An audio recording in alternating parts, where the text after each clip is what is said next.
Transformed into a counterfeit heiress, she finds herself immediately slandered by the genuine heiress, who is subsequently pushed into the water. Yufuyi claims to be empathetic, only to deliver a swift kick that truly sends the genuine heiress tumbling into the water. When her false father attempts to strike her, Yufuyi preemptively retaliates, delivering a slap that teaches her false father a lesson. The original owner of her body created chaos, leading Yufuyi to believe that the real family would disfavor her. She initially planned to stay just one night before departing. To her surprise, her biological mother is gentle, her father is a devoted daughter's servant, and her brothers dote on their sister, while the only younger brother is a dim-witted golden retriever, culminating in a life of unparalleled happiness. The genuine heiress is infuriated to the point of gnashing her teeth, yet finds herself powerless against Yufuyi. On a survival variety show, she is mistakenly regarded as the genuine heiress, with her entire family believing she is still enmeshed in a romantic haze. Who would have guessed that she was merely there to collect a paycheck while attending to her bodily needs? The genuine heiress insinuates that she is a burden to her younger brother, and with a whistle, birds bring her sleeping bags. While others' stomachs grumble with hunger, she catches clams with her bare hands, enjoying a life of bliss. When others find themselves parched, she dances before the coconut trees, performing magic to summon several large coconuts. While others struggle for survival, she revels in a picnic. Initially, netizens exclaimed, "Yufuyi, leave the entertainment industry." Later they pleaded, "Sister Yu," with a tone of admiration, "May I?" Chapter 1. She strikes her false father with a punch and kicks her false mother, declaring her intent to obliterate all who oppose her. Come in. Yufuyi, do you wish for death? How dare you push Wanwan? Have you no sense of decorum? You merely lost a pet, while Wanwan has suffered the loss of a dress. Our Qing family has no tolerance for someone as cold-hearted and ungrateful as you. Henceforth, return to your Yu family. Yufuyi, bewildered, wonders what the commotion is about. What pets and dresses? Wasn't she admiring the artistry of the human form alongside wealthy ladies? Alas, those sculpted abs are indeed impressive. 2 seconds later, Yufuyi is stunned. She, renowned as the infamous interstellar slacker, has spent a millennium focused solely on living off scraps, ascending from the rank of marshal to cultivating crops on a barren planet, where her crops perished while she continued to survive as a humble farmer.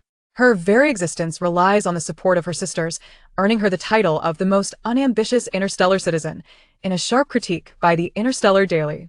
Astonishingly, she finds herself within the pages of an antiquated sweet romance novel titled The Genuine Heiress, radiant and alluring, dominating CEO's affection, where she is neither the true heiress nor the domineering CEO. She is the malicious female antagonist, the counterfeit heiress who is swapped at birth, perpetually inciting ire among others. Simultaneously, she serves as the female protagonist's punching bag, a catalyst for the romantic development between the leads, and a mere prop for the male supporting characters to curry favor with the female lead, while also contrasting the genuine heiress's parents' affection for their daughter. In essence, anyone could strike her. Yufuyi is confounded by the absurdity of the plot and the preposterous nature of the protagonists, one hypocritical and the other a narcissistic legalist. How can they be the leads, let alone in a sweet romance? The author must be quite mad. Now she comprehends why the synopsis claimed this book was irresistibly sweet. It is indeed a matter of life and death, her life. Just moments ago, at the female protagonist's poolside birthday party, after the protagonist accidentally caused the death of her pet puppy, Yufuyi, unable to contain her anger, pushed the protagonist, who then tumbled into the pool, thereby inciting the wrath of the crowd. Yufuyi, you had better come here at once, is the voice of the genuine heiress's father, Qing, a billionaire tycoon. The Yu family he refers to is the one burdened by the grievance of raising a child for 21 years only to discover they belong to another, while their own child is reluctant to return. The Yu family is affluent, yet they pale in comparison to the Qing family. Upon learning her true lineage, Zheng Wanwan eagerly returned to the Qing family to claim her identity, while the Yu family, though heartbroken, did not obstruct her. They hoped to bring back their own child. To their astonishment, the original owner not only refused to return but also mocked the Yu family for their lack of ambition, deeming them unworthy of the Fu family. The Fu family is the household of the male protagonist, Fu Wangyi, and according to the conventions of sweet romance, the true heiress would possess an illustrious background, marrying a male lead of even greater stature. This narrative aligns with the established tropes, as the Qing family is the wealthiest in City A, while the Fu family reigns supreme in City S, and the disparity between City A and City S is far from trivial. The Qing family's connection to this marriage is primarily due to the historical ties between the two families. The Yu family's attempts to align themselves with the Fu family are, for all intents and purposes, futile. The heir of the Fu family, Fu Wangyi, lives up to his name, Fu Wangyi, as a quintessential scoundrel, who, prior to the revelation of the truth regarding the switched identities, shamelessly accepted the affections of the original owner. However, upon the female lead's return, he quickly altered his demeanor, claiming that it was only upon encountering her that he truly understood what it meant to feel genuine attraction. The original owner, in her misguided brilliance, believed that as long as she remained in the Chung family, she could reclaim the male lead and marry into the Fu family as the young mistress. Thus, she embarked on a series of misguided schemes. Had she been capable of outmaneuvering others, she would not have been relegated to the role of the antagonist. Ultimately, she met a dismal fate. Abandoned by both friends and family, she succumbed to a solitary demise in her home, only to be discovered once her body began to decompose. Yufuyi was incensed.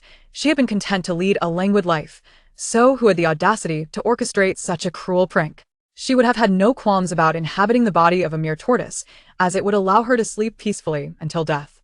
But to find herself in the lively, self-destructive persona of the antagonist was perplexing, who was the shameless individual envious of her joyful life of gardening.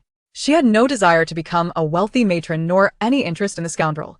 All she wished for was to remain an unambitious salted fish. Yufuyi, have you gone deaf? Will you come over here? Or shall I come to you?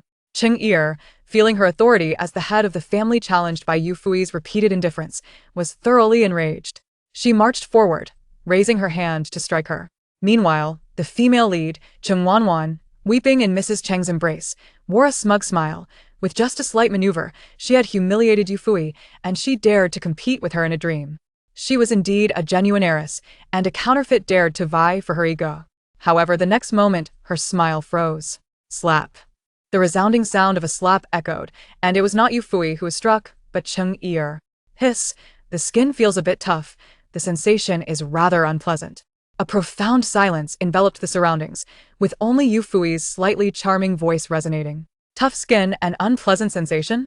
The onlookers were left dumbfounded. This was Cheng Er, a billionaire tycoon, and yet someone dared to strike her and even make such a remark. Had Yufuyi lost her mind? Yufuyi, you reckless fool. How dare you hit me?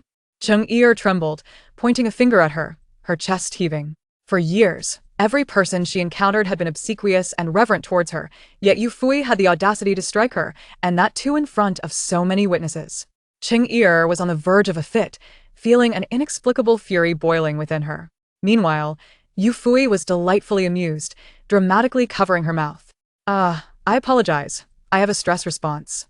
The crowd breathed a sigh of relief, thankful she had not completely lost her sanity and had offered an apology. Cheng Er thought, do you believe that an apology would suffice? The latter part of her thought was choked back. Every time I see an idiot, I can't help but want to strike. Puffed. Yu, blood gushed forth. As the crowd stared in disbelief, Yufuyi continued unperturbed, pulling the tear-streaked Cheng Wanwan from Mrs. Cheng's embrace. I heard you claim that I pushed you? Fui, I know you lashed out in anger after being caught doing something wrong, but I'm not upset. I was simply frightened and cried. I didn't mean to get you into trouble.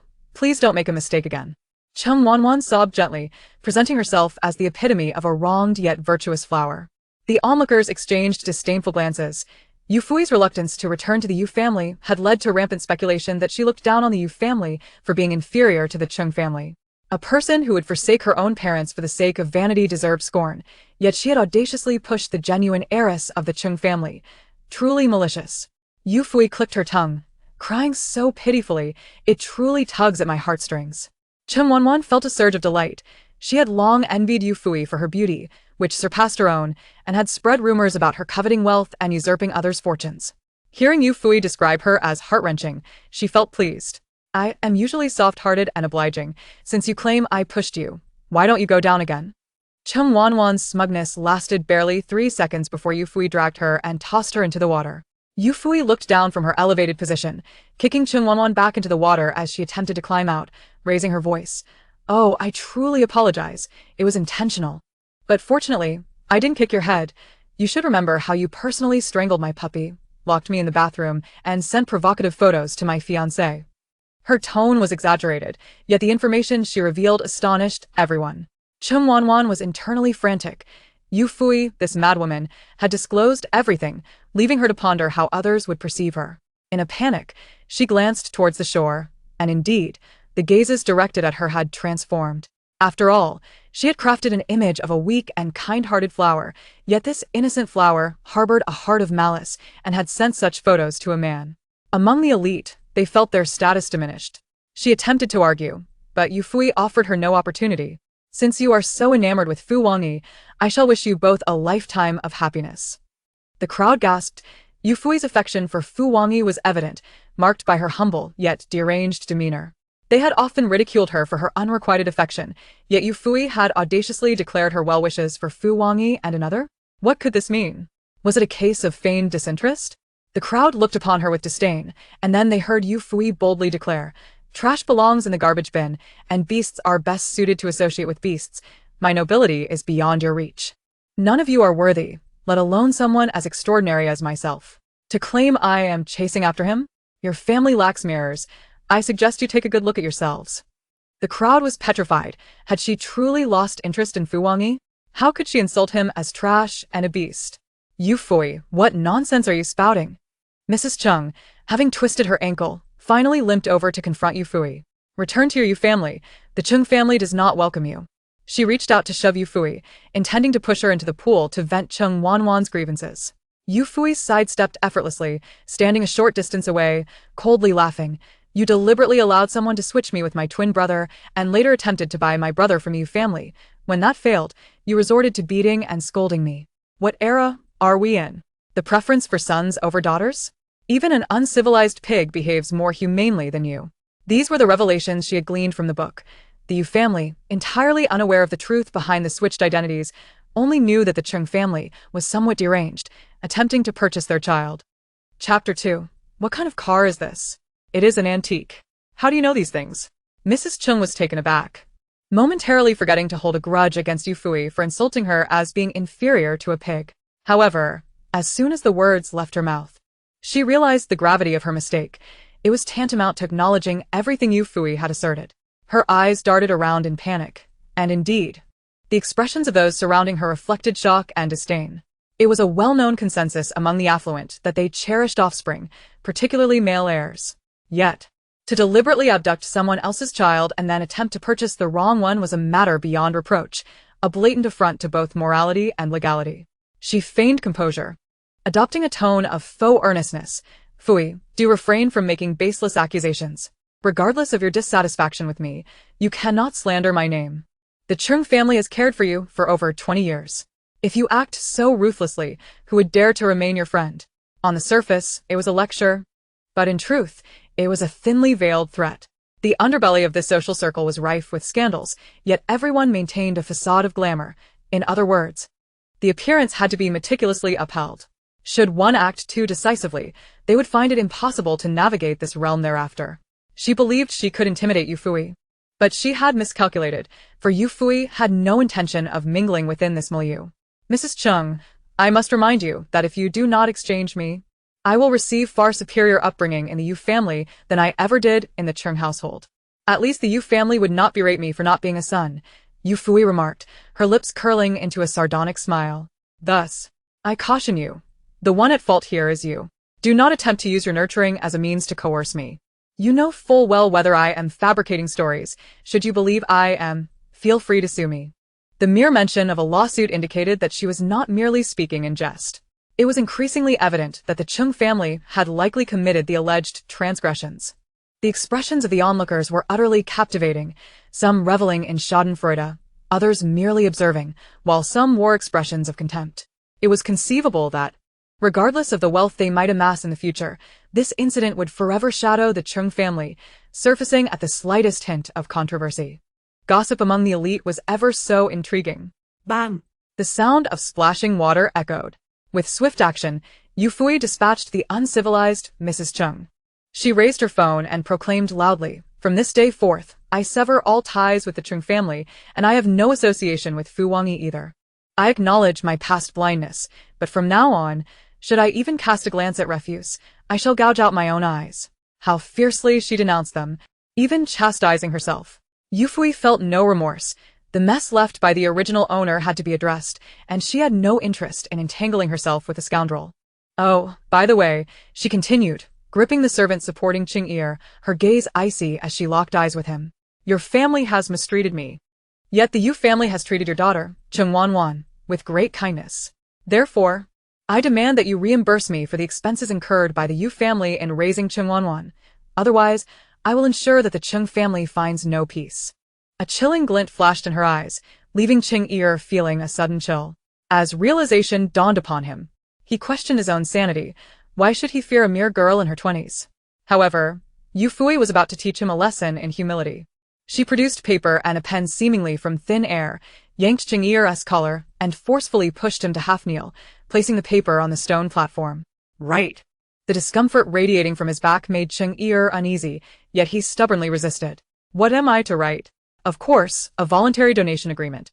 Once completed, transfer the funds to me immediately, without delay. Ching-ir clenched his teeth. Yufuyi, don't take this too far. Apologies, Mr. Chung, but I'm merely being practical. If you're not being practical, does that mean you treat every visit to the restroom as a chance to crown your head with excrement? Yufuyi exaggeratedly exclaimed. Heavens, I never imagined you to be so consistently foul, Mr. Chung. How do you expect your dining companions to endure such an odor? Does it not ruin their appetite? Those with cleanliness obsessions began to feel nauseated, and others found their drinks suddenly lacking in appeal, the faint odor of waste wafting through the air. It was easy to envision that in the future, when people thought of Ching-ir, they would not first recall his wealth, but rather the stench that accompanied him, diminishing the appetites of those around him. A wealthy man, subjected to such disgrace. Ching-ir's eyes widened in fury, yet it was futile. Yufuyi held him down, rendering his struggles pointless. All right, is that satisfactory? Yufuyi clicked her tongue. If you had complied sooner, we would have avoided all this. Must one resort to violence to get the point across? Truly, a penny spent to save a basket of garlic skins. Someone raised a hand silently, confused. What does that mean? Just foolishness, came the reply. The person withdrew their hand, chiding their own insatiable curiosity. Ching-ir's bodyguards were dumbfounded, truly astonished. To them, the sight of Ching-ir, pinned down while writing an agreement, resembled a piece of dung grasping a pen. Dung that could write. They were utterly amazed, curious to see if it would produce something artistic. This was, of course, the handiwork of Yufuyi. Though she had been idle for many years, her SSS-level mental prowess was no laughing matter. It was no challenge for her to compel someone to dine with her. A minute later, Yufuyi retrieved the completed donation agreement and successfully received a transfer from Ching-ir. The amount was satisfactory, and she then instructed him to hand over her individual household registration book before she sauntered away. The Chung couple had looked down upon the original owner and refused to include her in their household registration, which inadvertently worked to her advantage. Meanwhile, Fu Wanji, who had prepared for a romantic fireworks display, received a phone call from an underling. Boss, we've been reported. The fireworks cannot be launched today. What did you say? Fu Wangyi smashed his phone in anger. As for the exemplary citizen Yufuyi, she departed the scene, her achievements hidden from view. Apologies, she was a madwoman. Anyone who provoked her, even a stray dog, would receive a bite. Under the streetlight, Yufuyi quietly scrolled through her phone, inwardly lamenting that this device was still inferior to a light brain. Nevertheless, it allowed her to gather information. During her time at the Interstellar Academy, she had encountered such devices in history books, and wealthy friends had complained about their clunky design. Little did she expect to be using such a brick herself one day. Perhaps, if she could return, she would take a few back with her. After all, they were antiques. Could it be that traversing time to unearth antiques would lead to wealth? The thought made her chuckle at her own fanciful imagination. With a foundation in using light brains, Yufuyi quickly became adept at navigating the browser, familiarizing herself with the information of this world, and soon realized her location within the Xia Nation. After rapidly browsing through the details of the Xia Nation, she deciphered the functionalities of various applications. She then summoned a ride through a transportation app before losing herself in short videos, neglecting the rest. After several minutes, she discovered that this app was not entirely useless. At least the screen was quite appealing. Just look at those broad shoulders, that slim waist, those 8-pack abs, and those long legs. It was nothing extraordinary. Just that she suddenly realized that the information lacking from the light brain could still be absorbed rapidly. Yet, why would this car not move? Was the ride-hailing app even functional? While she continuously refreshed the screen, suddenly, a voice interrupted her. Hey, beautiful, are you alone? Wanna play with me? A self-proclaimed handsome man flaunted his multicolored hair. Yufuyi replied, I'm not alone. Alone? How many are there? Just 1.5. 1.5? What does that even mean? The man was perplexed, only to see Yufuyi turn to the empty space beside her, her gaze softening.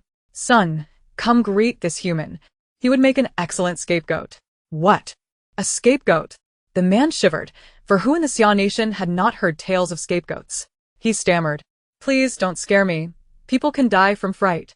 Yufuyi chuckled darkly. I don't scare the dead, only the living. Her smile was eerily sinister, akin to someone just unearthed from the ground, leaving the two-faced traitor nearly frightened out of his wits as he fled with the motorcycle. Observing the other party as if being pursued by a ghost, Yufuyi was momentarily stunned. This has gone awry. She merely intended to commandeer a vehicle. So why did he run away? On her first day of traversing through time, was it too much to expect to at least secure transportation? This was simply too dismal. No, she must ride this vehicle today. Who embarks on a journey without indulging in the local flavor of life? This was not merely a vehicle, it was an antique. How could she possibly return to her friends and boast about her adventures if she found herself stranded on the 11 bus line on her very first day? That simply would not do. She had to maintain her prestige. She waited and waited, nearly resigning herself to lying down right there. But that rebellious driver had yet to arrive. Yufuyi clung to a telephone pole, almost dozing off. Suddenly, 2 beams of headlights swept toward her. Chapter 3. I just wanted to experience the sensation of leaving this world. The car halted before her, and the windows slowly rolled down. A strikingly handsome figure appeared before her. Why was he deemed handsome? Because this individual bore a striking resemblance to her. They were twins, sharing 6 parts of their features. She could hardly claim to be unattractive, could she? Yufuyi approached with an air of familiarity, her beautiful eyes fixated on the youth inside the car. You must be my brother? How can you be racing around alone at this hour? It's quite unsafe. Yuan was momentarily speechless by her retort. Wait, you're calling this speed racing? Have you redefined that term? And what do you mean by it being unsafe for me to be out alone at night? If I weren't sent to pick you up, would I even be here? I'll keep you company then. After all, you are my brother. She took the initiative to open the car door, fastening her seatbelt with remarkable speed. A seemingly indulgent expression adorned her face, as if to say, look, sister is here to entertain you. The corner of Yuan's mouth twitched. I beg you, can you refrain from using such a begrudging tone? It's clear that you couldn't catch a ride and wanted to take mine. Why does it seem like I'm the one taking advantage of you? Let us go to paradise. To where? Yuan exclaimed, like a startled chicken. No wonder people said Yufuyi had lost her mind. She was not merely unhinged, but seemingly bent on self-destruction. To paradise. What's the issue? What issue? That's a major problem. Calm down, I meant the Paradise Hotel. Seeing his astonished expression, Yufuyi couldn't help but commend herself. It was no wonder she had chosen this particular hotel from the myriad options available. It truly was strikingly unique. Why would you want to stay at this Paradise Hotel? Is that truly a choice a rational person would make? It sounds downright eerie. It's nothing. I simply wish to experience the sensation of leaving this world. No. I meant the feeling of being far removed from this world. Having lingered in a desolate place for too long, she found crowds unsettling. Was that so strange? Yuan exclaimed, look. Their advertising is quite effective. Yufuyi handed him her phone, eager to showcase her discernment. Yuan tilted his head to take a look, and silence enveloped the moment. The advertisement spoke of escaping the clamor of the world, while she spoke of leaving it altogether. Were they synonymous? The marketing promoted tranquility and serenity, while her emphasis sent shivers down one's spine. Yuan rubbed his forehead, feeling a bit dazed. Having only met moments ago, it felt as if centuries had passed.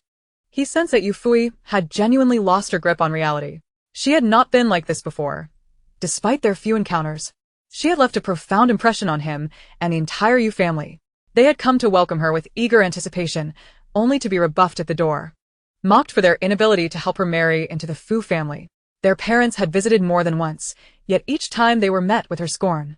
Recalling the tales shared by other young socialites about Yufuyi's erratic behavior at Chen Wanwan's birthday party, he began to suspect that her madness had been triggered by Fu Wangyi, leading her to lose her sanity. Do you need to visit a hospital? Yufuyi raised an eyebrow. You're quite the conversationalist. Yet she understood why Yuan would ask that. After all, those people had labeled her as mad. Conveniently, She possessed no other redeeming qualities, her most notable trait being her eccentricity. She was affectionately dubbed Zhongshan Feng. Brother, have you ever heard the saying?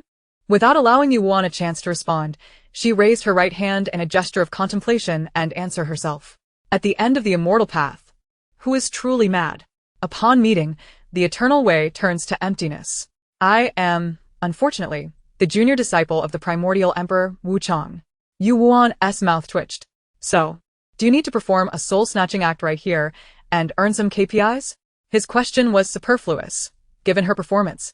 There was no need for doubt. She was in the advanced stages of madness. He rubbed his temples. You really don't need to visit a hospital? I've heard that those who've been traumatized often exhibit a calm madness, characterized by nonsensical talk and nervous excitement. Judging by your demeanor, it's quite likely.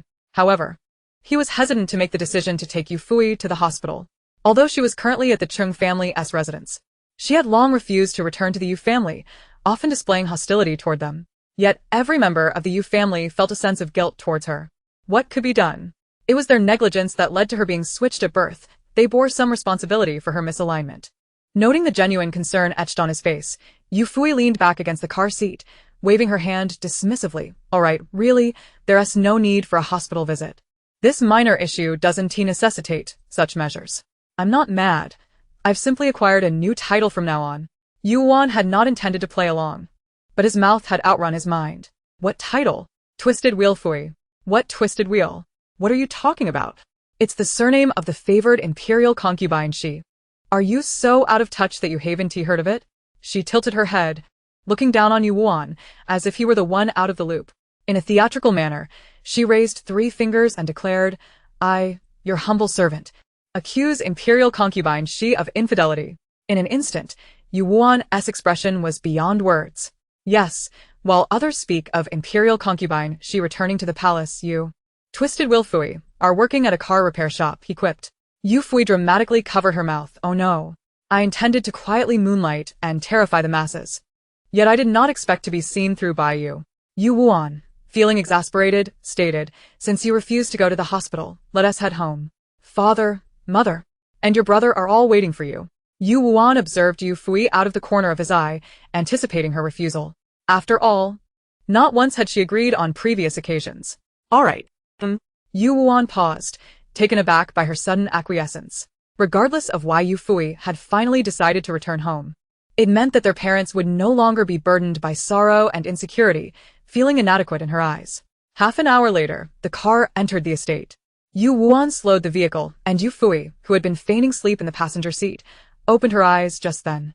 The moment she did, she was astonished. The estate's driveway was spacious enough to accommodate several cars side by side. This was quite a novelty for her, as since the advent of flying vehicles in her time, streets had ceased to be used for traditional vehicles and were strictly prohibited. People generally relied on flying apparatuses for transportation.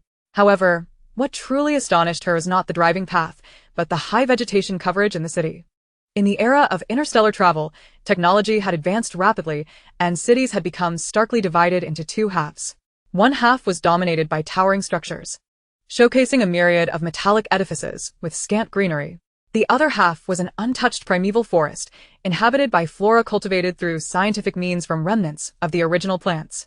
Protected for over 3,000 years, it had grown into a vast forest, teeming with mutated species. A careless individual could easily meet their demise if they ventured inside. Along the expansive road of the estate, the lawns were neatly adorned with blooming roses, thriving splendidly. Yufuyi felt elated. She adored the scent of plants, far more pleasing than that of metal scraps. The delicate fragrance of roses intertwined with the fresh scent of grass wafted into her nostrils, causing Yufuyi to involuntarily lift the corners of her mouth in a smile. Her spirit seemed to float forth in tandem. The roses in the garden bloomed even more vibrantly, swaying gracefully in the breeze, chirping merrily to welcome her arrival. These roses were planted by her father, for her mother. Noticing her gaze lingering on the blossoms, Yuan remarked, Mother adores roses, all hues of them, which is why father cultivated these by hand. No wonder I have such a beautiful child. What does that have to do with you? Yufuyi retorted confidently. Others say that only 2 people in love can bear beautiful children, and as for me, I am devoid of merit aside from my beauty. No. I possess nothing at all. Yuan's lips twitched, casting doubt on her mental state. A servant approached to drive the carriage away as the two entered the living room. Yufuyi stepped through the doorway only to retract her foot. What are you doing? I can't go in. She shook her head resolutely. I want to leave. Yuanen's heart sank. It seemed she truly did not wish to return to the Yu family. Was the Chung family that splendid? Why, when they were at the threshold, was she still unwilling to step inside? He questioned her sternly. I have social anxiety. I am introverted. There are too many people in the living room. And I am afraid. Introverted? As far as he knew, during her outbursts at the Chung family, there had been hundreds present, and she had even kicked the Chung mother and daughter into a pot of soup, no, a swimming pool. For her to claim she was introverted was akin to a king issuing a proclamation filled with nonsense. Pray tell, how does your introversion manifest? Yufuyi counted on her fingers. For instance, I feel too shy to take money directly from the bank. I feel too bashful to bring home a giant panda from the zoo, and for another example, there are so many handsome men on the street. I feel too shy to just carry one away. Yuanen smiled wryly. You are not introverted. You simply desire free room and board. Just go inside. With a push from behind, Yufuyi stumbled inside, her footfalls echoing loudly. Swish, swish, swish. 6 pairs of eyes turned in unison to gaze at her, steeling herself. Yugoslavia fuligat I. She was not lying. She truly felt introverted in front of the Yu family. In the cosmos, she had no relatives and did not know how to interact with family. Although she had not felt much on the way here, now that she had arrived, she felt a tad flustered. It was akin to visiting a classmate's home only to find the parents present, creating an awkward situation. Just as she was about to dig her feet into the ground in embarrassment, a beautiful woman resembling her approached, extending her hand to take hers, only to retract it again. Yufuyi noticed this and surmised it was due to the trauma inflicted by the original host. Seeing the glimmer of tears in the woman's eyes softened her heart, and she took the initiative to grasp the woman's hand. Sister, if you wish to hold on, then do so. I shall endure and not shake you off. Why should women make things difficult for one another? The 6 members of the Yu family froze in surprise.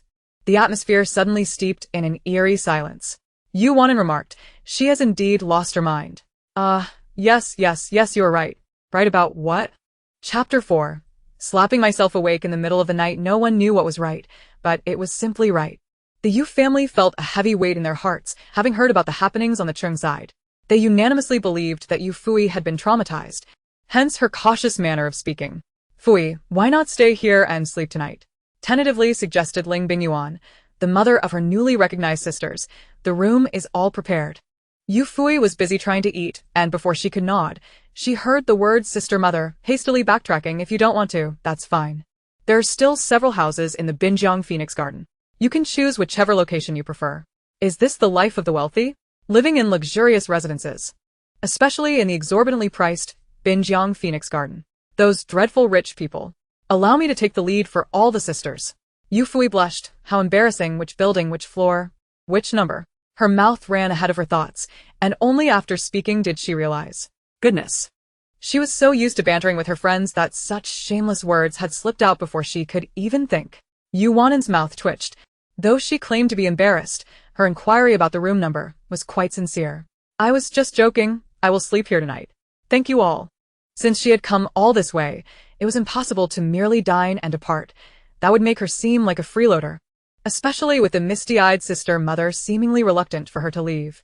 Wherever she slept, she, Yuanya, would shamelessly take this as an opportunity to be a dutiful daughter.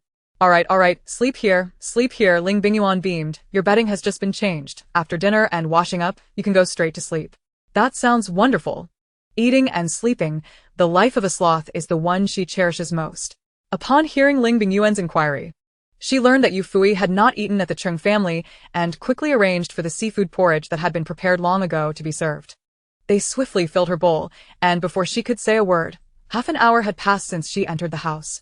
And she still did not know who the brothers beside her were. She only knew that according to the original book's plot, after the original host had repeatedly hurt the Yu family, they gradually grew disheartened and no longer yearned for a connection with her. The Yu family was quite pitiful. They were unaware that the original host had been deliberately swapped with the Chung family and thought it was merely an accident. They were even more oblivious to the fact that the original host had not lived well in the Chung family, consistently insulting them and blaming Yu father for not being diligent enough compared to Ching-ir, saying she would rather die than return. They were thus left feeling inferior. just as the original host had wished, no longer insisting on her return. Until the original host's death, the Yu family came to collect her remains, completely withdrawing from the scene. In the original work, they were merely supporting characters, serving to be slapped in the face by the protagonist. Once the slapping was done, who would care about their fates? Hence, she had no idea what ultimately happened to the Yu family, but they must be doing reasonably well, at least not dead.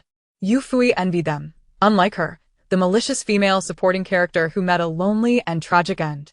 Sister Mother, Yufuyi almost let slip the heartfelt address. Won't you introduce me to the brothers? I still don't recognize them. The original host had never intended to return to the Yu family, thus had no interest in learning her brothers' names. Yufuyi knew their names from the novel, but could not associate them with faces. She could recognize Yuan and only because they were twins. Hearing the term mother made Ling Bingyuan nearly shed tears, but fearing Yufuyi's aversion, she forcibly suppressed her emotions. She chimed in, yes, you still don't know them. Earlier, when they had come to pick her up, Yufuyi had refused to communicate properly with them, let alone get to know them. As she took the initiative to request introductions, Ling Bingyuan felt an immense sense of relief. Even Yu Yanqiu, who had hardly spoken, displayed a hint of satisfaction. Yu Yanqiu, feeling it was his duty as the head of the family, took the lead. I am your father, Yu Yanqiu. In the cosmos, I had no father and always longed to be one. The stress response nearly caused Yufuyi to retort, I am your father. Fortunately, she held her tongue. Otherwise, she might have been the first person to be kicked out just 30 minutes after stepping through the door. However, the Yu family members were keenly observant of her actions and noted her use of I. What's wrong? Yu Yanqiu asked with concern. I miss you so much, father. After being hurt by scoundrels outside, I finally understand how wonderful you are. My little brother told me that all the roses in the manor were planted by you for mother. You are truly the epitome of a good man, the perfect husband, an ideal father. Dad, I miss you terribly. Yufuyi pinched her thigh until her eyes turned red. Tears almost spilled.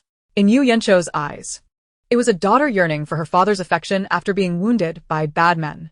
Remembering what he had read online, that a girl lacking paternal love would suffer in relationships, Yu Yanqiu felt even more guilt. It was entirely their fault for not watching over her back then, leading to her suffering in the Chung family for so many years, becoming a child devoid of love, making her easily deceived by bad men. Dear daughter, rest assured, your father will never allow anyone the opportunity to harm you again. Recognizing his daughter's lack of affection, he resolved to provide her with unwavering love and attention. Yu Yanqiu swiftly took out his phone, and unexpectedly, Yufuyi heard the phone ring. Upon checking, she discovered a substantial transfer to her bank account, 5 million, resulting in a total balance of 9 million. Dad, what is this? It's your allowance. If you require more, just let me know. Allowance? Is this how wealthy people handle their pocket money? Yufuyi thought, feeling disheartened. I'll take on the role of a benefactor for my sisters. I'm your elder brother, Yu Yiming, declared the handsome man beside Yu Yanqiu, standing up to emulate his brother. I'm your second brother, Yu Feiyang. I'm your third brother, Yu Langyu. Fourth brother, Yu Qingmo. Your little brother, Yu Wu, and little brother? Doesn't that mean it's time for her to give you money? Before Yufuyi could pick up her phone, she heard 2 more rings. One from Ling Bingyuan, and the other from Yu Wuan. Yufuyi was taken aback. How had she ended up in a situation where she was living off both her father and her siblings? This was unacceptable. She couldn't allow herself to descend into such a state of dependence. Little brother, would you like me to return some funds? It wouldn't count as falling behind if I only nibble a little. Yu Wuan, rarely flustered, replied, no need, I'll just transfer 10,000. Recently, he had invested all his money into a film project with his close friend, leaving him financially constrained. Otherwise, he would have been able to give his sister more. He averted his gaze from Yufuyi, acutely aware that his contribution paled in comparison to what his brothers had offered. However, Yufuyi's eyes sparkled at the mention of 10,000. 10,000? That's wonderful. Yu Wu was momentarily bewildered, wanting to inquire why it was wonderful, but instinctively grasped her meaning through their twin bond. 10,000 is indeed good. The lesser the transfer, the lesser the pain when returning it. Truly, my sister has a peculiar way of thinking. Suddenly, his phone vibrated. Yu Wuan, without even glancing at it, assumed that, given Yufuyi's current penchant for extravagant gestures, she had likely sent him less than 500. Yet, later, as he lay in bed and checked his messages, He was astonished to find $1 million had been deposited into his bank account. Yufuyi had actually transferred him $1 million. Sitting up in bed at midnight, he exclaimed, "Damn it, Yuwuin, how could you have thought your sister so stingy?"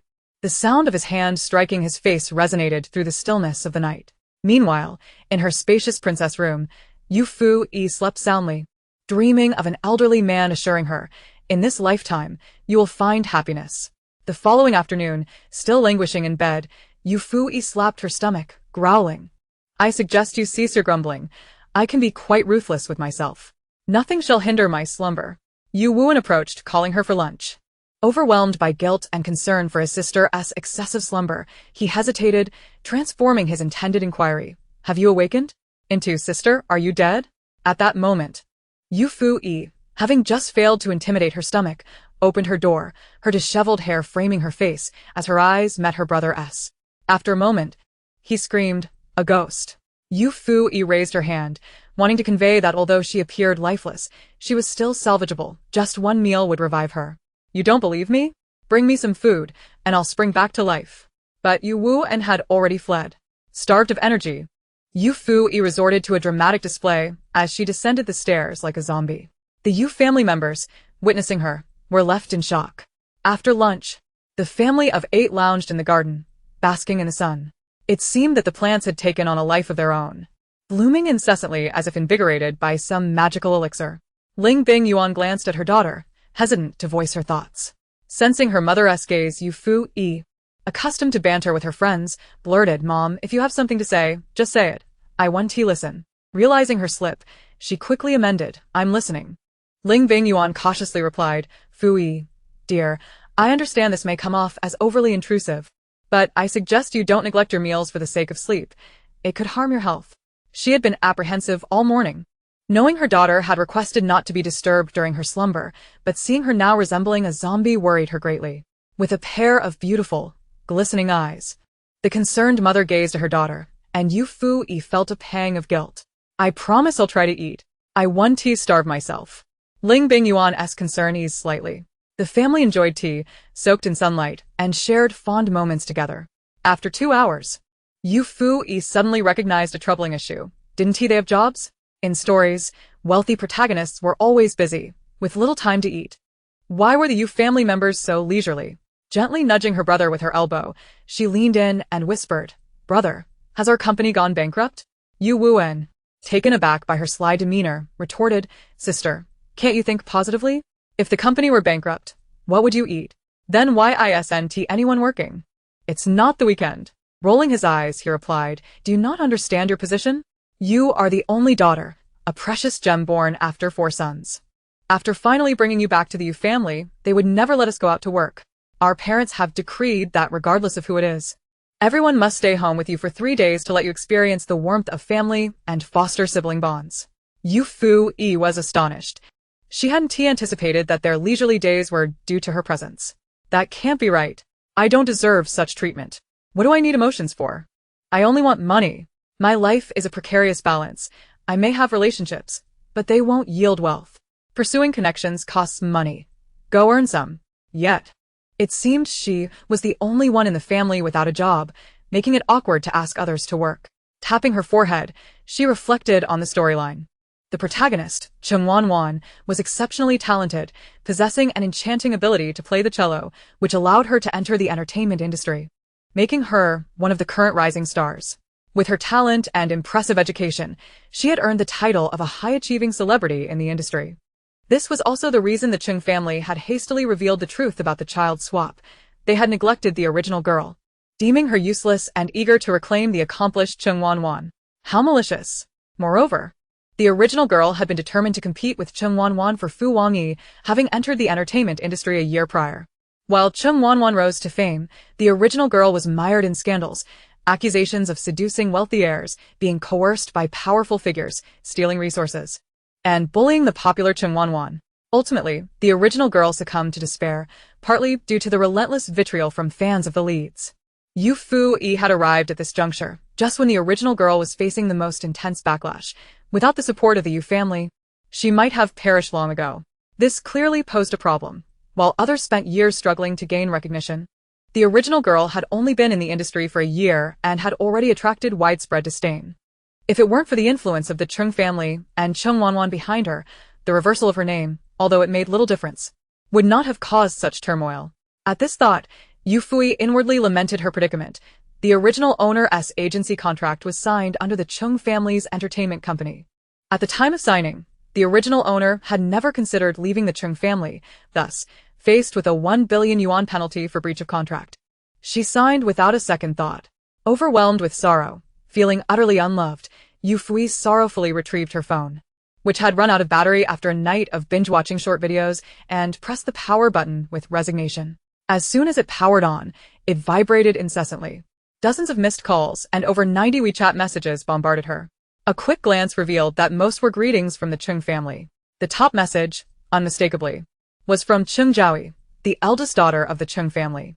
There were 3 daughters in total, had it not been for the 3 attempts resulting in daughters. The Chung matriarch's declining health would have prevented any further births. Chung Wanwan was never destined to exist. This desperation was precisely why the Chung family had become so frenzied, attempting to acquire the Yu family son, and when that failed, resorting to monetary persuasion. The entire family had lost their sanity, driven to madness by their longing for a son. Chung Jiaoyi, Yufuyi, have you gone mad? You actually hurt our parents and sister. Where are you? Why haven't you returned to kneel and apologize? Chung Jiaoyi, the Chung family has supported you for so many years. Do you have no conscience? Chung Jiaoyi, Yufuyi, stop pretending to be dead and silent. I know you're looking at your phone. Yufuyi felt wronged. She truly hadn't seen her phone, having been so captivated by the engaging short videos last night that she inadvertently forgot to charge her device. She had nothing to say to Chung Jiaoyi, merely a pawn ensnared by moral obligations. You have me, Yufuyi. Sister, you should be thankful I am not Yaozu, otherwise, with your demand for me to kneel, your so-called parents could easily dispose of you. Chapter 6. You have time to collect red envelopes, but not to respond to my messages. Zhaodi, Pandai, Lady, Yaozu. While this might be a joke to others, for Chung Jiaoyi, it was a brutal reality. Chung Jiaoyi was merely a name for public consumption. At home, she was affectionately called Zhaodi. Infuriated and trembling with rage, Chung Jiaoyi was left speechless by Yufuyi's words. What could she even say? It was the truth. After replying to Chung Jiaoyi, Yufuyi copied and pasted her message to Chung Pani, the second daughter of the Chung family, who had also demanded she return and admit her faults. Another successful strike, leaving Jiaoyi fuming. Double kill achieved. Next, a flurry of messages from her agent Li Qing arrived. Yufuyi swiftly scrolled to the top. Li Qing. I heard you've lost your mind? I've seen the mad videos you posted. Well done, those capitalists deserve a good kick. Good job. Consider this a reward. Transferring 1,000 yuan. With quick reflexes, Yufuyi immediately accepted the transfer. Just as she did, another message pinged in. Li Qing, Yufuyi, you have time to collect money, but not to reply to messages, huh? Feeling slightly embarrassed, Yufuyi touched her nose. Wondering if it was possible, she had only seen the money, and not the messages. However, her thick skin quickly dispelled any awkwardness, and she promptly replied. You have me. Yufuyi. My apologies, Boss Li. Money is trivial. I merely wanted you to know that I am diligently reviewing your messages. Li Qing, with a bemused smile, thought to himself that Yufuyi had a way with words, managing to sound so refined without even reading a single message. Li Qing, alright, take your time. But if you need an ambulance after reading, I can arrange that. Yufuyi. What could be so alarming that it requires an ambulance? She delicately scrolled through the messages. Li Qing. Whether you've gone mad or not is beside the point. The important thing is, do you remember your contract? It's still with the Chung Group's entertainment company, you know? Li Qing. Why the silence? Did you throw your attending physician into the pool and end up in jail? Li Qing. Can you still check WeChat from prison? But that's not crucial. I fulfilled my duty by informing you. The company has issued a task for you to participate in a survival variety show called Wilderness Chronicles. You and Chung Wanwan will both be on it. You understand what I mean, right? With your exceptional talent for attracting animosity, it's simply unimaginable. A survival variety show? What on earth? Was there such a thing in the original text? As far as she recalled, there was only a romantic variety show that brought the male and female leads together. The original owner had participated in that show, relentlessly pursuing Fu Wangyi, who, meanwhile, was also entangled with Chung Wanwan, leading to countless accusations of being a homewrecker. No one knew that Chung Wanwan was originally the true third party. Moreover, it seemed this variety show was set to occur around the same timeline. Yufuyi felt a pang of injustice. Why was it that upon her arrival, the romantic show had been replaced with a survival one? Was it that she was deemed unworthy? Was she destined for sweet love? Or was she now relegated to surviving in the wilderness like a savage? It was truly disheartening. You have me, Yufuyi. What if I refuse to go? Li Qing, nothing will happen. You'll just owe 1 billion. 1 billion. Yufui's heart sank. Losing even a single cent was painful for her. How could she possibly part with 1 billion? Even if she had it, she would never give it. You have me, Yufuyi. Then can I just die? If they want money, they might as well take my life. Li Qing, unfortunately, that's not an option. They'll come to the Yu family for it. Yufuyi? Was the original owner's contract akin to a bond of servitude? Even death would not free her? Of course, Yufuyi was merely jesting. She couldn't bear to part with money, let alone her life. You have me, Yufuyi. 30 years of River East, 30 years of River West. Do not bully the youth for being poor. Nalan Chung Yenran, I, Yufuyi of the Xiao family, have come to fulfill our 3-year agreement. Just wait. I shall create your demise. I accept the variety show. Money? Absolutely not. She would never part with it. Not in this lifetime. Nor would she allow the Yu family to pay. Yufuyi, in her frenzy, continued with her thoughts, while Li Qing on the other end of the phone couldn't help but twitch at the corner of his mouth. If the ancestors of the Xiao and Yu families were to rise from their graves, they would surely give her a swift kick. Nonetheless, it was quite pleasant. This version of Yufuyi seemed far better than the previous one. Setting aside everything else, she was content to have work to do. After all, if she were the only one in the family not working, she would feel quite ashamed. Who could blame her for having such a thin skin? When she wasn't working, she felt embarrassed even to eat 2 bowls of rice, let alone 3. If she could slack off in the variety show, that would be different. She would be working after all, even if it meant leisurely attending to her needs. Would anyone criticize her? That didn't matter. She was officially slacking off, so what if others had something to say? It was what she deserved. During dinner that evening, Yufuyi announced her significant news. She would be participating in the variety show in a month, bidding farewell to everyone. Her older brother, Yu Yiming, furrowed his brow, urging her not to go, insisting that the Chung family surely harbored ill intentions and that they would target her in that survival show.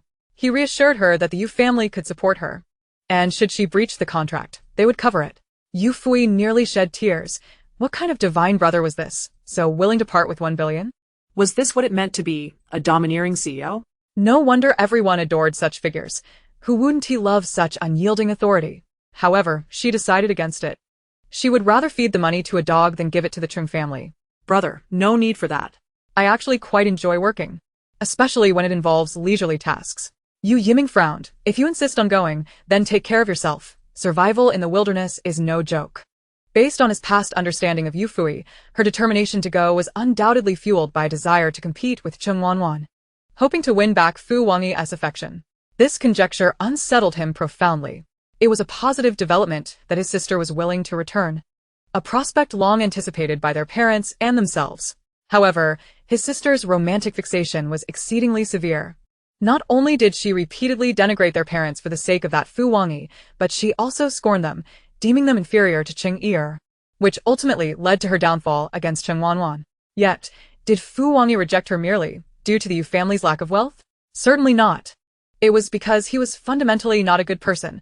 What reputable man would so easily abandon his principles and run off with someone else? Competing for someone unworthy would only deepen one's own sorrow. The brothers exchanged glances, resolved to strive diligently and cultivate the Chung family's legacy, wishing for the demise of those wretched souls within the Chung clan. Nevertheless, interacting with their sister proved challenging. She was perpetually bewildering in her statements. Other family sisters seemed nothing like this. It appeared they would need to purchase a guidebook on the tenets of sibling interaction to learn how to engage with her. They had heard that she favored a cool demeanor but appreciated protective brothers in critical moments. Perhaps they should embody that persona. Unbeknownst to the brothers, Yu Wuan raised his hand timidly. Brother, I plan to participate in that variety show as well.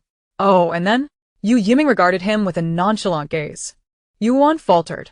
Aren't you concerned about me? Only my sister? Eat less in the wild. Coincidentally, you need to shed some pounds for your next role. Yu Lenghua shot him a look that seemed to convey, am I not sufficiently attentive to you? This only amused Yuan further. They were all a bunch of fickle brothers. Chapter 7. Guess how I supplement my spiritual nourishment in her quest for improved survival in the wilderness. Yufuyi commenced a daily regimen of physical exercise. 10 minutes of vigorous activity followed by 2 hours of repose became her routine. Through this repetitive cycle, she successfully gained 2 pounds before the upcoming show. In response, she joyfully declared, I truly did not waste my efforts. I've even gained 2 pounds of muscle. Yuan's lips twitched. You haven't gained 2 pounds of muscle. You've merely acquired 2 pounds of cheek. Recently, his eccentric sister had been growing increasingly brazen. Just yesterday, she had heaped praise upon him, exclaiming his face was a marvel of beauty. He had reveled in the compliment until she boldly declared, I look splendid in your eyes. He was utterly exasperated by this sixth sibling of his.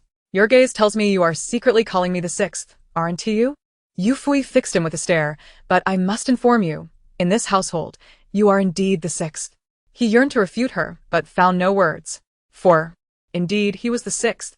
Yuan was at a loss, for since his eccentric sister's return, his daily existence had devolved into a series of existential doubts.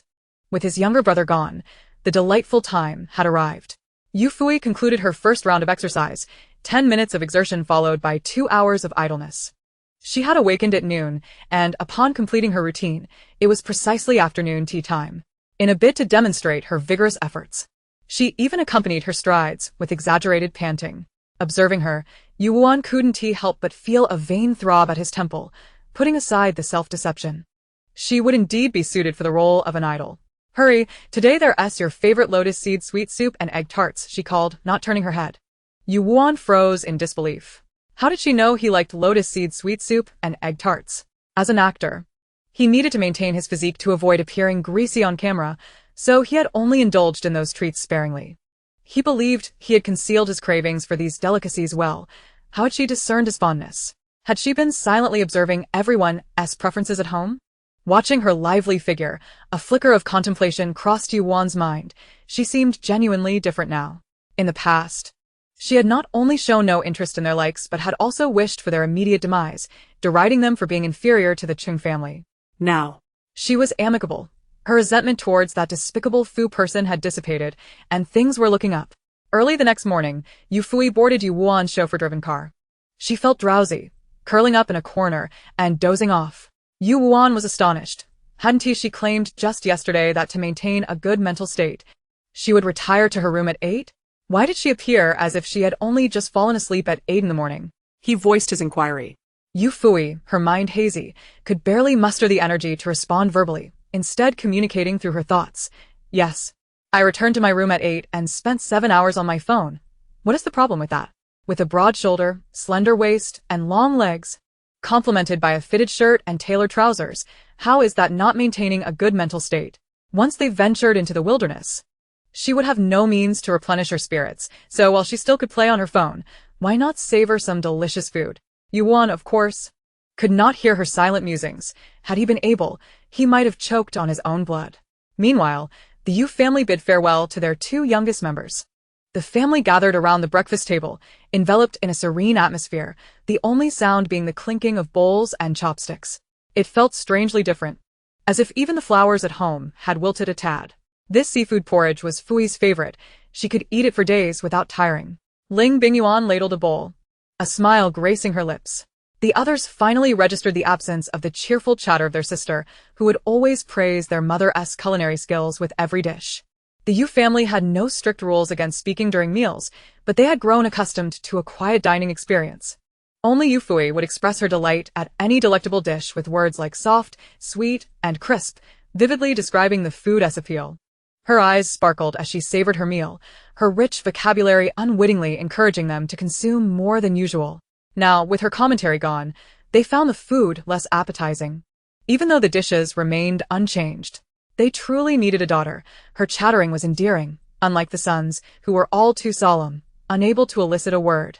Yu Yancho set down his bowl with a sigh. Yu Yiming, Yu Feiyang, Yu Langyue, and Yu Qingma, the 4 sons who had been subtly criticized, exchanged bewildered glances. Dear father, what are you saying? If you wish to praise our sister, do so without dragging us down. But they dismissed it. If it brought him joy to uplift one while belittling 4, so be it. The four sons remained silent, while Yu Yancho grew even more frustrated. Indeed, daughters were far more charming. Let us send money to our daughter. He picked up his phone, ready to transfer funds, when the butler suddenly wheeled a small cart to the dining table. Madam, sir, young masters, and young lady, the miss has sent something for you. Ling Bingyuan, Yu Yancho. And the four brothers all turned in unison to gaze at him. What is it? The butler retrieved a finely crafted dark green bag and respectfully handed it to Ling Bingyuan. Madam, this is a gift from the miss. Ling Bingyuan was taken aback that she was the first recipient, eagerly pulling the box from within. Madam, do open it and see what it is. Yu Yancho urged from the side, while the four brothers silently sipped their porridge. Ling Bingyuan gently opened the box, and at that moment, her lips parted in astonishment. Inside lay a meticulously tailored and exquisite qipao, its fabric shimmering beautifully under the light. This Ling Bingyuan was rendered speechless. Not only by the elegance and luxury of the garment, which was undoubtedly valuable, but also because it was in her favorite deep lake green. The butler interjected at just the right moment. Madam, the miss says she made this herself, though time was limited and the craftsmanship a bit rough. She promises to create a finer piece for you upon her return. What? Fui made this herself? Ling Bingyuan's eyes widened in disbelief. The craftsmanship of the qipao was so exquisite that she would have thought it the work of a master artisan had she not known better. The realization that it was made by her daughter left her utterly astonished. Indeed, my lady, it is crafted by Mrs. own hands. Each day, after a mere 10 minutes of exercise, she retreats to her room to diligently create, pouring her heart into it.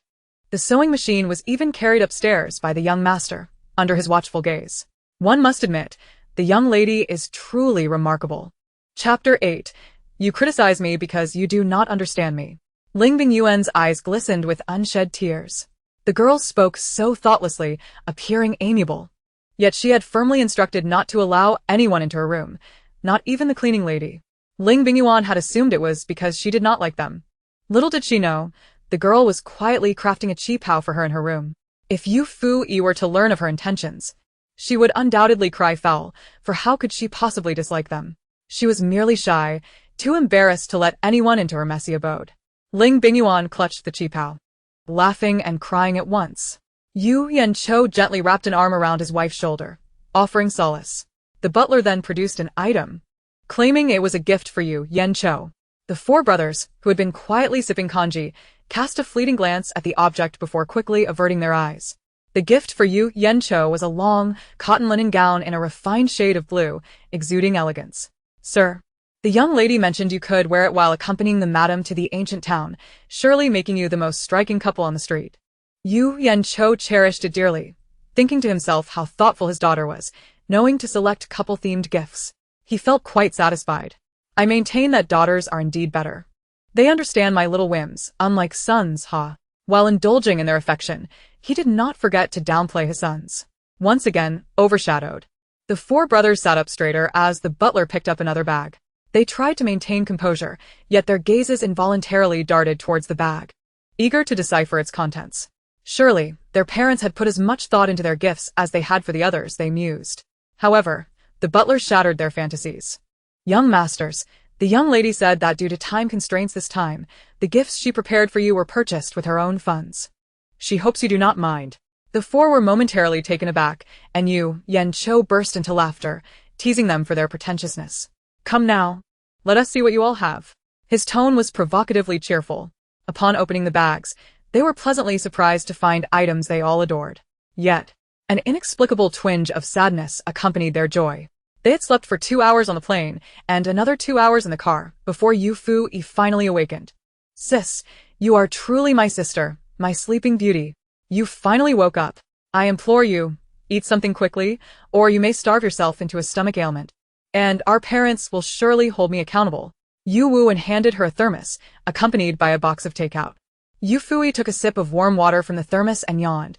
Is it really that dramatic? Absolutely. You have no idea how long those two lectured me yesterday. An entire hour. Do you know how that hour felt? I swear it was like 8,000 mosquitoes buzzing in my ear. I nearly went deaf. With a hint of envy, Yu Wuan remarked. When I participated in that show, they didn't bother lecturing me at all. Yufuyi set the thermos aside and took a few bites from the food he offered before responding. There is only one possibility. What is it? I am too fragile. I could easily perish. Yu Wu rolled his eyes, wishing to retort that she was fragile and easy to perish. Yet she could still lift him with one hand. Just then, Yufuyi quipped, "After all, I do tend to sleep like the dead every day." The siblings indulged in their whimsical banter, with Yufuyi leading the nonsensical exchanges while Yu Wu and kept the conversation grounded. Finally, after yet another hour of winding mountain roads, they arrived at their destination. Given that they had departed at 5 in the morning, their arrival at 11 o'clock was not particularly late. This episode was to be broadcast live, featuring not only a large camera crew, but also a dedicated drone to capture the action. With high-definition technology at their disposal, the program was set to be visually stunning. Upon their arrival, Yufuyi and her brother found that 2 other groups had already gathered, the popular actress Chu Ying and her brother Chu He, as well as the rising star Zhang Jigo and his sister Zhang Xian. As Yufuyi stepped out of the car, she distinctly sensed the 4 of them instinctively retreating a step at the sight of her. "Are you seriously retreating half a step? Am I really that terrifying?" Awakening from her stupor, she finally remembered. "All right, I am now a controversial celebrity. Hi, everyone," she greeted cheerfully, waving with an enthusiasm that could mislead one to believe she was the best of friends with each individual present. Hello," they hesitated, managing a strained smile in response. The camera crew, astute as ever, swiftly captured their expressions from various angles, igniting curiosity among viewers wondering who this newcomer was, as everyone seemed to falter in their composure. "Who just arrived? Why does it seem like everyone's greeting is so forced? I have no idea who is so unpleasant. That voice sounds familiar. It's reminiscent of that notorious Yu-san. No way, could it be Yu-san? Hasn't he retired yet?" Before Yufuyi even made her formal appearance on screen, the barrage of insults had already begun, much to the director's satisfaction. Controversy was essential for the show's success. Originally, Chung Jia was hesitant to send Chung Wanwan, as her delicate frame seemed as if it could be blown away by a gentle breeze. While she conformed to contemporary beauty standards, this was a survival-themed reality show, and he had no intention of allowing the artists to enjoy a comfortable experience. Chung Wanwan's frail demeanor posed a risk. Should anything happen, it would jeopardize the program's airing and result in significant losses for him, compounded by the potential backlash from the Chung family. However, the other party assured him that should any incident occur, the production team would not be held accountable and promised to amplify the program's popularity. Only then did he consent to Chung Wanwan's participation. Initially perplexed by how the Chung family would assist in generating buzz, he soon discovered their method. The thought of the impending arrival of that individual made him chuckle. The Chung family's arrangement was to his advantage. Yufuyi fluttered towards the camera like a dainty butterfly. The production team had thoughtfully set up a large screen for the audience to view the comments. When her face graced the screen, the comments exploded. "It's actually her. Why is it the you-brat? Why hasn't she disappeared yet? The notorious use in bullying young actors and crawling into the beds of older men. How has she not been blacklisted yet? Is her backing that strong? Y-brat. Get out of the entertainment industry." Yufuyi read every comment with keen eyes, and just when everyone anticipated her to break down in tears, she flashed a smile, stating, "You criticize me because you do not understand me. Oh, trying to redeem yourself, are you?" Chapter 9. A bitter fruit, yet poisonous. Get lost. You have no chance of redemption. You're the one who is stinky. Stop blaming others for not understanding you. Even the maids are cleaner than you. The comments were filled with vitriol, assuming she was attempting to cleanse her image. However, the next statement from Yufuyi left everyone stunned. "You criticize me because you do not understand me. Those who truly know me often wish to strike me." Those who had hurled insults were momentarily silenced, as if they had been unexpectedly slapped during a verbal altercation, leaving them in disbelief. Wait, has this woman lost her mind? What is she trying to do? Adaptan yurati persona? Does she really think that merely changing her image will win her favor? Does she believe the internet has no memory? Yufuyi scrutinized the comments, and upon reaching those few, she earnestly replied, "Friends, affection cannot be compelled. At least you have some self-awareness, recognizing the need to change your approach. However, we will never like you. Spare me, who would ever find you appealing? Therefore, do not think that by deliberately sending bullet comments to entice me, I would develop any affection for you." After she finished speaking, she turned gracefully and departed with swift steps, pausing only to offer a piece of advice. A forcibly twisted melon may not be sweet, but it harbors poison.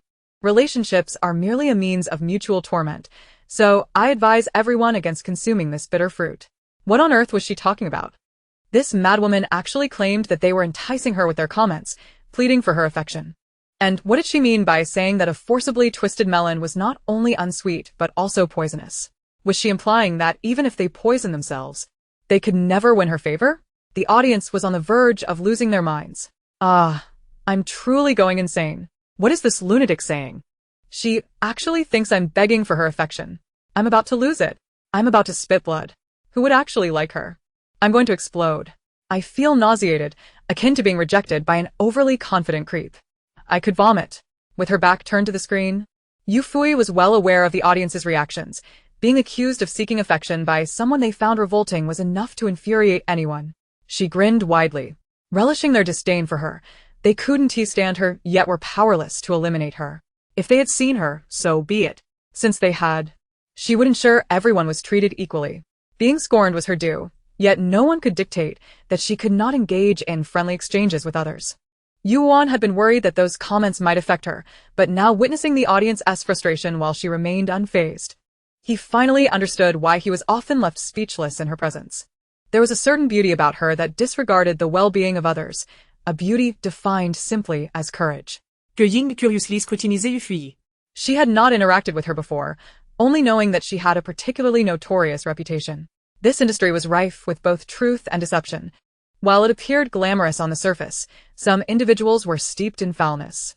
Naturally, she would not concern herself with those with whom she had no connection. The veracity of the rumors mattered little, as she instinctively preferred to avoid excessive contact. However, upon actually meeting Yufuyi, she found her quite intriguing and, indeed, very brave. She even dared to provoke the audience. Chu Ying herself lacked such courage. Without a prestigious background, she was unwilling to succumb to unspoken rules, making her journey exceedingly arduous. Just as she was beginning to see some success, she faced blatant humiliation during a variety show. Yufuyi noticed the glint in her eyes and glanced back. Chu Ying smiled faintly. "You are quite courageous." Yufuyi replied cheerfully, "I originally meant to direct my heart toward the bright moon. But the moon led me into a pit. As a worker, who does not go mad, just like a dog who can tolerate such treatment. Wasn't it merely a matter of survival? What trouble has the dog caused?" Bystander, I've only watched for a few minutes. May I sincerely ask, is she truly insane? I don't know, but I resonate with her words. Who among workers isn't driven mad? I'm working overtime on a Saturday, and I'm about to lose it. What's worse is I just checked the surveillance, and my dog is lounging in the air conditioning at home while I'm hauling bricks. For a moment, I couldn't tell who the real dog was. Why does this woman have so much dirt on her? I find her quite interesting. Her madness resonates with me. I'm more inclined to lose my mind than she is, given that I haven't been paid. If she weren't such a troublemaker, she'd be quite endearing. Ah, troublemaker? You're overthinking it. The moment she sees Fu Wangyi, she clings to him like a dog to feces. Just wait until he arrives. And she'll immediately start clinging to him. The bullet comments fell silent momentarily. No matter how amusing one's personality, poor character is unworthy of admiration. However, someone noticed a point of interest. Wait a minute, brother. Why are you cursing her and dragging Fu Wangyi into it? If she's a dog, then what does that make Fu Wangyi?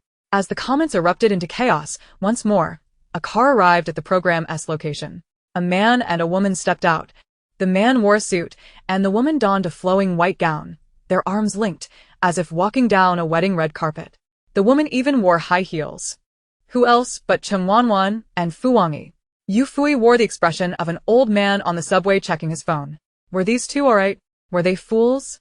Though they had brought spare clothes, this was a survival variety show, not a red carpet event. One was in leather shoes and a suit, while the other wore a dress and heels. The Mariana Trench could not be as deep as their lack of common sense. The program team had intentionally chosen a location to challenge them, as the ground was rather dirty, having just rained the previous night, leaving behind damp mud. With high heels and a long skirt, if Chung Wanwan slipped, it would be a minor inconvenience, but twisting an ankle would be true suffering. This oblivious single dog had no idea that at this moment, Chung Wanwan resembled a battle-ready little rooster, eager to showcase all her beautiful feathers and prove how radiant she was to everyone, especially when facing Yufuyi, Fu Wangyi's ex-girlfriend. Chung Wanwan was determined to flaunt every tender word Fu Wangyi had ever uttered to her in bed, parading it before Yufuyi. Yufui's expression naturally led Chen Wanwan to mistakenly believe that she was envious of her closeness with Fu Wangyi. Chen Wanwan intentionally looked up and chatted with Fu Wangyi, covering her mouth with a smile, her eyes frequently glancing toward Yufuyi.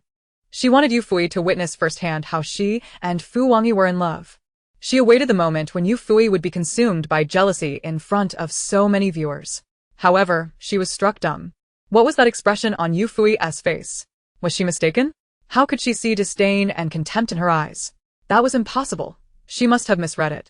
How could Yufuyi, who adored Ego, display such scorn instead of jealousy in such a situation? The distance was not long, and left little time for her to ponder.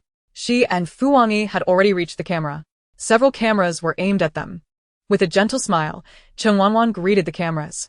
"Hello everyone, I'm your Wanwan. It's been a while." Unlike the chorus of insults directed at Yufuyi, Chen Wanwan had many fans, all of whom praised her.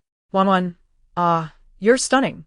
My one is both gentle and beautiful, unlike certain people who can only go mad." Finally, we see beautiful Wan again. I'm so excited. "Wanwan, come here, let me hug you. Wanwan's outfit is so lovely, you look like a little fairy." Beautiful Wan, of course, came with Fu Xiao. They're holding hands, how sweet. But beware, there's a dog nearby. Chapter 10. 2 meters apart. The dog and the person are indistinguishable. I apologize for not seeing clearly. Chen Wanwan noticed the bullet comments and feigned innocence, looking around naively. "Where's the dog? Don't scare me. I'm terrified of dogs." As she spoke, she pretended to be frightened and inched closer to Fu Wangyi, nearly leaning against him. Meanwhile, Fu Wangyi gently patted her back, whispering reassurances. "Don't worry, Wanwan, I'll protect you." Chen Wanwan softly replied with an M, her face flushed with shyness. How sweet. I'm about to faint. I swear to heaven, I want to see the couple I ship get married. I've moved to the Civil Affairs Bureau. Please, have a baby right here. The comments erupted in a frenzy. Chen Wanwan felt a surge of pride. She knew she and Ego were the perfect match. So, what if she had taken him from Yufuyi? And do you love something to be fought for? It was Yufui's own incompetence that failed to keep him. Once she successfully married into the Fu family, she would become the young mistress of the Fu household, living a life envied and coveted by many. Suddenly, a retching sound interrupted her daydream. Chen Wanwan's face turned pale. Who was opposing her? She turned around to see Yufuyi dramatically clutching her chest, gagging, and her fury shot through the roof. However, she had always meticulously crafted an image of gentleness and kindness for herself. If she were to lose her temper in that moment, her carefully constructed persona would shatter. Thus, she feigned concern in a soft, delicate manner. "Fu-yi, are you alright? Are you feeling unwell? Should we take you to the hospital?" She placed an exaggerated emphasis on the word we, the implications of which were unmistakable. She was convinced that Yufuyi would be thrown off balance by her words. As Yufuyi could not bear to see her and engage in a loving display. Yet in the next moment it was she who faltered. "There's a smell of dog feces. Chen Wanwan, you have dog feces on your skirt." Yufuyi pointed towards her and Fu Wangyi's direction, holding her nose and retreating. What? "I have dog feces on my skirt?" Chen Wanwan panicked. "Yufuyi, what nonsense are you talking? There's no dog feces on my skirt. Just turn around and take a look, it's filthy." Yufuyi fanned her face with her palm, exclaiming, "Ugh. It stinks, it really stinks." Chen Wanwan was on the verge of tears. She was terrified to move, as the thought of the dog feces potentially smearing onto her body made her feel nauseated. "Igij, could you check for me and see if it's true?" Her eyes glistened with tears as she looked at Fu Wangyi, who stiffened at the sight. He had a cleanliness obsession. Yet. Seeing Chen Wanwan on the brink of tears, he consoled her. "Don't worry, Wanwan, it's certainly not dog feces. Let me take a look." He cautiously approached Chen Wanwan from behind, and indeed spotted a stained area, but it was clearly mud, not dog feces. He grew furious and turned to shout at Yufuyi. "Yufuyi, are you out of your mind? Why are you scaring Wanwan? This is obviously mud, not dog feces. If you're unwell, go see a doctor and stop disturbing others." He was aware of Yufuyi's relentless obsession with him, expecting her to make things difficult for Wanwan during the program, but he had not anticipated such a clumsy tactic. Fortunately, when Wanwan appeared, he unhesitatingly chose her. She was so gentle and harmless, even inadvertently sending him a photo of her in sleepwear, unlike Yufuyi, who was a malicious woman, resorting to all sorts of tactics to entangle him like a madwoman. He opened his mouth, wanting to say, I know you're angry because I don't love you. And you're taking it out on Wanwan, but no matter how hard you try, I will never love you. But Yufuyi preemptively interjected, Oh? Is it mud? I truly apologize. I'm nearsighted and my vision isn't great. From 2 meters away, I can't tell a person from a dog. I sincerely apologize. Her tone was earnest, and her demeanor obedient, as if she genuinely regretted her misstep. This soft attitude effectively silenced any of Fu Wangyi's forthcoming remarks. After all, she had apologized. What more could he want? If he was dissatisfied, he could report her. However, soon some audience members sensed something amiss. Why does this apology seem strange? Shouldn't she be saying she mistook mud for dog feces? Why mention not being able to distinguish between a person and a dog? Was that a mistake or intentional? I feel the same. It feels as if she's insulting Cheng Wanwan and Fu Wangyi by implying they are like dogs. Let us not kid ourselves. She is deliberately insulting Wanwan. You, the third party, couldn't win over Fu Xiao from Wanwan, so she is envious and resorting to this kind of insult. What a wretch. You, the third party, is still clinging to Fu Xiao. How disgusting. The Yu family should exit the entertainment industry. Cheng Wanwan's fans erupted in outrage, a barrage of comments flooding in, igniting a wave of curses. Meanwhile, bystanders and other fans were merely enjoying the spectacle. Haha, I'm dying of laughter. The way Cheng Wanwan's fans got insulted in turn by her is priceless. It's been ages since I've seen such a bold artist. Is this sister Esther true? Is there anyone who can verify it? Her crazy yet clever personality is making me want to support her. I don't know, but I'm also tempted to support her. It'd be a shame if she collapses right after I start. Fu Wangyi and Cheng Wanwan were left speechless by Yufuyi's remarks, while Chu Ying and Zhang Jigo, not familiar with either side, maintained a distance, clearly opting not to involve themselves. The scene fell into a momentary silence. It wasn't until the final 2 groups arrived that conversation resumed. The last 2 groups comprised the 3-time Golden Rooster Best Actress Xue Qi and her younger brother Xue Xiao, as well as the past Best Actor Zhou Chun and his niece Zhou Tian. Zhang Jigo and Chu Ying, both popular young stars, found themselves excited by the arrival of Xue Qi, an actress of unparalleled prestige, and greeted her with utmost respect. Although Zhou Chun was past his prime, many still reminisced about his refined appearance in his youth, and their entrance enlivened the atmosphere and the comment section. The crowd engaged in pleasantries, with Yufuyi especially enthusiastic. Her eyes sparkled upon seeing Xue Qi, a stunning beauty with an air of disdain. Could we have more like her, please? Let there be no misunderstanding. She wasn't a fan, just wishing to provide a home for every sister. Chapter 11. In the thick grass, with many toads, we stew a whole nest together. Now that everyone has gathered, let us commence. The director shouted into the megaphone. The group that had just been exchanging pleasantries instantly formed a line. First, welcome everyone to Wilderness Chronicles. Please introduce yourselves, and I will explain the rules of the show afterward. Zhang Jigo's cold, hard features were unable to maintain a smile. His adversaries often mocked him with remarks like, Why doesn't the actor Zhang ever smile? Is he inherently averse to laughing? This time, his manager had issued a stern order for him to learn how to smile. Caught between duty and instinct, Zhang Jigo forced a smile, revealing his 8 teeth, transforming the handsome man into a rather foolish visage. Hello everyone, I am Zhang Jigo. Unable to hold it any longer, he snapped back to his usual demeanor. He glanced at his sister, his eyes clearly communicating, I can't hold this anymore. You introduce yourself. Zhang Xian twitched her lips, feeling exasperated. Look at me. Yet she herself was not faring much better. Her smile mirrored Zhang Jigo's awkwardness. Ha ha ha. I'm dying from laughter. The Zhang siblings are something else. Zhang Xian's prideful expression is hilarious. Truthfully, she and her brother are equally awkward. Has Zhang Jigo been bullied into smiling? Must he really force himself to laugh? It's unnecessary. If he can smile while acting, that's enough. Does anyone realize how jarring it is to see someone with a cold demeanor grinning broadly? Ying. Hello everyone, I am Ying. And this is my brother Chu-hee. He doesn't particularly enjoy speaking, so please be understanding. Chu-hee nodded in response, his pale face radiating a chill. Yufuyi poked her brother Yuwu's elbow and whispered, Brother, I'd like to be friends with those 3.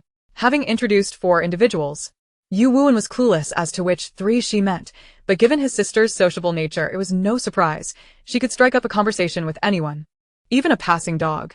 Yet, under pressure, he complied, asking why. Because with those 3 around, We can definitely save on air conditioning costs. Ah. Now he understood which three she referred to. Xueqi was elegant and poised, her every movement exuding charm. Hello everyone, I'm Xueqi. And this is my younger brother Xuexiao, who tends to be a bit taciturn. The wind and snow were howling. Yufuyi nudged her brother. I somewhat regret participating in this variety show. Why? It's too cold. Yu Wu and immediately grasped her meaning, with Zhang Jigo and his sister. Along with Chu He and now the chilly Xuexiao, it was a recipe for an icy atmosphere. Sister, it's alright. Didn't you want to save on air conditioning costs? With these four here, it's even colder than a morgue. Yufuyi found herself momentarily speechless. She had joined to embrace a laid-back attitude while earning a salary, but she did not wish to share warmth with a corpse. It was unbearable. Next was Cheng Wanwan, who maintained her delicate, fragile demeanor, biting her lip and offering a pitiful smile. Hello everyone, I am Wanwan, and I hope we can all get along amicably. As she spoke, she cast a furtive glance towards Yufuyi, seemingly startled by her presence and still haunted by the encounter. Wanwan is clearly intimidated by that scoundrel Yu, attempting to ingratiate herself in a most pitiable manner. The kind-hearted and gentle Wanwan, who, when bullied, only knows to feel sorrow for herself. It is heartbreaking. Fear not, Wanwan, for young Master Fu will protect you. That shameless you should perish in the wilderness. An onlooker, unable to bear the sight, interjected. Are you Wanwan's fans mentally unstable? I see that Yufuyi has done nothing wrong. Why are you so easily frightened? If you want to see the real deal, watch Makabaka instead. Why come out here to put on a show? If this were a survival program, with her in a white dress and high heels, it reeks of pretense. She wouldn't even fit into a trash bin. Fu Wangyi gently wrapped his arm around her shoulders, reassuringly saying, Do not fear, Wanwan. Whatever threatens you, I shall protect you. He cast a pointed glare at Yufuyi as he spoke. Cheng Wanwan's fans erupted in a frenzy, launching yet another wave of attacks against Yufuyi. Cheng Wanwan felt a rush of satisfaction. Knowing her fans as she did, they must be going wild. While the subtly insulted Yufuyi would surely see her fanbase dwindle under their relentless criticism, she envisioned herself as the underdog, gaining numerous fans and rising to fame. Such a delightful fantasy, yet the reality was starkly different.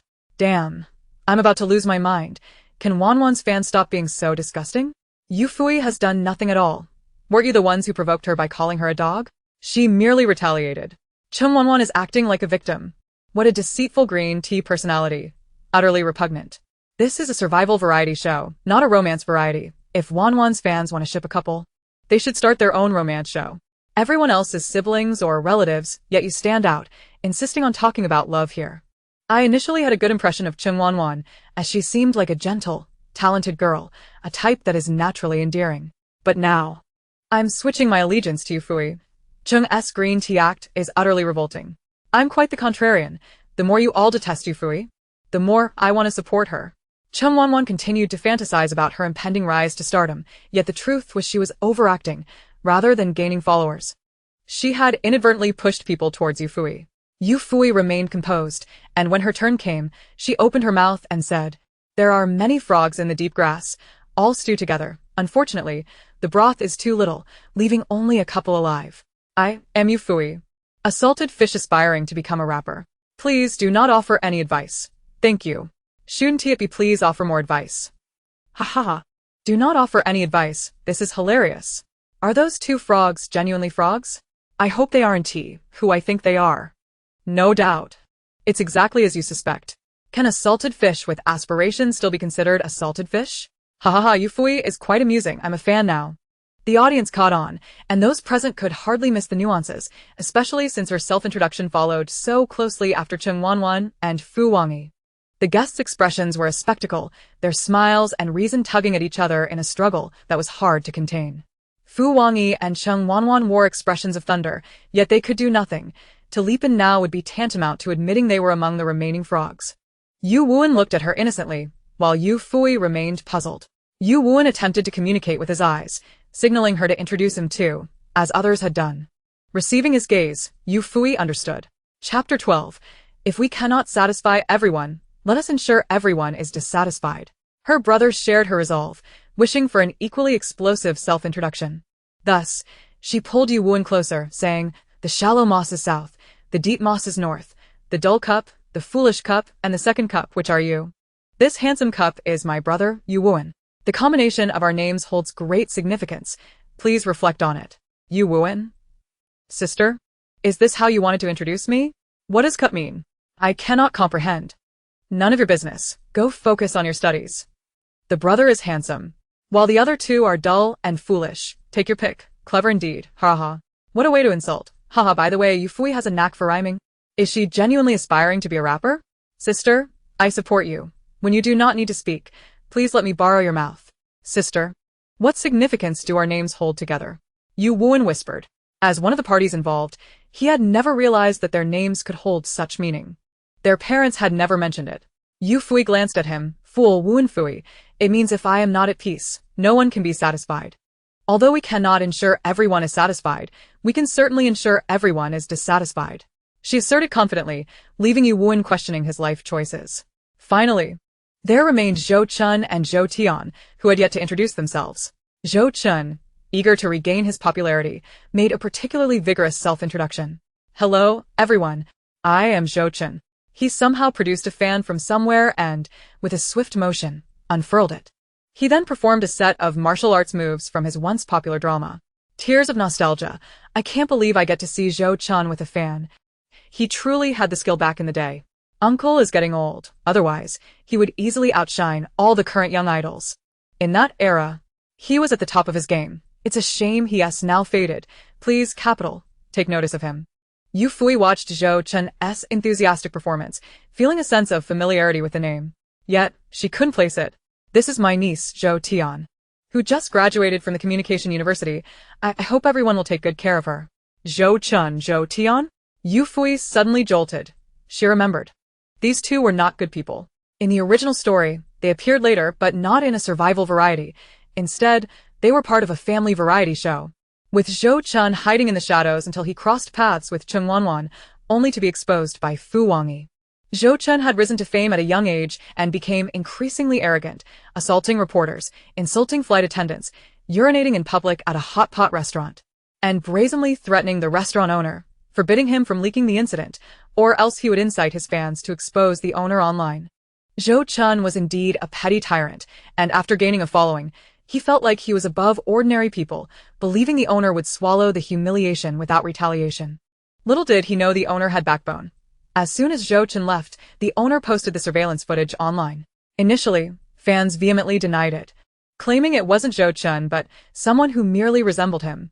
Eventually, the owner released high-definition footage and recordings of Zhou Chun threatening him, forcing his fans to confront the truth. Zhou Chun himself faced backlash from viewers for his repugnant behavior.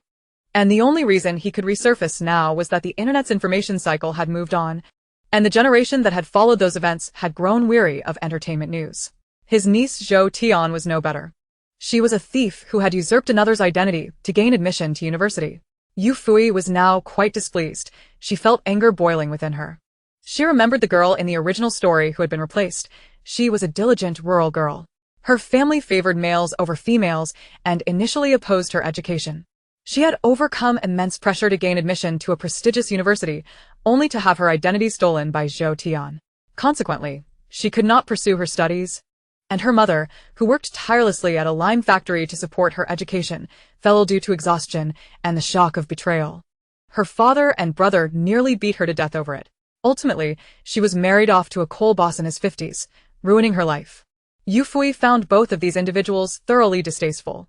She was still pondering how to cleverly orchestrate the self-destruction of these two individuals when Zhou Tian, having finished her introduction, brazenly approached her. With an unreserved smile, she declared, "Sister Fu Yi, I seek your guidance. I wish to learn how to draw such widespread attention for you. Sister Fu Yi are so popular. It must be quite burdensome, no?" The moment those words escaped her lips, the expressions of those present were nothing short of exquisite. Even the barrage of comments momentarily ceased.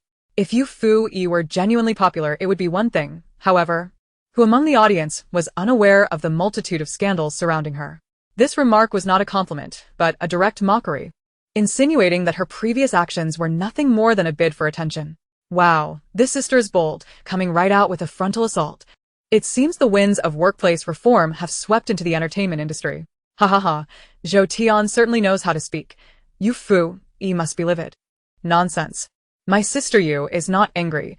Did you not see that her expression remained unchanged? Zhou Tian was quite pleased with herself. Although she had her back to the large screen and could not see the comments, she was well aware that her words would undoubtedly generate a significant stir. If there was anyone present who was easy to bully and could elevate her own profile, it was undoubtedly the scandal-ridden Yufuyi. Yufuyi should feel honored to be used as a stepping stone. In her plan, she envisioned Yufuyi becoming infuriated, publicly slapping her in the face. After which she would feign innocence, shedding a few tears, claiming ignorance due to her youth, with her family further collaborating to generate buzz. She had no doubt that she would rise to fame. However, after a prolonged silence, rather than becoming angry, Yufuyi appeared resolute. What was there to be troubled about in being famous? I am famous, and I take great pride in it. This, astonishingly, was an outright admission of her fame. Had she lost her mind? Even top-tier stars hesitated to declare such a thing. Zhou Tian never anticipated that she would so recklessly dig her own grave. But it aligned perfectly with her intentions. The moment those words left Yufuyi's mouth, she would be subjected to ridicule, her name written backward in mockery. In that moment, the audacity to openly ridicule Yufuyi would surely earn her the admiration of the audience. The barrage of comments erupted in chaos. Wow. Has this woman gone insane? How could she possibly claim to be famous after such a drunken display? No wonder some say she's lost her mind. It turns out she truly has. Only the boldest would dare to dream. We, on the other hand, would never claim to be famous. Nevertheless, black fame is still fame. This sister is so steeped in scandal that she has turned it into an art form. How could that not be considered fame? Zhou Tian could hardly suppress her grin, taunting, Sister Fuyi is indeed no ordinary person. She possesses far more confidence than the average individual.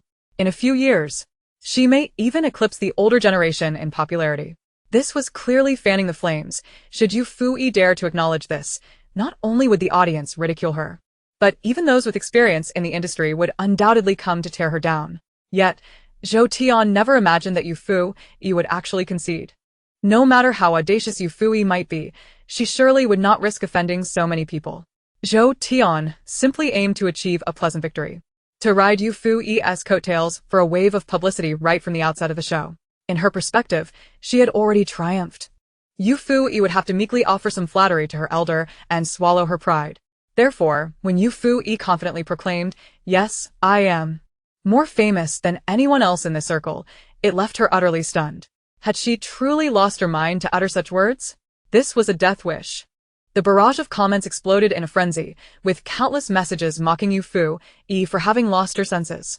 Now, all eyes were on Yufuyi, and Chunwanwan could hardly contain her amusement, while Fu Wangyi openly displayed his disdain. Such an ignorant fool. Still harboring dreams of becoming the young mistress of the Fu family, what sheer folly. Yu Wuan felt a twinge of anxiety. His sister had a knack for inciting hatred, and that group of netizens would surely not let her off the hook. However, when Yufuyi uttered her next words, everyone was left dumbfounded. I was born under the red flag, nurtured in the spring breeze. My blood flows with the faith of the five-starred red flag, and I gaze upon the bright future of China. How could that not be considered fame?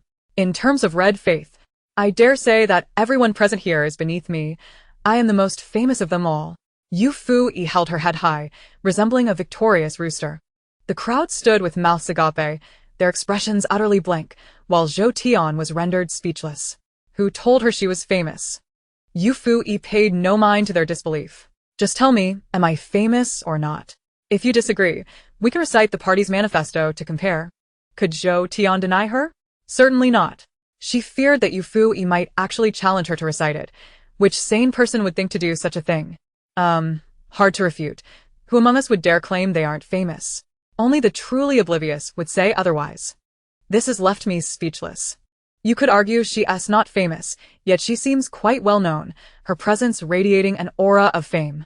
Conversely, if you assert she is famous, her reputation is indeed tarnished. All right, even I must concede, she is indeed quite famous. Zhou Tian's expression soured, furious enough to toss her head and storm off. But Yufuyi intercepted her. What are you doing? Zhou Tian snapped. Yufuyi raised an eyebrow. Of course, I wish to continue our discussion on fame. Who wants to chat with you? I'm here to record a variety show, not to engage in conversation. If you're not here to chat with me, then what brings you here? Are you looking for trouble? Zhou Tian was left speechless by Yufuyi's retort, her already frayed emotions now spiraling further out of control. Seizing the opportunity, a strand of mental energy silently infiltrated Zhou Tian's mind. Yufuyi smirked, a flash of crimson light flickering in her eyes.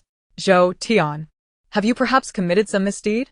Zhou Tian instinctively sought to retort, but her mind felt as if it were under some form of control. Unbidden memories of her past actions surged forth. She recalled how her mother had swapped her identity with Zhang Sanmei, and how jubilant she felt seeing Zhang Sanmei trampled into the mud. If it weren't for the fear of causing a fatal accident that could expose this matter, she would have long since succumbed to the urge to eliminate her.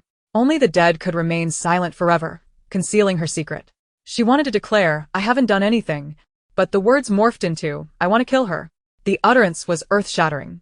The director, who had been watching the spectacle unfold, momentarily forgot to contemplate whether the statement was suitable for broadcast. Meanwhile, the audience was stunned by Zhou Tian's sudden declaration. They relished the opportunity to critique others online. But they were not deranged. To openly express a desire to commit murder in public, was that permissible? The guests in attendance displayed expressions of shock, while Yu Wuan remained impassive. Positioning himself protectively in front of Yufuyi, his brows furrowed coldly. "Who do you wish to kill?" His intent was to question, yet to Zhou Tian's ears, it sounded like an order to continue her response. She pressed her lips together, but could not maintain her silence for more than 3 seconds. Her lips involuntarily parted. I Want to kill Zhang Sanmei. The moment that name escaped her lips, Zhou Chen, who had remained silent until now, underwent a dramatic transformation. He had refrained from speaking because he was acutely aware that his niece would not be at a disadvantage. Perhaps she could even help him regain fame. He never anticipated that his niece would dare utter that name. Had she lost her sanity? Zhou Chen slapped Zhou Tian across the face. "What nonsense are you spouting? No matter how much Yufuyi angers you, she is still your senior. How can you joke about wanting to scare someone? Apologize." True to form, a person who had been buried for many years possessed greater composure than those who were merely hiding in obscurity. In a single sentence, he reframed Zhou Tian's words as a mere jest, while clearly placing the blame on Yufuyi, asserting that Zhou Tian had spoken in madness due to Fuyi's provocation. It must be said, although these two were despicable, they were indeed the epitome of the antagonistic forces, seeking to elevate themselves by stepping on Yufuyi, all the while engaging in illicit activities behind the scenes. Had it been anyone else, they would undoubtedly have fallen victim to their schemes. However, unfortunately for them, Yufuyi was no ordinary person. She was an extraterrestrial. Thus, with Zhou Chen's two statements, before Yufuyi could react, Zhou Tian had already spiraled into madness. She grasped Zhou Chen's arm, her eyes beginning to redden. Her voice tinged with madness. "You hit me. How dare you hit me? And you still expect me to apologize? Zhou Chen, who do you think you are? When you made me hide drugs, why didn't you ask me to apologize? When you begged me to accompany you to drink and build connections, why was there no apology? When you asked me to help you organize the selection of a consort, where was your apology then? Zhou Chen, do not forget. Your return to the industry was due to my efforts. Hiding drugs, accompanying drinks, selecting consorts." As soon as these words emerged, the crowd was once again rendered motionless for several seconds. This was an explosive revelation. This was absolutely scandalous. "What are you saying, Zhou Tian?" Get a grip. "I am completely aware." The two engaged in a fierce exchange. Zhou Tian shockingly began to expose the locations where Zhou Chen had hidden drugs. My friends and I were astounded. Oh heavens, is this true? Is Zhou Chen really this outrageous? Is no one calling the police? That is a drug issue. And our nation does not tolerate such matters. The police have been notified. Regardless of the truth, an investigation will reveal all. Meanwhile, Yufuyi raised her hand like a dutiful child. "Director, I need to make a phone call." The director, still reeling from the situation, stammered, "Call? What are you calling for?" "The police.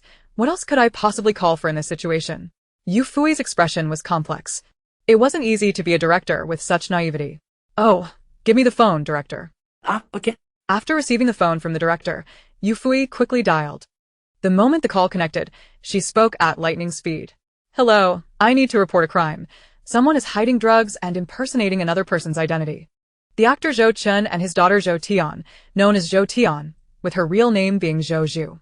Zhou Chen is hiding drugs. And his daughter Zhou Tian has stolen someone else's identity to attend university.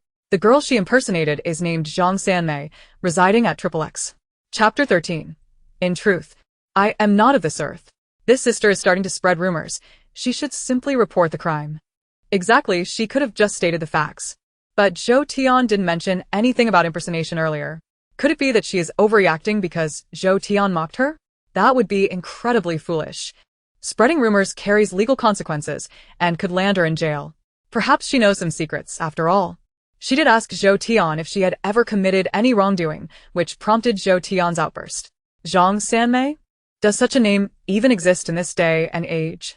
If you're going to spread rumors, at least make them believable. Do you take others for fools? A person's words reflect their character. Yufuyi seems to have come from the Qing dynasty, still clinging to outdated notions of gender hierarchy. Such disdain for women would lead her to harbor malice towards a girl, even denying her a proper name. Wait, are you Zhou Chen's braindead fans? Wasn't it Zhou Tian who mentioned the name Zhang Sanmei? Why are you placing the blame on Yufuyi? Someone began to muddy the waters. Yufuyi, unable to see the barrage of comments, could only imagine that Zhou Tian, having a slight resemblance to Zhang Sanmei, dared to entertain the thought of impersonating her and, astonishingly, succeeded. Furthermore, Zhou Chun had found a source for obtaining drugs, implying that both individuals had backing from others. By revealing Zhou Tian's wrongdoings before the audience, Yufuyi hoped to maximize the protection of Zhang Sanmei's rights. She was already so unfortunate. And Yufuyi did not wish for the justice owed to her to be hidden in obscurity. After accurately reporting the address, Yufuyi did not pause but instead made a call to her home. Zhou Chen's case was straightforward to investigate due to its severity, while Zhou Tian's wrongdoing was likely to be concealed by those behind her. After all, she was impersonating a girl from a background with no connections, making it easy for anyone to obstruct Zhang Sanmei's pursuit of justice. In this new era, those living in the shadows still existed. The live broadcast continued, with the director being bold enough to keep it running since the most explosive queries had already been addressed, making it irrelevant to shut it down now. I am so anxious for an update. Dear uncles, hurry up, I want to know the truth. Stop urging, they aren't in the country. So it's reasonable for them to be slow. Could these two run away? I'm worried they might escape. Escape? In front of a nationwide audience? They would have to be out of their minds. Several hours passed, and the number of viewers in the live stream only increased. Meanwhile, the police arrived. Four uniformed officers stepped out of the vehicle, two approaching Zhou Chun and Zhou Tian respectively. Zhou Chun, Zhou Tian, you are both suspected of drug possession and identity impersonation. Please come with us. Zhou Chun and Zhou Tian were immediately taken away. Since Yufuyi was the one who reported the crime and had proactively mentioned Zhou Tian's offense, she was also taken in for questioning. Seeing her being led away, the Zhou family seized the opportunity to smear her reputation. Yufuyi must be arrested for spreading falsehoods. She deserves it. I heard Yufuyi is the eldest daughter of the Yu family. No wonder she speaks so recklessly, with someone always covering for her. Being wealthy has its perks. One can make an innocent girl the center of a public spectacle with just a few words. The original protagonist was indeed struggling in the entertainment industry, with 80% of the audience believing that Yufuyi was taking this opportunity to retaliate against Zhou Tian. Thus, when the Zhou family hired online trolls to tarnish her image, many genuine viewers began to criticize Yufuyi, accusing her of wasting police resources to settle personal scores. Some even demanded the director remove her from the show. However, 2 hours later, they were slapped in the face. What the heck? It's true. Yufuyi was not lying. Everyone look at the announcement just released. I just saw it. It's a huge revelation. Oh my heavens. Zhou Tian and her mother actually did steal someone's identity. What kind of monsters are they? I saw the report. The girl Zhou Tian impersonated was married off to an old man for a bride price. I can't believe it. In 2023, such things still happen. I suddenly feel a chill down my spine. Regarding drug-related issues, the Summer Nation has always placed the utmost importance on them. So Yufuyi was not surprised that the police could swiftly locate the drug hideout. As for Zhang Sanmei's case, it was undoubtedly due to the backing of the Yu family. The ease with which Zhang Sanmei was impersonated was linked to her family's acceptance of money. Dealing with such individuals often requires unconventional methods rather than formal ones. Hello everyone, I am Zhang Sanmei, the person Zhou Tian impersonated. I have been advocating for this issue, but no one has resolved it for me. They all advised me to give up, saying it was pointless to pursue it further. I felt powerless and was prepared to take my own life, but unexpectedly, I received a call from the police. I am truly grateful to Miss Yufuyi. Thank you. I have lost everything, but I want my deceased mother to know that I did not betray her in bearing the burdens she once carried. There was a moment of stillness in the comments section as Yu Yencho, who had been closely following the live stream, sent a gift that momentarily halted the barrage. Zhang Sanmei's comment lingered in the center of the screen for a full 10 seconds, allowing the audience to truly absorb its weight. Many were so shocked they could hardly speak, reflecting on how they had just mocked Yufuyi for fabricating lies detached from reality, and couldn't help but wish they could slap themselves. How hurt must that girl have felt upon seeing their comments? She was already suffering greatly, yet they mocked her name as if it were not suitable for this era. I am truly sorry. I apologize for my ignorance. No matter how bright the sun shines, there will always be shadows. While society progresses, there are still many backward individuals and places. I should not overlook the suffering of others simply because I am doing well. I apologize as well. I am the only daughter in my family, and my parents have treated me very well. I was unaware that, in this world, not far from me, there exist individuals of the same gender, their very names tinged with a sense of indifference. I apologize, Yufuyi, and thank you. Henceforth, I shall be your devoted fan. Whoever insults you shall face my wrath. The barrage of comments on the screen radiated a rare harmony, even tinged with a hint of melancholy. Yet, in the midst of it all, Yufuyi felt a surge of joy as the two eyesores were finally escorted away.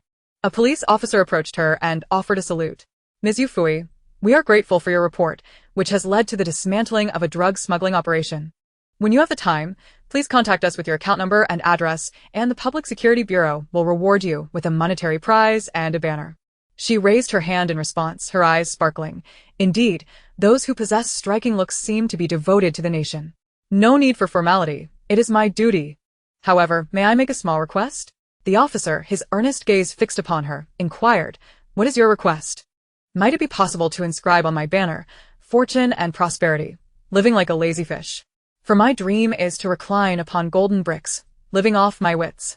How amusing! Yufuyi is quite the jester.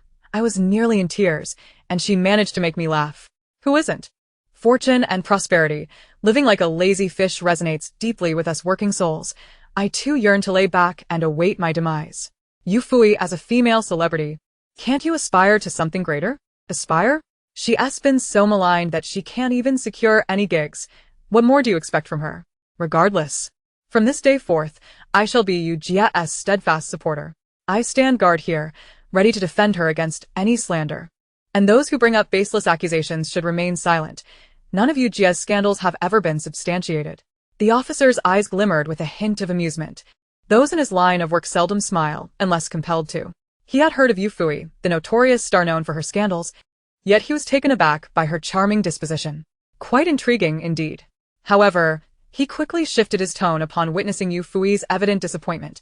But I can create one for you myself, as a tribute to my fallen comrades who can finally rest in peace. Once again, tears threatened to spill. The blood-stained uniform etched into her memory forever. Those vile drug-addicted artists still proclaim their humanity, asserting their right to live. To hell with them. They err and yet continue to howl on the internet, while some sirens will never sound again. What circumstances can't be revived? The children of fallen officers, who inherited their sirens, have all perished. No one can inherit them anymore. Ah, how I loathe those scoundrels. A wave of sorrow swept through the comments, mirroring the pain that crossed Yufuyi's eyes. Yet, she quickly composed herself, pointing to the sun in the azure sky. Officer, look, that is the sun. Sometimes it is obscured by clouds, but after the clouds pass, it ultimately illuminates the earth. Indeed, it certainly will.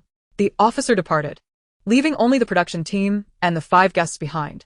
Everyone gazed at Yufuyi in disbelief, curious as to how she possessed such knowledge, but she paid no heed to their inquisitive stares, nestling beside Yu Wuan like a quail.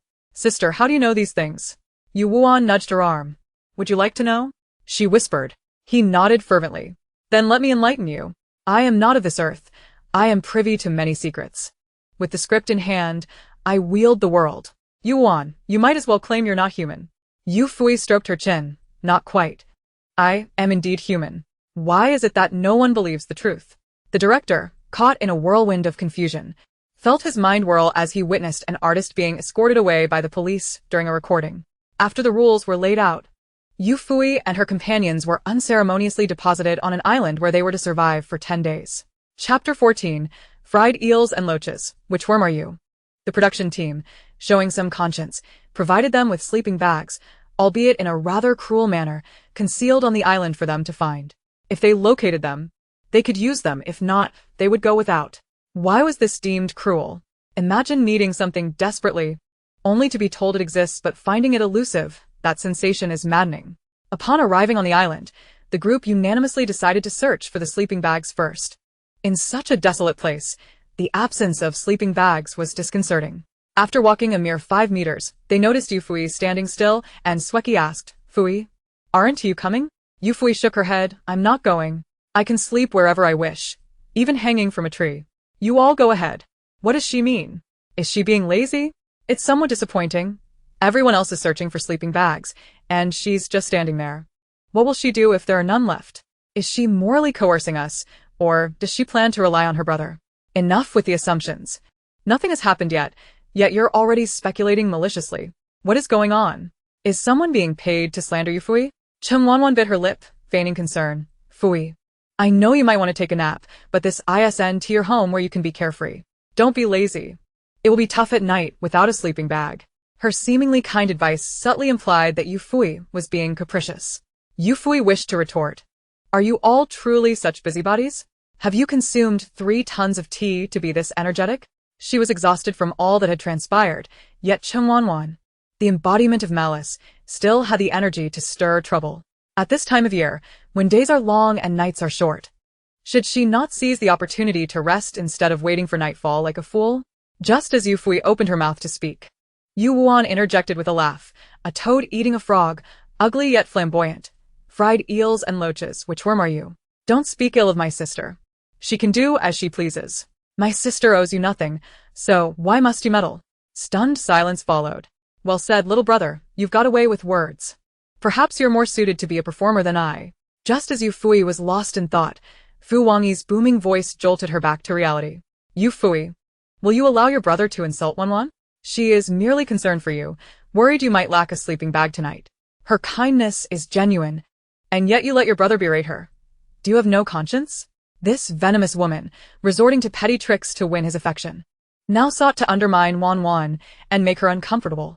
Such malicious intent, it was evident that even without Wanwan, he would never return to her. Yufuyi was utterly perplexed. "Excuse me, this being I shall refer to as a person. Are you alright? What have I said to provoke such a tirade? I was perfectly reasonable." "You're the one overreacting," she retorted. "Dare you raise your voice at my sister again?" Yu Wuan's eyes flashed with cold fury, assuming a defensive stance, ready to act should Fu Wangi utter another word. Yufuyi swiftly pulled him back. "Brother, just stay behind me." Yu Wuan wanted to assert, "Sister, no need. I've got this." But he soon realized he could not escape her grasp. He questioned his own worth. Was he truly this powerless? With her brother held back, Yufuyi locked eyes with Fu Wangi, a smile playing on her lips as her words sent shockwaves through both Fu Wangi and Chen Wanwan. Fu Wanji. "Do not overstep your bounds. You believe I once harbored feelings for you, thinking you could manipulate me, and thus dare to shout at me? Enough with the incessant high notes in that cranium of yours. Here you are, indulging in the soup I painstakingly prepared, yet relishing the attention of someone else's allure, all while imagining that I remain hopelessly devoted. I have rarely suppressed my disgust to overlook your behavior, yet you choose to provoke me. Have I given you the impression that I am at your mercy?" Chen Wanwan was instantly flustered. She had not anticipated that Yufuyi would so recklessly bring this matter before so many. Was being betrayed truly a matter of pride? She quickly retorted, "Fuyi, do not speak out of turn. I have never attempted to seduce ego. Our feelings are mutual." Yufui's gaze shifted to meet hers, her tone indifferent as she replied, "Did I say it was you? Why are you so eager to defend yourself?"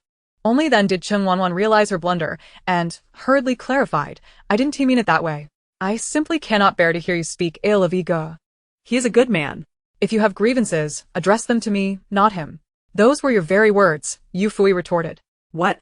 Chen Wanwan was bewildered. Suddenly, a slap resonated across her face. Another slap followed. "I am typically quite understanding and accommodating. Since you insisted on confronting me, I shall oblige." Chen Wanwan, disoriented from the blows, found herself unable to retaliate. Yufuyi was relentless, delivering yet another slap. "You and your mother conspired to defame me, flaunting your trifling victories before me. If you wish to be a trash can, I have no objections, but if you would also dare to provoke me, what choice do I have but to fulfill your request and entertain you? I advise you to keep your tail tucked between your legs and avoid crossing my path in the future. Otherwise, should I choose to reveal more, prepare to plummet from your lofty heights. Fu Wangyi stepped forward, pulling Chung Wanwan aside, and shouted at Yufuyi, Yufuyi, that's enough. Yufuyi showed him no leniency, raising her leg high and delivering a sharp slap to Fu Wangyi's shoulder, causing him to kneel instantly. And you? Do not dare to act so brazenly in my presence. Who do you think you are?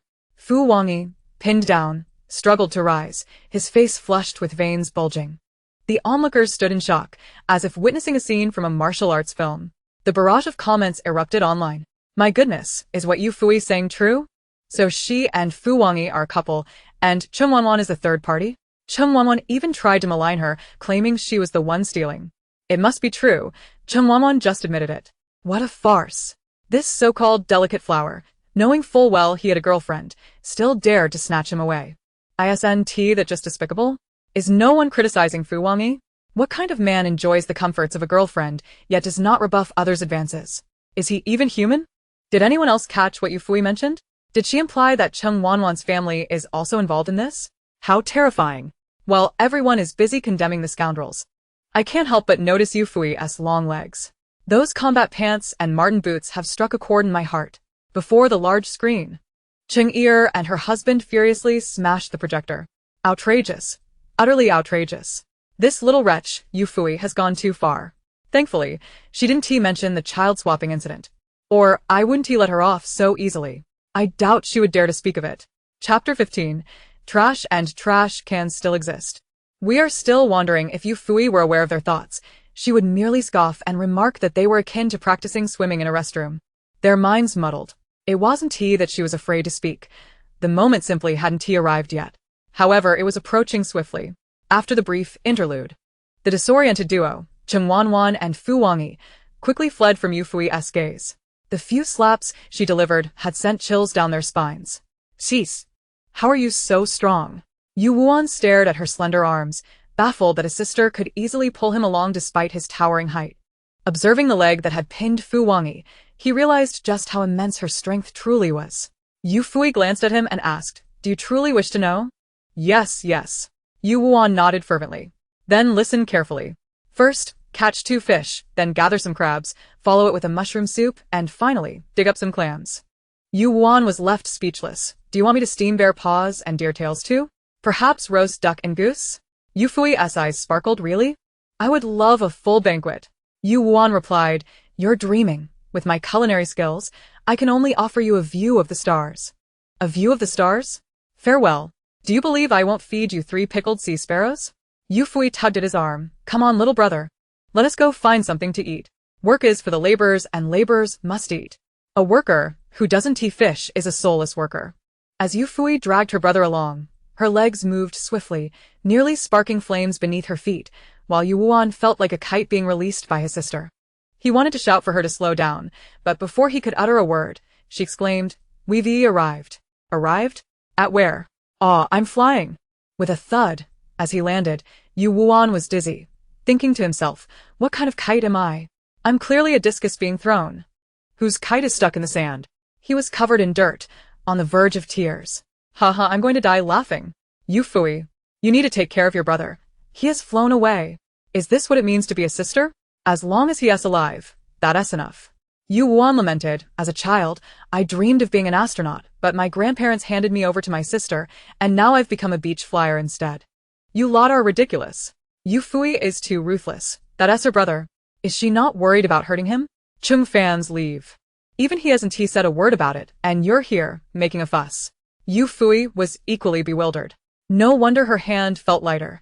Her brother had indeed flown away. She rushed over and gently lifted her seemingly lifeless brother, inquiring, Brother, are you all right? Yu Wuan, with tears in his eyes, replied, Sis. You're holding your brother, not garbage, so please don't toss me around like that. Yufuyi, looking conflicted, responded, Brother, you must not compare yourself to trash. Upon hearing this, Yu Wuan felt a sense of comfort. His little heart was slightly healed. Thankfully, his sister still cared for him. He had only made a comparison, and she wouldn't actually equate him with trash. Yet, Yufuyi sighed dramatically, her tone tinged with regret. Trash has its bins. But we are still wandering on this deserted island, homeless. After expressing her thoughts, Yufuyi ignored Yuan's questioning gaze and began searching for something on the beach. Yuan, who had been lifted and then put down, wondered aloud, "So what was the point of lifting me?"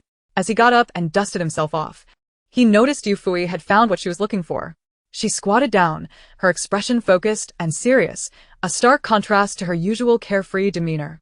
Seizing the moment, she slightly raised her hand, palm down, and the spectators gasped at the beauty of her hands. Her fingers were long, smooth, and fair, with well-trimmed, rounded nails. Her hands appeared both elegant and pristine. Without any adornments or enhancements, they were captivating enough to draw eyes. However, in a swift motion, she plunged her hand into a hole in the sand and pulled something out.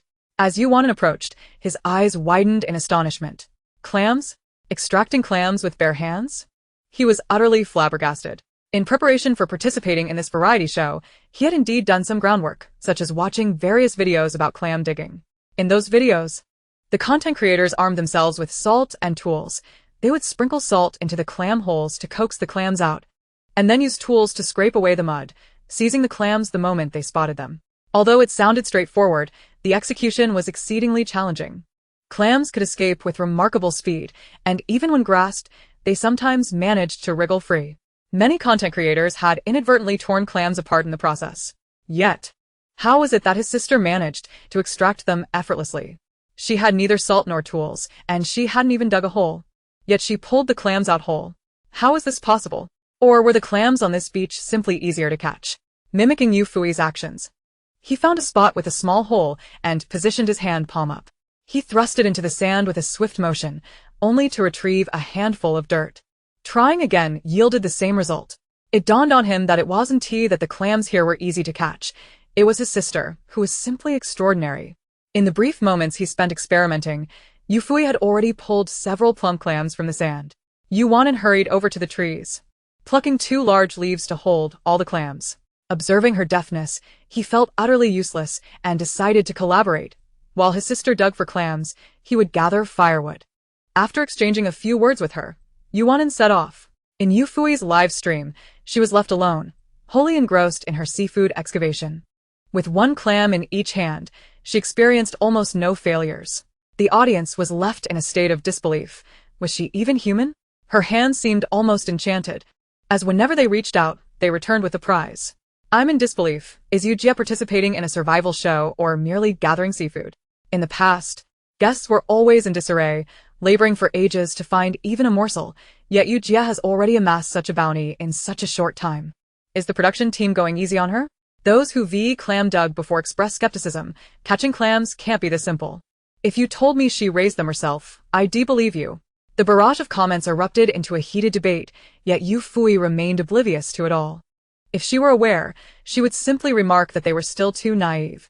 This was her restraint. Otherwise, a single stomp from her could conjure a veritable rain of clams. Meanwhile, the group searching for sleeping bags was experiencing far less joy. The production team must have neglected to hone their skills, as the spots for hiding the sleeping bags were more secretive than treasure troves.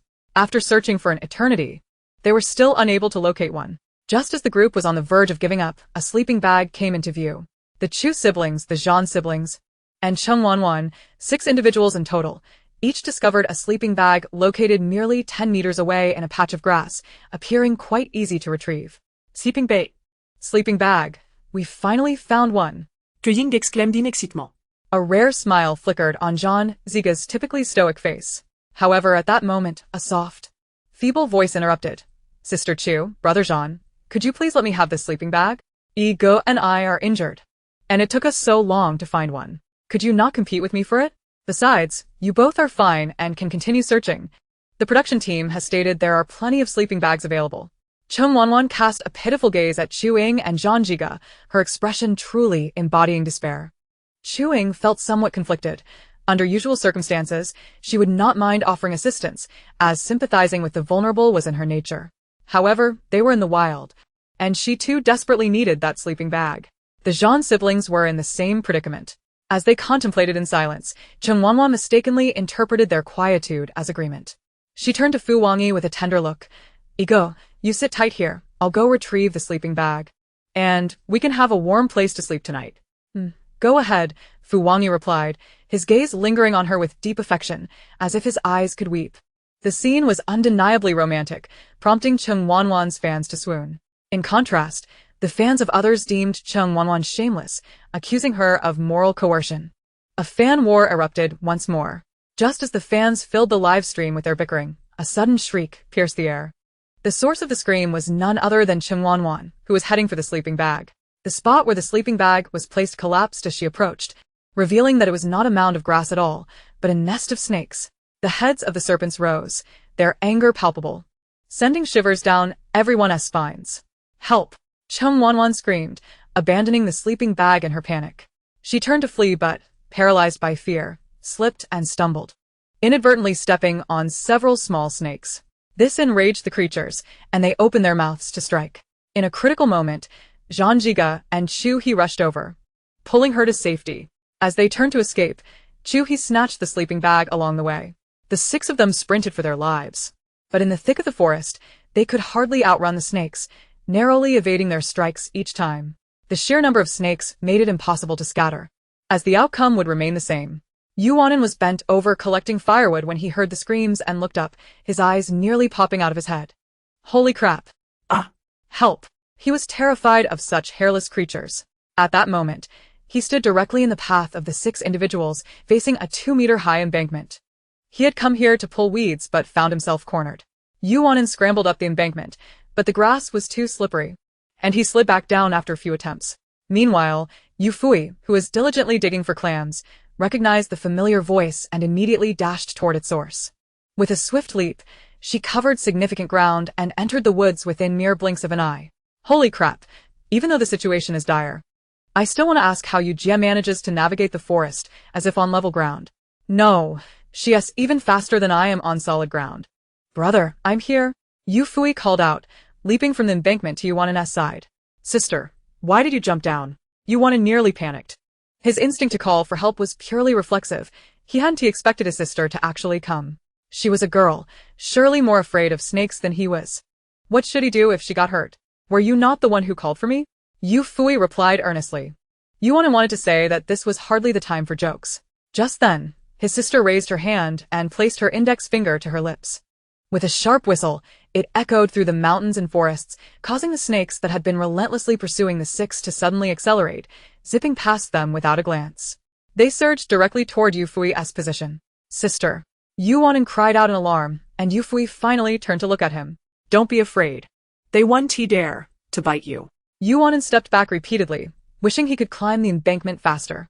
He shook his head vigorously, sister. It's not about whether they will bite, it's about how they look. Yufuyi contemplated expressing her discontent regarding what she perceived as a form of appearance discrimination. However, upon witnessing his genuine fear, she abruptly stomped her foot, causing the ground to tremble. The exuberant little spicy strips immediately came to a halt. I appreciate your enthusiasm, but perhaps you should remain where you are. My brother is frightened by your presence. The little spicy strips tilted their heads in unison, seemingly perplexed as to what made them frightening, for they had no intention of biting anyone at that moment. Yufuyi remarked. Perhaps it's simply that you lack a certain charm. Lacking charm? What could that possibly mean? Were they being criticized for not having eyebrows? The little spicy strips felt aggrieved. After all, their lack of eyebrows was not their fault. Moreover, what was so appealing about having fur? Wasn't their sleek and glossy appearance far more attractive? I fell for Yujia's trick, chiding a group of little spicy strips for their supposed lack of charm. You truly are something else. Little spicy strips, you really are impressive, you old trickster. Are you all missing the point? Shouldn't you be questioning why the little spicy strips can comprehend Yufuyi's words and even engage in conversation with her? Is that not a marvel in itself? The audience shared this sentiment. The little spicy strips that had previously pursued them with relentless vigor now displayed a docile demeanor before Yufuyi, obediently responding to her commands in a manner that was utterly bewildering. Regrettably, Yufuyi was the sole representative of the interstellar realm present. Had there been another interstellar individual, they would undoubtedly have remarked that this was merely the beginning. Having such feeble snakes obey was hardly impressive, for she had yet to reveal even a fraction of her true capabilities. Although the interstellar community had deemed her the most unambitious person, she was, in fact, extraordinarily formidable. A person with A-grade mental prowess was already considered a genius, yet she was a top-tier 3S anomaly. While others might achieve a dual-element affinity after millennia, she possessed an unparalleled affinity for nature, which was remarkable in itself, yet she seemed intent on leading an idle existence. After her departure, the highest-ranking individual lamented daily. Designating her as the foremost idle individual was less an act of mockery and more a profound disappointment, yet who would dare regard her as truly idle? The crops she attempted to cultivate perished prematurely, not due to her negligence but rather because she was simply too late. Did one truly believe she was inept? Chapter 17. A trifle. Merely a brush with heaven for herself and her sister, unless there is something urgent. You should all depart quickly. I'm off to find something to eat. Yufuyi waved her hand, urging the little spicy strips to return home. Reluctantly, the little spicy strips raised their heads, gesturing dramatically, causing the audience to gasp in alarm. When a snake stands upright, it is preparing to strike, and at just over a meter away, a single lunge would suffice. Is she truly safe? Will she be attacked by the spicy strips? Those who pose as something they are not must face the consequences. If bitten, who can they blame? Does she genuinely believe she can understand them? Has she lost her mind, thinking she is a snake? Or perhaps suffering from delusions? Excuse me? Someone trampled your nest? Who? Upon Yufuyi's utterance, the audience was astonished. The guests possessed no electronic devices, implying they were entirely unaware of any actions taken by others. Yet Yufuyi, astonishingly, spoke of the little spicy strip's nest being trampled, a matter no one had mentioned to her. How could she possibly know? The audience was left in a state of confusion, questioning whether she was merely feigning understanding or if she truly comprehended their plight. The viewers in the live stream were enveloped in uncertainty, while Chen Wanwan stood frozen in place. She had been the first to step into the nest, and the others were merely collateral damage. The little snakes turned in unison, flicking their tongues at the 6 individuals. Snakes are known for their grudges. Their capacity for resentment rivals that of monkeys. In the wild, if a snake's eggs are taken, it will follow the scent relentlessly. Thus, even though it was Chen Wanwan who had destroyed the nest, the scent surrounding it encompassed all 6 of them. The snakes would hold them all accountable for the offense. Oh, it's you all, Yufuyi gazed at the group. What do you intend to do? You can't let them harm us. It was unintentional. The instigator, Chen Wanwan, hid behind Fuwangi. Upon hearing this, Yufuyi grasped the situation. Chen Wanwan had indeed trampled the nest. Oh, so if they wish to bite you, it's not intentional either. You simply brought this upon yourself. Yufuyi remarked, furthermore, what obligation do I have to ensure they spare you? Do you consider me your father or mother? Oh no, let us reconsider. If I had a daughter like you, I wouldn't survive past 40. Oh, so does that imply that whoever is Chen Wanwan's parents won't see their 40th birthday? How amusing. Even though Chen Wanwan destroyed the snake's nest, if Yufuyi possesses the capability to prevent the snakes from biting her, she ought to save Chen Wanwan. After all, they are merely animals. The one in front. Perhaps you should sit where the giant Buddha of Leshan is. If Yufuyi hadn't intervened, they would have already been bitten by the snakes. Whether she chooses to save them or not is her prerogative, and who are you to play the savior? When Chen Wanwan morally coerced Xiuying and the others earlier. Where were you? Enough bickering. If you want to fight, take it to the dance studio. The snakes aren't venomous. A bite won't be fatal. If you don't wish to assist, that's your choice. But why insult my parents? Yufuyi, what will it take for you to let us off the hook? Chen Wanwan's voice trembled with a hint of desperation, sounding pathetically heart-wrenching. Yet, her words bore a venomous undertone. She did not say me but us, implicating Xiuying and the others. If Yufuyi were to refuse, it would mean offending the rest as well. She was confident that Yufuyi would not dare to risk offending the others by allowing the little snakes to exact their revenge. While Zhang Xuan and Xiu He were mere amateurs, Zhang Jiga and Xiuying were different. They were veterans in the entertainment industry, currently at the height of their fame. And their standing far surpassed that of Yufuyi, a scandal-ridden actress with no fans to her name. If Yufuyi dared to offend either of them, she wouldn't need to lift a finger. They and their fans could easily tear her to shreds. Chen Wanwan gazed at Yufuyi with a pitiful expression. Yet her heart brimmed with provocation. Alas, Yufuyi had no intention of following the script she had crafted. With an impassive expression, she stated, "Remove that 'we' from your statement. I refuse to believe you all joined hands and leaped down together. Of course, if you all conspired to commit collective suicide, then disregard my previous comment." Her words pinpointed the true culprit who had trampled the snake's nest. The little snakes would seek out whoever had offended them. Rest assured, they wouldn't kill anyone, for they were not venomous. Upon hearing her mention them, the little snakes began to writhe in excitement. The one that had spoken earlier raised its neck once more, dancing before Yufuyi. She bent down to listen for a moment, then shrugged and turned to the 6 individuals. They offer you 2 choices.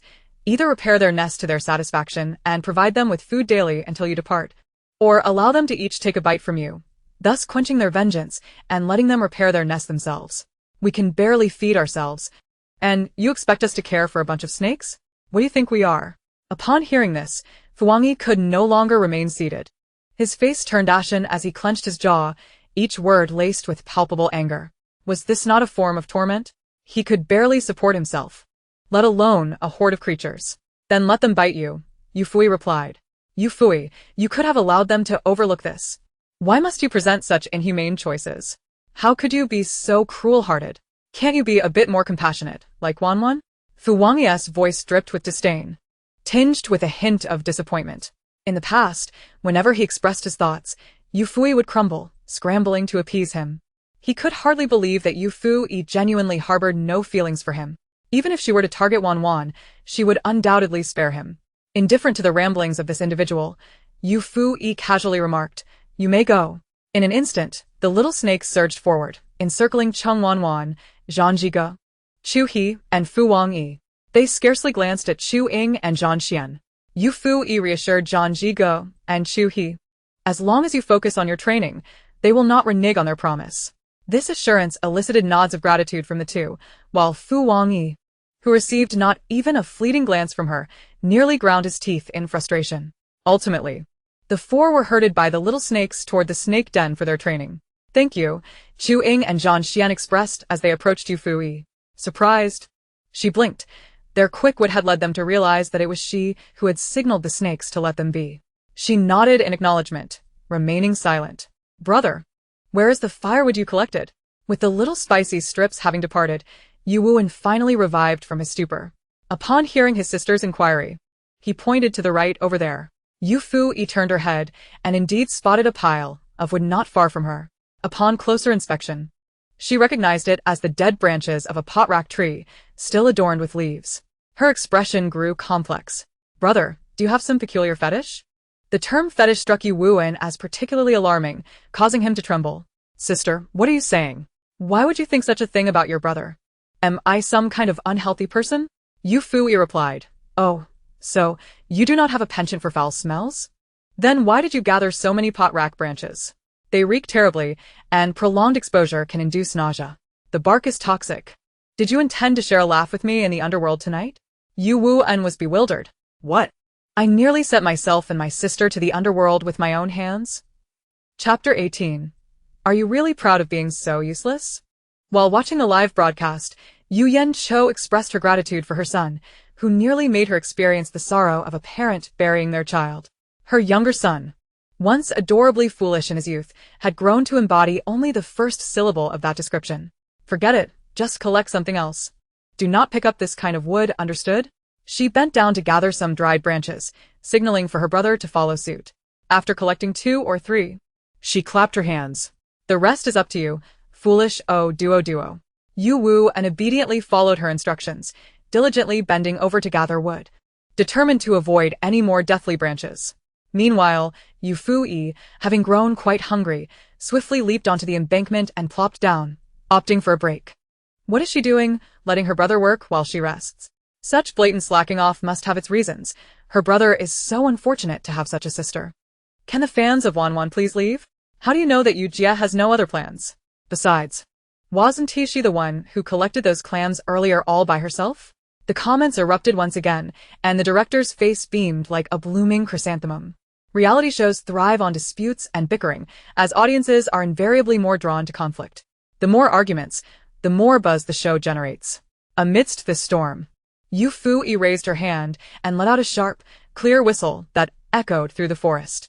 Minutes later, several birds flitted down, showering Yufuyi with a veritable rain of fruits, albeit limited to the area directly before her. She tilted her head to greet the birds. "Thank you, my lovely little friends. I appreciate your hard work. the sister exuding an aura of royalty, graciously expressing gratitude to them, calling them adorable. How could they possibly feel worthy of such praise? The birds, flattered and bewildered, fluttered momentarily in midair. However, in their excitement, they momentarily forgot to flap their wings, losing their balance and tumbling down. As they landed precisely in front of Yufuyi, they paused for 2 seconds in confusion before extending their wings forward, crossing them into an X shape and burying their heads within their feathers, leaving only their half-bodies wriggling in place. Truly adorable, like little chicks, mused Yufuyi. The birds. Would you like some? Yufuyi first tossed a few fruits to her brother, then picked one up, wiped it on her clothes, and took a hearty bite. The sweet juice burst in her mouth, causing her eyes to gleam with delight. Upon hearing her question, Chu-Ying and Zhang Xian felt a bit embarrassed. In truth, they were also hungry. It was now 3 in the afternoon, and the meager breakfast they had consumed was long digested. However, given their unfamiliarity with Yufuyi, accepting her food felt inappropriate. Yet, with Yufuyi and Yuwuin, one above them and the other to their right, munching contentedly, they found themselves torn.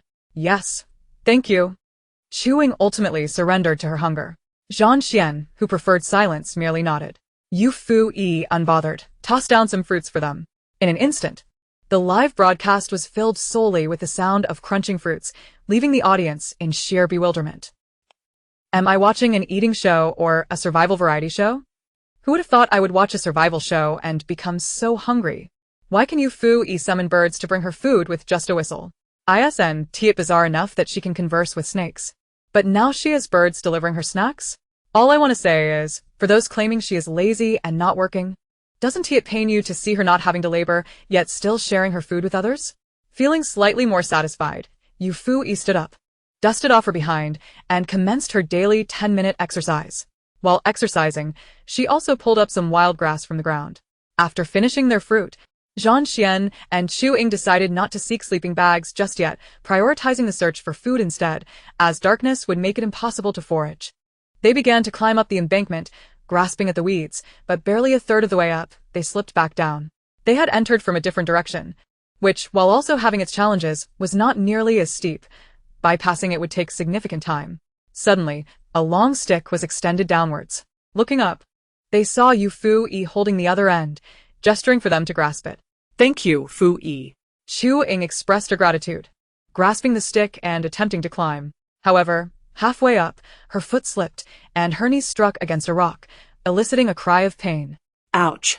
The pain and the jolt caused her to lose grip of the stick, and she began to slide down uncontrollably. Yufuyi promptly discarded the stick and jumped down, Swiftly assisting Ying. Are you alright? Tears welled in Chu-Ying's eyes from the pain, and upon hearing her question, she gritted her teeth and shook her head. Yufuyi looked down and noticed that Chu-Ying was wearing ordinary fabric pants, which were easily torn. After hitting the stone, the fabric had ripped, exposing a jagged wound on her knee, where the skin had been scraped off, and blood was flowing. Yufuyi frowned. Zhang Xian, help her. After entrusting Chu-Ying to Zhang Xian, Yufuyi strode away, disappearing in the blink of an eye. Where did Yufuyi go? She just left Chu-Ying like that? Having already come down, couldn't she lend a hand? She asked one question and walked away. What kind of person is she? It's all Yufuyi's fault. Had it not been for her, Chu-Ying likely wouldn't have gotten hurt. Before helping others, shouldn't she consider her own capabilities? If she isn't capable, why put on a show? Are you all serious?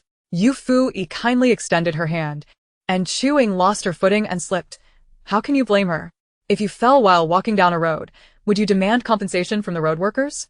Ridiculous. 2 minutes later, Yufuyi returned, clutching a handful of grass. She crushed the grass with a stone, releasing a verdant juice, and then molded the pulverized leaves into a compact mass. Though it emitted a somewhat pungent odor, it possessed the ability to staunch bleeding. Would you like to apply it? Chu-Ying nodded, and Yufuyi tore open the knee of her trousers, applying the green substance to the wound. Hiss! The moment she pressed it on, Ying inhaled sharply. Just endure, it will get better soon. Those who claim that Yufuyi is indifferent to Chu-Ying, do they not feel any pain? What is this that Yufuyi is applying to Chu-Ying? She looks in agony. One should not apply random remedies in the wild, where infections can be severe. Does Yufuyi believe she understands everything? Picking up something and slapping it on someone's leg, what if tetanus occurs and help is nowhere to be found? What if she harms someone? I chuckled. regardless of your claims about Yufuyi's lack of kindness. She has indeed saved her, and even gallantly sought out herbs to stop the bleeding. Yet you accuse her of feigning knowledge. You fans of Ing should be more accommodating. Perhaps you ought to let your beloved suffer in silence. Oh, the bleeding has truly ceased. The astonished exclamation from Zhang Xian halted the barrage of comments.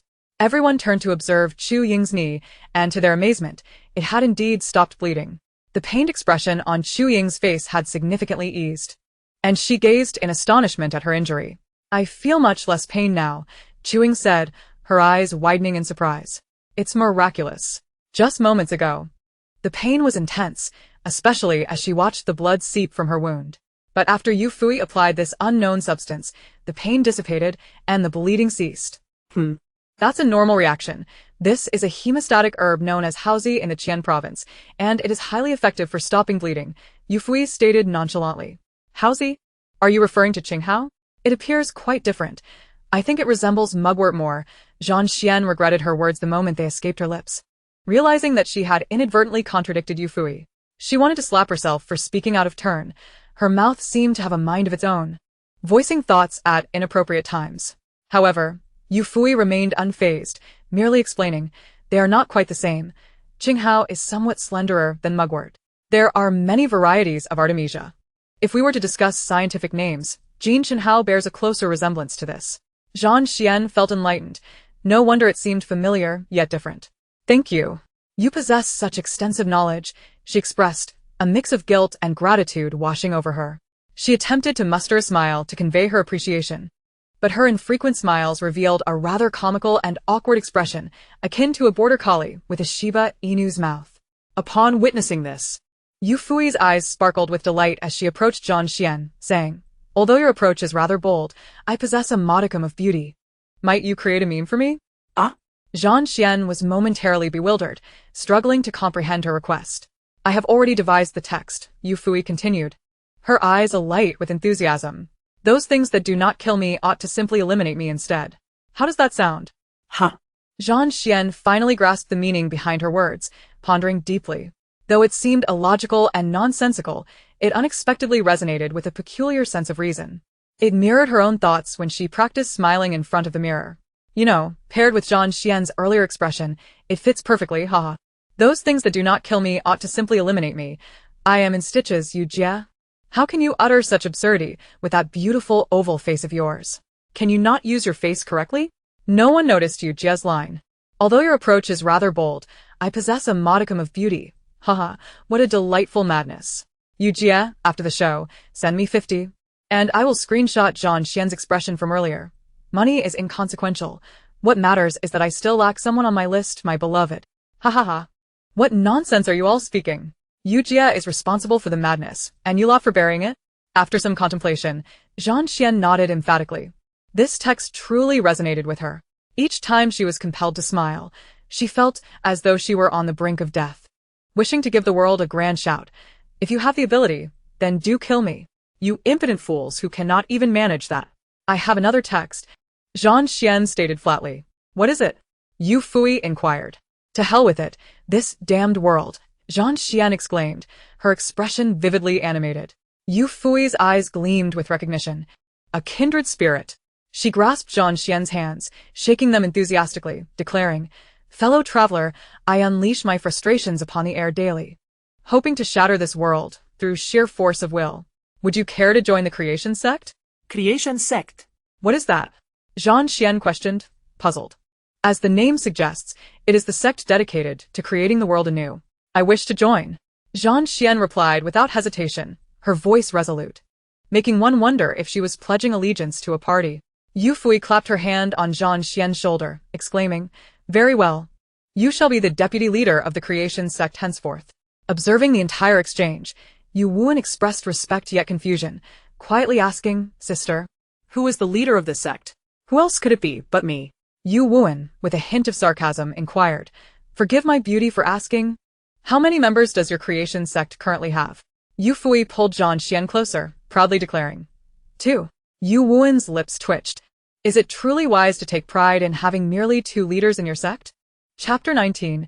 Choosing to act rather than just exist. The barrage of comments erupted in laughter. Ha ha ha, brother. Your disdain is too obvious. Be careful that when danger arises, your sister won't come to your aid. The brother is all talk and no action. Even the phrase forgive my boldness mirrors his sister's forgive my beauty. Ha. And he still complains about her. Do not be too prideful. Creation sect, I wish to join as well.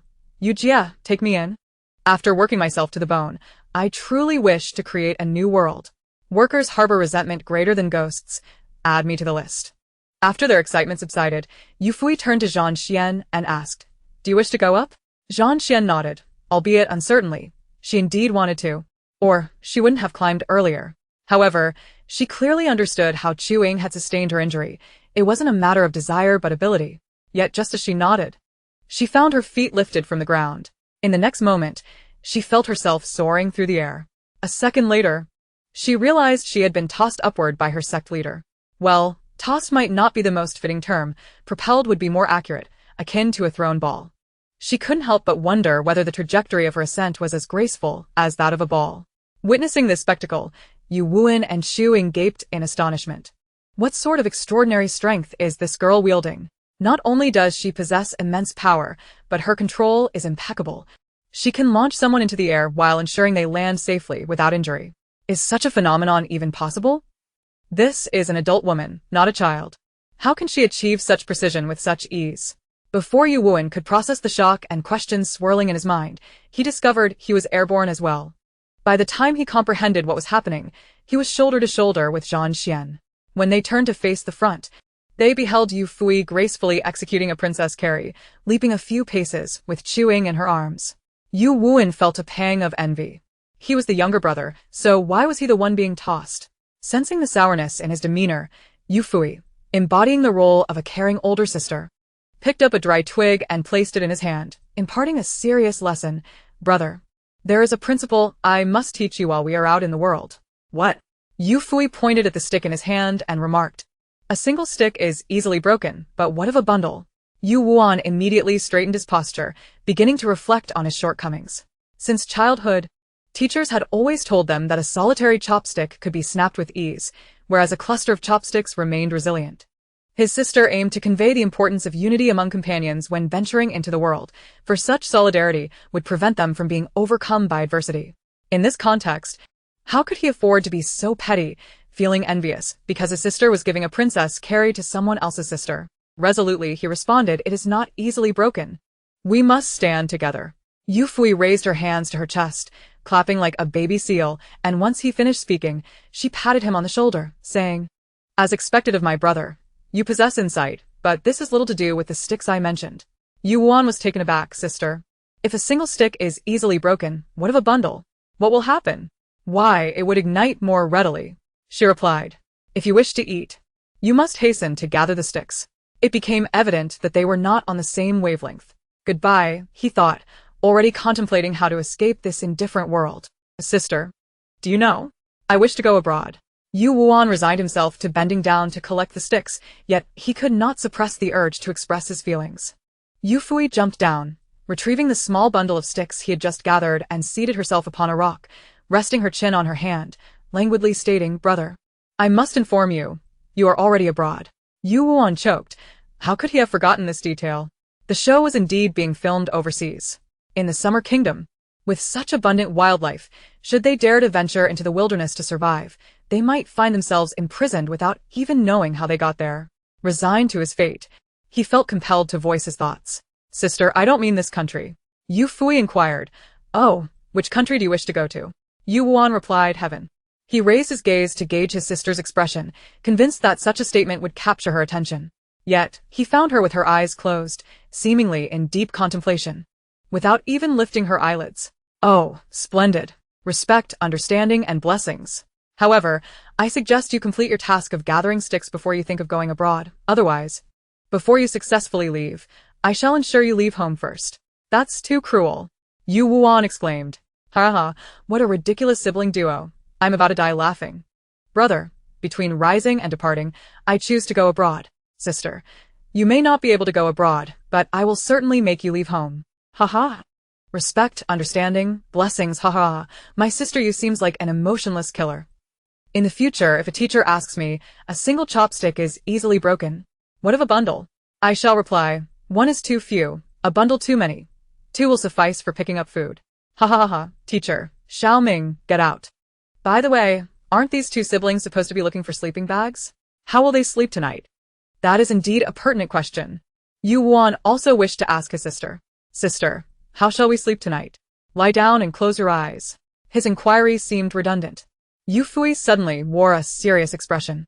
Brother, I advise you to hurry and gather the firewood. Why, sister?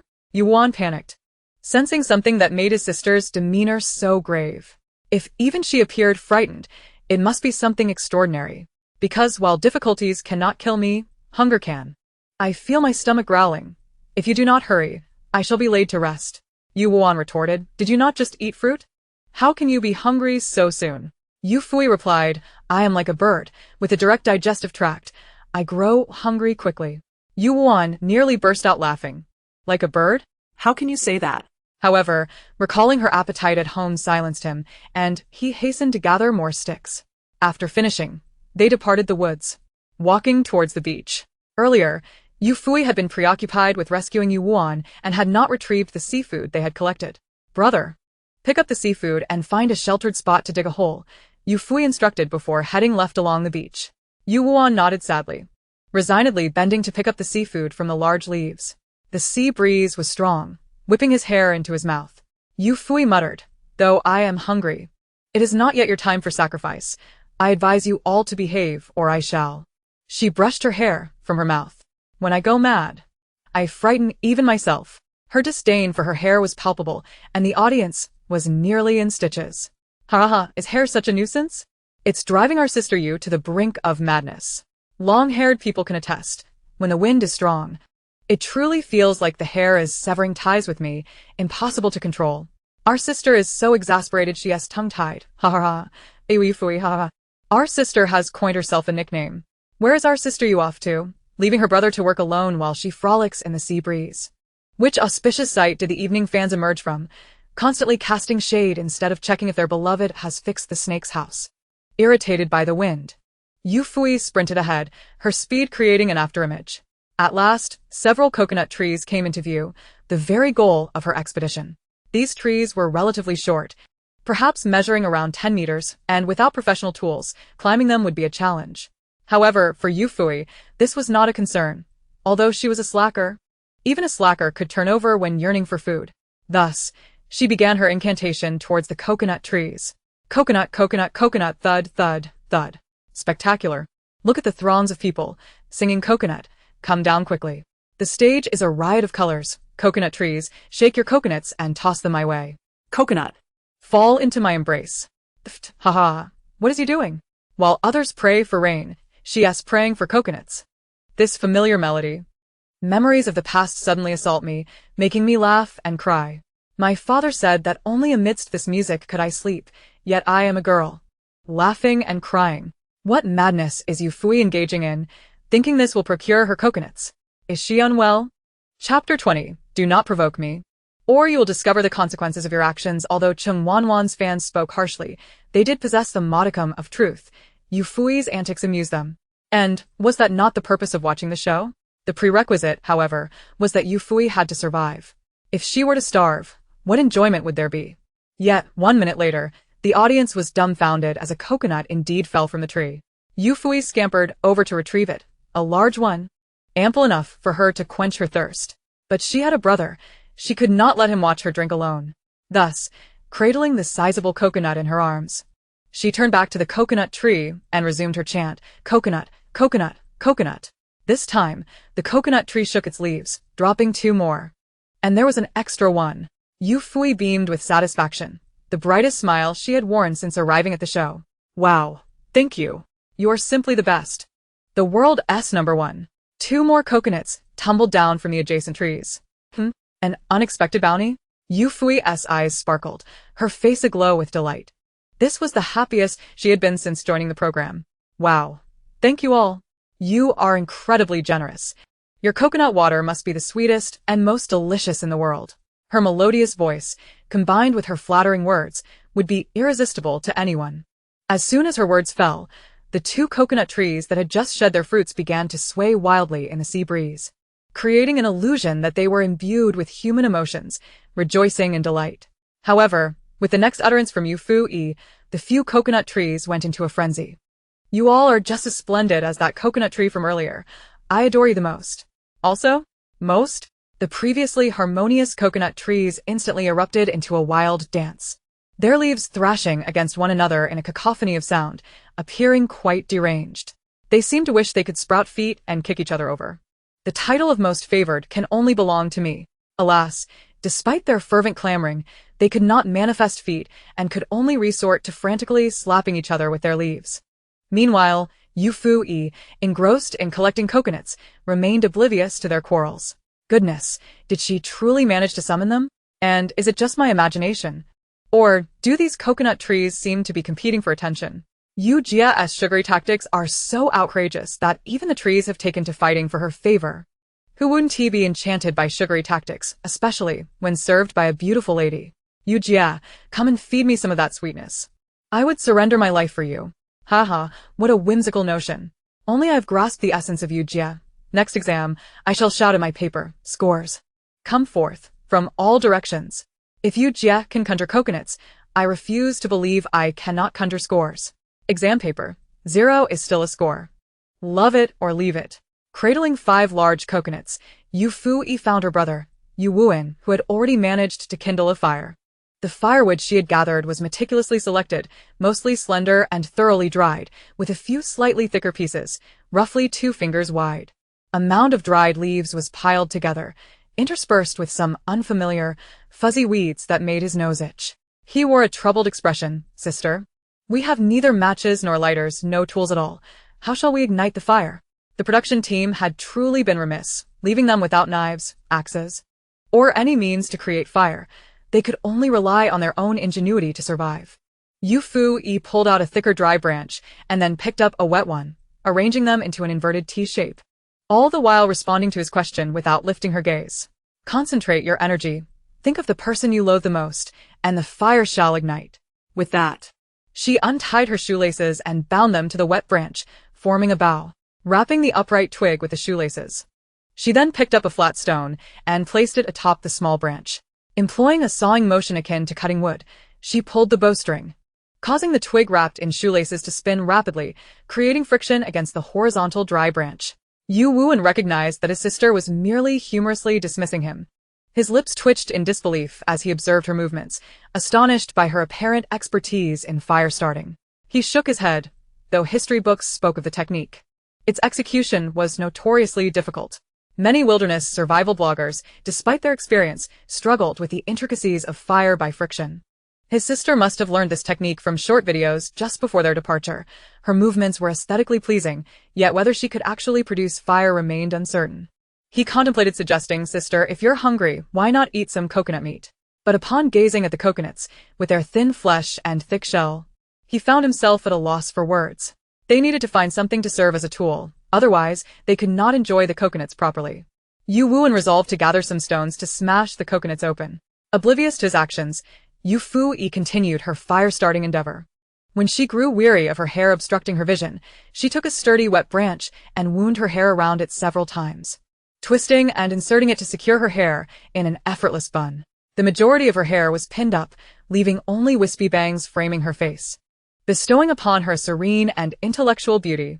Of course, her words could not be ignored. That's enough. Don't push me to plead with you. You'd best not provoke me, for you might discover that angering me carries no consequence. But I advise against incurring a life debt, for I am as fragile as a university student, yet far more lethal.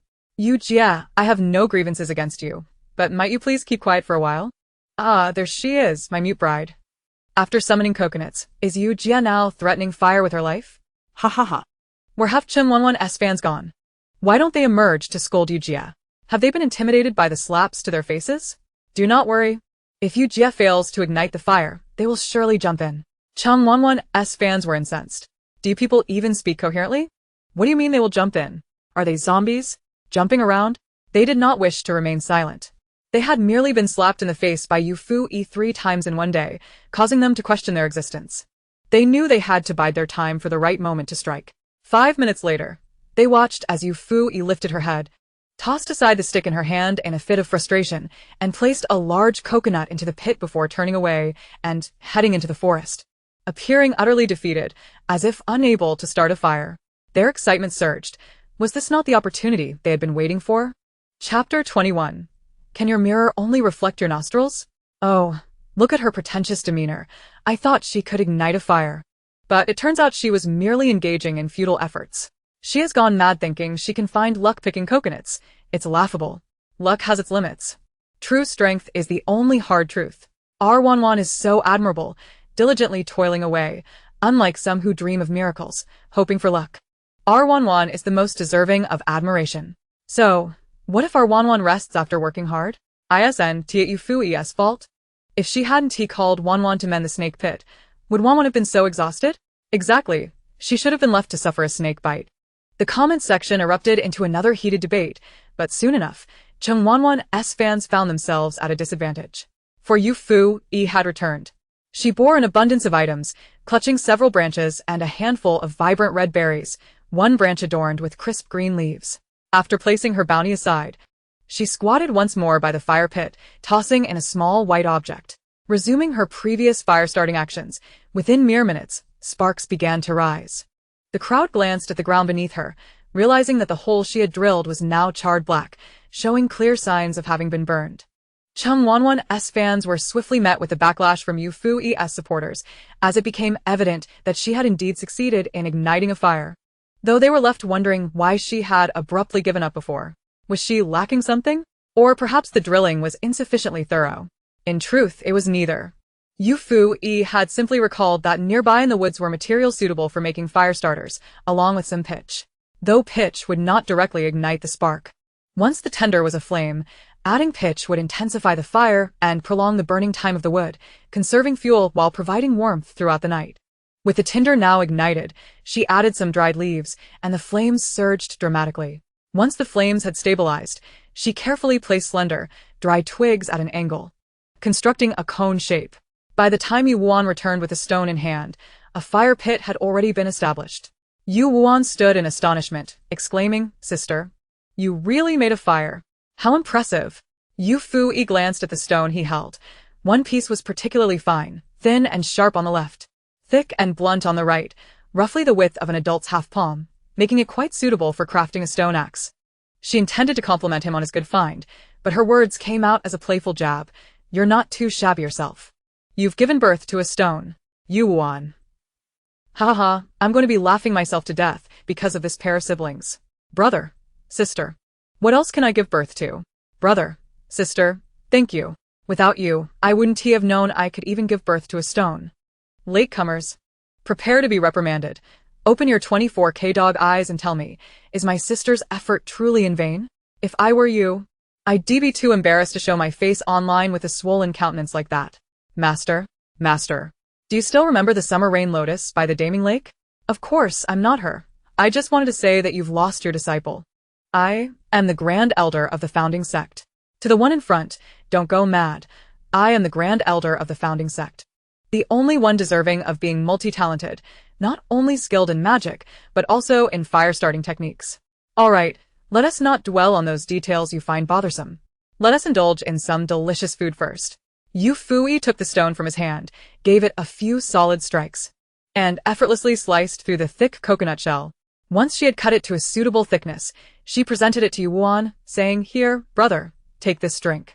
Yu Wuan felt touched, thinking how kind his sister was to prioritize him even with the coconut. Just as he reached out, the coconut was snatched back, leaving him stunned, watching in disbelief as his sister tilted her head back and took a hearty gulp. With a satisfied sigh, she remarked, "This is truly delightful." He immediately felt wronged. "Sister, that's not fair. Why are you so mean?" Ha ha ha. Yufuyi found his pitiful expression reminiscent of a golden retriever, adorably silly, and couldn't help but chuckle. Yes, this brother was quite entertaining, far more amusing than the turtle she had inadvertently let die back in the starry realms. His expressions were charming and, most importantly, he was resilient. All right, here's one for you. After teasing her brother, Yufuyi sliced another coconut for him to hold and drink from. Her movements were swift and graceful.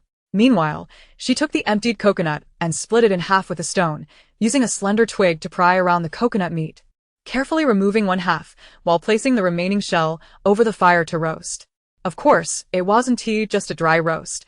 The clams she had collected earlier were meticulously placed inside the coconut shell to be grilled, while making soup would yield a more exquisite flavor. She had a preference for the bold tastes of stir-fried and grilled dishes. Noticing her adding a few green leaves to the coconut shell, Yuan curiously inquired, "Sister, what kind of leaves are those?" As Yufuyi stirred the clam meat with a twig, a fragrant aroma wafted through the air. "This is thyme. It has a spicy flavor, and since we lack chili, we'll have to borrow some of its essence." Yuan expressed his envy. "Sister, how do you know so many things?" In comparison to her knowledge, he felt like a fool. Yufuyi felt a rare pang of guilt. Recalling her early days on the desolate star, she had killed quite a few of those plants in her attempts to cultivate them, though, to be fair, many other plants had met a similar fate. Those were sacrifices made through significant effort. She clicked her tongue, taking a moment of silence for the vegetables she had failed to nurture. Yuan, however, assumed she was referring to sacrifices of time spent learning. Envisioning a small figure studying diligently under dim light, amidst profound silence, and he couldn't help but feel a surge of respect. "Sister, I want to be like you in the future. I will study earnestly and dedicate my time to learning." Yufuyi was taken aback. "What? You want to become a plant killer too? That is quite unnecessary. Let us spare those poor plants. We siblings should refrain from causing further mischief." "No, sister. It's a must." "Well, all right then. At the very least, when those plants are on the verge of dying, I'll do my best to help save them." As they bantered back and forth while savoring the delectable seafood barbecue, the group from the snake den returned. Upon their return, Yufuyi immediately heard the sound of their argument. "Brother Shueshao, could you please return my sleeping bag? Although you were the one who took it. I saw it first and I really need that sleeping bag. Please don't fight me for it." This pitiful and nauseating voice could only belong to Chengwanwan. "Chengwanwan, don't you look in the mirror when you check your face? Is your mirror only big enough to reflect your nostrils?" Chapter 22. I discovered humanity first. "Please leave the group."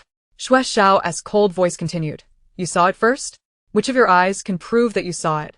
Furthermore, if what you saw first belongs to you, then I could just as easily claim that I discovered humanity first, so please, leave the group." Ha ha ha. Yufuyi couldn't help but laugh. What a genius at banter. He was almost saying she wasn't human at all. She glanced over Shueshao.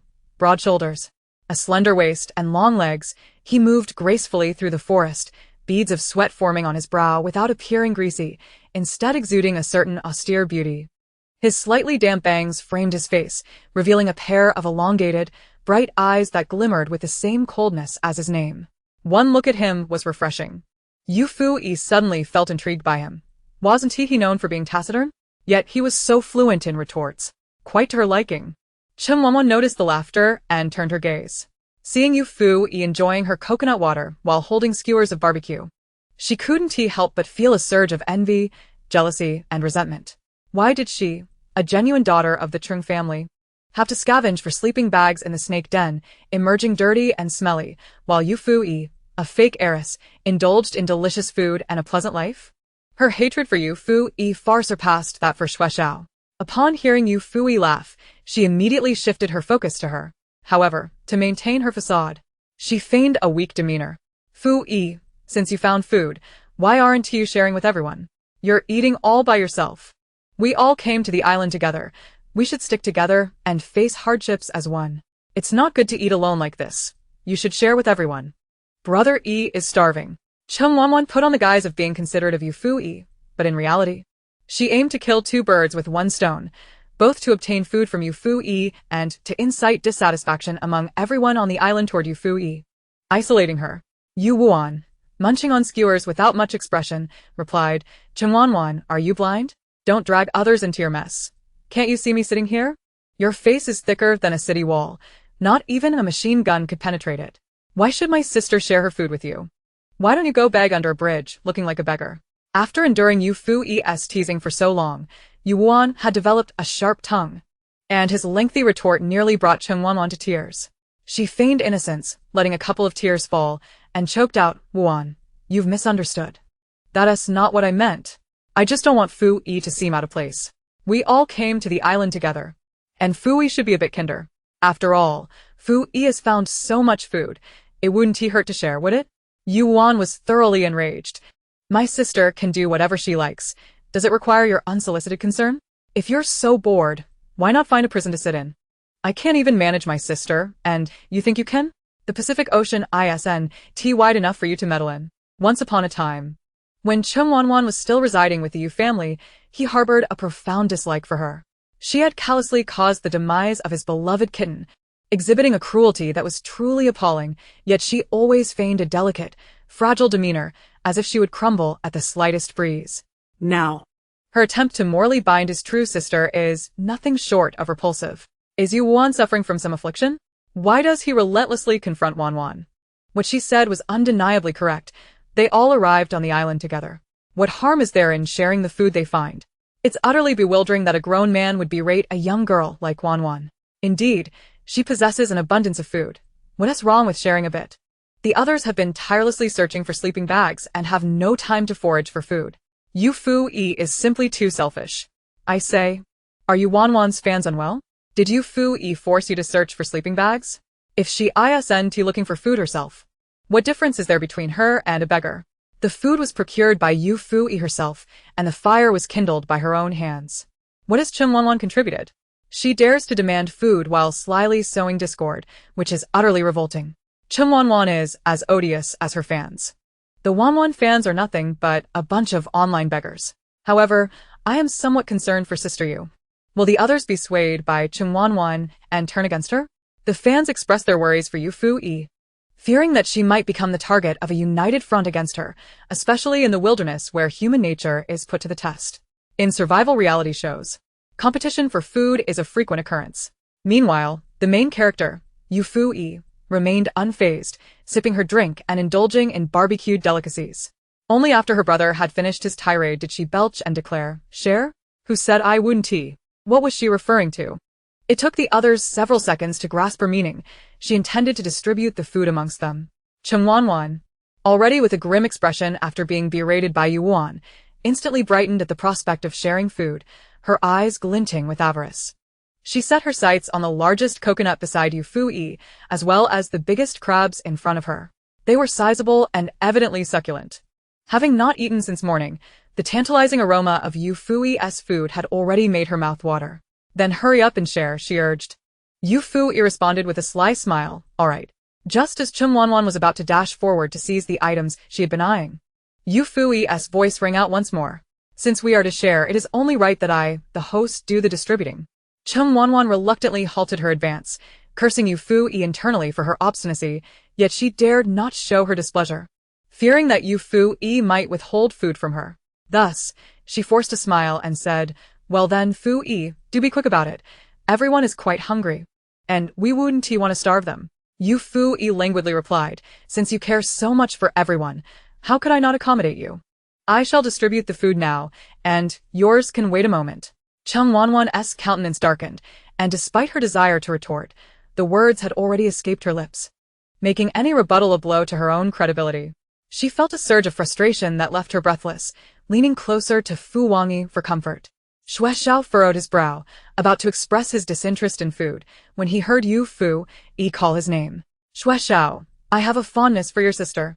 Please take this food to her, but I mean for you both to enjoy it together. Xue Xiao was taken aback, gazing at the girl who was smiling at him. Her radiant expression seemed to transform the sweltering summer day into a picturesque scene of blooming peach blossoms in April, evoking a sense of ethereal beauty. Chapter 23. After all, beauty is innate, not your fault. No need. I have enough for myself and my sister. Save yours for tomorrow, he replied, raising an eyebrow. Impressed that this handsome fellow was not insisting she share with others, but rather suggesting she keep it for herself. That won't do. I am a rebellious spirit and must insist on sharing. Yufuyi's eyes sparkled with a rebellious glint, akin to a prodigal child. Xue Xiao was taken aback by the fire in her eyes. What was this all about? Why the insistence on giving? Yufuyi blinked and said, it's nothing. I just find you agreeable. She couldn't possibly admit her innate rebelliousness. It would be rather embarrassing to vocalize her virtues, wouldn't it? The ancients have always said that one should be humble and not boast about everything. Xue Xiao regarded her with suspicion, sensing that there was more to the situation than met the eye. However, since she was so adamant about giving, he saw no reason to refuse. A fair exchange seemed reasonable. Thank you for your kindness. Finding me agreeable? Don't mention it. After all, beauty is innate, not your fault. Ha ha ha. Yu Jie has gone mad again. Those in the know understand that Yu Jie is complimenting someone. Those who don't are oblivious. A compliment has been given, yet it feels somewhat ambiguous. Exactly. That peculiar sensation is unmistakably the style of our leader. Long live the leader. Yufuyi distributed a large coconut, along with some crabs and clams to Xue Xiao, who took them away. Next, she shared with Chu Ying, Chu He, Zhang Jiga, and Zhang Xian. When it came to Chen Wanwan, her expression was devoid of genuine remorse as she said, I truly apologize. I've distributed a bit more to everyone. And by the time it reached you, there was hardly anything left. You won't mind, will you? She handed over a crab that was practically devoid of meat to Chen Wanwan, her face painted with insincere regret, as if it bore the inscription, I'm merely being perfunctory. What can you do about it? Chen Wanwan's face turned a deep shade of anger. But since she had been the one to propose sharing food, Yufuyi had indeed shared fairly, leaving her with no choice but to swallow her indignation. Struggling to contain her fury, she turned to leave. Yufuyi called after her, Wanwan, won't you say thank you? Aren't you the most polite one among us? How could you not express your gratitude? As she finished speaking, she feigned a moment of realization, covering her mouth. Oh dear, I'm sorry Wanwan. You wouldn't think I'm lecturing you, would you? I simply wanted to remind you, lest your persona crumble. You wouldn't blame me, would you? Chum Wanwan gritted her teeth, almost losing the facade of her usual insincere smile. With a voice strained between tears and laughter, she managed to utter, thank you. Fu Wangi glanced at her disheveled hair and then at the tranquil and graceful Yufuyi bathed in the sunset, regretting his earlier choice. Ego, what are you looking at? Chum Wanwan noticed his gaze and felt a surge of panic. Did he regret his decision? Did he wish to return to Yufuyi? No, absolutely not. If he returned to Yufuyi, how would she ever marry into the Fu family? Fu Wangi furrowed his brow but quickly masked it, responding nonchalantly, nothing, just thinking the sunset is rather lovely. Chum Wanwan followed his gaze, and indeed, the sunset reflecting off the ocean was breathtaking. She began to doubt her own suspicions. She was so exceptional, heralded as a genius girl, while Yufuyi was merely someone who could find food and nothing more. How could Iga possibly be looking at her? Iga, let us leave. You must be hungry too. Let's find something to eat. Chum Wanwan said sweetly, hurriedly pulling Fu Wangi away. Even if there was the slightest possibility, she would not allow it. While everyone else struggled to survive, these two seemed to be indulging in a romantic drama. Meanwhile, the well-fed and well-watered Yufuyi watched the spectacle unfold. The small island was indeed quite lively. After feasting, it was time to rest. Yuan, noticing that the sun was setting, suddenly realized how he had been led astray by his sister, indulging in food and drink while neglecting to search for sleeping bags. Nightfall was approaching, and he felt a rush of urgency. Sister, you sit and rest for a moment. I will go find the sleeping bags. Wait. What is the rush? Yufuyi called out to him, instructing him to first crush the leaves over there, and then to pulverize the cold charcoal. Sister, if you don't go find the sleeping bags soon, night will fall. It gets quite chilly by the seaside at night. I can manage, but you being a girl, absolutely need a sleeping bag, Yuan anxiously explained. However, Yufuyi, seemingly unconcerned, replied, don't worry, sister won't let you sleep without a place. Just complete the task I assigned you first. She adopted a coaxing tone, leaving Yuan with no choice but to comply. Although he felt anxious, he trusted his sister's judgment, believing she had her reasons. Meanwhile, the comments erupted. What is Yufuyi up to now, being so unconventional? It's about to get dark. Yet she still refuses to find the sleeping bag. Is she planning to dig a pit and bury herself tonight? Poor Yuan, having such a sister. After searching all day for a sleeping bag, Yufuyi neither seeks one herself, nor allows her brother to do so. Is she intending for him to freeze alongside her? Truly selfish. I feel sorry for her brother. If you have nothing better to do, go count mosquitoes in the park. Her brother hasn't complained, yet you're all buzzing around. Yujia has her own plans. There's no need for your idle chatter. Yuan diligently followed Yufuyi's instructions, crushing the green leaves and charcoal when Xiuying and Zhang Xuan approached. They felt a bit awkward, given that Yufuyi had already assisted them earlier that afternoon and had also shared the evening's food. Now, coming to borrow fire from her felt rather embarrassing, as if they were perpetually dependent on others for help. As the saying goes, One cannot always fleece the same sheep. Yufuyi, may I borrow a flame?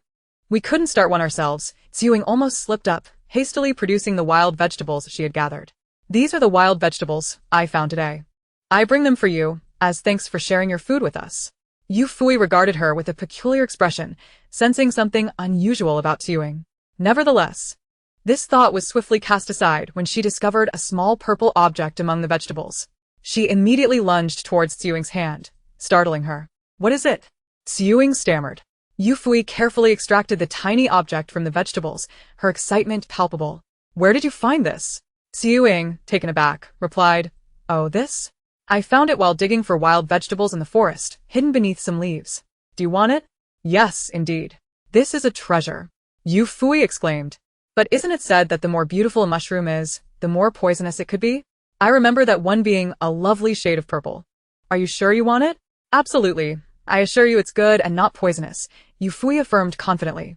Xiuying, still skeptical, found it hard to dampen Yufuyi's excitement, finally nodding in agreement to accompany her tomorrow to search for more. Just take a piece of charcoal and some fluff. It will make igniting the fire easier. Yufuyi generously waved her hand, allowing Xiuying to take the fire. Zhan Xuan, with a rather stoic expression, gazed at her intently. What about me, master? Though her face appeared cold and expressionless, her eyes sparkled with a hint of longing. Gazing at her like a high and aloof cat seeking affection, Yufuyi couldn't resist pinching her cheek, feeling an inexplicable joy. Of course, you may take some too. After all, you are my deputy. Tomorrow I will gift you something special. Yu Wuan, embodying the role of a dutiful steward, executed his sister's orders with enthusiasm, promptly fetching a piece of charcoal for Zhan Xuan. Finally liberated from Yufuyi's playful grip, Zhan Xuan remained unfazed. If anyone else had treated her so, she would have been angry, but considering that Yufuyi was her leader, she felt a rare sense of affection instead. However, recalling her brother brought a slight frown to her lips, and she hesitated, torn between speaking and remaining silent. Yufuyi noticed her distress. What troubles you? Zhan Xuan shook her head, ultimately choosing silence as she turned and dashed away, her back exuding a sense of resolve. What is she up to? Yu Wuan pondered, bewildered. Yufuyi shrugged, still getting to know her deputy, unable to decipher her thoughts. Perhaps she enjoys running freely in the sea breeze, she mused, adopting a poetic demeanor as she gazed skyward. Your sister is merely a child, but not a fool, Yu Wuan remarked. Who knows? Perhaps a child and a fool combined. Yufuyi retorted. As they bantered, Zhan Xuan returned moments later, dropping something in front of Yufuyi with a thud. Surprised, Yufuyi asked, How did you manage to bring this? Whose is it? Panting slightly, Zhan Xuan answered, It's my brother's. What? You brought your brother's sleeping bag to me? Won't he be furious? Zhan Xuan shook her head earnestly. No, I plan to sleep here with you tonight. He can't overpower you. Yufuyi, known for her playful banter, was momentarily rendered speechless. She couldn't fathom the expression on Zhan Jiga's face upon hearing such words from his sister. Zhan, please take it back to your brother. I don't need it. But Zhan Xuan remained resolute. No, it must stay. Why not? Yufuyi was taken aback. The master cannot die, Zhan Xuan stated succinctly. This plain yet astonishing rationale left Yufuyi utterly astounded. She dreaded the thought of Zhan Jiga suddenly appearing, brandishing a weapon, and confronting her. You have abducted my sister. The image was too vivid for her to bear. Seeing Zhan Xuan's earnest and stubborn demeanor, she felt a pang of guilt, as if she had wronged a good child. Thus, she resolved to accept it. How could she disregard the sincere intentions of a child? The weight of guilt was immeasurable, and she felt compelled to acquiesce. Zhan, from now on, you shall be my dear sister. She patted Zhan Xuan's shoulder and declared, Once we establish our sect and expand our disciples across the galaxy, we shall reshape this world together. With lofty aspirations, Zhan Xuan quietly reminded her, Master, if the scope is that vast, what if the world reshapes us before we have the chance? Yufuyi responded, Zhan, how can you bolster another's ambitions while undermining your own? Have you heard of the Pygmalion effect? You must believe in the power of belief. Even if the world reshapes us, we will still have disciples throughout the galaxy. Yu Wuan, who had been observing the entire exchange, rolled his eyes. Sister, are you really trying to deceive Zhan Xuan? She may seem just a few months younger than you, but that gap is hardly significant. To believe in the power of belief? Does Zhan Xuan truly buy into such old platitudes? I certainly don't. To his astonishment, he saw Zhan Xuan nodding seriously, declaring, "Yes, master is right. We must believe in the power of belief." Yu Wuan sighed, "Let this world perish." He often felt out of place due to his lack of absurdity. "Brother, what expression is that? Are you questioning me?" Yufuyi noticed his demeanor and was displeased. Yu Wuan straightened up immediately, denying, "No, impossible, never. I will always believe in my sister's vision for our sect. Great heights can only be achieved through hard work. Our sect will surely break through the galaxy." Satisfied, Yufuyi nodded approvingly. "Haha, what kind of melodramatic scene am I witnessing? I'm truly dying of laughter." In the previous moment, the younger brother expressed feelings of shame and disdain. In the next moment, he proclaimed his unwavering belief with laughter. "Zhanjiga, happiness belongs to you all.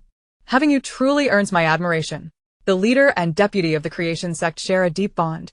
The deputy brother is particularly heavy-hearted. "Haha, brother, are you happy? I am burdened with the weight of responsibility." What kind of person is Yufuyi, who fails to seek out her own sleeping bag and instead sends Zhan Xian to pilfer her brother's? How does this differ from a thief? Indeed, reaping without sowing. A thief. The comment section buzzed with the fans of Cheng Wanwan, who were vocally nitpicking, while Yufuyi was instructing Yuan on how to complete the remaining steps. Crush the berries, blend them with the charcoal ash and leaf powder from earlier, then, similar to making incense, mold them onto a small stick. Once secured, place it aside to dry. Do you understand? After conveying her instructions to Yuan, she stood up to depart, suddenly recalling, "Oh right, Xianmei, have you eaten yet?" Zhan Xian shook her head, her expression solemn. Yufuyi smacked her forehead, exclaiming, "Look at my forgetfulness." She then turned to Yuan, "Brother, keep some fire going and prepare something for Xianmei to eat. Show her how to roast it. I shall return shortly." With that, she hastened away, swiftly entering the forest. A sharp whistle pierced the air. In an instant, a multitude of birds flocked towards her, flapping their wings. Viewers in the live stream experienced a wave of collective anxiety. Wow, that moment genuinely terrified me. I felt like prey under the gaze of a raptor. Who understands that feeling? Me too. It nearly made me drop my phone. Are you all scared? I feel exhilarated. It's as if I'm the phoenix being honored by 100 birds. Yufuyi stood motionless, as if she were the phoenix that the white bird sought to meet, and indeed, those birds landed obediently a meter away from her, neither straying too far nor daring to intrude, appearing exceedingly well-behaved. Smelling this aroma, I wonder if I can sleep peacefully tonight, all thanks to you, my little darlings. As soon as she spoke, the birds that had been standing so obediently suddenly spread their wings and buried their heads in their feathers, leaving only their bodies visible as they twisted adorably. Help! I can't believe I just witnessed shyness in a bird. Should I get my eyes checked? Chapter 25. When you turn around, you will find that even behind you has turned dark. I should get checked too. I just saw a raptor wiggling its rear. Help. How could I even think of that? Is it possible that your eyes are fine, but there is something wrong with Yufuyi? How does she make the birds understand her? And what about the snakes this afternoon? Was she communicating with them as well? Was she perhaps a bird keeper in her past life? This has shocked my entire family. My grandfather asked if we could invite Yufuyi to teach his newly bought Mina. That bird has a foul mouth, cursing baka all day long. Off you go, my little darlings. As Yufuyi finished speaking, various birds took to the sky, each showcasing their beauty, adorableness, and grace, shedding their earlier shyness. The audience exclaimed that this was exactly how they envisioned raptors, fierce. With the sheer number of birds, it wasn't long before Yufuyi awaited their return. And with a flurry, several sleeping bags descended from the sky, landing at her feet. She looked down in astonishment to find 7 sleeping bags. How astonishing! Where did all these sleeping bags come from? The production team was indeed ruthless, managing to have 7 sleeping bags that the previous group failed to locate. It was clear they were hidden in places only creatures of the underworld could conceive. However, such items are always welcome. Since they have arrived, she would accept them all. Thank you, my little birds. Now go home and sleep as night falls. Yufuyi waved farewell to them. Turning, she encountered a little owl, its eyes wide and head cocked in confusion as if to say, "Oh dear, do I need to go too? But I already napped during the day." Yufuyi smacked her forehead, realizing her oversight. She had forgotten about the nocturnal creatures. "I apologize. I forgot about the little ones who sleep during the day and hunt at night. You all should go to sleep or hunt as needed. I shall head back to rest." Only then did the little birds take flight in unison, cradling the 7 sleeping bags. Yufuyi suddenly regretted not asking the birds for assistance in transporting them outside the woods. Although she could manage the weight, who enjoys walking while burdened with a multitude of items. Just as she contemplated discarding one or two, she spotted Xue Xiao approaching the woods. Her eyes lit up. Hey, Friend from over the mountain, would you care to lend a hand? Xue Xiao noticed her too, his expression one of surprise. Did you kidnap the production team? Yufuyi shot him a glance. How could you harbor such a dreadful thought? Am I truly such a ruthless person? I usually just send them abroad directly. Oh, Then you've done what I wished to do. A rare hint of indignation crossed Xue Xiao's typically stoic face. Yufuyi raised an eyebrow, curious about what had transpired to evoke such anger. What happened to provoke you so? Nothing much, just putting the sleeping bags in the birds' nests. So, did the birds peck at you? Xue Xiao's expression faltered momentarily, and he muttered a quiet unable to contain herself. Yufuyi burst into laughter. Xue Xiao, puzzled, asked, "What is so funny?" "Haha, it's amusing.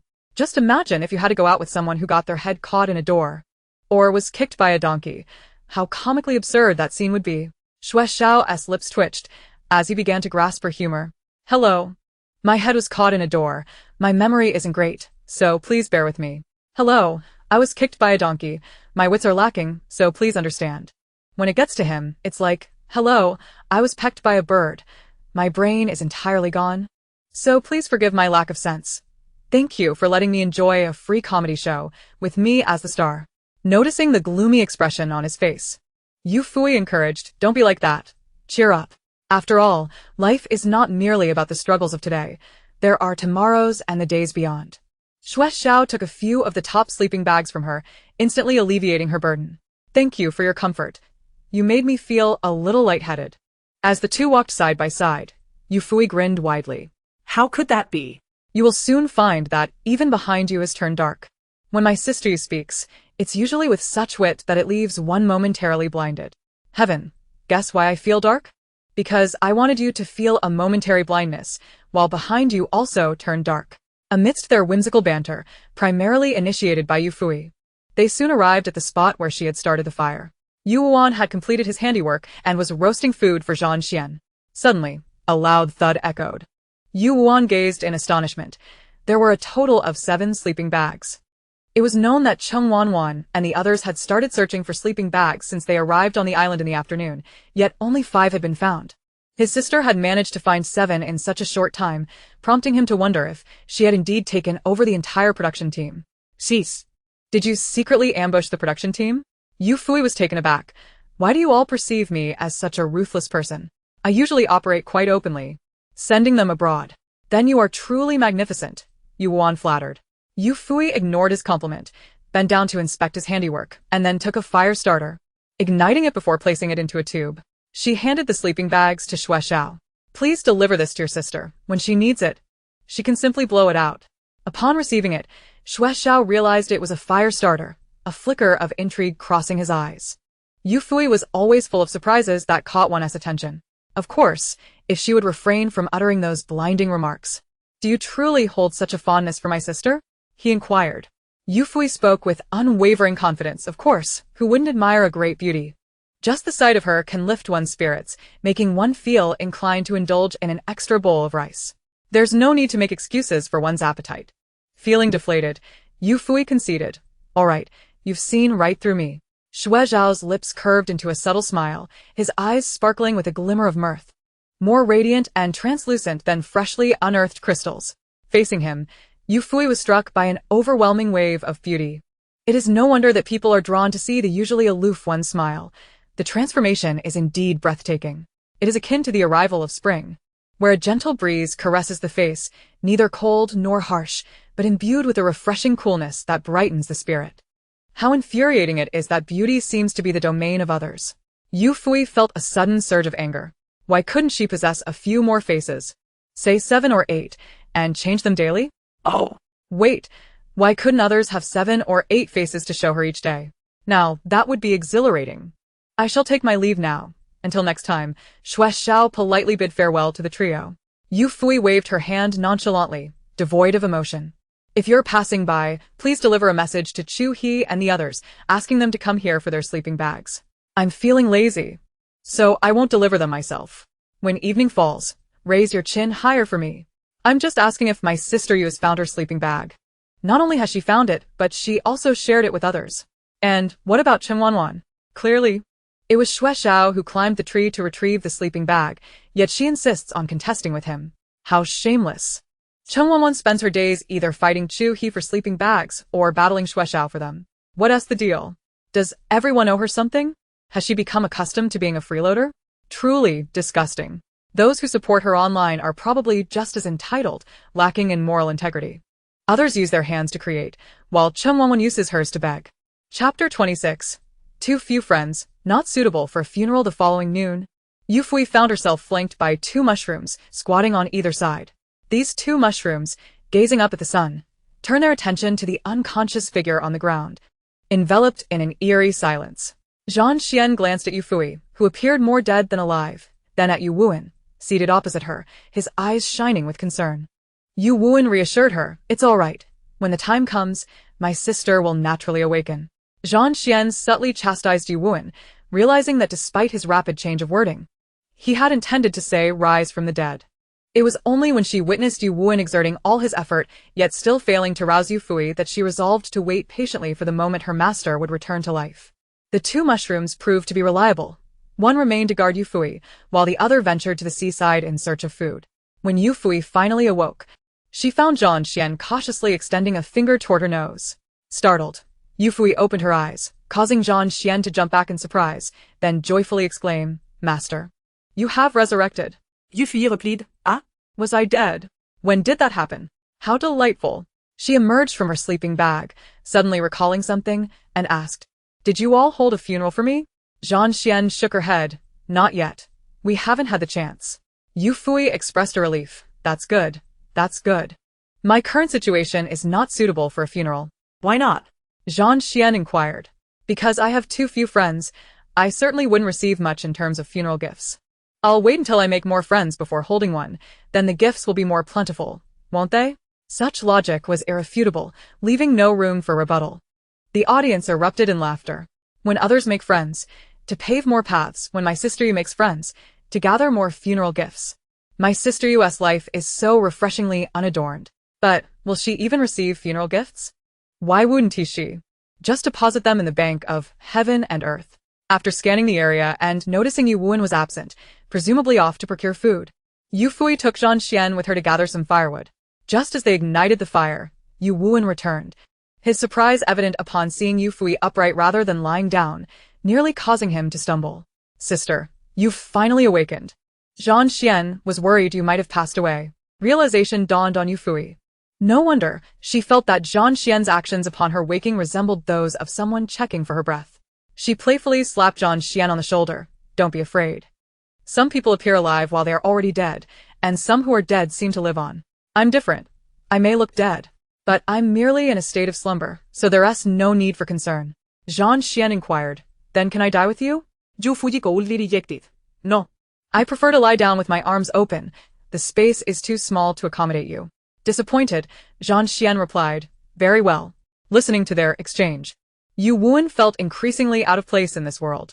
He quietly placed the oysters he had pried open onto the fire, like a border collie intruding into the den of a mischievous husky. Just as the 3 finished their meal, Chewing arrived. Upon seeing her, Yufuyi was taken aback. How had the once vibrant celebrity become this way? Chewing was covered in large, inflamed welts on her face and neck, scratching at them as she walked, on the verge of tears from the itch. "Fuyi, I've come to take you mushroom hunting," she said, her voice tinged with a sob, exuding a sense of both grievance and stubbornness. Yufuyi felt a surge of admiration, even in such a state. Chewing persisted in her offer to help her find mushrooms. It seemed that there were still good people left in the world, aside from those from the Chung and Fu families. "Let us go. I'll first take you to find something," Yufuyi said, turning to Chewing before addressing Yu Wuan and Zhang Xian. "You two go gather firewood. Safety is paramount, so the quantity is not important. If possible, try to bring back some palm leaves. I have use for them." The 2 nodded, obedient as 2 little kittens. "Ah, the 2 little ones are so well behaved. My sister is so doting that I can hardly decide whom to envy. Being with sister you must provide a great sense of security. Just look at how Zhang Xian doesn't want to return to her brother." "Oh no, Ying is so unfortunate. How did she get bitten like that? With such a condition, she should avoid mushroom hunting altogether. What if she gets bitten again? Yufuyi seems rather unsympathetic. Even after Ying is in such a state, she still insists on taking her to find mushrooms. It's truly tragic that Ying obeys such a person. My heart aches for her. Yufuyi led Ying through the forest. The red welts on Ying's body were swollen, each one large and alarming. She struggled against the urge to scratch, fearing that excessive scratching would leave scars. As an actress, her livelihood depended on her looks, and if her face were ruined, her career would be at an end. Reflecting on how hard she had worked to reach this point, Ying felt tears welling up. Yet she sensed that crying would serve no purpose. Stubbornly, she gritted her teeth, refusing to let the tears fall. If you wish to cry, then cry. It's perfectly fine. Yufui's voice floated back to her, casual and devoid of any comforting intent. It's not a sign of weakness. It's just that out here, emotions can be magnified. So if you want to cry, go ahead. A few seconds later, the sound of soft sobs began to emerge. Moments later, they escalated into full-fledged wails. Yufuyi reflected on her solitary days, tending to her crops on the desolate star. The profound sense of loneliness and insignificance that often engulfed her. Then, she would fall asleep, her thin blanket insufficient to warm her, and because she slept too soundly. By the time she awoke, the crops had perished. From this, she concluded, sleep is essential for survival. Look, her slumber had outlasted those unfortunate crops. I found it. Ying was still crying, and Yufuyi made no effort to stop her. She squatted down to sift through the wild grass, then used a stone to crush it, forming a green, oily mass.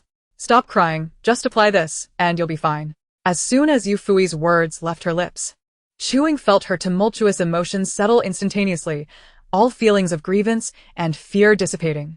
The icy sensation against her skin, as Yufuyi gently applied it, caused the first few welts to lose their itch. What is this? I can't believe I no longer feel itchy, she exclaimed, her voice thick with disbelief. The red envelopes have all been colored in, and Yufuyi, patting her green-stained hands, deemed it necessary to seek out a water source. This is purslane. Known for its ability to reduce swelling and alleviate itching, it is also edible, a wild vegetable that, when dried, serves as a herbal remedy. Edible? I shall gather some to take home. Upon hearing this, Ying's eyes sparkled with excitement, as she immediately darted towards the patch of purslane, showing no trace of her earlier emotional upheaval. Indeed, women are easily appeased. Those who claim girlfriends are difficult to please should step forward for a reprimand. To the naysayers, I ask, does your face hurt? When has Sister Yu ever mistreated those around her? Within just 24 hours, she has assisted Ying twice. If I had a friend like that, I would wake from dreams with a smile. Chapter 27. Just admit they are adorable. Sister Yu, we apologize. The shadows extend our regrets. We were genuinely concerned for Ying earlier, which is why we didn't confront the naysayers alongside Yu. From now on, we shadows and Yu are one family. Whoever speaks ill of Sister Yu shall face our ire. Thank you, Sister Yu. Truly thank you. Ying is incredibly resilient. Aside from the tears she shed when accepting her award, we have rarely seen her cry. Sometimes, we worry she might be too tightly wound. We appreciate Sister Yu for allowing her to finally express her emotions.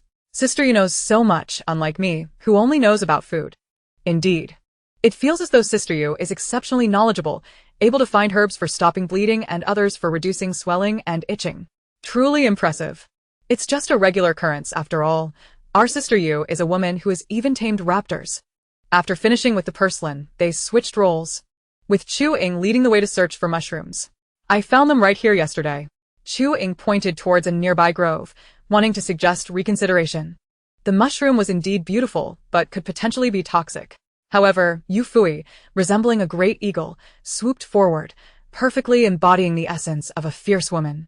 Ying felt a blur as Yufuyi had already covered several meters in an instant. She covered her mouth, firmly believing Yufuyi should participate in the long jump. She would surely leave the judges in awe. Oh my goodness, this is truly the paradise of my dreams. Yufuyi exclaimed with a mixture of shock and joy. Ying hurried over, questioning how it could be paradise when it seemed so exaggerated. Nothing had caught her eye the day before. Upon seeing the scene clearly, she gasped, this was no paradise. It resembled a funeral parlor. Before them lay a carpet of fallen leaves, with purple mushrooms encircling in a mesmerizing display that was hard to look away from. While undeniably beautiful, one must question why mushrooms would grow in a circle in such a remote forest. It was eerily unsettling. Chewing took a couple of steps back, fearing she might step into some bizarre trap. Meanwhile, Yufuyi gleefully waved her hands in all directions, calling out, "Drone, where are you? Look here, look here." She crouched down, pointing at the mushroom circle, her face tilted up towards the sky, urging for a photograph. This was a representative of beauty in the mushroom world, and missing out would be a lifelong regret. The audience found her excitement amusing, prompting them to call out to the production team. "Sister Yu, calm down. I'll take a screenshot for you. Drone, hurry, capture Sister Yu's moment. Don't just take the money without working." All Sister Yu wants is a high-definition record of the scene, not the stars in the sky. "Please, take her picture." The director stood in bewilderment, questioning if he was seeing ghosts. In previous seasons, contestants were always on the brink of collapse, yet this season, they appeared so joyful. He had conceived this reality show with the intent to showcase the struggles of glamorous celebrities in the wild, ultimately for the sake of garnering views. The previous season's contestants had begun scheming and creating drama from their very first night on the island. Without a source of fire, they were grimy by the second day. And by the third, they resorted to consuming raw seafood, with the fifth day seeing them accepting even high-protein options. This simply wouldn't he do. He couldn't allow them to be so merry, as that would eliminate any potential for conversation. He needed to quickly recruit another group of people to fill the void. Yufuyi found a large, elongated leaf and carefully placed the mushrooms upon it one by one. Noticing Chu-Ing standing there in a daze, she urged, "Chu-Ing, come on, why are you just standing there? This is the purple lilac mushroom. It looks vibrant and toxic, but in reality, it is not only safe but also highly nutritious and delicious. If you don't gather it soon, I might take them all." Chu-Ing, hearing her logical reasoning, hesitated for a moment but then decided to throw caution to the wind. Yufuyi had assisted her twice already. Surely, she wouldn't lead her astray. Furthermore, Yufuyi had already picked many mushrooms, and nothing strange had occurred. Clearly, it was Chu-Ing who had been short-sighted, frightening herself unnecessarily. Their hands moved swiftly, creating an almost ghostly blur as they collected mushrooms for several minutes. Chu-Ing found herself becoming slightly addicted. The thrill of mushroom picking was genuinely delightful. After depleting the circle of mushrooms, she felt a sense of loss. Why had it ended? Did she want to continue picking? Cueilling une odette eagerly, prend-il Yufuyi tout chucle. Having lured another into her newfound obsession. Henceforth, there would be no shortage of companions for mushroom picking. Yunnan province boasts the best mushrooms in the country. And once she saved enough money, she would settle there, spending her free time foraging for mushrooms. Yufuyi smiled broadly, her grin wide enough to reveal her teeth. Her wealthy friend, having been drawn into the same enthusiasm. To enhance Chu-Ing's experience, she kindly reminded her, "These mushrooms grow in clusters. Look around. There might be more nearby." Chu-Ing's eyes lit up with excitement. "All right." She immediately began rummaging through the nearby grass. "Here, over here. Fui, there are several here. There's more here. And here." The two became increasingly absorbed in their search, wandering farther apart. When they finally reunited, Chu-Ing gleefully presented a red mushroom. "Fui, look at this one. It's beautiful. Can we eat it?" Yufuyi examined the striking red umbrella mushroom in her hand and nodded. "Yes, it's edible." "Is it delicious?" Chu-Ing recalled Yufuyi mentioning that the purple lilac mushroom was quite tasty. "Delicious, but once is enough in a lifetime." "Why?" "If it's delicious, why not eat it more?" "Because eating it once could be fatal." Yufuyi took the red mushroom from Chu-Ing's hand, explaining, "This one is quite famous. Haven't you heard? Red umbrella with a white stalk. Once consumed, you'll lie flat, buried deep in the mountains, and 18 years later, you'll be a healthy individual again." Chu-Ing shyly touched her nose, admitting she had never heard of it. She had only come across a joke from her compatriots in Yunnan which stated, "The 3 essentials for mushroom consumption are to cook the mushrooms thoroughly, know the type of mushroom, and be familiar with the hospital route." Thus, she had always maintained a cautious distance from mushrooms. It is wise to be careful with mushrooms. Some are known as ICU fungi, like the big green umbrella, which can cause hemolysis, leading to a perilous dance on Yama's list, a terrifying prospect indeed. As they chatted, Yufuyi nearly forgot the pressing matter at hand.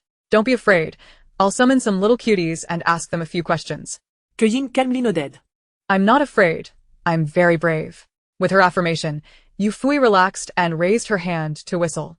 After the sound echoed, a rustling gradually emerged from the forest. Ah.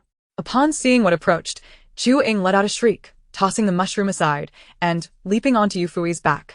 Trembling, she pointed at the strings of spicy strips. You call those little cuties? Chapter 28. Basic Skills, Number 6. Yufuyi gazed at the mushrooms that had fallen to the ground, feeling a pang of sympathy. These were the real little cuties. How could they be allowed to fall? Didn't you say you were very brave? Chu-Ing nestled her head against Yufui's shoulder, shaking her head fervently. I am brave. But I meant I'm not afraid of ghosts. What kind of little cuties are those you summoned? Are they not adorable? Crunchy and delightful. Yufuyi defended her stance resolutely. As the serpents drew closer, they overheard a rather audacious remark. Having encountered many living bodhisattvas, it is indeed my first time to meet a living king of hell. To openly declare that we are as crisp as a snack before us is quite inconsiderate of our fragile little hearts.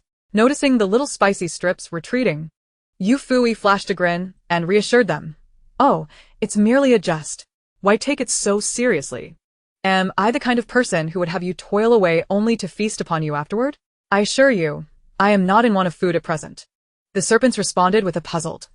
The initial remarks were acceptable, but what does the latter part imply? Please be so kind as to help me find some fruit, my dear little ones. The serpents retorted. When you require assistance, we are your darling little ones. Yet when you do not, we become merely crunchy snacks. Yet, what could they do? Naturally, they acquiesced. After all, this individual brought them such joy. The serpents nodded in agreement. By the way, there are leeches in the water. Please clear them out as they are quite revolting. The serpents nodded again, consenting. If possible, could you also find me a rabbit, one suitable for consumption? I have a longing for meat, slurp. The serpents nodded once more, indicating this was not an issue. And if there happens to be gold in the river, do assist me in excavating some, for I aspire to become wealthy. The serpents' heads bobbed midway before they froze in bewilderment. Sister, though we are all serpents, we are not Medusa. Even the Emperor of the 9 netherworlds cannot aid us in such endeavors. I cannot accomplish that. Chu-Ing, both inexperienced and curious, peeked out with a hint of her eyes, observing the little snakes. Seeing their dazed and aggrieved expressions, she found they were not as fearsome as she had presumed, but rather a touch pitiable. What normal person would seek wealth by asking serpents to assist in gold mining? Wasn't this akin to employing child labor? Observing the little spicy strips rendered speechless, Yufuyi could not help but reflect. Had she set her expectations too high? Truly, one must rely on oneself for financial gain. Remembering a recent post on a social platform about someone winning 10 million, envy and jealousy surged within her. What difference did it make if there was one more wealthy individual in this world? Huh. Oh, come now, let us not be so serious. I was merely jesting. Off you go, and thank you for your hard work. The serpents queried. Was that joke truly amusing? Nevertheless, they complied, swiftly departing. Watching their hastening figures, Yufuyi mused. Indeed, life is capable of creating miracles. I have never heard of a serpent flying before. Isn't the golden tree snake reputed to be the only flying snake in the world? Yufuyi interjected. Could it be that the one enabling their flight is not a miracle, but you? Once they had distanced themselves, Chu-Ing dismounted from Yufuyi's back, sheepishly rubbing her head. My apologies, Fu-Yi. I was so frightened that I couldn't help but jump onto your back. Yufuyi waved dismissively. It's nothing. I could handle 10 of you in tears. Yufuyi. I could carry 10. Haha, this is hilarious. Yu Jia accidentally spoke the truth. Given their similar heights, why does Ying appear so delicate beside Yu Jia? Can we ship this? Wait. Why did Yufuyi mention leeches in the water? Did she find water? That can't be true. She hasn't even searched for it. Ship, ship, ship. Shipping everything will only ensure my nutritional balance. Yu Jia gets along splendidly with everyone. Even the usually aloof Zhang Xian shows a cute side beside her. It's utterly adorable. Our big General Yu Jia. Chu-Ing busied herself gathering mushrooms from the ground, while Yufuyi collected numerous vines and wild grasses. Once they had gathered enough, the two began their return journey. Uncertain about how to prepare the purple lilac mushrooms, Chu-Ing opted to accompany Yufuyi back to the siblings' base. After depositing their findings, Yufuyi commenced weaving a mat from the vines, while Chu-Ing, with Yufuyi's consent, went to fetch her brother, Chu-He. The 5 of them congregated around a fire, staring blankly. Sister, when you mentioned there would be good food today, Were you referring to the seafood-flavored air? Yu Wu patted his belly, feeling a cacophony of hunger within.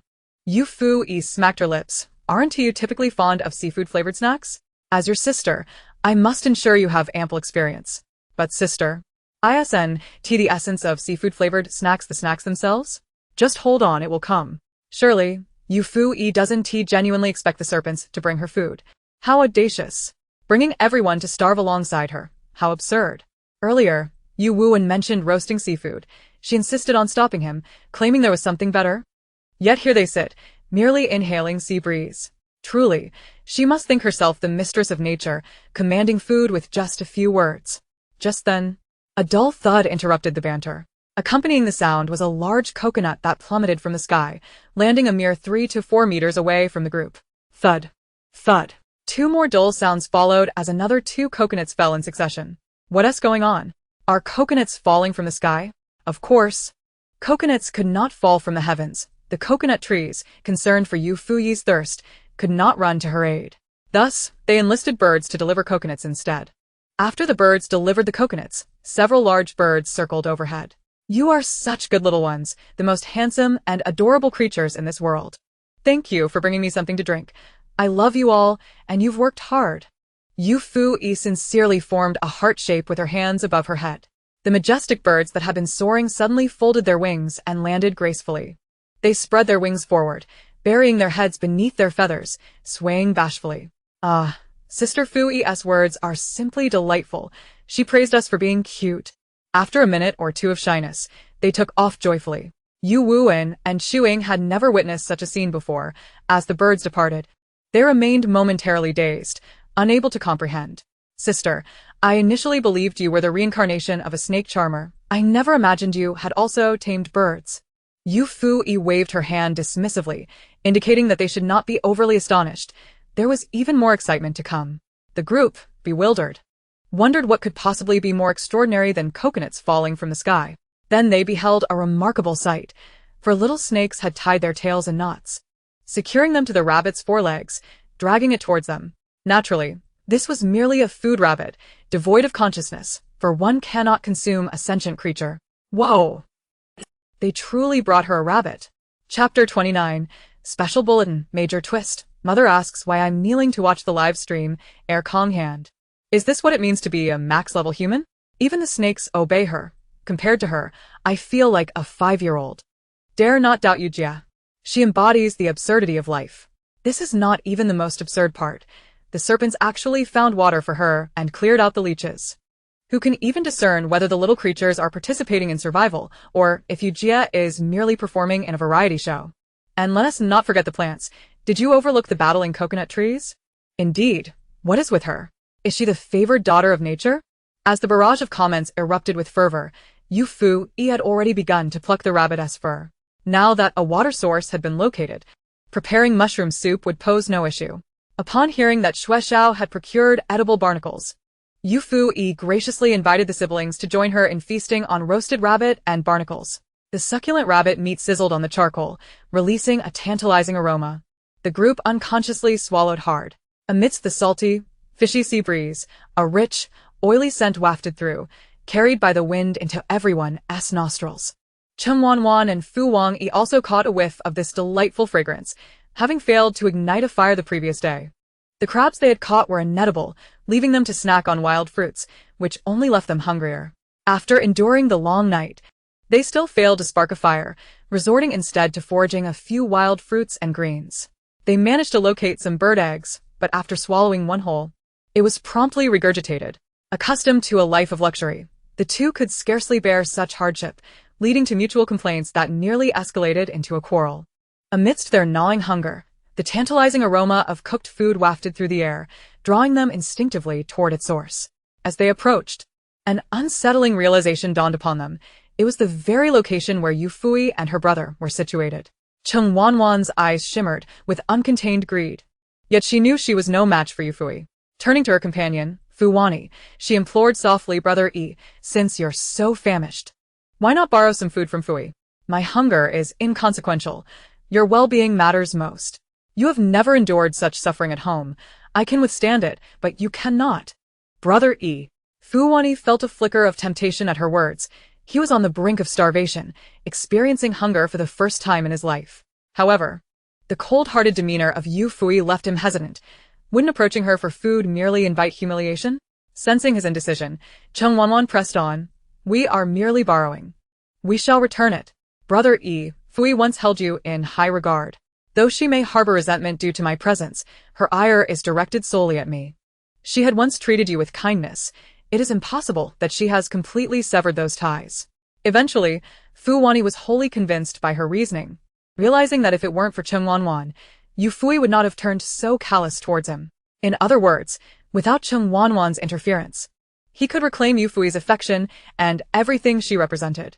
With this newfound determination, they hastened towards their destination as if hope had ignited within them. Upon arrival, they found Yufuyi and her companions happily feasting on bowls of mushroom soup and pieces of rabbit meat. The sight alone made them involuntarily swallow hard. Fu Wanyi took the initiative to speak. Fui, could you lend me some food? I promise to repay you once I find something to eat. Yufuyi, engrossed in her meal, paid him no heed, her indifference stark in the face of his plea. Ignoring his advances, Fu Wanyi, fueled by desperation, continued, Fui. Cheng Wanwan mentioned that your disdain for me stems from her actions. Your animosity is directed solely at her. I swear if you lend me food, I will sever all ties with Cheng Wanwan. Yufuyi let out a laugh, while Cheng Wanwan stood bewildered. The scene drew suppressed laughter from Chu Ying and Xueqi. While the siblings of Zhang Xian gazed at Cheng Wanwan and Fu Wanyi with incredulity, their expressions almost comically exaggerated. Only Yufuyi and Yuan shared in hearty laughter, with Yuan teasingly inquiring, do you both believe our mealtimes so dull that you felt compelled to perform? Is this your way of entertaining us? Fu Wanyi's face turned pale, tinged with green. Under normal circumstances, he would have engaged Yuan in a brawl, but in his current state, devoid of strength and driven by the need for sustenance, he chose to endure. After sipping her mushroom soup, Yufuyi glanced at Fu Wanyi's disheveled appearance. Her mood considerably lifted by the absurdity of the situation. She wondered if the original owner of this body would regret ever having been enamored with such a man. I have no food to spare, as I can barely feed myself. However, I am willing to sell you fire. Surely you are not so incompetent as to perish from hunger after acquiring a means to cook, Fu Dasha. Fu Wanyi was taken aback by the humiliation. Yet he recognized the value of fire, a welcome reprieve from raw sustenance. Very well, how much? He asked. Yufuyi produced a fire starter, declaring, 1 stick for 100,000. What? 100,000 for a mere stick? Fu Wanyi exclaimed, incredulous. Fui, are you jesting? Disregarding his disbelief, Yufuyi tossed the fire starter back. 200,000. 300,000. Agreed, I shall purchase it. Ultimately, Fu Wanyi succumbed, Paying 300,000 for a single fire starter. As they turned to leave, Yufuyi called out to the drone, Father, are you watching the live stream? If so, please capture a screenshot. I shall need it to collect my dues later. Fu Wanyi, still within earshot, muttered, it's merely 300,000. Can he truly not afford it? Meanwhile, Yu Yanqiu, who was indeed watching the stream, turned to his secretary and instructed, Did you hear what my daughter said? Capture a screenshot and record it. Boss. Is it possible you could refrain from calling her my daughter? I already understand you are referring to the young lady, the secretary replied. Ever since the young ladies returned to the Yu family, their boss had taken to watching a multitude of idle dramas, leading him to refer to her in such an endearing manner. Yet, the boss remained the boss, and the secretary, a mere employee, could not voice any objections. Of course, Boss. I have already edited the highlights of the young lady segments. I won't overlook this either. I will print it to place in her dedicated folder for future reference. Yu Yanqiu was pleased with the response. Well done. You deserve a raise. The secretary's eyes brightened with gratitude. Thank you, boss. Long live the boss. I shall devote myself entirely to the young lady's endeavors. As the 8 of them finished their lunch, new arrivals appeared on the island. Chapter 30. Empty beer bottles. What are you planning to fill them with? The production team had orchestrated an intriguing scenario, opting not to deliver the newcomers directly, but rather guiding them to the vicinity of Cheng Wanwan and Fu Wanyi. It was evident that the director aimed to establish 2 opposing factions, ideally leading to conflict. The new arrivals were no pushovers. Upon learning that Yufui's group possessed surplus sleeping bags, they brazenly approached to request them. Sister Fui, you have no need for those extra sleeping bags. Keeping them would serve no purpose. Do let us borrow them. We would be immensely grateful. Zhou Tong's tone dripped with condescension. Beside her, Zhou and I scoffed. How shameless to ask for something that was provided by the production team. What do they even intend to do with them? Yu Wuan's expression darkened at their audacity. What audacity to call my sister while you beg. You just emptied a beer can. What do you plan to fill it with? You expect gratitude as if I should be indebted to you for your demands. You are nothing but beggars. The sleeping bags were indeed provided by the program, but we discovered them ourselves. We have no obligation to donate them to you freeloaders. Zhou and I stepped forward, pointing an accusatory finger at Yuan. How dare you speak to me like that? Who are you calling a beggar?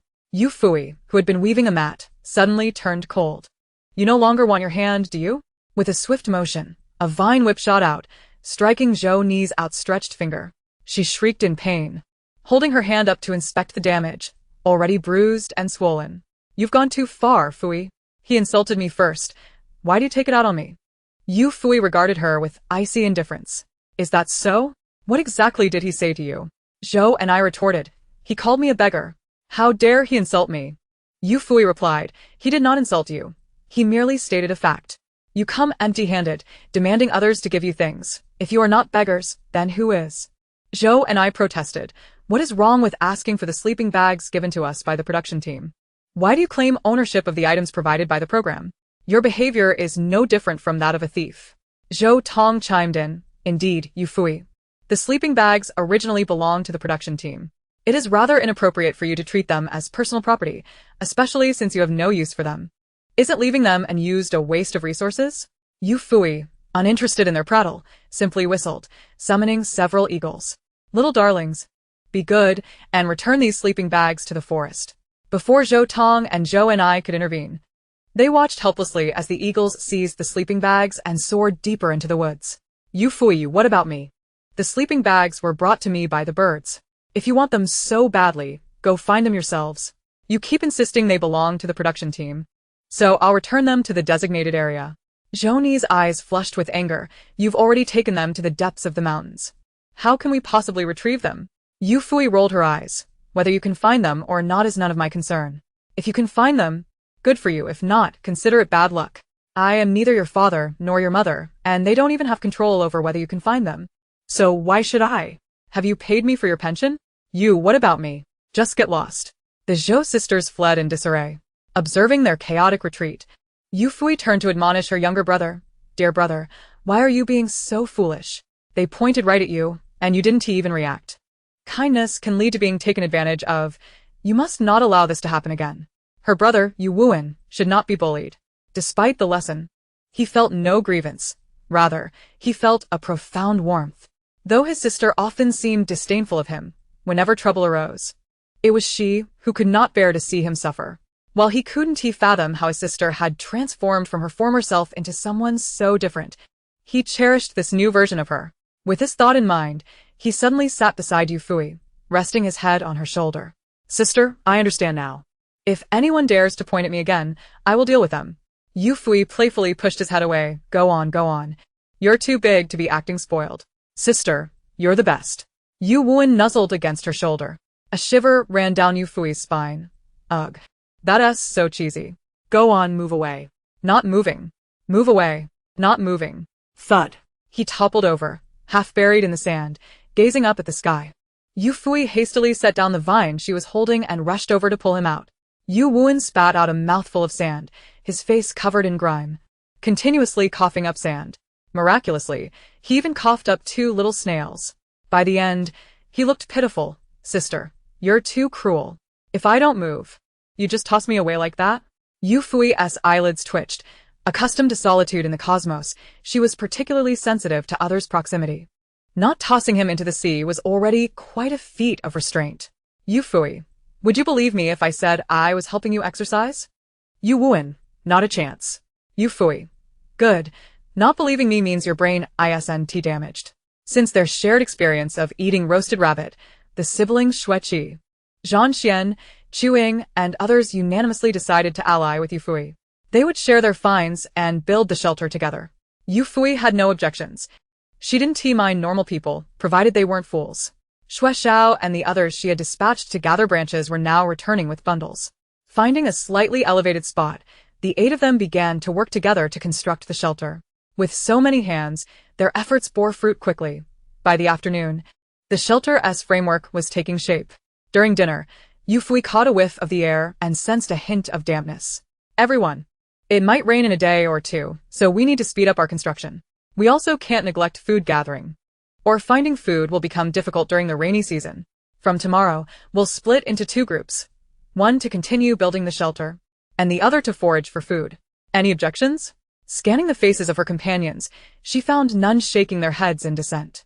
If there are no objections, we shall proceed as planned starting tomorrow. Will it really rain? It looks so sunny out. What nonsense.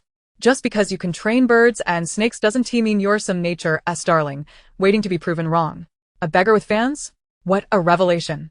Just because the few partners Haven T said anything, doesn't mean you should keep complaining. Chapter 31. The fire bought for 300,000. What are you thinking? The next morning, Yufuyi divided the tasks among the 8 of them. 4 were assigned to forage for food, while the other 4 focused on the shelter. Yufuyi wielded the most primitive stone axe with an impressive ferocity, yielding results akin to a divine weapon. This is too slow. What should we do then?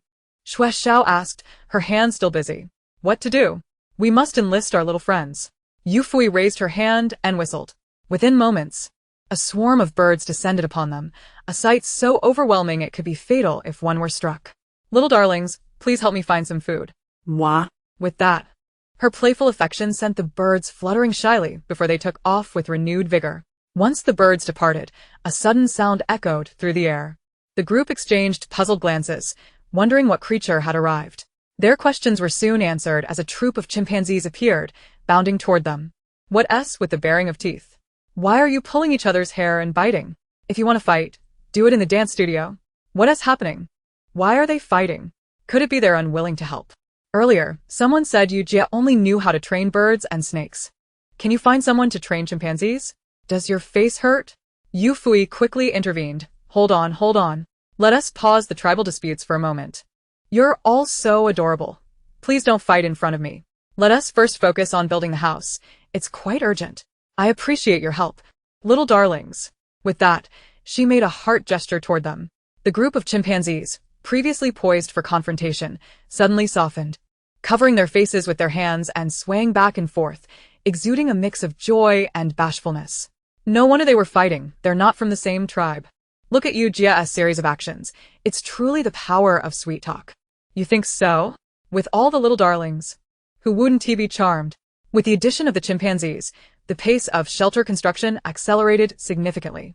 Their proficiency with tools rivaled that of humans, and in some cases, they surpassed their human counterparts.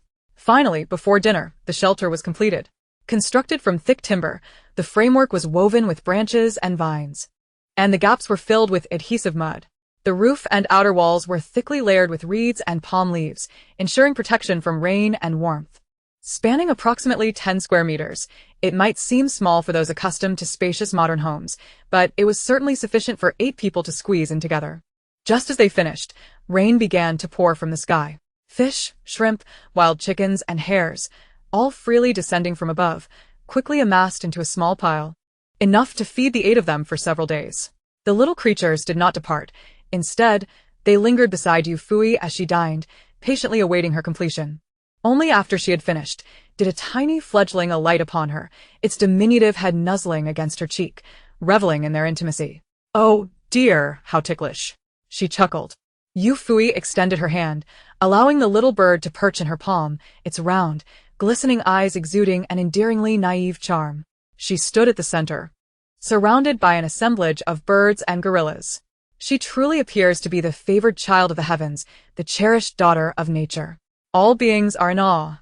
At this moment, one could certainly declare Yujia as the deity governing the animal kingdom, and I would wholeheartedly believe it. Can you feel the immense power of our creation? The creation shall endure eternally. Zhang Xian, with his own whimsical innocence, poked Yu Wuan beside him, inquiring if the sect leader could commune with animals. Could he, perhaps, converse with plants?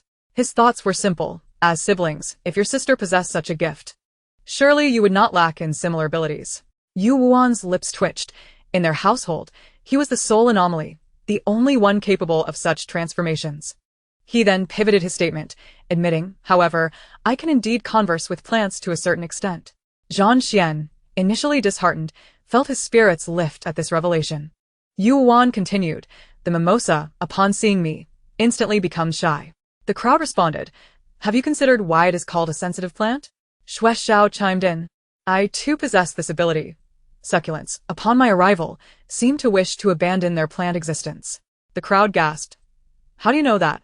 Xue Xiao replied, "Their eagerness to embrace a new life reveals all." Remarkably, the so-called plant killer was eloquently speaking of beauty. "Well, I too have a similar talent. Upon seeing me, green onions yearn to leap off the ground, while radishes wish to reincarnate at the mere sight of me." The conversation flowed, with everyone contributing, creating an atmosphere that felt more akin to a delightful picnic than a survival challenge in the wild. The director, however, was exasperated, his patience waning. This was meant to be a survival reality show, not a pastoral lifestyle program. How could these individuals be so comfortable?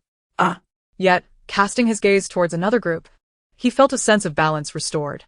Zhou Tong and Zhou and I, the sister duo, upon arriving on the island, hastened to Yufuyi, seeking sleeping bags. After the bags were hidden once more, they began their search across the hills. The outcome was predictable. The production team had not considered their plight.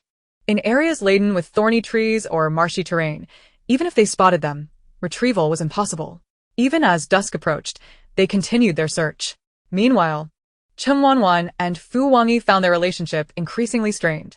Chen Wanwan had never anticipated that her remarks were merely intended to coax Fu Wangyi into procuring food from Yufuyi, so she could share a portion with him. To her astonishment, Fu Wangyi had truly cast her aside. With tears brimming in her eyes, she adopted an expression of utmost helplessness, a visage that Fu Wangyi typically adored, eliciting a profound sense of conquest. Yet, now, upon witnessing Chen Wanwan's demeanor, he could not help but recall the poised and aloof Yufuyi, remembering how the sea breeze had danced through her hair that day, revealing her striking and ethereal allure. In contrast, when he glanced back at Chen Wanwan, an involuntary aversion welled within him. Crying, how tiresome. What good does crying do? Can it serve as sustenance? Unbeknownst to her, Chen Wanwan continued to weep. Playing the victim, ego, must you truly be so heartless? Do you truly wish to forsake me? Fu Wangyi retorted. Did you not assert that Yufuyi despises me because of you? I am merely adhering to your words. How can you lay blame at my feet? Chen Wanwan choked back her words, realizing that if she had known Fu Wangyi would genuinely abandon her over such comments, she would never have uttered them. Then, can I borrow your fire for a moment? Fu Wangyi replied, if you wish to borrow fire, then so be it, but do not speak of emotions. No. I shall not lend it. I purchased this for 300,000. The weight of those words was unmistakable, underscoring their value. 300,000? You expect me to use your fire without compensation? Chen Wanwan, incensed, countered, then I shall pay you for it. Fu Wangyi decisively refused, absolutely not. We must survive on this island for several more days. I cannot waste it. Chen Wanwan, overwhelmed with frustration, fled, stopping intermittently, hoping Fu Wangyi would pursue her as he usually did, to embrace her. Yet no one came. Alas, she stumbled into a pit, swallowing a mouthful of sand. Chapter 32. The retaliation of the victims of rescheduling. The conflict between Chen Wanwan and Fu Wangyi utterly shattered the fans of Wan. When Fu Wangyi declared that if only she would share her food, he would sever ties with Chen Wanwan, it ignited ridicule among the fans of both factions. Yet, they seemed like a peculiar creature, soft all over yet with a tenacious mouth that would not relent. They insisted that this was merely Fu Wangyi's strategy to obtain sustenance from Yufuyi, and thus he resorted to such tactics. If blame were to be placed, it should rest upon Yufuyi for her cold-heartedness in withholding food from the esteemed young Master Fu. Yufuyi's supporters were not to be trifled with. They immediately engaged in a verbal battle with Chen Wanwan's loyalists and the CP fans. This conflict escalated, resulting in Fu Wangyi performing a swift about-face, openly severing his ties with Chen Wanwan. The factions were never truly united, and this incident pushed Wan's fans to their limits, vehemently denouncing Fu Wangyi for his treatment of their beloved sister. The CP fans responded in kind. What is so remarkable about your sister? A mere green tea type. If it weren't for young Master Fu, I wouldn't even care to acknowledge Chen Wanwan. Look at Yufuyi, then compare her to your Chen Wanwan. What worth does she possess? If Fu Wangyi were still with Yufuyi, he would not find himself in such a predicament. What else can Chen Wanwan do besides eat and cry? Utterly useless. For young Master Fu's sake, I begrudgingly tolerated Chen Wanwan. who initially only enjoyed resources provided by him. Now she dares to cast aspersions. Some CP fans even beseeched Yufuyi to apologize on their behalf to young Master Fu, inquiring if she might reconsider her stance. To which Yufui's fans retorted, "Go perish somewhere far away. The farther, the better." Before Chung Wanwan's fans and the CP faction could fully express their grievances, rain began to fall. The tempest arrived unexpectedly, transforming the atmosphere in an instant. Raindrops cascaded down, large and heavy, splattering the earth. Chung Wanwan, caught off guard, found herself half-soaked, while Fu Wangyi's recently ignited fire, with food yet uncooked, was doused by the downpour, nearly extinguishing it.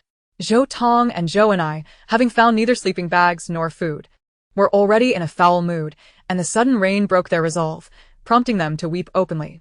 Only Yufui's group remained in their cozy haven, enveloped in warmth and tranquility. Goodness. Incredible. My sister Yu is truly the beloved child of nature. It has genuinely begun to rain. And Wan's fans are facing the consequences.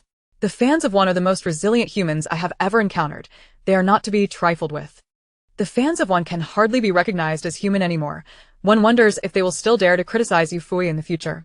Upon witnessing the raindrops, Yu Wan rushed to the small window, eagerly extending his hands to catch the falling droplets. As the rain splashed onto his palms, he could not help but exclaim, "How wonderful! Finally, I can access fresh water without venturing into the woods. This is truly a rare blessing." Yufuyi, nestled in her sleeping bag, her eyes hazy with sleep, peered out as well, observing her brother's exuberance. Youth possesses such vitality. They become so excited over something as simple as rain. Yu Wan's lips twitched. His sister was remarkable in many ways. Yet she often bore an expression as if she were on the brink of collapse. Moreover, her ability to sleep was prodigious. In a 24-hour period, she could slumber for 42 hours. He decided to interview his sister. "Sister, how do you manage to sleep so soundly? Do you not feel dizzy?" Yufuyi replied with utmost seriousness, "A fortune teller once told me that in this lifetime, I am destined to be impoverished."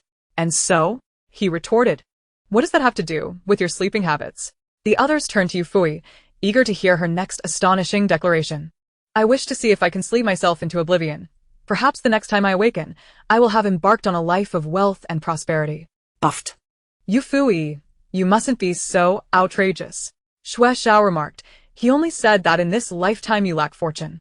But he never claimed that you would be wealthy in your next life. How can you guarantee that you will awaken to a life of opulence?" Yufuyi responded earnestly, "Because the Bodhisattva told me that I am not devoid of wealth. It has merely been deferred to my next incarnation." "Ha ha ha, this is a revelation. It's akin to rescheduling a vacation. Isn't it? I'm going to argue with my mother. It's not that I refuse to have children, but rather, I'm simply postponing them to my next life. And I too. It's not that I shun marriage. I'm merely deferring it to my next life, as I cannot manage it in this one. From now on, if anyone claims I lack money, I'll retort that I'm not broke, just saving my fortune for the next life. Is this what it means to retaliate against the victims of rescheduling?" The small room erupted in laughter. Chu Ying and Xueqi leaned against each other, laughing until tears threatened to spill from their eyes. Despite Xueqi's usual world-weary demeanor, which exudes an air of authority, her smile radiated a brightness that uplifted the spirits of those around her. As she elegantly dabbed at the corners of her eyes, she jested with Chu Ying. "Fuyi is truly amusing. If she were my sister, how many wrinkles would I acquire in a single day?" Chu Ying nodded in agreement, unable to suppress a smile.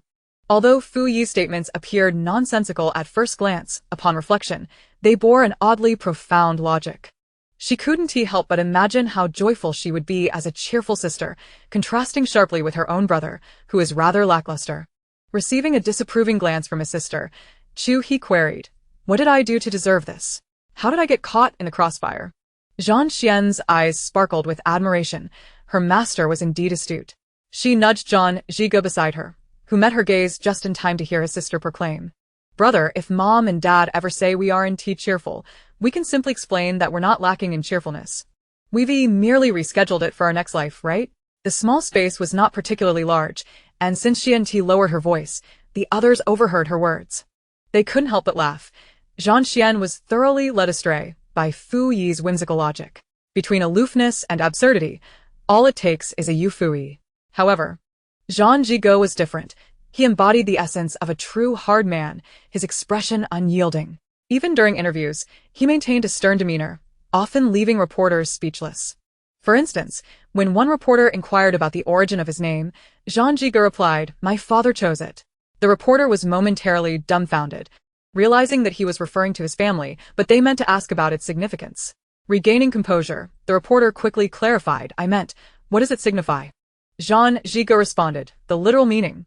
Observing the reporter's renewed bewilderment, he expressed surprise, "You don't know how to read?" This became a memorable moment that frequently resurfaced on short video platforms.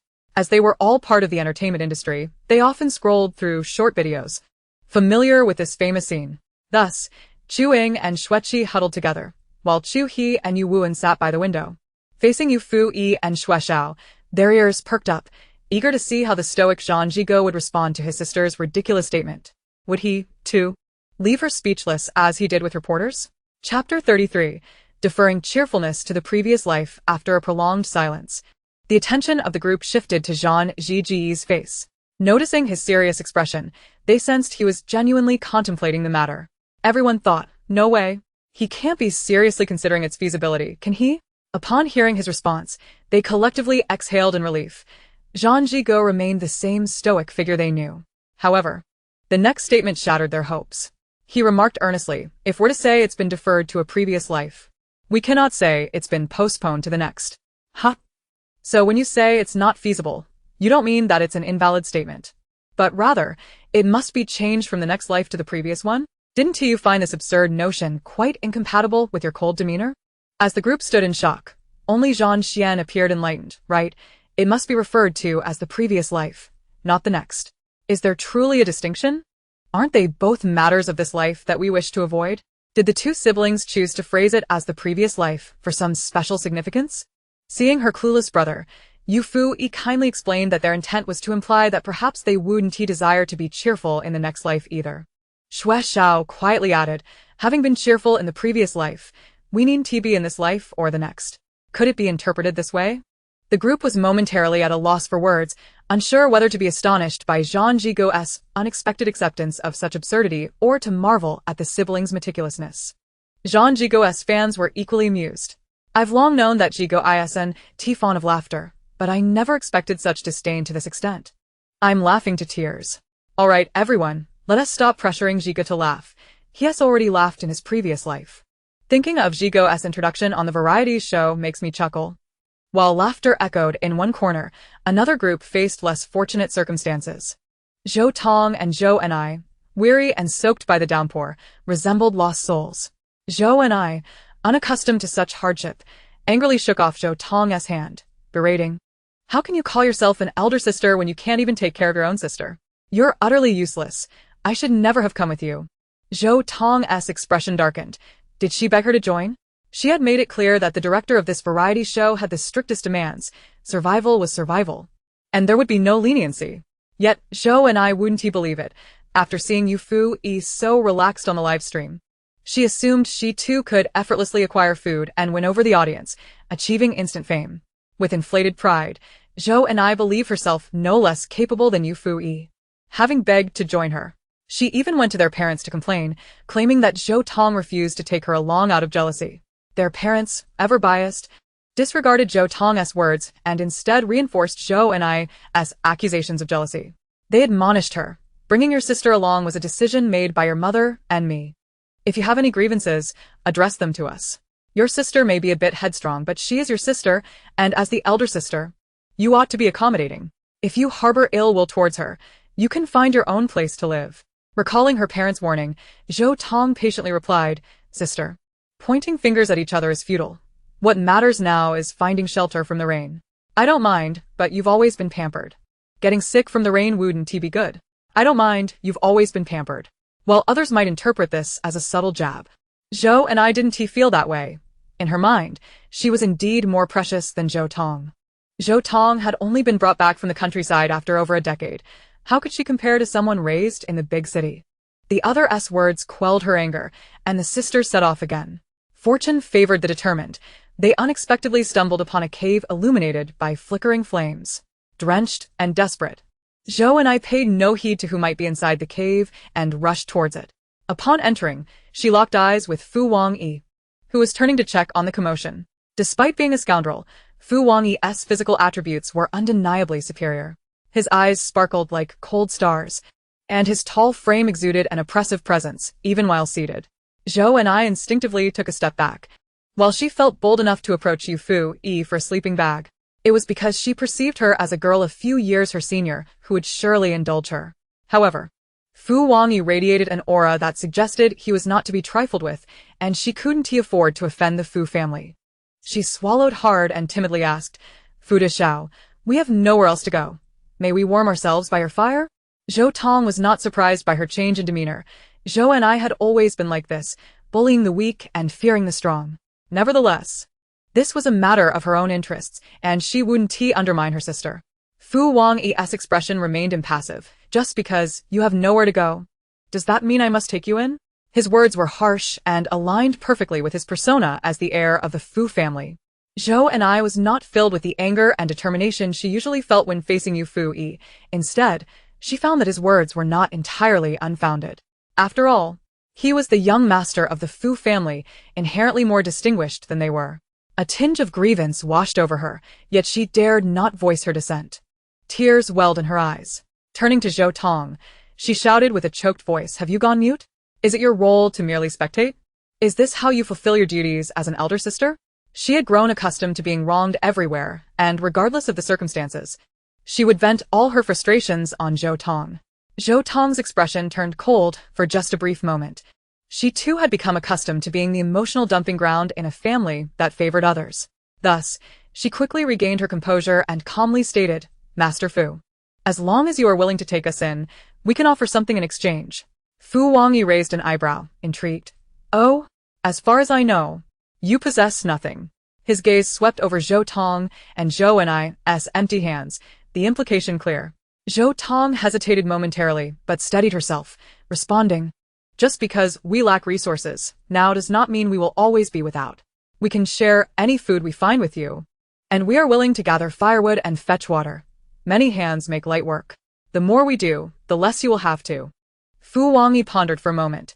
Indeed, he was tired of scouring for food alone. As a wealthy scion, the heir of a prominent family, he had never envisaged a day when he would find himself reduced to scavenging for sustenance, and he had grown weary of the harshness of life outdoors.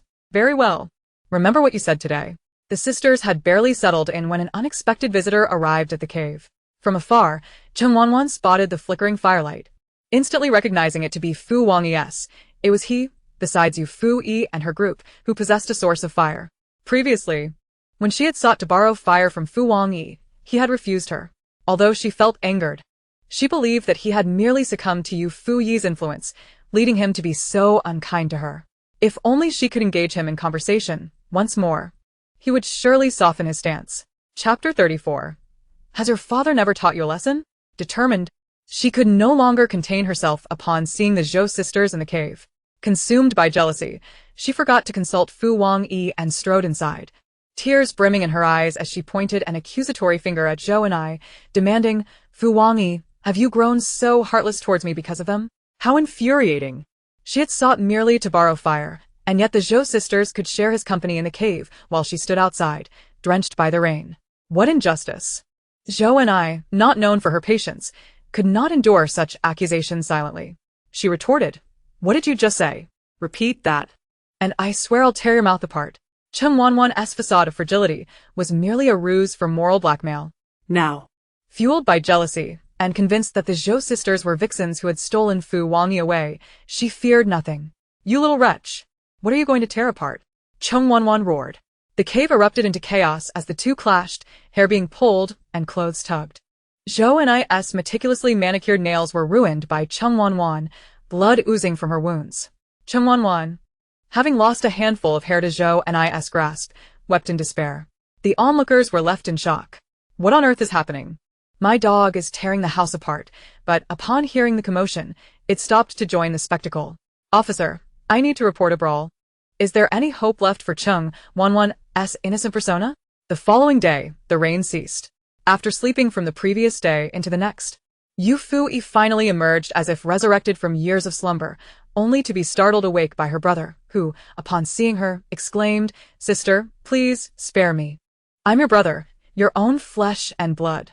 Yufuyi opened her eyes abruptly. "Then tell me, what is the essence of our Yu family?" Ea, "The roots of the plant." "Very well, you are indeed my brother. Now kneel in reverence, Shaoan." With a dismissive wave, she prepared to return to her slumber. "Wait. Sister, why would you kneel after just waking up?" Yu Wuan realized her intentions and pushed her outside, insisting, "You need fresh air." If you sleep to death. "How will I explain it to our parents?" Yufuyi, still half asleep, replied, "I won't die so easily, not until I've made more friends. Otherwise, there wouldn't be enough gifts at my funeral, and that would be quite a loss. As a single person, if she didn't recoup her wedding gift from her funeral, wouldn't her life be unbalanced?" Yu Wuan had learned to ignore her absurd reasoning. Fully aware of the ridiculous things his sister could say, he handed her a few freshly washed fruits and cautioned, "Sister, go out and get some air. But don't wander too far. Come back in about 20 minutes for dinner." At 20-something, he acted like a concerned father. Yufuyi waved him off, not looking back, embodying the rebellious child. As she walked ahead, she hummed a tune. Nod yes, shake no, hello is hello, performing gestures akin to a schoolchild doing calisthenics, albeit with slightly more grace due to her height. Just as she was enjoying her merry tune, she was interrupted. Yufuyi turned to face the newcomer, her brow furrowing in annoyance. "If you have something to say, spit it out. If not, then scram." "Fu-yi, must you treat me this way?" Fu Wengi wore a bittersweet expression. "You weren't like this before." Of course, she hadn't been. The lovesick Yufuyi had long since perished under her own deep affections. The current Yufuyi was merely a whimsical, foolish being from the stars. Lovesick? Impossible. Not a chance. She regarded Fu Wangyi coolly. "Has your father never imparted some wisdom to you?" "What?" Fu Wangyi was taken aback. Suddenly, a flurry of romantic maxims raced through his mind. Something about how belated affection is worth less than grass, and missed opportunities are irrevocable. Regardless of which adage Yufuyi invoked, he had prepared his retort. "A wayward son returning is worth more than gold. I simply made a mistake that all men are prone to. I will strive to rectify my past errors."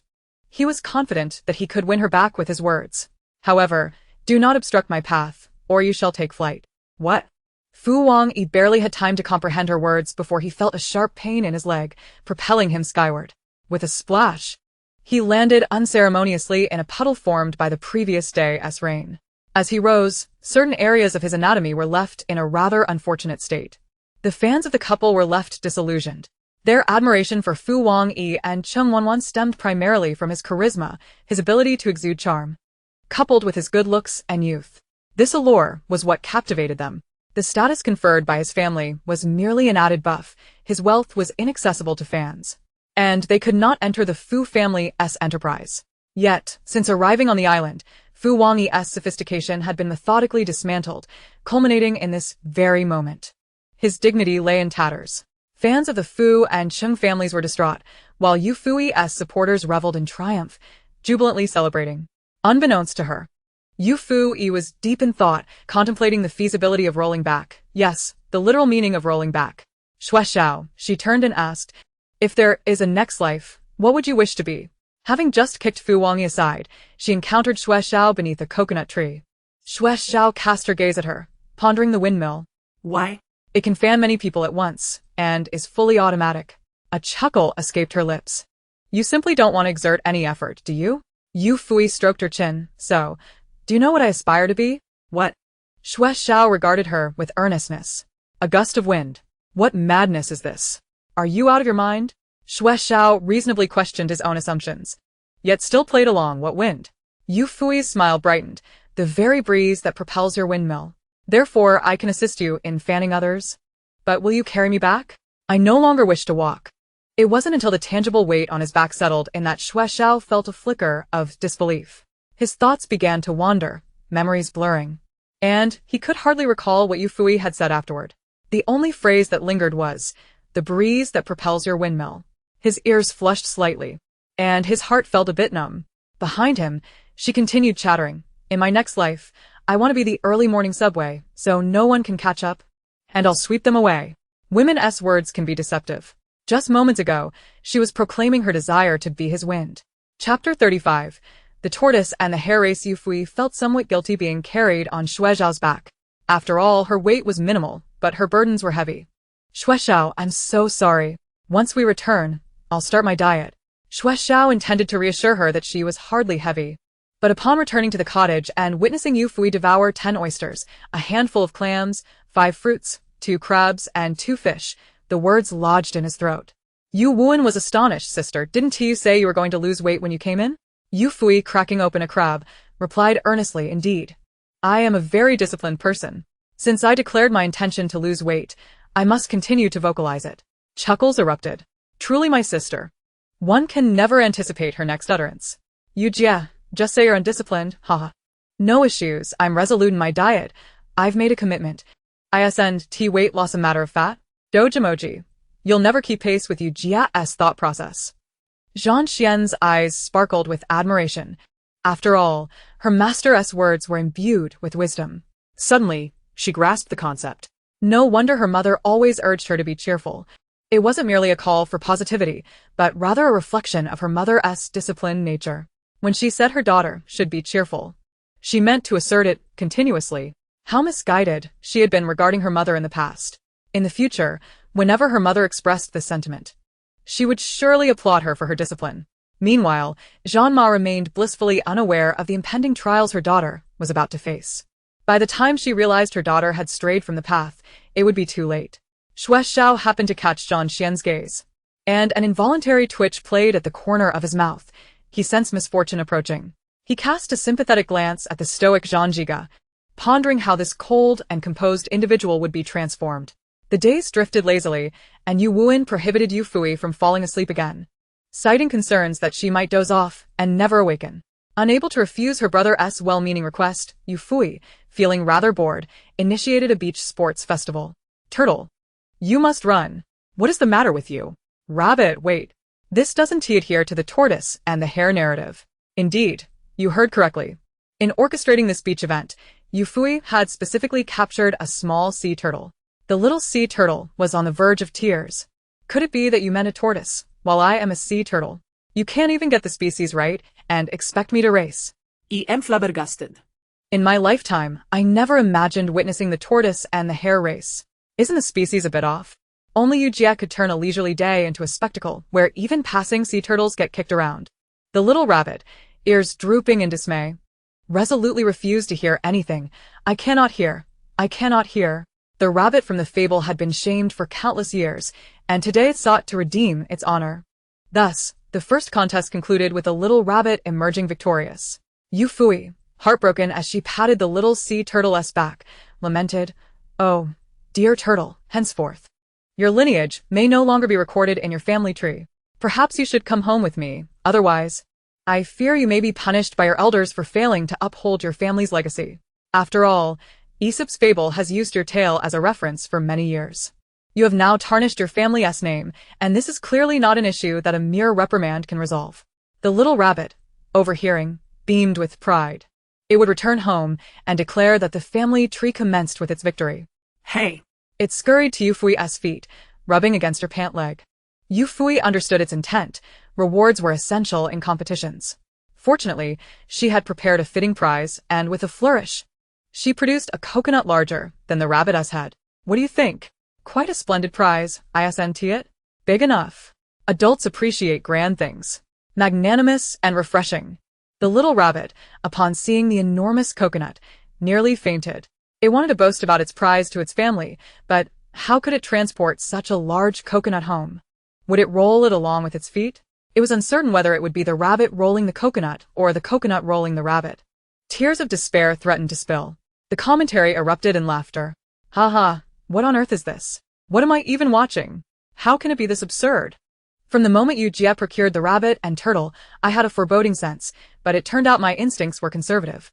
I anticipated she would stage a tortoise and hare race, but I never imagined the prize would be a giant coconut. How on earth will the little rabbit carry that back? Should it find a hill to roll down? But how to get up the hill? Ha ha ha. I can almost see the despair on the little rabbit's face. Little rabbit. You rascal, when you lured me here, you didn't mention that the prize would be this. What a setup. Ha ha ha ha. Even my mother couldn't hold back, exclaiming how absurd this girl is. Yufuyi also noticed that the little rabbit was not pleased and was about to offer some comfort when the little sea turtle tugged at her pant leg, signaling her to move toward the sea. Yufuyi was taken aback. What was this about? Did it want her to return to the ocean? Surely not. Their enmity couldn't run that deep. Oh, dear turtle, I admit my error in bringing you here for a race. Please forgive me. Although I often wish for death, I believe the blame lies elsewhere. The little sea turtle shook its head. No, I don't want you to perish if you don't return to the sea. Evil D. Haha, another lesson learned. The blame lies elsewhere. I reflect on my actions daily. I am not at fault. Isn't this animal cruelty? Even the little sea turtle is displeased. What is the matter with you? Yufuyi knelt to check the little sea turtle's condition, finding no abnormalities. It had not been ashore long and showed no signs of dehydration. Why would it claim it would die? Tears streamed from the corners of the little sea turtle's eyes. No, it's not me. But if it didn't return soon, it too would perish. Yufuyi, sensing the distress, asked no further questions and stood by the shore, softly humming. The audience was perplexed by what transpired, but upon witnessing the little sea turtle shedding tears, many began to criticize Yufuyi for her selfish desires. She brought a little sea turtle to compete. How commendable of Yufuyi! As a public figure, how can such actions go unpunished? With so much dirt on her. It only took a few days for her to revert to her old ways. Truly, garbage is garbage, whether on the shore or back at sea. Could you all please refrain from speaking so maliciously? Is it truly necessary to take the opportunity to disparage Yujia? I refuse to believe that she is the kind of person who would sink to such depths, especially since she has not committed any egregious acts. A sea turtle can indeed remain on land for several days. Chapter 36. The first to tease is despicable. The barrage of comments was incessant, and the atmosphere was far from tranquil. Zhou Tong and Zhou and I had been observing everything from the shadows. They had borrowed a source of fire from Fu Wangyi, but were now obliged to hand over the food they found for him to distribute. The island was not barren, yet aside from wild vegetables and fruits, they struggled to find anything else. To be precise, it was not so much difficult to find as it was that they lacked the courage to catch anything else. Thus, they turned their attention to Yufuyi, contemplating following in her wake to reap the benefits. However, instead of finding opportunities, they witnessed a ludicrous scene. The grievances they had endured over the past few days were all attributed to Yufuyi, who had made their arrival on the island anything but pleasant. When Zhou and I saw the sea turtle in distress, she seized the moment and rushed to Yufuyi's side to unleash a tirade. Yufuyi, you wicked woman. Do you not realize that abusing small animals invites divine retribution? You may treat us maliciously, but to inflict such cruelty upon defenseless creatures, how could someone so heartless have amassed such a following? Before long, Zhou and I revealed her true sentiments. She had seen how Yufuyi had transformed from a pariah to a beloved figure in the public eye due to this show, which was why she insisted on joining Zhou Tong. Yufuyi thrived in this environment, and Zhou and I believed she could outshine her, only to find herself facing obstacles at every turn, her disdain morphing into jealousy. Xue Xiao, Yu Wuan, and Zhang Xian, the swiftest among them, promptly positioned themselves in front of Zhou and I. Though they were unaware of the entire situation, their unyielding trust in Yufuyi had become a tacit understanding. Xue Xiao, quick to react, caught onto Zhou Ni's choice of words, his expression darkening. Zhou Ni's concern for small animals was merely a facade. She was venting her jealousy. Miss Zhou, she does not deserve such a large following. What about you? Why do you not have any? Is it because you do not wish for it? Xue Xiao's voice dripped with scorn. Feeling the weight of their numbers, Zhou and I began to sense a pang of fear amidst her impulsiveness. Yet, recalling that they were live-streaming and countless eyes were upon her, she regained her bravado. When Zhou Tong approached to assist her, she pushed her away, convinced that if she could be the one to confront Yufuyi and rescue the sea turtle, she would undoubtedly garner the most attention. In that moment, she envisioned herself as the most popular figure online, perhaps even receiving an invitation from the Animal Welfare Association. Such glory was not something she would allow Zhou Tong to share. Finding no way to approach Yufuyi, she turned her attention to the small sea turtle, which had been left behind when Yufuyi had gone to the shore to sing. She crouched down, feigning affection, battling her own revulsion. She despised hairless animals. "Oh, little turtle," she cooed, forcing out a couple of false tears. "I shall send you back to the sea. Do not be so quick to trust humans. Some possess hearts as black as coal." Her veiled insults were obvious to anyone listening. After Yufui's rise to fame, she had accumulated a fair share of professional detractors, who were now reveling in the situation, eagerly lifting Zhou and I while trampling Yufui. Zhou and I is the normal one. Yufui only pretends to be mad, fooling only those with blinded eyes. Someone like her, spreading negativity daily, deserves to be banned immediately. The Zhou sisters are truly unfortunate. It is evident that Yufui's group is merely a clique, showcasing humanity's malevolence in its purest form. It would be wise to investigate others who associate with her. Can they truly be good people? Abusing small animals and refusing to admit fault, merely pretending to be mysterious. Yufui's mindless fans will continue to defend her. But let's see if she can escape accountability. Zhou and I is so kind-hearted, albeit a bit fiery. At least she's genuine. Unlike those who resort to violence at the slightest provocation. While Chen Wanwan and Fu Wangyi have their faults, they merely took love from her. They did not inflict any real harm. The barrage of criticism directed at Yufui flooded in, much of it repetitive, almost bordering on the absurd. As if they were openly declaring themselves professional detractors. Yufui's fans grew anxious, but these detractors seemed to have appeared out of nowhere, making reporting them an impossible task. At that moment, a shriek pierced the air. Upon closing the barrage, the audience realized it was Zhou and I who had been bitten by the small sea turtle. The creature had clamped down on her finger, refusing to let go regardless of how she thrashed. The audience, bewildered, began to inquire about the situation, leading to explanations from those who had previously silenced the comments, revealing that Zhou and I had attempted to embrace the small sea turtle, inadvertently causing a discomfort, resulting in the bite. Those who had been supporting Zhou and I fell silent, unable to continue their praise in the face of such folly. At this moment, Zhou and I was less concerned about fame and more about her predicament, wailing at Zhou Tong, "Are you dead? Come help me." Ah. She then began to kick at the sea turtle with all her might, appearing less like an animal lover and more like a deranged fiend intent on inflicting harm. Zhou Tong's face turned pale. While she was usually unafraid of sea turtles, witnessing one bite a person made her hesitate. Observing Zhou Ni's refusal to relent, she finally mustered the courage to help. Zhou Ni's furious tirade erupted. "Zhou Tong, are you completely useless? Come help me.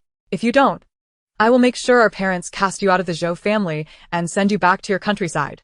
Threatened by her words, Zhou Tong hesitated, but with newfound resolve, she attempted to pry the turtle free. Zhou and I continued to scream, "Hit its mouth. Do something. Are you even capable? You're going to ruin my finger, and I swear I will make you pay." At that moment, Yufui returned. She approached Xue Xiao and Yuan from behind, signaling them to let her through. They exchanged worried glances, but she nodded reassuringly. In an instant, she appeared before Zhou and I. "Turtle, let go," she commanded. The little sea turtle, responding to her directive, released its grip after a firm breath, allowing Yufui to seize it from Zhou Ni's grasp. Zhou Ni's finger had swelled considerably. The fear and pain from the bite caused her to burst into tears. Yet, even in her misery, she did not forget to lash out at Yufui. "You must take responsibility for my injury. This turtle is your doing, and you must compensate me." Zhou Tong, feeling guilty for not assisting Zhou and I earlier, chimed in, "Yes, Yufui, if you had not brought the turtle here, my sister would not have been bitten. So you must take responsibility." Yufui scoffed. "The first to provoke is the despicable one. Had you not approached the turtle with malicious intent, it would have had no reason to pay you any mind. If you wish to establish a persona, perhaps you should first educate yourself about the animals involved. Do you think they cannot sense your malice? The Zhou sisters are right. If Yufui had not brought the turtle, would Zhou and I have been bitten?" Wow. It seems Yufui is attempting to shirk responsibility. She mistreated the animal first, and then quickly devised a public relations strategy upon seeing Zhou and I bitten. Is that it? To suggest that animals can perceive malice is quite absurd, don't you think? What kind of people are you? I am truly opening my eyes here. If you had the ability, go hug a stranger, and see if you get punched. Clearly, you're the one at fault. Should you not be the one to offer compensation? By your logic, who compensates for the emotional distress of the small animal? None of you are good people. A wave of panic washed over Zhou and I as she pondered how Yufui could possibly know her disdain for turtles. They had not previously crossed paths, and Yufui should not have been aware of her feelings. Yet, she could never admit this in front of the audience. She forced a smile, her bravado masking her inner turmoil. "You speak nonsense. How could I possibly harbor ill will towards the sea turtle? It is you, indeed, you who have mistreated it." Yufui spoke with an enigmatic depth, You claim I have abused it, yet it did not retaliate against me. Instead, it turned its aggression towards you. Animals typically attack when they sense discomfort. So, what exactly did you do just now? Sony panicked. She had indeed stepped on the turtle's front limb in an attempt to provoke a stronger reaction, believing her actions to be discreet. How could Yufuyi have known? You are slandering me. Yufuyi cradled the turtle and prepared to leave. I cannot be bothered to argue with you. You are well aware of the truth in your heart. What is Yufuyi doing? Is she truly planning to leave without shouldering the blame? And yet, she still expects to participate in the entertainment industry? I can only say that capital is indeed formidable. I have never seen a celebrity so shamelessly indignant after making a mistake. Curses upon Yufuyi and her entire family. Are you all blind? Zhou and I just stepped on the turtle's limb. Such hypocritical animal lovers, yet they strike the turtle with greater force than anyone else. Let us not even discuss the viciousness of that kick. The turtle biting her is merely retribution for her initial assault. They shout about protecting animals, yet show no mercy when trampling on them, and now they point fingers at you, Jia, climbing over her? Never doubt the discerning eyes of fans. Their understanding of their beloved idols often surpasses the idol's own self-awareness. Just from a fleeting glimpse, a star may not recognize themselves, yet their fans can. Moments ago, Yufuyi's fans sensed the shift and began recording. Through meticulous frame-by-frame analysis of the video, they captured the moment Zhoni's foot made contact with the turtle's limb. Though her actions were swift, they were still detected by the keen-eyed fans. When the screenshots were shared in the live stream, those who believed Zhou and I was the victim fell silent, no longer mentioning her. Yet they continued to target Yufuyi. Zhou and I is at fault, but what of Yufuyi? Does Zhou and I's wrongdoing absolve her? Was it not Yufuyi who caused the turtle to cry and then refused to admit her fault? You handmaidens, wash up well. You won't shed tears until you see the coffin, will you? Just wait until your master enters, then you'll be the ones crying. Chapter 37. Saving the turtle mother. I am utterly amazed. The turtle's tears are due to salt excretion. Could you not have done a little research before speaking? If you lack common sense, do not embarrass yourself in public. Yufuyi walked towards the sea, holding the turtle, as Xue Xiao and the others hurried to follow. Fu-yi, are you returning it to the sea, or what? They ventured deeper. Yufuyi pointed at the little turtle, gazing at it earnestly. This little one's mother is in danger. I must assist. Xue Xiao blurted out almost unconsciously. I will go with you. The moment the words left his mouth, he found them astounding. He understood that sea turtles are solitary creatures and that some may never reunite with their mothers. Yet his instinct was to join her rather than question her words. Yufuyi was somewhat surprised. How could he accept her so readily? Did he not find her strange? But now is not the time for such musings. She smiled. Then let us go. The little rabbit she had previously cradled was now in her arms. Sister, I want to go too. Master, me as well. Yu Wuan and Zhang Xian followed closely behind. Yufuyi pondered briefly. It seemed they would all fit. Is Yufuyi insane? Is she really going to jump into the sea? Is she planning to take everyone with her into the ocean? Trolimel. This Yufuyi is a calamity. Wanting to die, she drags others along. Just as the fans were about to retaliate, they noted there was no need. Two massive sea turtles appeared before the camera. Massive was no exaggeration. They were indeed colossal. As the two large turtles approached Yufuyi and her companions, they appeared diminutive in comparison. Xue Xiao exclaimed, Leatherback turtles? Yufuyi nodded. Indeed, the largest sea turtles in the world. With that, she stepped onto the back of one, finding a spot to sit. This leatherback turtle was immense, measuring about 2.5 meters long, easily accommodating 2 or 3 people. The little turtle had already returned to the sea, and Yufuyi held the little rabbit in her arms, smiling. How about a swim across the surface of the sea as a reward? You'll have stories to tell when you go back. The little rabbit nearly fainted. What is this? Do you want to bestow such fortune upon me? I am a rabbit, not a sea rabbit. Are you mad? Or just a living hell? Xue Xiao chuckled helplessly, shedding his shirt to wrap around the little rabbit, aware that its fur would get wet and could lead to illness. Yufuyi stopped him. No need to wrap it. Soon it will have a safer place to stay. Xue Xiao had to relent. When he discovered what Yufuyi meant by a safer place, he couldn't help but give her a thumbs up. Only Yufuyi could think of such a solution. None could compare to her ingenuity. The little rabbit hung around her neck, appearing from a distance, like a fluffy, white scarf. It's quite warm, actually, he noted. But is it not heavy to carry such a large rabbit around her neck? Xue Xiao couldn't resist asking. Yufuyi shook her head. Not at all. If you don't believe me, try it. Without waiting for his consent, she lifted the rabbit scarf from her neck and offered it to Shuexiao. In the process, they inevitably drew closer. As he felt her presence near, Shuexiao hardly dared to breathe, fearing he might disturb the moment. The soft touch of fur brushed against his neck, still warm from her touch. Is it heavy? She asked, beaming at him. After 2 seconds, she sensed something amiss. Why is your face red? Is it too heavy? Yufuyi quickly retrieved the rabbit, anxious not to cause him any distress.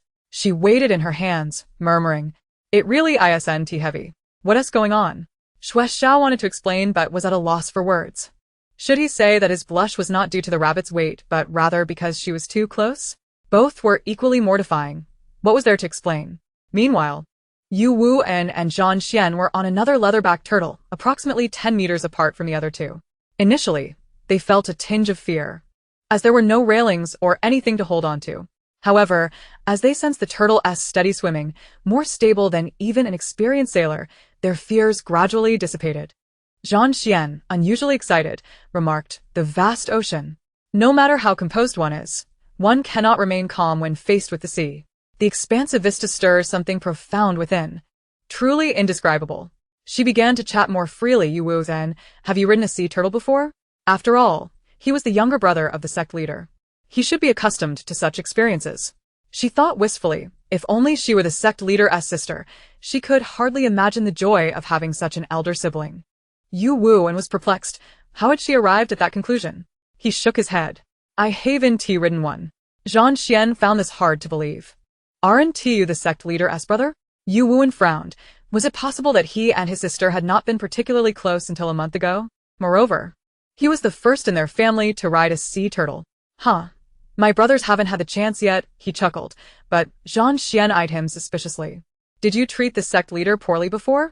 Otherwise, given her nature, Yu Wu wouldn't appear so astonished at her ability to communicate with animals. Yu Wu found himself at a loss for words, momentarily unable to articulate an explanation. The situation was exceedingly convoluted and almost absurd, so implausible that it would elicit disbelief from anyone who heard it. However, fearing potential misunderstandings from the audience, he hastily clarified, who said otherwise. My sister is the only girl in our family, and my parents, my brother, and I all adore her. My parents treat us as if they found us abandoned. At this, Zhang Xian felt a wave of relief wash over him. And why have you never ridden a sea turtle? Yu Wu was taken aback. Here it was again. Is it so strange that I haven't ridden a sea turtle? Who among us would even think of such a thing?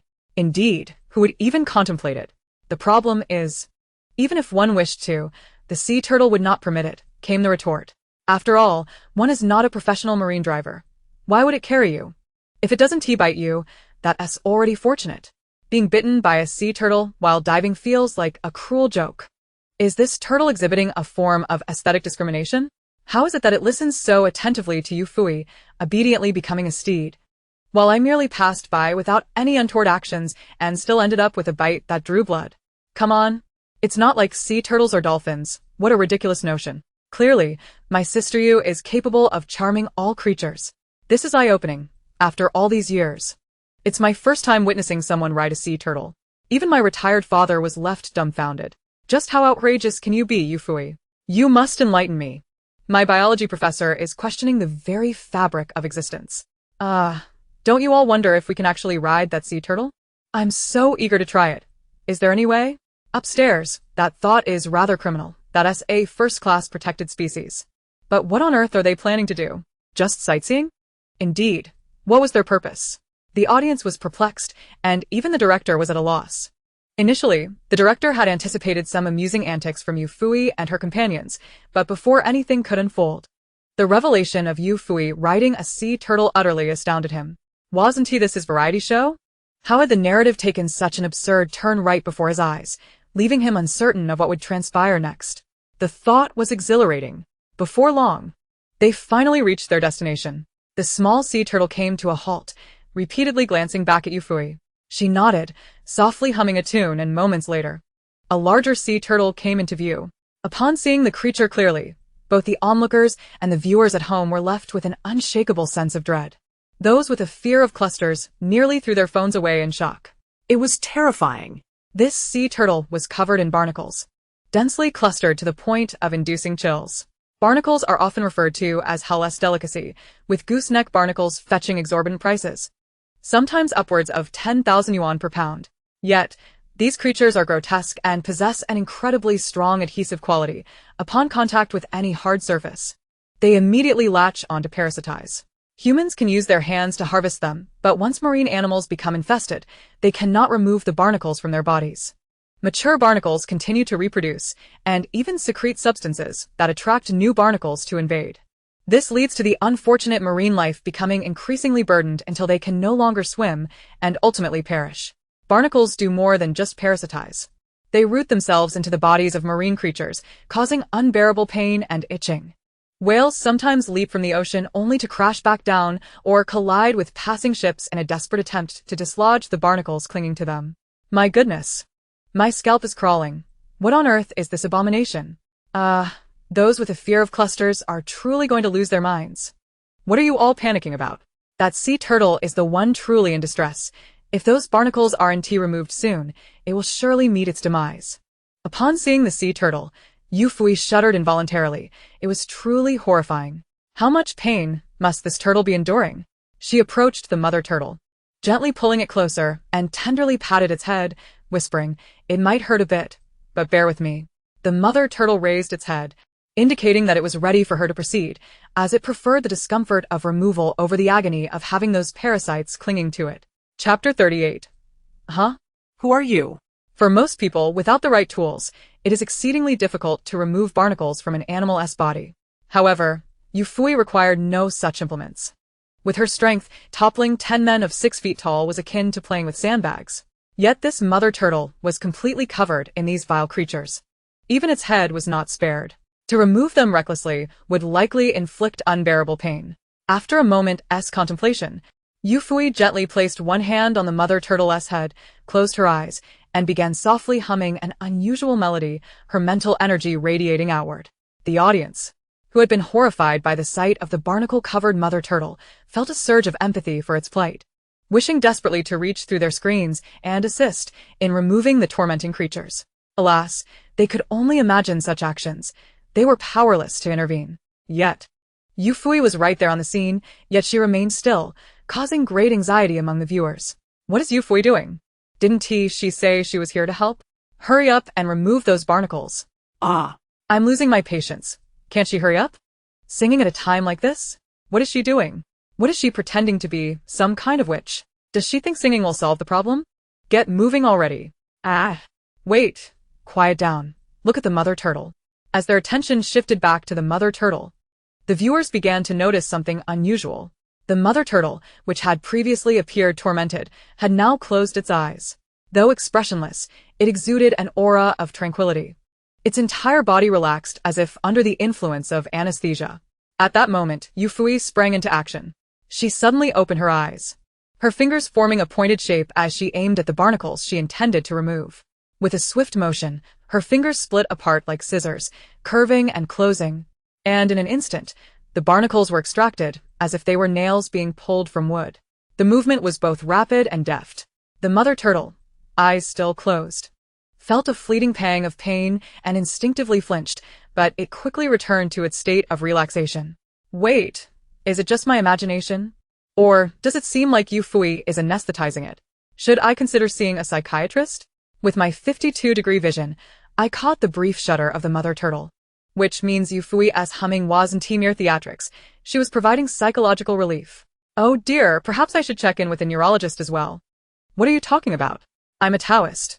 Yufuyi's melody resembles a form of Taoist resonance, inherently soothing to the spirit and mind. She is amazing. I wish I had such skills. Her hands moved rhythmically, uprooting barnacle after barnacle. With each removal, the little sea turtle felt a surge of joy, as its mother was on the brink of becoming a small mountain of barnacles. Those horrid creatures had been draining the mother's nutrients, multiplying incessantly. If this continued, the mother would ultimately be reduced to mere bones. Now, however, salvation was at hand. It was wonderful that she had encountered Yufuyi. The little turtle was truly moved to tears. 20 minutes later, the barnacles were finally cleared from the mother turtle's body, and those who had gathered breathed a collective sigh of relief, At last, the mother turtle could find comfort. The unsightly barnacles were finally extracted and crushed in Yufui's hand. She despised such dense, irritating things. They were simply bothersome to behold. Open your eyes. I'll have someone come for you, Yufuyi said, patting the mother turtle's head gently. The crowd appeared somewhat bewildered, pondering who should be called to assist and where they should go. Just then, Yufuyi raised her hand and shouted to the sky, "Dad, I know you're watching the live stream. Please help me deliver Mama Turtle to the Animal Protection Association." Yuan called out to her, "Sister, Dad doesn't have time to watch our live stream. He only cares about Mom and work." "Oh, is that so?" Yufuyi scratched her head. "Then I shall call someone else." She then lifted her voice once more to all the viewers in the live stream. Saving a turtle's life is worth more than building a 7-story pagoda. If you can assist, please shout out. Yu Yancho, watching the live stream, was taken aback. Is she trying to stir up father-daughter relations? This son is no good. 20 minutes later, as Yufuyi brought the sea turtle to the shallow beach, she heard a loud roar overhead. Upon glancing up and spotting a helicopter, her heart soared with joy. It seemed her call to the online community had borne fruit. "Look, the Animal Protection Association has arrived," she thought. She bent down to reassure Mama Turtle. "Don't be scared. Those people are here to save you.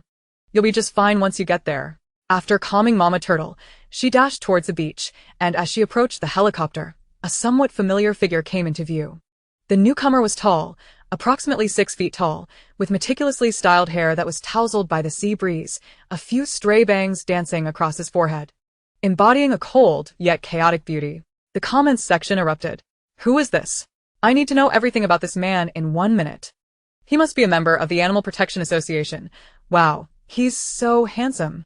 It seems all the attractive ones are dedicated to the country. Ah, what a handsome stoic guy. Is it just me, or do good-looking people tend to resemble each other? I feel like this handsome guy bears a slight resemblance to Yufuyi." Yufuyi tilted her head, not recognizing him, but knowing he was her brother. The main question was, which brother had come? Too many brothers to keep track of, sigh. Yu Yiming, however, regarded her with a look of mixed emotions. He had been following her live stream sporadically, and whenever he had time, he would tune in. This sister seemed genuinely transformed. Her hostility towards them had vanished. And she had even defended Xiao and during the show, displaying a commendable sisterly demeanor. Although she still had her eccentricities, she was far less bothersome than before. Perhaps due to their blood connection, he strangely understood the confusion reflected in her eyes. He smirked, perhaps aside from her quirks. She also exhibited a slight case of face blindness. What else could he do but take the initiative to greet her? "Yu Yiming, your elder brother." "Oh. So, it's my elder brother." Yufui's eyes brightened as she nodded enthusiastically. Her self-introduction was exceptionally warm. She cradled Mama Turtle in her left arm and extended her right hand to grasp Yu Yiming's, shaking it up and down. "Hello, big brother. Long time no see. I've missed you so much." I thought, who is that so strikingly handsome, radiating an air of authority? Turns out it's my big brother. "Thank you for your hard work. Thank you for coming down to help." Yu Yiming's mouth twitched. He felt as if he were a grassroots worker awaiting inspection by a superior, while his sister appeared as the visiting leader. Yet upon hearing her refer to him as my big brother, his heart softened. Having a sister was indeed quite delightful. She was far more articulate than his younger brothers. The comment section erupted once more. "Who is this? Are you telling me this is Yufui's elder brother? That can't be true." Yufuyi initially seemed not to recognize him. What kind of sister wouldn't he recognize her own brother? As the comments cast out, Yuan, who had been chasing after, confirmed, "Big brother." The charming figure was indeed Yufui's elder brother, though the reason for her failure to recognize him remained unclear. His identity was indisputable. Yuan, panting, asked, "Big brother, what are you doing here?" "I came because Xiao Yi needed someone to help deliver the turtle." Yu Yiming explained casually. "You watched the variety show?" Yu Yiming hesitated, feeling a bit uncomfortable but opted for honesty. "Yes." "You actually watched the variety show?" Yuan exclaimed in disbelief. "I thought you never watched variety shows. You never even watched my previous shows." Clearing his throat, Yu Yiming responded, "I am expanding my interests." "Is there a problem with that?" Yuan rolled his eyes. "You only watched it for sister." Expanding interests indeed. Who expands their interests by watching variety shows? You didn't even prepare a script for your lies. His blatant disbelief stirred Yu Yiming's discomfort once more. Yufuyi, unaware of his internal struggle, picked up on the fact that her brother had never watched variety shows before, not even those featuring his younger brother. Making the reason for his newfound interest glaringly obvious, it was because of her. Blood brothers are clear about their accounts, and they should express their care openly, she thought, her eyes narrowing with a smile. Thank you, big brother. You're so wonderful. Yu Yiming was momentarily taken aback as a wave of unique emotion spread within him. The previous discomfort dissipated upon witnessing his sister's radiant smile. Unable to resist, he reached out to gently pat her head, the softness of her hair feeling delightful to the touch. Was this what having a sister felt like? He began to understand why older brothers could be so doting on their younger sisters. Casting a glance at Yuan, he noted that indeed, his sister was much more pleasing to the eye than his younger brothers. You don't need to thank your brother, he replied in a rich voice, unusually laced with tenderness. Yufuyi felt the warmth atop her head and experienced an unfamiliar sensation during her time in the stars. No one had ever dared to place their hand atop her head. Those who would have were likely buried under 2 meters of grass. Yet for some reason, perhaps due to their blood connection, she did not dislike Yu Yiming's touch. Give me the turtle. Yu Yiming extended his hand to take the turtle from Yufuyi. His purpose for being there today was to retrieve the turtle and deliver it to the Animal Protection Association. Observing how easily Yufuyi cradled Mama Turtle, he relaxed his guard and only extended one hand. Just as Yufuyi intended to warn him of the turtle's weight, Mama Turtle was suddenly lifted by Yu Yiming, who sought to showcase his strength. In that moment, he was caught off guard as the weight abruptly pressed down in his hands, causing his body to bend slightly under the load. Fortunately, his regular workout routine had kept him fit, preventing him from being toppled by this unexpected weight. Otherwise, not only would his image as an elder brother be tarnished, but he might also end up dropping Mama Turtle. Once he stabilized himself, he couldn't help but glance at Yufuyi, recalling how easily she had been holding the turtle. A few seconds later, he remembered that his sister was remarkably strong. She could lift her younger brothers with ease, a fact often showcased in the show. Yuan, having noted his brother's struggle, couldn't help but chuckle. Haha. Finally, it's not just me who looks like a novice in front of my sister. Yu Yiming shot him a cool glance. Shaoan, are you enjoying this? Yuan quickly retracted his grin, waving his hands. No, no, no. How could I be happy? I was just letting my teeth bask in the sun. They might be lacking in calcium. Lacking calcium? What do you want your teeth to grow into? Towering trees. You'd become the father of a forest of teeth, winning a Nobel Prize in dental studies? Yu Yiming dismissed his brother's nonsensical chatter, feeling as though his younger brother was growing increasingly unlikable. With little emotion, he stated, Dad said you're affecting his image in Xiao's eyes. The air here is fresh and the scenery pleasant. It's a perfect place for you to reside. You understand Dad's meaning, right? What do you mean?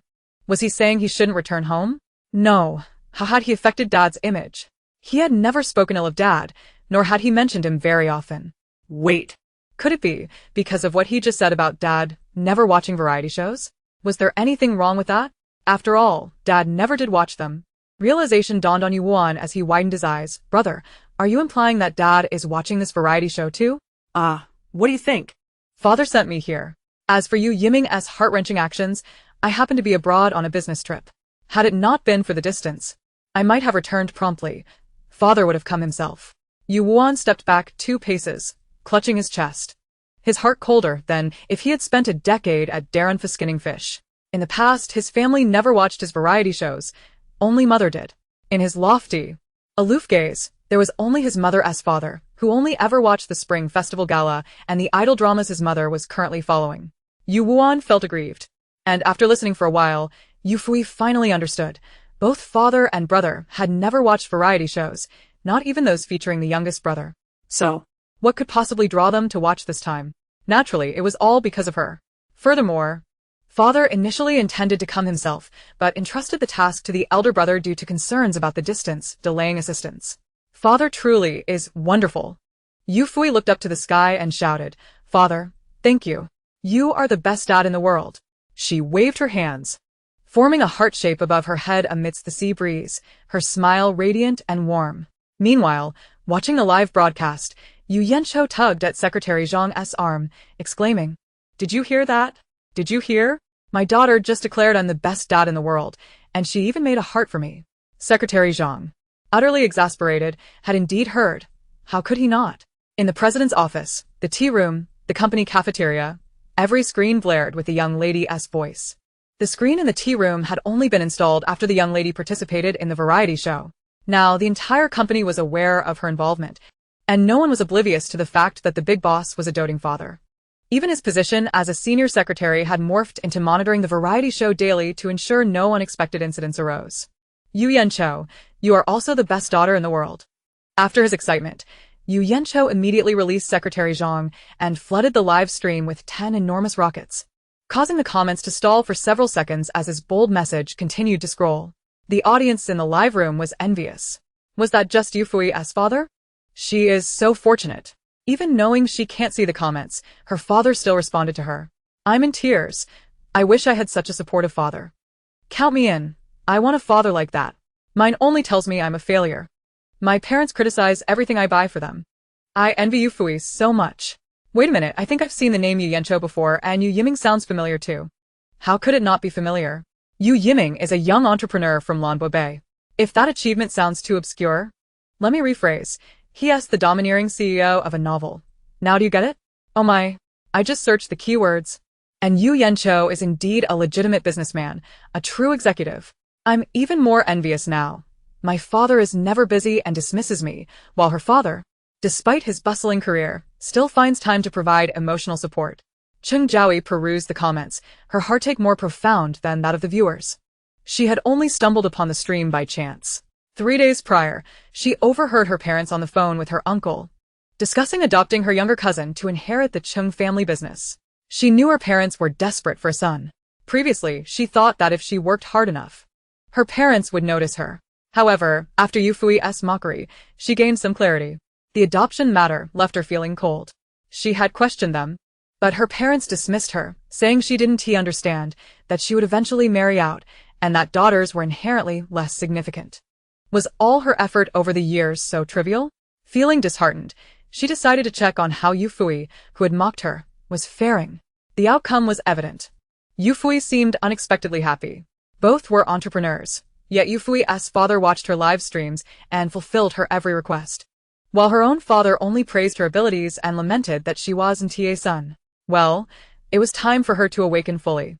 Picking up her phone, she transferred 200,000 to Yufuyi's account, leaving a message. Thank you. I am awakened. In the future, the Cheng Group will no longer trouble you. The following day, the Yu Group discovered that their stock had inexplicably surged by over 20 points. The upper management was startled, questioning who was behind this. Secretary Zhang, responsible for monitoring public sentiment regarding the young lady, remained the calmest of all, as he seemed to have an inkling of the reason behind this phenomenon. Hadn't they seen the trending topics? Buying shares in the Yu family's enterprise, the comments below were unanimous. I don't seek wealth. Just a father as wonderful as that. I'm envious, but I support you, Dad. I'm already so unhappy. Yufuyi must be happy. Yufuyi, I'm jealous of you, but I still hope you find happiness. I've never insulted you. In my next life, let me have a father like that. Thus, the Yu Group gained notoriety, and Yu Yancho ascended to become the most beloved father figure on the internet. He perused those comments, specifically replying to the one who claimed never to have insulted Yufuyi, saying, Yu Yancho, in my next life, I will still be Fuyi's father. But you will also have a good father. The netizens were both amused and perplexed, joking that wishing for a better life had already failed before the next one even began. Nevertheless, the playful users continued to flock to Yu Yancho as Weibo, pledging to be his daughter in the next life. The Yu family gained fame, boosting the company's products, leading to a surge in recognition and sales. The company's performance soared. Yu Yancho had always envisioned expanding and strengthening the company, but he never anticipated achieving fame in such a manner. Regardless, as long as the company progressed, that was the best outcome. Indeed, his daughter was his lucky star. He ought to buy her a grand villa to make her happy. Unbeknownst to Yufuyi, who was currently contemplating life while gazing at the beached whale on the shore, her father was planning to purchase a large house for her. What? You say you swam up here on purpose? She rubbed her ears, thinking she had misheard. The whale, feeling a tad embarrassed, murmured that it hadn't meant to. It had simply heard of a tiny human who could remove barnacles without pain and thought it would come to sea, only to become overly excited and accidentally strand itself. Yufuyi sighed. It seemed gossip transcended species, with everyone eager to witness the commotion. However, stranding oneself in pursuit of gossip seemed rather excessive. Stroking her chin, she advised, "Next time, don't do that. It's not good to perish on the beach." The whale felt touched. "Look at this human," expressing concern for it. "Humans truly are delightful." Then it heard Yufuyi mutter, "It smells a bit." The whale's grateful smile froze on its face. Huh? Was there no sense of humanitarian concern?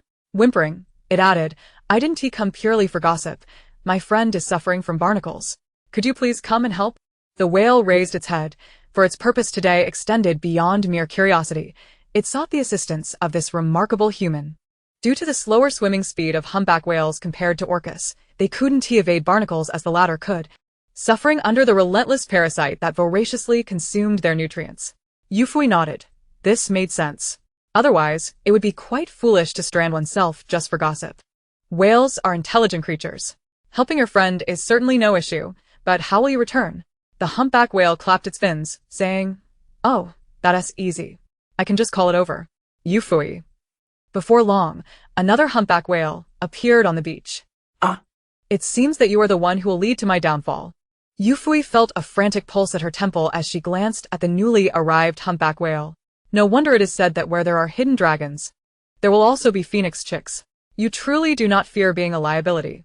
However, this situation has its advantages. Cleanup will be considerably easier. Were she in the water, she would have to consider the waves stirred up by the humpback whale, which might send her tumbling into the sea. Moreover, this particular humpback whale proved to be quite courteous, presenting her with 2 lobsters longer than her arms, 2 crabs the size of wash basins, and a plethora of black gold abalone. It even seemed slightly embarrassed, stating, "I heard that people from the Summer Kingdom cherish pears, so I made sure to gift you even numbers of everything. I hope you like it." Yufuyi counted the sizable black gold abalone, 12 in total, indeed, an even number. She was astonished. "How did you know that the people of the Summer Kingdom value things in pairs? Surely, you must have attended university." The humpback whale, feeling bashful, replied, "Not at all. It is simply common knowledge in the ocean." To her astonishment, such knowledge of the Summer Kingdom had spread through the ocean. The audience was equally taken aback. "I have serious doubts. Could it be that those 2 leatherback turtles from yesterday, along with that little sea turtle, spread the word in the sea, making the marine giants aware that a human capable of removing barnacles resides here? Stop doubting. It must be true. Sister Yu is probably a celebrity of the ocean now." What? They even know that the Summer Kingdom values things in pairs? I am very curious how they communicate about us in the sea. Chapter 41. 2 adorable humpback whales. The sheer size of the humpback whales was astonishing. These 2 giants measured approximately 15 to 16 meters in length and weighed around 20 tons each, lying on the beach like 2 small hills. Standing beside them made one feel diminutive. Yufuyi stroked her chin, pondering how long it would take her to clean these behemoths by herself. If she were in the interstellar realm, it would be easier. She could transform into her beast form, utilizing a breath of phoenix fire to ensure that only the barnacles were cooked, leaving the whales unscathed. However, she had traversed into this world, and, while her mental prowess was formidable, she could not assume her beast form at present. Thus, she had no choice but to seek assistance from the production team to provide her with tools, allowing her and her companions to aid in the cleaning. "Director, could you provide some tools?" "I assure you, I want to use them for survival," Yufuyi called out, waving her hand towards the sky. She reasoned that since the production team had only stated not to provide survival tools, using them to give the whales a bath should not violate the rules. The director, seated in the monitoring room and nursing 2 small wounds on his hand from leeches, felt his mouth twitch upon witnessing this scene. "For goodness sake, Yufuyi, do you even realize you are supposed to be surviving? Look at your luxurious shelter, your abundance of seafood, and the occasional leatherback turtle gliding through the sea. You have everything you could want. Meanwhile, as the director of the show, I'm stuck with bread and instant noodles, being bitten by leeches. Who is truly surviving here?" The director was in utter despair. He had never seen a guest in a survival reality show who thrived so effortlessly, leaving the production team envious to the point of tears. What on earth was happening? The 2 large whales, aware that Yufuyi was seeking tools on their behalf, felt a bit shy and wanted to lend a hand while being endearing. They recalled how, in the past, when they raised their fins above the ocean, they would elicit excited gasps from humans. Thus, they decided to perform a terrestrial display. United in intention, they lifted their serrated fins and flapped them vigorously, sending a cascade of water splashing down. However, they forgot one crucial detail. They were not in the ocean, and Yufuyi was not a distant spectator aboard a ship. As the deluge of water cascaded down, she was left utterly bewildered. The audience, momentarily stunned, erupted in laughter. This. Sister Yu, let this downpour fall, so you cannot see the bewilderment on my face. Sister Yu appears utterly dazed, thinking, what on earth are these two fools doing? I am looking out for you, and you toss me into the water, right? The two giants gradually became aware that the air had cooled slightly. Looking down, they realized they had drenched their benefactor. What? We splashed our benefactor? Oh, dear. Save us. What if she gets angry? They hurriedly apologized, sister. We are so sorry. It was unintentional. You are so small that we didn't see you. Please don't be angry. We want to do it again. No worries. I shall take my revenge. The two giants widened their eyes. Yufuyi corrected herself, saying, no, I shall be magnanimous. Do you think Sister Yu intentionally miscommunicated, or was it an innocent mistake? Hee. They must be sweating bullets, ha ha ha. Seeing the production team remain silent, the audience continued to urge them to provide tools for Yufuyi. Production team, don't be silent. Hurry and send tools to Sister Yu. These two giants are so colossal that she'd be busy until next year on her own. Exactly. The rules only state that survival tools cannot be given to the guests. If Sister Yu is not using them for survival, it should not be a violation. Quickly send her the tools. These were Yufuyi's fans and compassionate passers-by who loved animals. Yet, in every pot of soup, there are bound to be a few pieces of rat droppings. For instance, the fans of the battered sisters Zhou Tong and Zhou and I, as well as the die-hard fans brainwashed by Cheng Wanwan. They were discontented, feeling that all the benefits from the animals were reaped solely by Yufuyi, while the tools were to be provided by the production team. Was this fair to their beloved stars? Unfair. Thus, they began to flood the live chat with vehement objections against providing tools. Why should the production team send tools? If they do, I will leave a negative review. Sister Yu is hogging the spotlight, treating the show as her own. It's not just her on the show. Why should she get what she wants? If she wants to be the heroine, let her find her own way. Why call for the production team? Exactly. Some people have become so accustomed to being pampered at home that they think the whole world should revolve around them. If you love being a princess so much, stay home. Don't embarrass yourself out here. Wanting to profit while putting on airs. How ridiculous. What if the Yu family is wealthy? Could Yu Yancho really compel the production team to agree to provide tools to Yufuyi? Their beloved star was also a guest on the show. They had the right to voice their dissent. The fans of the Zhou sisters were slightly deranged, thinking that since their Tong Tong and Nini had already been boycotted, they had nothing to lose. They aimed to drag Yufuyi down with them, insisting that if they were to suffer, they would ensure that everyone suffered alongside them. Yufuyi's fans were infuriated. Some things may not kill, but they are certainly repugnant. Just like a slug. It doesn't bite, but it disgusts. The fans of the Zhou sisters and Cheng Wanwan clearly fell into this category. In dealing with such individuals, a direct rebuttal is the most effective. If their faces are ruined, their words will follow suit. Yufuyi was not foolish. Noticing the production team's prolonged silence, she realized this matter was likely futile. In light of this, she decided to be self-reliant. All right, everyone, let us go find the tools ourselves. She leaped onto the back of the larger humpback whale. The smaller whale, feeling somewhat dejected, said, Sister, why did you choose to sit on it and not on me? I have barnacles. Yufuyi replied confidently. I'll be removing barnacles from it while it swims. Once we return, I can edit the footage into a stress relief video to earn some money. It's a win-win situation. I'll work one job and earn money twice. Who can be as clever as me? Once she accumulated enough money, she would start a legitimate company. Sister, is it difficult to make money? Certainly, earning money is indeed a challenge. Have you not heard the adage among humans? It is difficult to earn money, just as it is difficult to eat feces. Now, dear sister, is the sperm whale considered quite valuable in your human world? Indeed it is. Otherwise, there wouldn't be so many individuals engaged in the hunting of sperm whales. Sister, would you desire to have a sperm whale? Observing its eager demeanor, Yufuyi quickly interjected, You little rascal, that's too perilous. Chapter 42, a spectacular scene on the vast expanse of the ocean. Two humpback whales swiftly navigated the waters. Strangely, one of them seemed to have a person atop its back. The individuals aboard the ship rubbed their eyes, questioning whether they were hallucinating. Which human would dare to climb onto the back of a whale? Although humpback whales are known for their amiable nature towards humans, who would actually stand on such a colossal creature? One wrong move, and a flick of its pectoral fin could spell disaster. Yet, wait, was that someone calling out?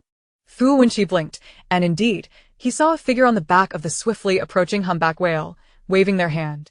Hello, friends on the ship, how do you do? Of course, the person was quite well, but such a greeting was rather superfluous. However, who said that trivial exchanges weren't a form of literature? The crucial point was that without a casual opening, how could one have the audacity to ask for something? Although she was bold, she still had a fondness for handsome men, and that young gentleman aboard the ship was quite appealing, tall, fair, and athletic, with defined abs. Yufuyi commended her excellent eyesight. Sisters, did you see that? This is the advantage of keen vision. Let us practice our eye exercises. I'll take the lead this time. Fu Wenqi pointed at himself, momentarily at a loss whether to be astonished by the fact that there was indeed a person on the back of the humpback whale, or by the fact that this person was greeting him. Could he truly not be dreaming after a long nap? Yufuyi had already leaped from the back of the whale onto the deck. And it was then that Fu Wenqi believed he was not in a dream. He recognized Yufuyi. Was she not the guest from that survival reality show his mother was so fond of? It appeared she was indeed a favorite of his mother, named Yufuyi. Rumor had it she was exceptionally strong and kind-hearted, attracting the affection of small animals, which would even bring her food and help her build shelters. When his mother had recommended her to him, what had he said? That it was undoubtedly a scripted scenario orchestrated by the production team. And he had even criticized the team for their absurdity, thinking the premise was ludicrous enough to make one question their intelligence. Furthermore, he had argued that no human could truly garner such affection from animals, merely a daughter of a capitalist wielding her privilege to impose her will, forcing small creatures to perform on cue. His mother had thrown a cushion at him, banishing him from home for a month. He felt heartbroken, believing his mother was no different from middle-aged consumers of health supplements. But now he was utterly dumbfounded. The two humpback whales obediently flanked the ship, and he seemed to hear the girl named Yufuyi instructing the whales to behave and not capsize the vessel. The massive creatures responded with a pair of calls, floating placidly, without causing a ripple. No matter how resourceful the production team might be, it was impossible to make the whales cooperate in a performance. After all, whales are intelligent beings, not mere puppets. Thus, there was only one explanation. This girl indeed possessed an extraordinary ability to endear herself to animals. It was neither a ludicrous script nor his mother being unreasonable. Rather, the girl before him was simply remarkable. Waving her palm before Fu Wenqi, Yufuyi inquired, "Hey there. Handsome, how are you?" Fu Wenqi snapped back to reality, replying, I'm good. As soon as the words escaped his lips, he wished to slap himself. How audacious to admit he was handsome. Do you have a small knife or something of the sort? I wish to remove the barnacles from this gentle giant. She gestured toward the humpback whale on her right. Fu Wenqi followed her pointing finger and noticed the whale obediently lifting its pectoral fin towards the shore, its enormous form unexpectedly appearing quite adorable. This heartwarming scene melted Fu Wenqi's heart. Who could resist such a chubby, charming creature? At that moment, he was further convinced that this was indeed not a scripted scene. A script could not compel whales to be so compliant. However, the barnacles on the whale's pectoral fin posed a significant threat to marine life. Acknowledging this, Fu Wenqi responded and sprinted into the ship's cabin. This voyage was originally planned with a few friends to aid in the rescue of marine creatures, so they were well equipped with tools. Before long, he emerged, tools in hand. Indeed, he was carrying them. On the deck, a plethora of tools lay available for selection, and Yufuyi was not shy about borrowing several. Her fan base cheered her on. Some fans are jumping up and down, wondering why they aren't celebrating. It doesn't matter if you don't let us send gifts. Sister Yu can borrow tools herself. Look at your miserable faces. It's disgusting. Exactly. If one cannot achieve, they should not begrudge others' success. If the main character is incompetent, they cannot bear to see others thrive. Ugly people tend to stir trouble. The haters must be grinding their teeth in frustration. Our Sister Yu is indeed impressive, effortlessly acquiring tools. If you're not satisfied, come and bite us, you foul creatures. Meanwhile, the fans of the Zhou sisters and Cheng Wanwan were infuriated, their teeth itching with rage. A few of Zhou and I's fans even ended up in the hospital. There was little they could do, having jumped through hoops to prevent the production team from providing tools, only for Yufuyi to acquire them without breaking a sweat. How could they not be furious? Their anger sent them to the hospital, spending money while suffering. Yufuyi remained oblivious to this, and even if she knew, she would merely say, serves you right. The speed of the whales was remarkable, and she had already reached the survival island, ready to call for her companions. As she walked, an idea struck her. There were only 8 of them. While they appeared numerous, the sheer size of the humpback whales was daunting. 8 people wouldn't suffice. Therefore, why not? With a sharp whistle, the sound echoed across the entire island, reaching even Yufuyi and the others. Thump, thump, thump. In no time, the entire island's forests began to tremble as if a multitude of animals were racing. Yufuyi felt a pang of worry. What was happening? Was it an earthquake? Xiao stepped to the door and shook his head. No. It seems like Fui is orchestrating something. My sister? Yufuyi hurried closer and saw the gorillas that had previously assisted them in building shelters sprinting towards the shore, as if summoned by a queen. Let us go, Yufuyi exclaimed, stepping outside, with Xiao closely following. Zhang Jiga pulled his sister Zhang Xian up as they both raced forward, leaving Xueqi, chewing. And Chu he astonished. These siblings seldom exhibited such excitement. What was happening today? Along the way, gorillas, monkeys, snakes, and rabbits dashed about, while various birds soared overhead. Xiao and the others were astounded. Was this the power of the Forest Queen? It was truly magnificent. Chapter 43. Give me a name. I wish to remember you forever. The group initially believed the scene before them was astonishing enough. However, upon witnessing the 2 colossal creatures beside Yufuyi, they realized their earlier astonishment was premature. While they were still marveling at the terrestrial animal's affection for Yufuyi, she had already embarked on a conquest of the sea. Zhang Jiga was the most excited. After all, these were humpback whales. He had long heard his sister mention that Fui had taken her, Xiao, and Yufuyi to the sea to assist a mother turtle. Initially, he thought his sister was jesting, but upon confirming its authenticity, envy towards his sister reached its zenith. He was contemplating whether to establish a familial bond with Fui, pondering the potential opportunity it might afford him to witness marine life in the future. Little did he know that before he could take action, the opportunity would present itself. Standing before the magnificent humpback whale, he felt an overwhelming surge of excitement. Nearly leaping for joy. This was indeed a humpback whale, the very creature he had longed to see. The humpback whale, also known as the Megaptera novianglii, is characterized by its exceptionally long pectoral fins, measuring approximately 550 centimeters, resembling 2 grand wings that create a spectacular sight when they rise above the ocean's surface. Zhang Jiga had encountered one before and had since been unable to forget it. Everyone's here, Yufuyi greeted cheerfully. This magnificent creature is covered in barnacles and is quite hefty. I cannot manage it alone. I would appreciate everyone's assistance, and once we finish, this gentle giant can take us to explore the wonders of the ocean. How does that sound? Absolutely. We must lend a hand. The group responded enthusiastically, their excitement palpable. Not only would they assist in the endeavor, but even without the promise of an oceanic adventure, they would be inclined to help. For all were drawn to this benevolent species. Come, let us distribute the tools. Be cautious, my little friends. We mustn't harm this gentle giant, Yufuyi instructed, deliberately pointing out her serpent companions. Toxic friends, be mindful. Do not release your venom. The serpents, caught off guard, recoiled slightly. Oh dear, I almost forgot. I thought I was hunting. One of them apologized sheepishly. The birds of prey were lost in contemplation, pondering the size of the whale. This creature is so vast. It could easily satiate our hunger with just a few bites. I wonder if we could negotiate with it for a daily morsel. After all, isn't there a tale of a monk who fed meat to eagles to attain enlightenment? What if this whale could grant us a similar boon? That would be a win-win situation. Meanwhile, the gorilla tribe, oblivious to such thoughts, worked diligently. However, the 2 tribes were not on the best of terms, keeping their distance as they worked on opposite sides. It must be said that gorillas and monkeys were quite intelligent, adept at using tools, and their speed in removing barnacles surpassed even that of Yufuyi. The gorilla king cast a disdainful glance at Yufuyi, nearly provoking a defensive reaction from him. Noticing this, Xiao hastened his pace, anxious that the nearby serpents might also cast a critical eye his way, which would surely drive him to madness. Zhang Jiga, in particular, worked with remarkable precision and efficiency, as if he had practiced this task countless times, exhibiting no unnecessary movements. Look at how hard everyone is working, the youthful Chu Ke exclaimed, feeling inspired. Sister, look at Zhang and Xian. We must hurry and not fall behind. Brother, must we be so heavy-handed? Look at Zhang's technique. Can I possibly match that? Chewing air responded, a hint of despair in her voice. Xueqi glanced at her brother, bemused to see him competing with a serpent, marveling at the oddity of the situation. But when she spotted a little rabbit with disdainful eyes, she felt compelled to compete as well.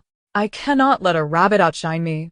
In no time, the beach was alive with fervor, enveloped in an atmosphere of friendly competition. The humpback whale was astonished.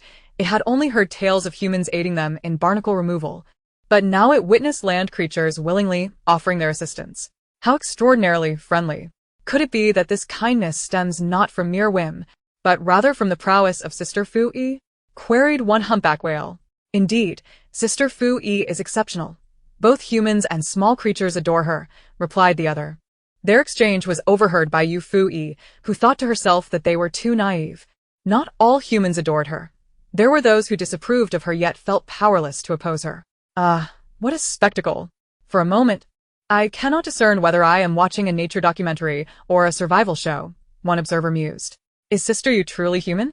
Or is she not some form of animal transformed? It is simply astounding.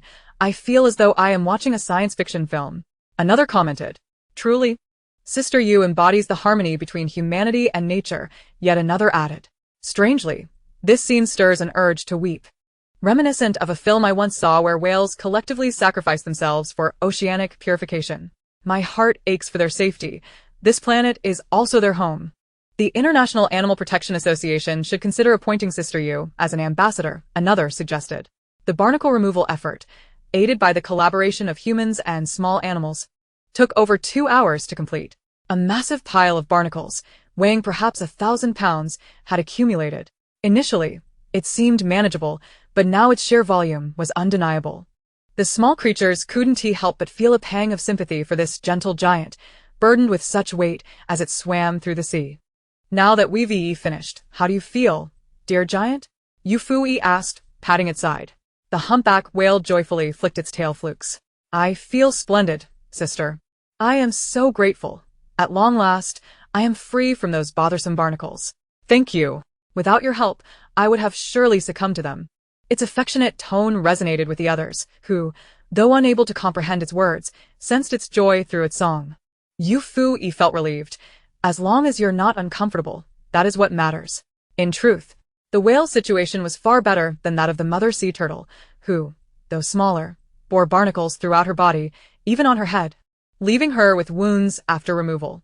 Meanwhile, the humpback whale, aided by Yufuyi's healing energy, had sustained no lasting injuries. Sister, please give me a name. When someone calls me, I will think of you. Hearing this, the other humpback whale chimed in, eager to have a name as well. Yufuyi rubet halchin. Contemplating the task of naming, something she had never done before, for her own name had been given to her by others. Naming is a delicate matter. If done well, it will be cherished, but if poorly executed, it could be regrettable. The onlookers nearly collapsed with laughter at her musings. Truly, listening to you is akin to wasting 10 years of education, one quipped. Yufuyi, aware of their thoughts, defended her reasoning. You must admit, there is truth in my words.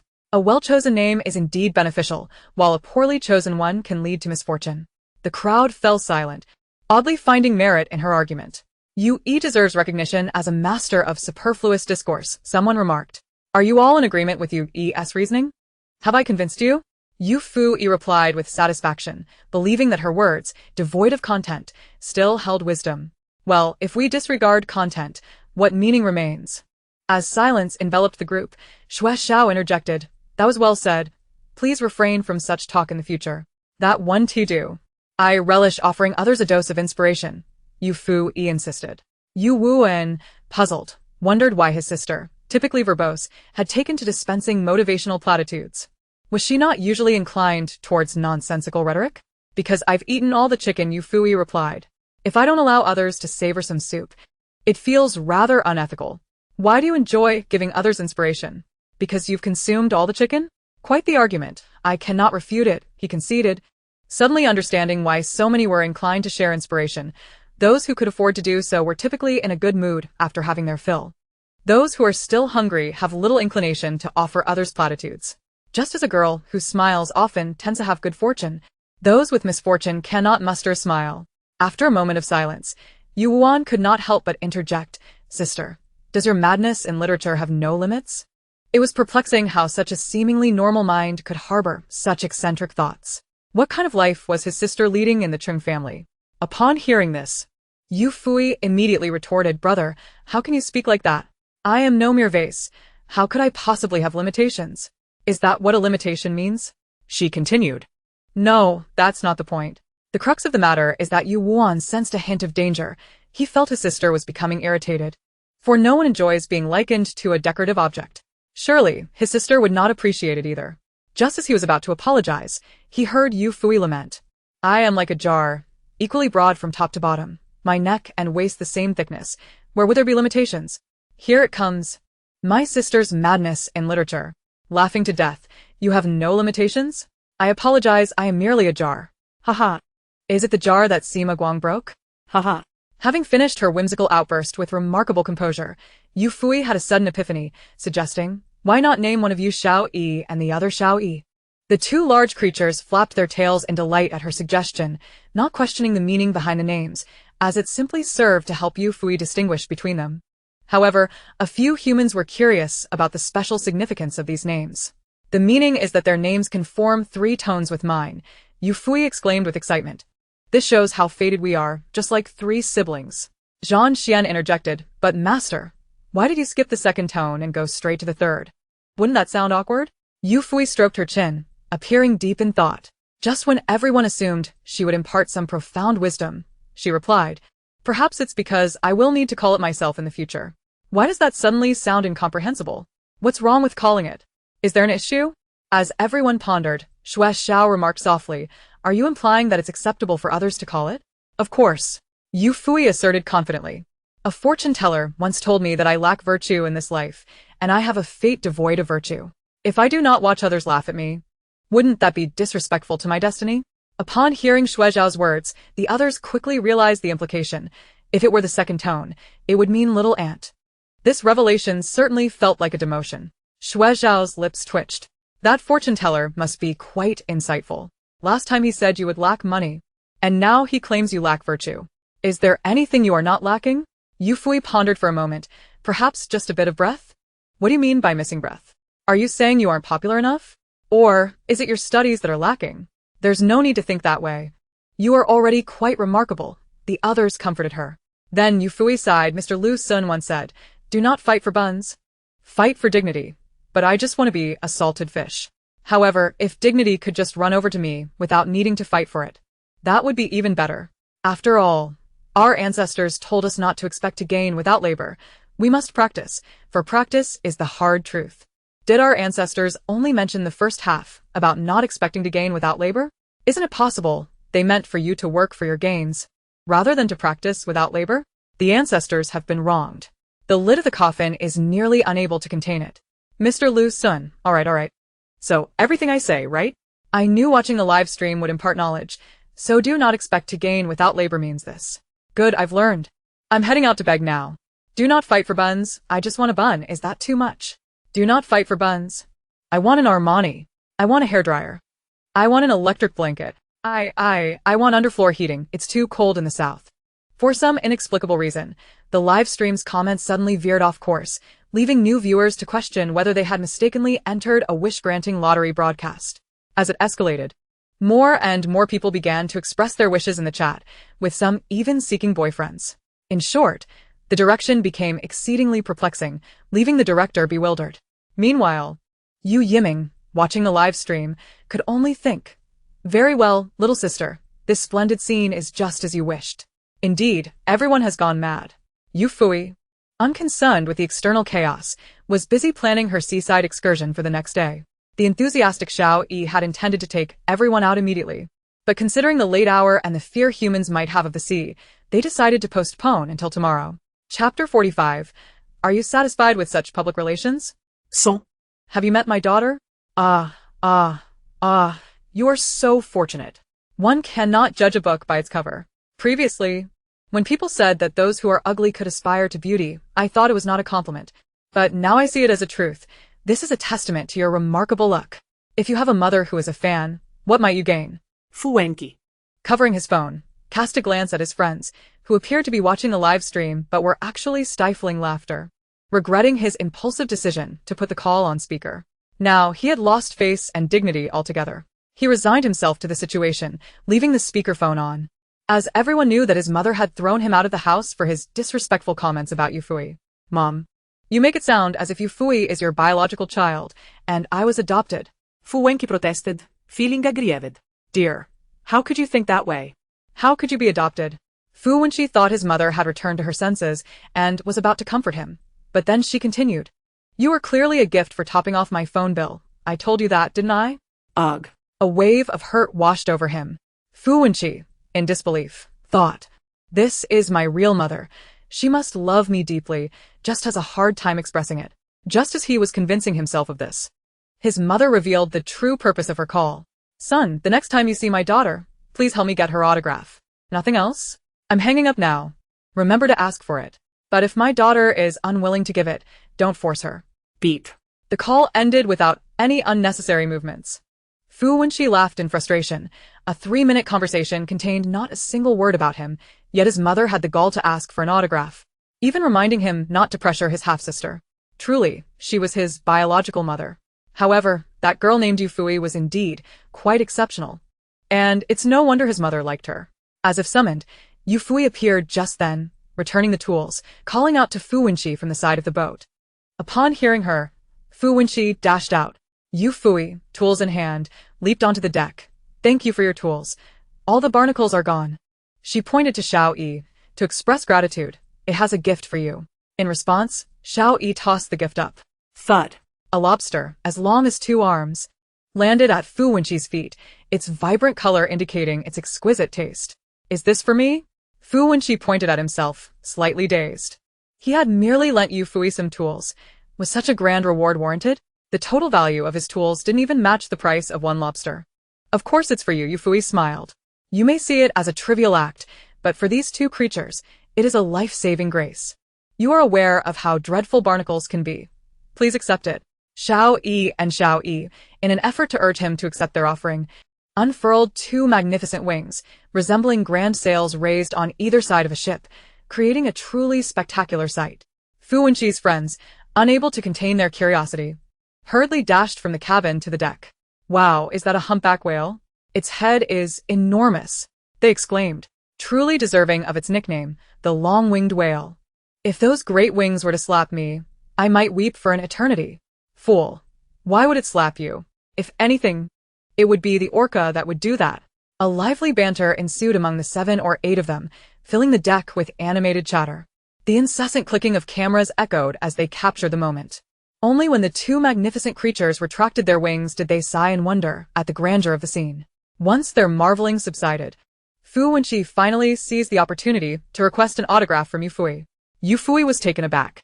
Is there truly someone who admires me? What on earth is happening outside? Has the entire entertainment industry collapsed, leaving only me behind? Surely not. Her triple inquiry left Fu Wenqi bewildered. This girl must harbor a profound misunderstanding of herself.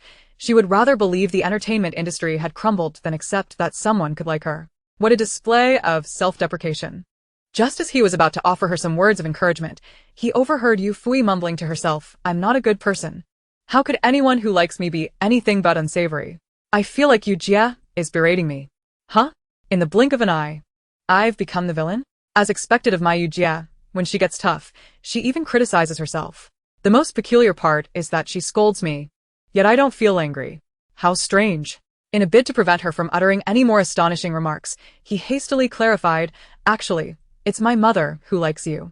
She's your devoted fan and watched me in the live stream, urging me to help her get an autograph. Oh. That makes sense then.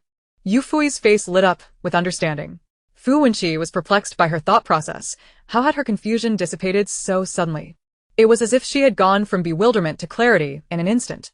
In the eyes of outsiders, I may be a mere trifle, but to my mother, I am a source of pride. Only a mother could view me through such a flattering lens, Yufuyi mused. Please thank my non-biological mother for me. In the eyes of outsiders, a trifle. In the eyes of my mother, a source of pride. That describes me perfectly. Yu Jie has redefined the term trifle. If you are a trifle, then what am I?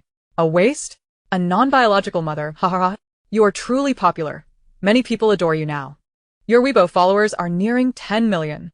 Fu Wenqi proclaimed, pulling out his phone to show her. Yufuyi lowered her gaze and indeed found her account. Realizing her follower count was almost at 10 million. She was astonished. Oh no, has this hidden gem, this treasure of a girl finally been discovered by the public? What should I do? I'm so introverted that I can't even muster the courage to celebrate and snatch fans from others' Weibo posts.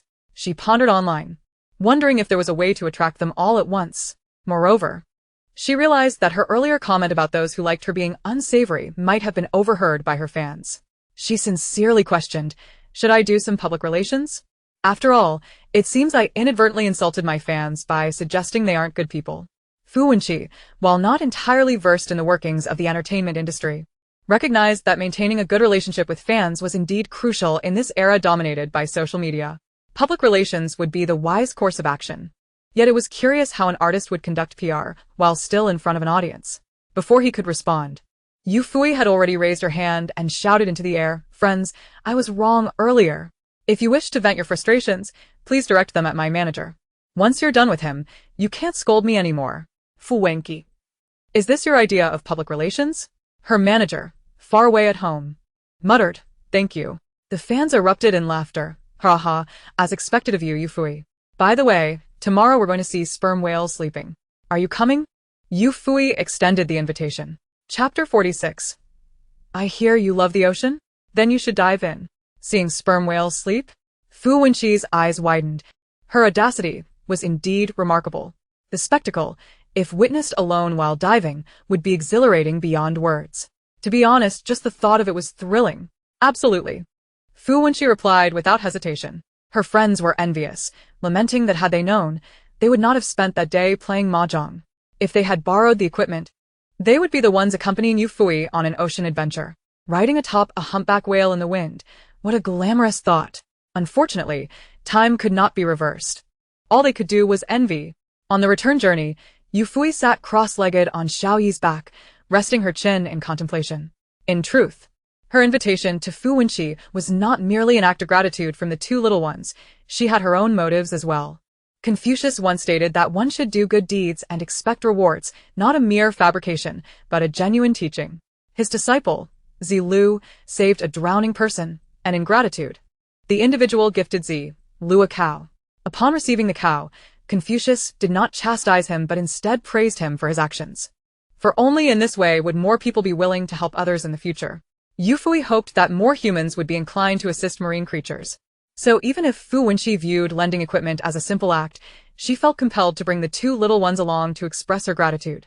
As for why she had enough space yet did not invite Fu Wenqi's friends, it was merely a jest.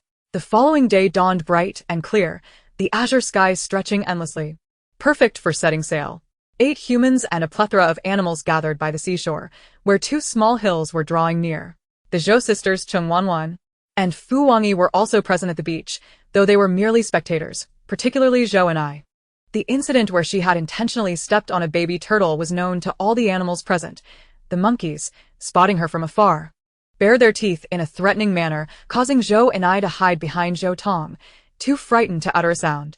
Cheng Wanwan, donning a large coconut shell to shield her scalp exposed from hair being pulled, glared at the group of animals and the remaining 7 individuals who were all attentive to Yufuyi, her eyes reddening with anger.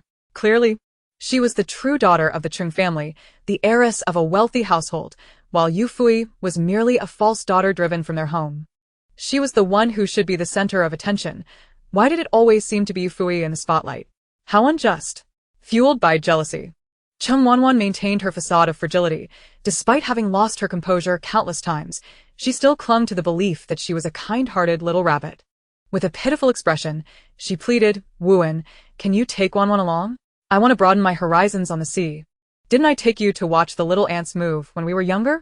Yufuyi raised an eyebrow, realizing that Cheng Wanwan, instead of confronting her, had turned her attention to her younger brother. That made sense, considering she had grown up in the Cheng household alongside Yu Wuan, and it was only natural to seek a connection with him. How would her brother respond? Yufuyi was curious. Yu Wuan was infuriated. How dare Cheng Wanwan bring up the topic of the ants moving? He had spent many days by the ant hill, hoping to see if it really would rain when the ants were moving. Instead, Cheng Wanwan had poured hot water from a thermos into the ant hole, killing all the ants. Later, she had also caused the death of his puppy. Had their parents not intervened back then, he would have made her learn the consequences of her careless actions. And now, she dared to mention it again. Yufuyi, possessing keen perceptive abilities, quickly sensed her brother's emotional turmoil. While she did not know the specifics of what had occurred, she could tell that he would not be so visibly agitated unless he had suffered a significant blow at Chen Wanwan's hands. She was displeased. Her brother, Yuwuan, could be teased and molded, but that was her prerogative alone. Anyone else who dared to bully him would face dire consequences. Miss Chung, it's not that we are preventing you from joining. Yufuyi gently pulled her younger brother aside, her face radiating warmth as she smiled at Chen Wanwan. However, as you well know, small creatures are inherently wild and difficult to tame. Should any mishap occur, no one would bear the responsibility. It's fine, they can manage. And so can I. I can take responsibility for myself, Chen Wanwan insisted. Yufuyi had been waiting for this very declaration. If you can take responsibility for yourself, then do so thoroughly, ensuring it leaves a lasting impression. Fu Wangyi, witnessing Chen Wanwan's success, felt a stir of emotion. And Yufuyi seized the opportunity. Both were elated as they perched atop the back of a humpback whale. This unprecedented moment of glory would surely be etched into history. They would not only flood their social media feeds with envy-inducing posts, but would also, years later, be remembered as among the few who rode whales as steeds. Such dreams were beautiful, but reality quickly intruded. Just as they set sail, Chen Wanwan accidentally tumbled into the sea. "Help! Help!" she cried, flailing in the water. Her instincts heightened by the eerie sensation of something tugging at her ankle beneath the waves. Remembering the legends of water ghosts, she struggled even harder. But her efforts were futile. This was the ocean, not a mere pond. Just as she believed her demise was imminent, she was pulled to safety. Yufuyi unceremoniously tossed her back onto the whale's back. "Are you alright? How could you fall into the water? Stand up straight, Miss Chung. As an adult, you must take responsibility for your own safety." Her words dripped with sarcasm, implying that Chen Wanwan had carelessly lost her footing. However, Chen Wanwan held a different view, shouting loudly that someone had pushed her from behind. The crowd turned to see the alleged assailant, and lo and behold, it was Fu Wangyi. The spectacle was riveting. Chen Wanwan noted Fu Wangyi's presence, despite their recent fallout. She still entertained dreams of becoming the mistress of the Fu family. Thus, she merely cast him a pitiful glance, choosing to say nothing further. Moments later. In a twist of fate, another person fell into the water. This time, it was Fu Wangyi. The nearest to him was Chen Wanwan, who had just been rescued. Fu Wangyi's expression darkened. He said nothing but shot a malevolent glance at her. He had not pushed Chen Wanwan. He believed she was merely orchestrating a ploy to capture his attention, rendering him too disdainful to offer an explanation. Yet, he had felt a force behind him moments ago. What was Chen Wanwan's intent? To draw his gaze through humiliation? He would not be cowed. After delivering a cutting remark, he regained his composure. Though he did not name names, everyone understood whom he referred to, and the atmosphere thickened with intrigue. What a scandal! Yufuyi exaggeratedly covered her mouth in mock surprise. What a new couple's pastime. You love the ocean, so I'll push you in. Chen Wanwan and Fu Wangyi's expressions simultaneously turned ashen. After admonishing the two, Yufuyi swiftly instructed a leatherback turtle to return them to safety, citing a threat to their itinerary. Her intention in bringing Chen Wanwan along was to exact revenge for her brother and the original owner's grievances. Fu Wangyi presenting himself as a target for her retribution was merely a bonus, and she had no intention of allowing him to enjoy a free oceanic adventure. With 7 companions and a host of small creatures, Yufuyi sailed forth, drawing gasps from those on the boat with Fu Wenqi and friends. Their envy was palpable, fists striking in playful frustration against Fu Wenqi. "You are the worst. Why didn't you invite me out that day?" they lamented. Despite being playfully beaten, Fu Wenqi felt no grievance. He was almost beside himself with excitement as he beheld Yufuyi approaching atop the whale. He inexplicably recalled a line from a movie. "My beloved is a hero of unmatched prowess. He shall come riding on clouds to wed me." Thus, as Yufuyi drew near, he excitedly blurted out, "You've come to marry me." The sea breeze seemed to pause, the air thick with astonishment. The small animals widened their eyes, aghast.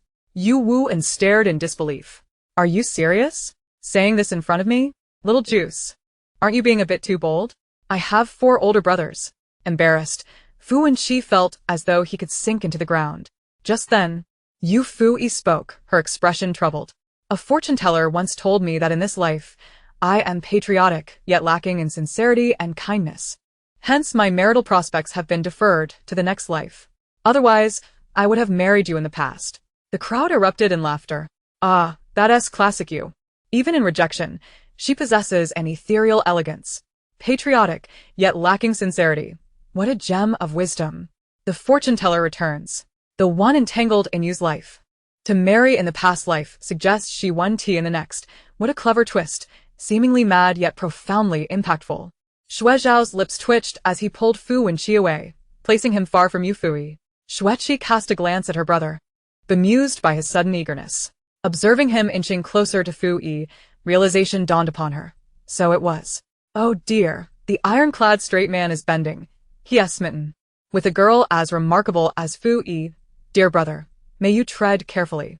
Shuiqi, keen to enjoy the unfolding drama, turned her focus back to the scenic ocean view.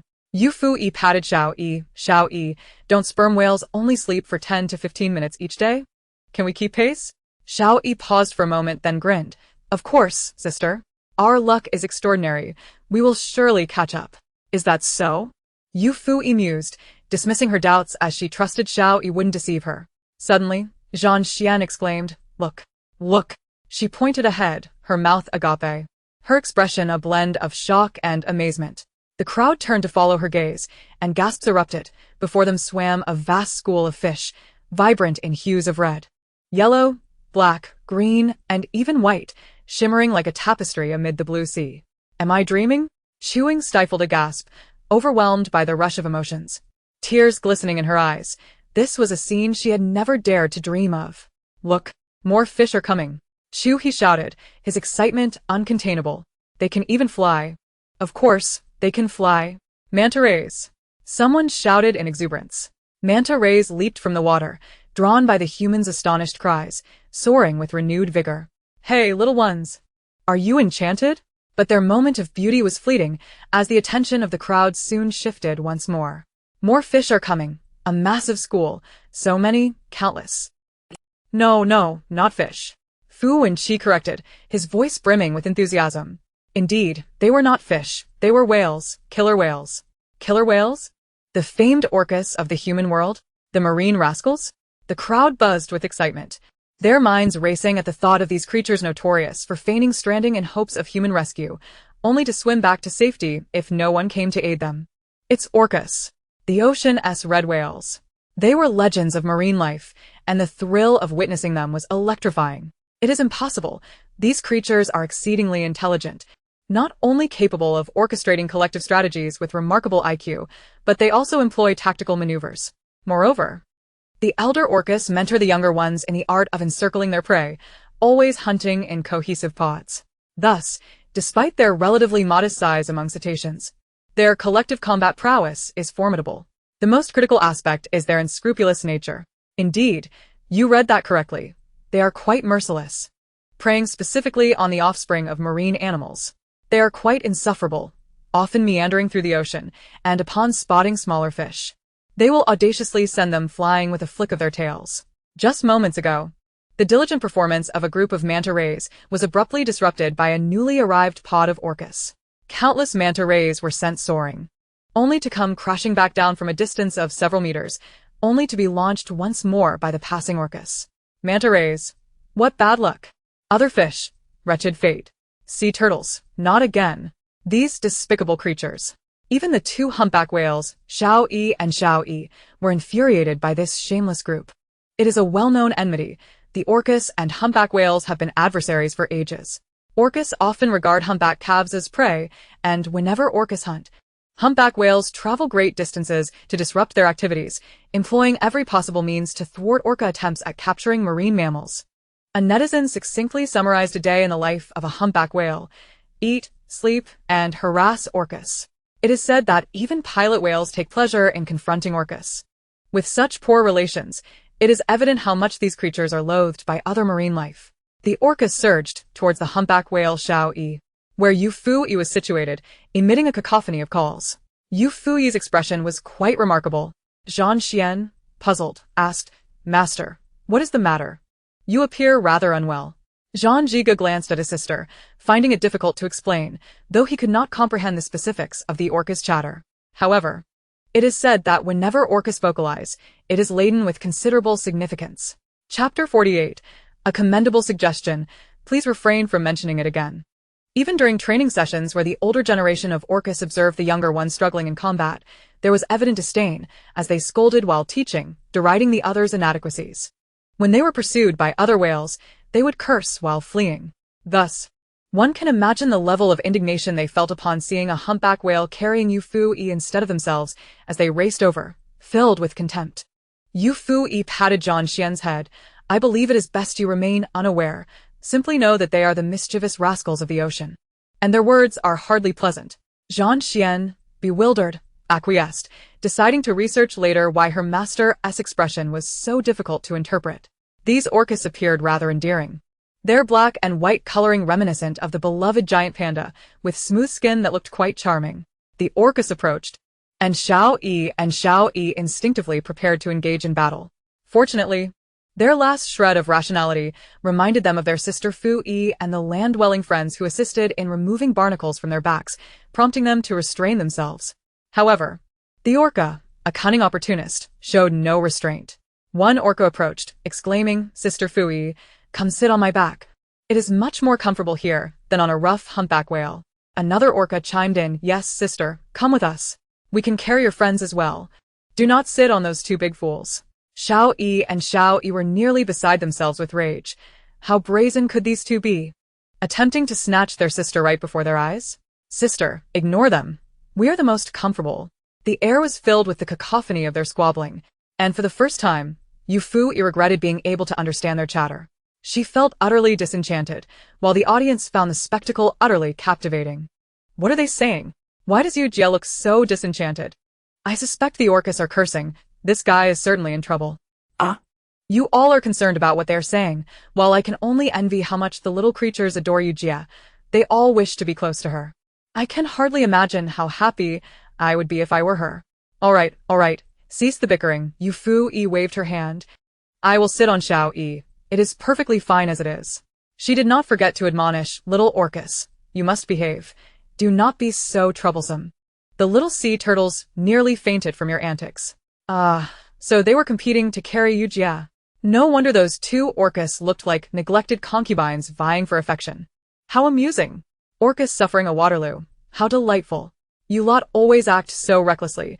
Now you are facing the consequences, aren't you? Those fish and turtles that passed by must have received quite the slap from them. If this were on land, they would have kicked even passing dogs.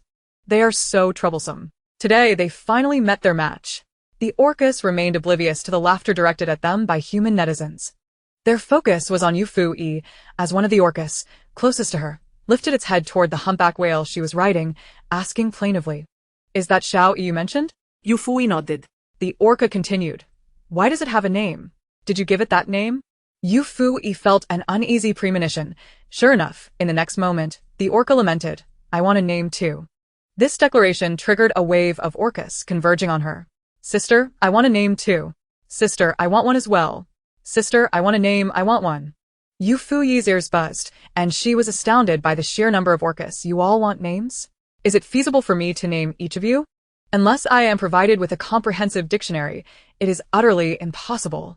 Thank you for your overwhelming affection. Observing the suddenly animated pod of orcas, with the two humpback whales displaying a hint of pride, the audience was once again puzzled. What was happening? Were the orcas and humpback whales about to clash? Was this the prelude to a battle? The small animals on the humpback whale's back would surely suffer. As the audience grew anxious, Yufuyi interjected, Stop. You must be quiet. My mind is already quite muddled. And you want me to name each of you? Are you attempting to drive me to madness? I thought they were about to fight. It turns out they were discussing names for Xiao Yi and Xiao Yi. Am I the absurd one, or are the orcas? I almost thought they were on the verge of a confrontation, only to find out they were requesting names. Oh dear. Quite muddled, haha. Yu Jie is using some new vocabulary. Goodness, if every marine creature demanded Yu Jie to name them, what would happen? Haha. The orcas, being astute, seized upon Yufuyi's comment about her muddled mind. They promptly suggested, Sister, let's catch a sperm whale for you. That fellow has a large head, and its brain is full of oil. Consuming it will surely enhance your intellect. Yufuy's lips twitched. While the sperm whale is indeed nicknamed the big-headed whale, recognized as the largest head in the animal kingdom, comprising 1/3 of its body and possessing a brain larger than that of the blue whale. The implication of their suggestion felt like a personal affront. This is too much. That was a splendid suggestion. Please do not bring it up again. Zhang Xian inquired, Master. What did the orca say to you? Yufuyi pointed at the orca that had just made the suggestion. It said I should eat the head of a sperm whale to boost my brain power, claiming that one should consume what one wishes to enhance. Yu Wuen's eyes widened as she exclaimed, Orca, you possess quite the intellect. You even know the adage of eating what you need to replenish what you lack, but does the sperm whale comprehend your intention to use humans to augment your brain power? Yu Jie, I merely lack a name, and this fellow dares to suggest imprisoning me. How far-fetched. Ah. Sperm whale. Orca spawn, you had better be cautious. One must admit, the orca is indeed clever. Ha ha ha, they nearly sent my dear Yu Jie to confinement. Just as the orca was about to retort, a pod of humpback whales appeared, indeed, a whole group. Xiao Yi and Xiao Yi straightened up, snorting. Humph, what are you flaunting? Just because you outnumber us? Our esteemed family has arrived too. Not only had the humpback whales come, but the pilot whales also made their presence known. My heavens! To witness such a spectacle in my lifetime is beyond my wildest dreams. I would die without regrets. The crowd gasped in astonishment when suddenly another voice rang out. Look, there's more. Chapter 49. The Revelation. I am the fabled sea king, blue whale. It's a blue whale. Goodness. It truly is a blue whale. My word, ah. What a divine being Yu Jie is. It is indeed a blue whale. Quickly look. Not only are there blue whales, but also fin whales and right whales. I'm in tears, who understands? The fin whale has just transitioned from endangered to vulnerable, while the right whale remains endangered. Who can fathom the joy I feel at witnessing them? Yu Jie deserves to be enshrined in the temple of the gods. The viewers in the live stream felt as though they might explode with excitement, laughing and crying, unsure of why they were weeping but compelled to do so. The members of the Summer Country Animal Association were nearly beside themselves. It was a blue whale, the largest mammal on Earth. Yet, this was not the most astonishing sight. What truly amazed everyone was that blue whales are solitary creatures, typically maintaining distances of several dozen to even hundreds of kilometers from one another.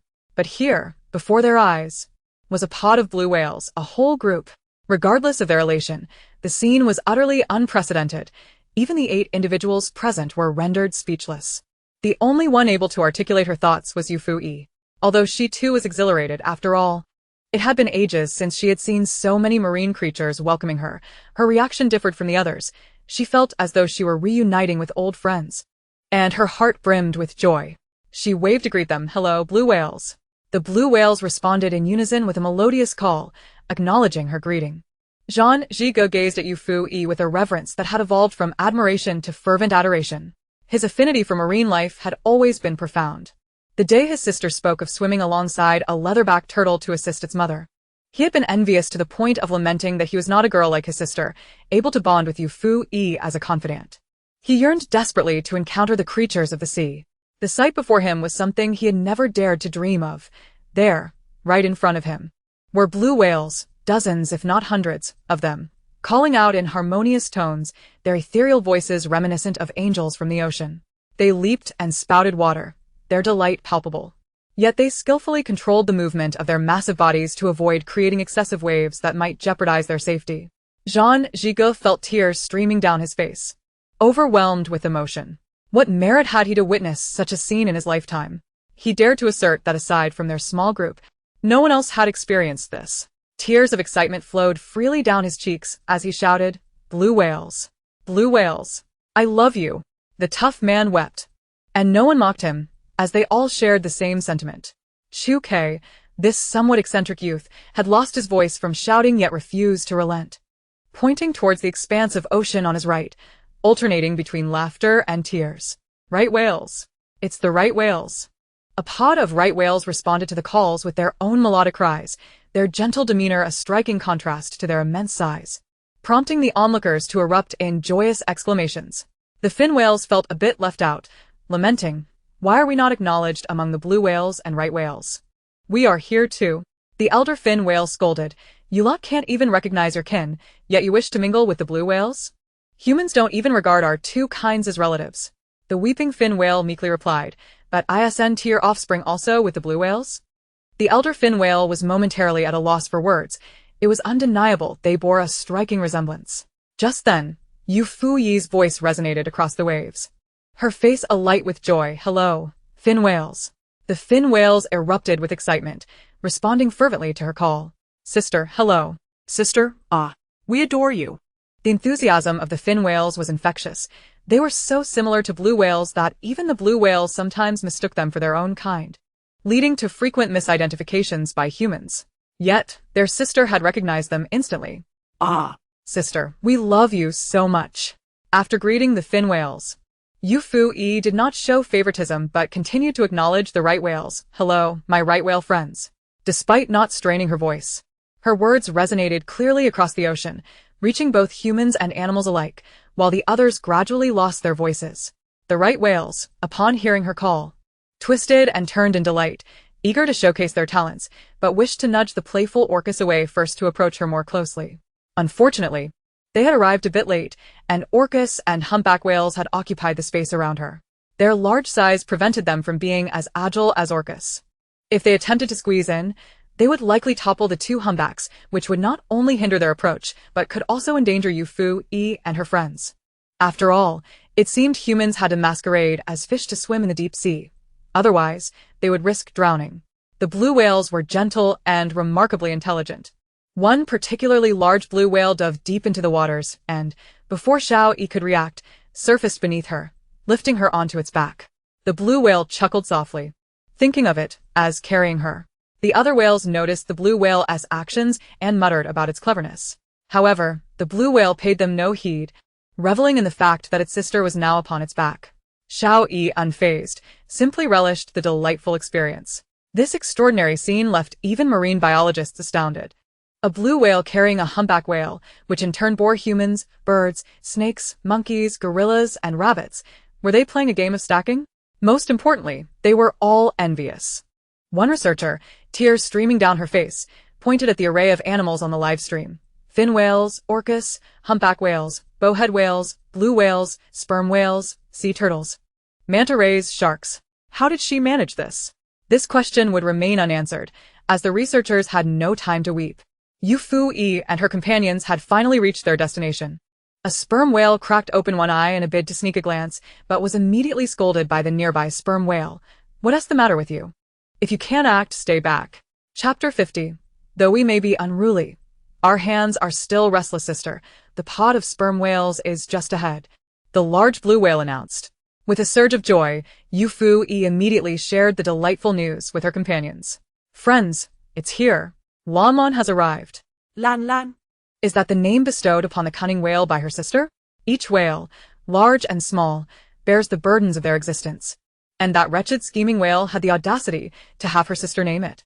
Oh, how they will stir up trouble. The humans, unaware of the intricate love-hate dynamics among the whales, were preoccupied with one pressing concern. They had brought their diving suits. Yet it seemed they had forgotten that not everyone could dive. Xueqi, Chuing, Chuhi, and Yuwuan were all unable to do so. What a predicament.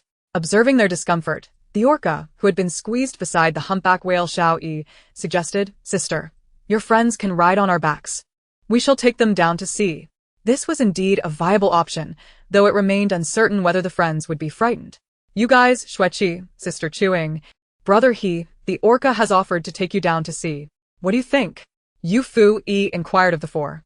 They exchanged glances, somewhat apprehensive of the notoriously mischievous orca. What if it suddenly decided to give them a loving embrace and toss them into the air?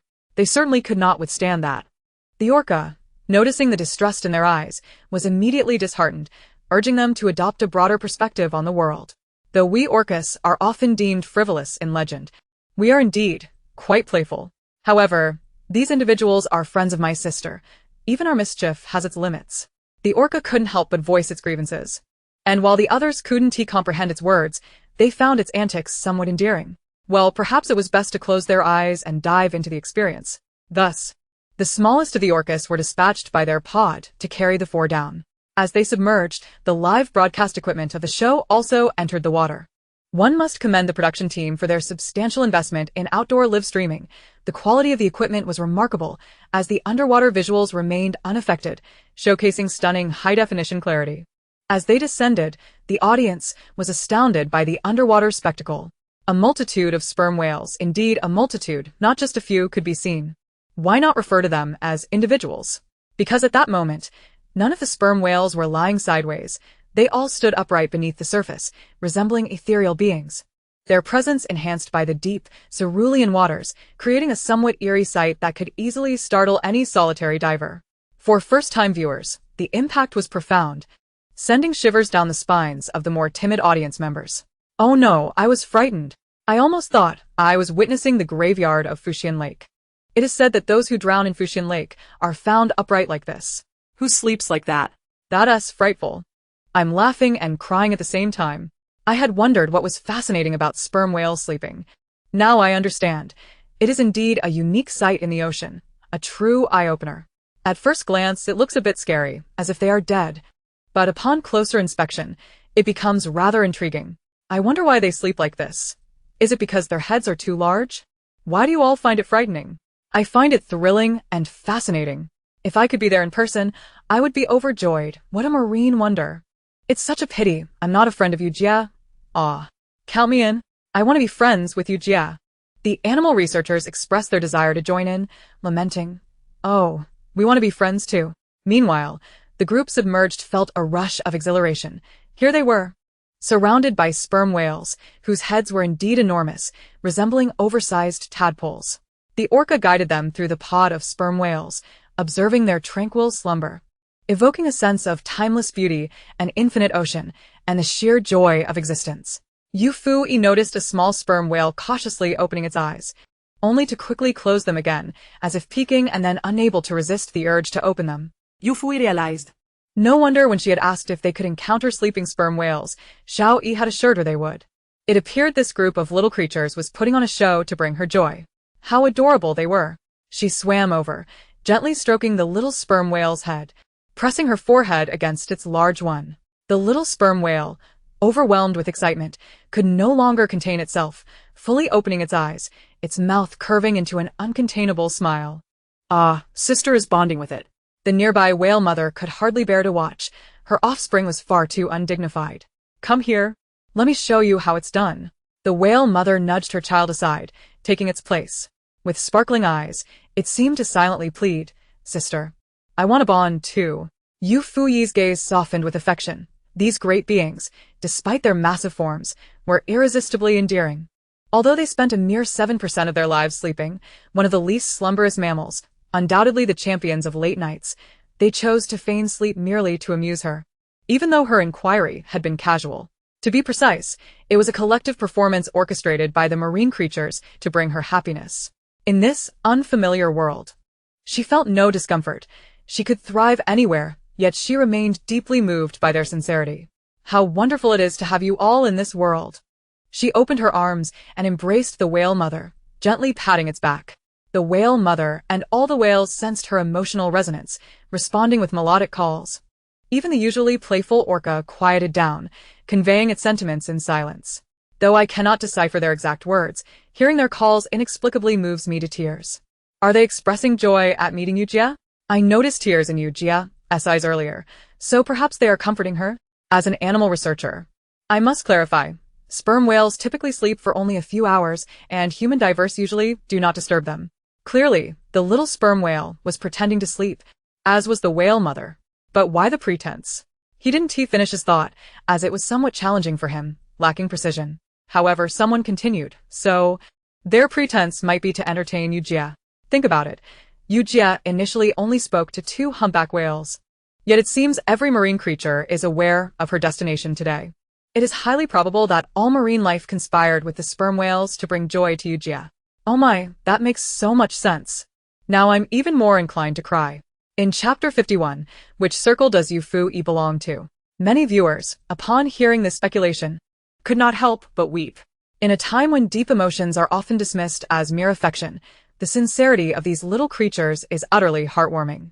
Yufuyi's fanbase swelled, drawing in even more grandmothers among her admirers. These grandmothers, somewhat clumsy with their smartphones, called their grandchildren studying away from home, inquiring when Yufuyi would hold a concert, eager to buy tickets in support. Such a wonderful daughter. They simply must support her. The grandchildren, exasperated, explained, "Grandma, Yufuyi is in the entertainment industry, but she doesn't sing. She's not holding a concert." Grandma retorted, "Oh, you learned to lie, did you? How could that girl not sing?" Grandson replied, "Grandma, she's an actress, truly does not sing, and her singing is quite unbearable. I heard her on a variety show 2 months ago, and it nearly deafened me." Grandma's booming voice echoed through the phone, "Nonsense. My granddaughter can't sing? You must have been born with a defective ear. She can sing. Turn on the TV and watch carefully. My granddaughter can sing. She possesses the ability to sing so profoundly that even the graves of your ancestors would exhale wisps of green smoke for 3 days and nights. Yet, if she chooses not to sing, her voice could very well bring your demise." The grandson was left utterly dumbfounded by his grandmother's relentless tirade, which left no room for a breath, and by the time he regained his senses, the phone call had already been severed, without a hint of mercy. He felt tears welling up, recalling how just yesterday he had been the favored grandson, and now, the fragile vessel of grandmotherly affection had capsized without warning. He bore no ill intent towards Yufuyi. He had genuinely listened to her melodious voice, which was so indescribable that it left one wondering whether it was a specter encountered on a midnight stroll or a fellow human being. Remembering his grandmother's words, he hastily navigated to the live streaming room. 10 seconds later, his previously narrowed eyes widened into small P's. To his astonishment, Yufuyi was indeed singing, and her voice resonated beautifully. At that moment, Yufuyi was truly lost in song, while the few submerged beings began to resurface. The largest of them, a blue whale, seized the opportunity to whisk Yufuyi onto its back, swiftly distancing her from the orcas and humpback whales, returning to the heart of the blue whale pod. This action incensed the orcas, who immediately noted their grievances in a lengthy ledger. The old right whale, witnessing the commotion, refrained from scolding the younger ones, realizing that the blue whale bore the closest resemblance to them, perhaps suggesting a shared ancestry from 5 centuries prior. Observing the blue whale that had claimed the sister for itself, the right whale thought, "Ah, that's my big brother. Make way, make way. Allow me to draw nearer to my big brother." As the sea creatures stood in awe, the right whale felt something peculiar about the elder among them, but could not quite articulate what it was. With a thick skin, the old right whale managed to squeeze itself next to the blue whale beneath Yufuyi. Centered around the blue whale, all marine creatures, great and small, whether fish, whale, or seahorse, instinctively formed a protective circle. In the center stood Yufuyi, rising to her feet, allowing all creatures to behold her. Although her movements were not particularly grand, they exuded an air of natural elegance, akin to a queen reigning over this marine expanse, poised to command the beasts into battle. The oceanic beings erupted in fervor, feeling their very blood ignite. Technically, it was their first encounter with Yufuyi, yet a familiar pulse coursed through them, bringing tears to their eyes, as if they had met her in a distant past. Chapter 52. Sovereign of the Sea. Simply the Sea King. They adored her, supported her, revered her. Suddenly, Yufuyi broke into a radiant smile. The sea breeze, obedient at last, swept her cascading waves of hair behind her, revealing a striking visage, her phoenix-like eyes curved joyously. Devoid of the sharpness seen when she was serious or the languor of indifference, only pure delight remained. "Though this is our first meeting, allow me to express how much I have longed to see you all again." The myriad marine creatures chorused in joyful cries, their bodies unable to resist the rhythm of the ocean, realizing that even their beloved sister felt this emotion. This sensation they called a long-awaited reunion. Since it was a reunion, they must celebrate. With her hair billowing, Yufuyi settled down, her overwhelming spiritual energy radiating across the water's surface, enveloping all the small creatures within. A voice, ethereal yet tinged with frost, echoed into the ears of all beings present. "O spirits of the sea, hear me. As planets fall through the galaxy, time flows endlessly, and the only constant is solitude. Yet I arrive for you, fearing not the void. Press on, fear not, for behind you lies not fate, but the embrace of raindrops cradling the earth." The melody was peculiar, reminiscent of ancient sacrificial hymns. What was even stranger was the vision I beheld, our ancestors in worship, beseeching favorable winds and rains for the coming year. Most astonishing was the tears that welled up within me, a sensation akin to seeing my ancestral homeland. I wonder if you understand this feeling. The empathy was overwhelming, though the song was not directed at me but rather for the small creatures. It felt as if someone was whispering, "Fear not, for you shall always find shelter behind an umbrella to challenge all injustices. Do not fear slander. Even if isolated, there will always be someone who understands you, and you shall never be alone." Tears streamed down, and I must confess, I had long contemplated ending my own life due to the suffocating pain, yet upon hearing Sister Yu's song, a sudden desire to live surged within me. The oppressive social ties had ensnared me, but beyond the society, there were planets, mountains, and oceans. I could not falter. I must live to witness this beautiful world. Oh my, as I cried, my cat snatched the tissue from my hand, and when I turned, I found it wiping its own eyes. What? To the one above, "You are not alone." My husky swatted the tissue from my hand and used it for itself. I thought it was an accident.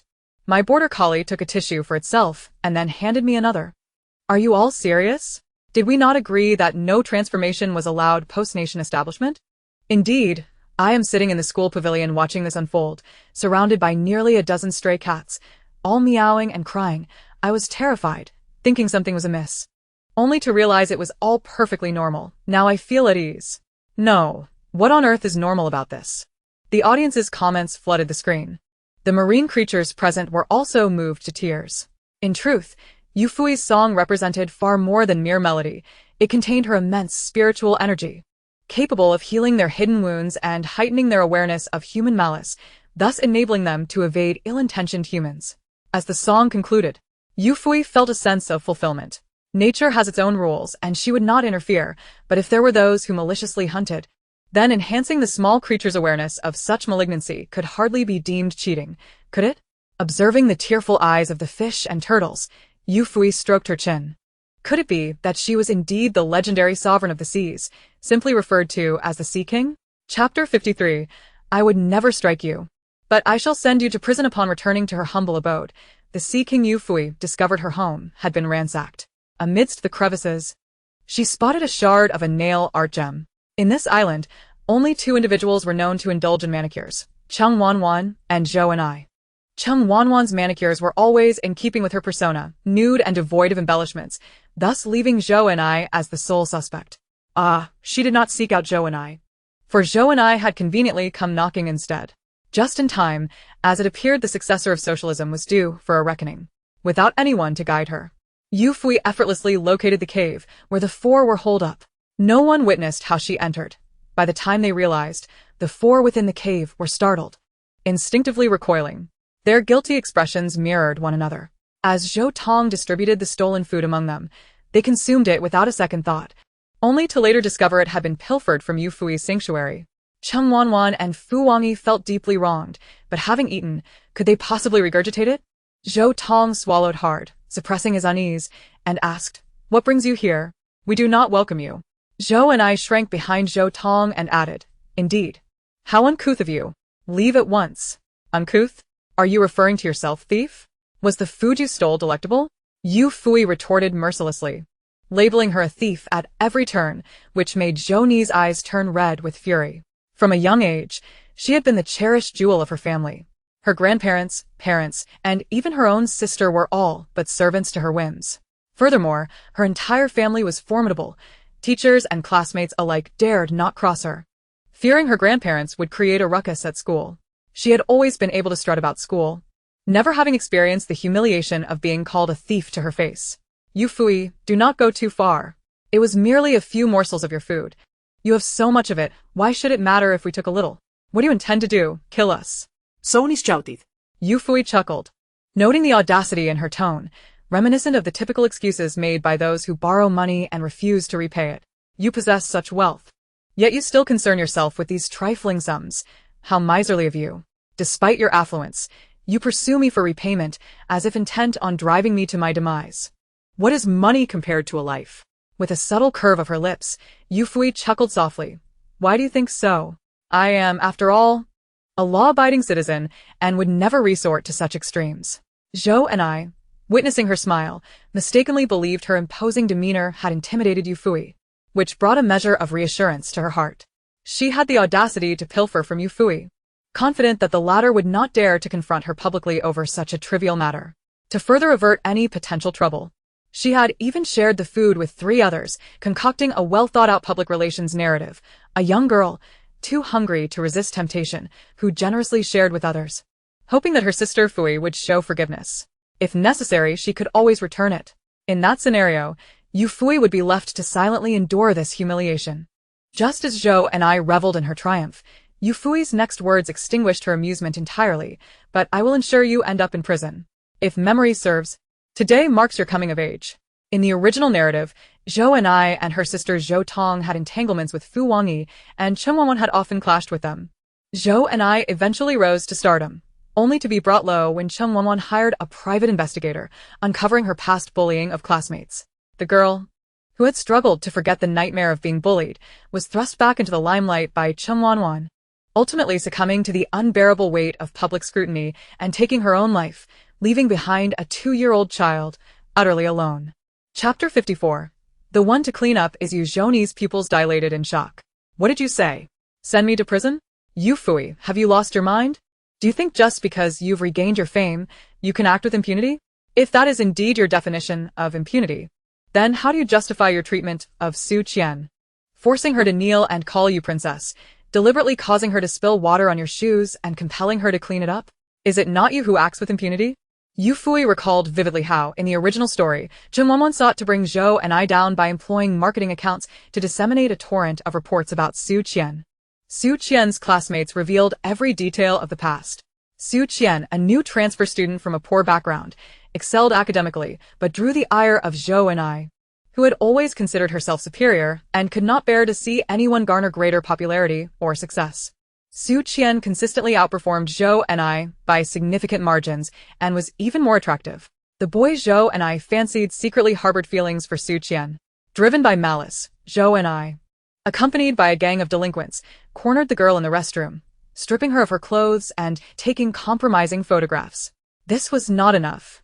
They also arranged for Su Qian to be molested, capturing the incident on video and threatening her with exposure should she dare to report it. Su Qian, a well-behaved girl, had no one to confide in about such horrors, believing that if she remained obedient and silent, Zhou and I would relent. However, she gravely underestimated Zhou's cruelty. Zhou and I had no intention of letting her off the hook. Instead, she spread rumors around school that Su Qian was being kept by someone. The rumors escalated, and the disdainful gazes directed at Su Qian became unbearable, culminating in male classmates approaching her to inquire about her price. Everyone in the school scrutinized her, even those she had once helped with their studies, who now took pleasure in tripping her during gym class. Su Qian's mental state shattered, leading to severe depression that necessitated hospitalization, preventing her from even attending exams. Meanwhile, her tormentors continued to thrive in their radiant lives. Yufui was not one to meddle in others' affairs, but she would not let Zhou's misdeeds go unpunished. The mere mention of Su Qian caused Zhou and I to flinch, exclaiming, "You investigated me?" The moment the words escaped her lips, she realized her blunder, effectively confirming the accusation. She quickly backtracked. "You are slandering me. Yufui, don't think that just because you have a large fan base, you can bully others in the entertainment industry. I could sue you, do you believe that?" Oh. "Are you flustered?" Yufui replied, her smile lacking warmth.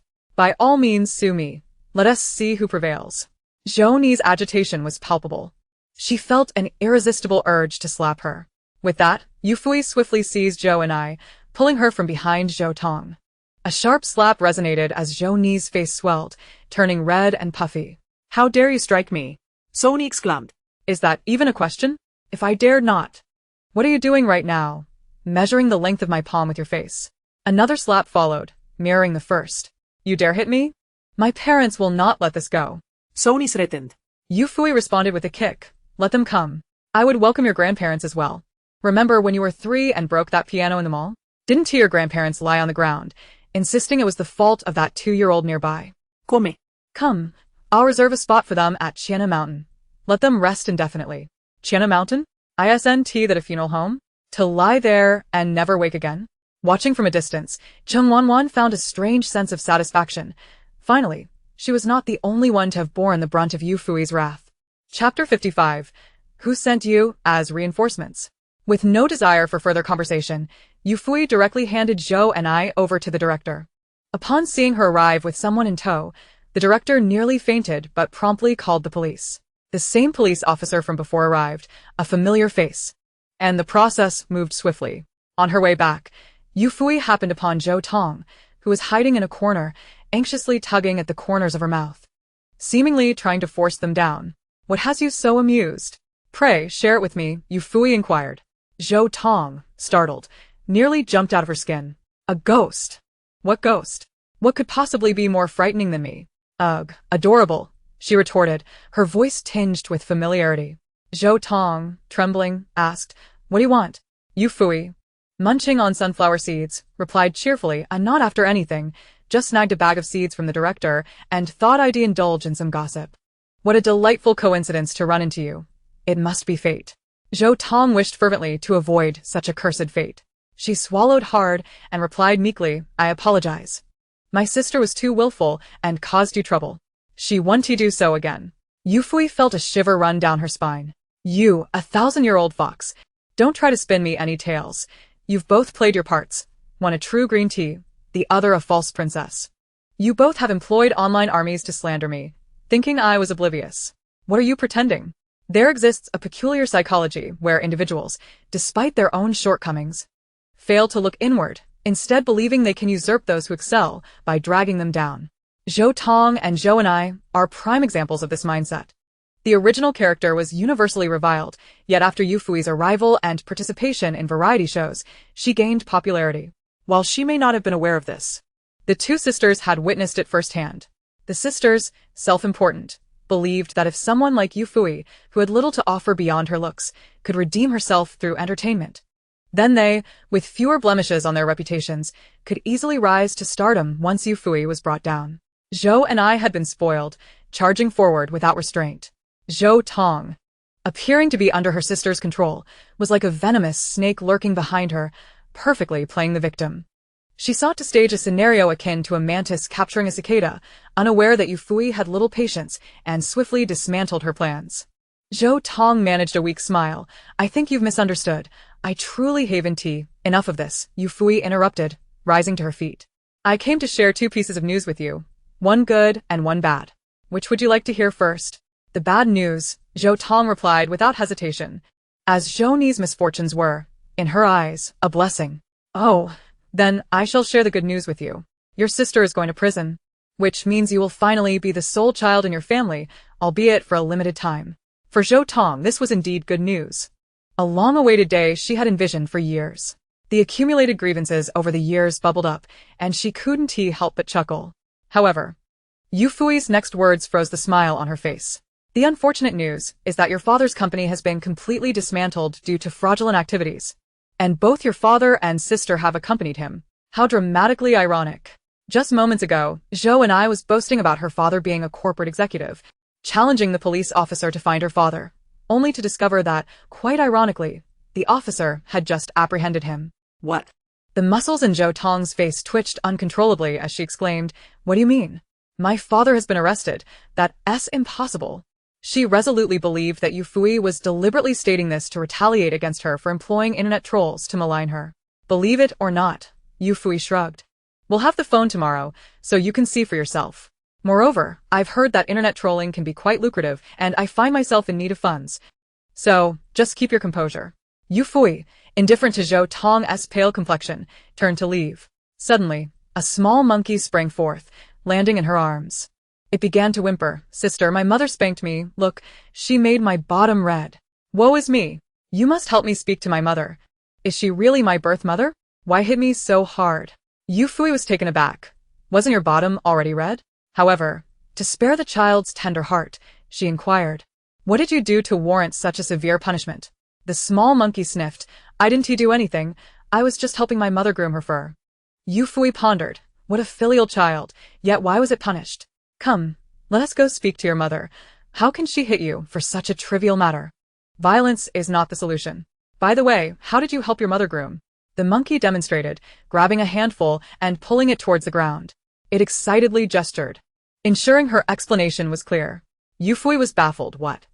Pulling from where?" She nearly restrained herself from throwing the small monkey away, yet it looked even more aggrieved. My mother has such lush fur on her back. I took some to make a nest for Xiao Mei. It must be freezing in her nest without any fur during winter. Yufuyi was filled with questions. Who is Xiao Mei? She asked the little crow in the woods. She asked so beautiful, a splendid rainbow black, my favorite color. Puffed.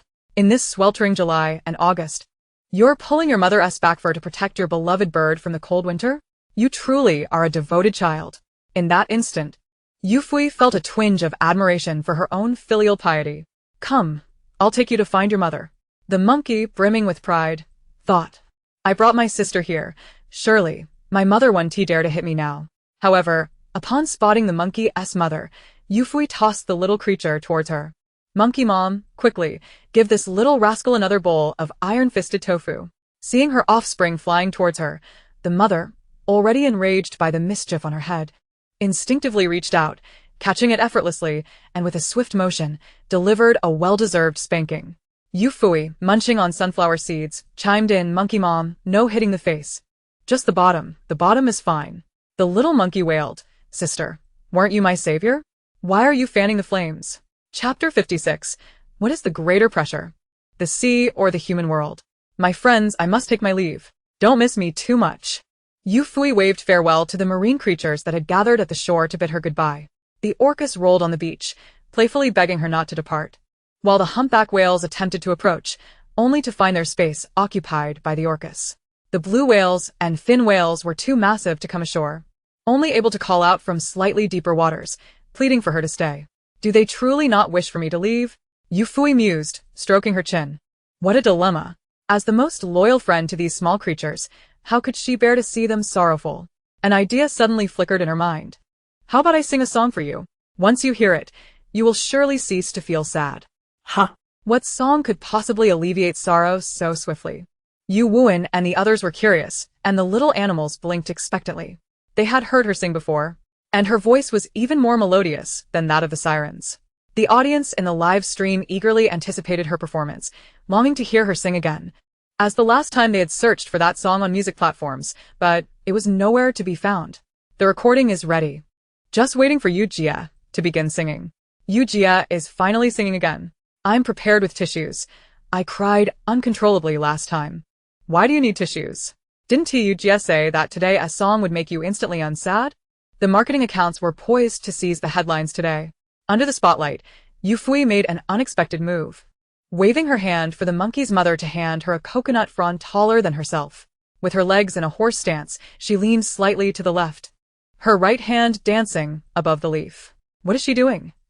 What kind of bizarre motion is this? Before anyone could comprehend her actions, she opened her mouth and unleashed a powerful vocal performance. It is now all my expectations and all my love. Why do you not understand? Why do you not remember? Her frenzied singing caught all the animals off guard, leaving them momentarily stunned. Yufuyi continued with fervor, as if wielding not a leaf but an electric guitar. And she played with even greater intensity. Unlike the gentle arcs of guitar playing, she was at a perfect 90-degree angle. Utterly ridiculous. But why can't it remember? What is it used to nourish? What is it used to love? The audience was swept away as if a storm had passed through, caught in the chaotic whirlwind of her performance. The original song was an expression of emotion, but Yufuyi's rendition was an eruption of mania. While others stood on sand, she seemed to be stepping on an electric switch, completely immersed in her performance. Her hair whipped around, and Yufuyi worried she might be the first to give herself a concussion from headbanging. Currently, I can only feel one thing. Grandpa touching the switch. The sensation is electric. Original artist. I can be the original artist or the plaintiff. Now I finally understand why Yujia said that after listening, one would certainly not feel sad. I'm no longer sad, but I've gone mad. For 3 minutes, Yufuyi sang without pause, leaving the venue in utter silence. The little animals wore expressions of astonishment, as if they understood not at all, but were deeply moved. They were no longer sad. They were shocked. How immense must human pressure be for them to witness their beloved sister suddenly lose her mind? Should they distance themselves from humans? If someone as remarkable as Sister Fui could go mad, wouldn't they be at risk too? Did I sing well? Despite lacking a microphone, Yufuyi belted out with the bravado of a concert performer. The little animals exchanged glances. A second later, the orca pods synchronously slapped their tails in applause, albeit insincerely. Good. Good. Sister Fuyi is the best. Can someone explain what the little animals are exclaiming? I'm curious. Are they mocking you, Jia, for going mad? Based on my initial judgment, they seem to be saying good, great. My professor is right beside me, confirming this. Puffed. The little animals understand social niceties. What social niceties? Clearly, they're expressing affection for you, Jia, you silly goose. Fortunately, my dear ones, what troubles you? Is the pressure in the oceans so great that you cannot even see madness? You are all such clever little beings. Yufuyi sighed. You are so naive. It would be all too easy for others to capture you.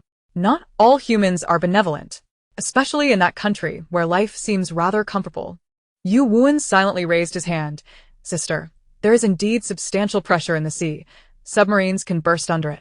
Yufuyi. The little animals accurately grasped the key point. Sister has truly lost her mind. It seems the pressure in the human world is indeed immense.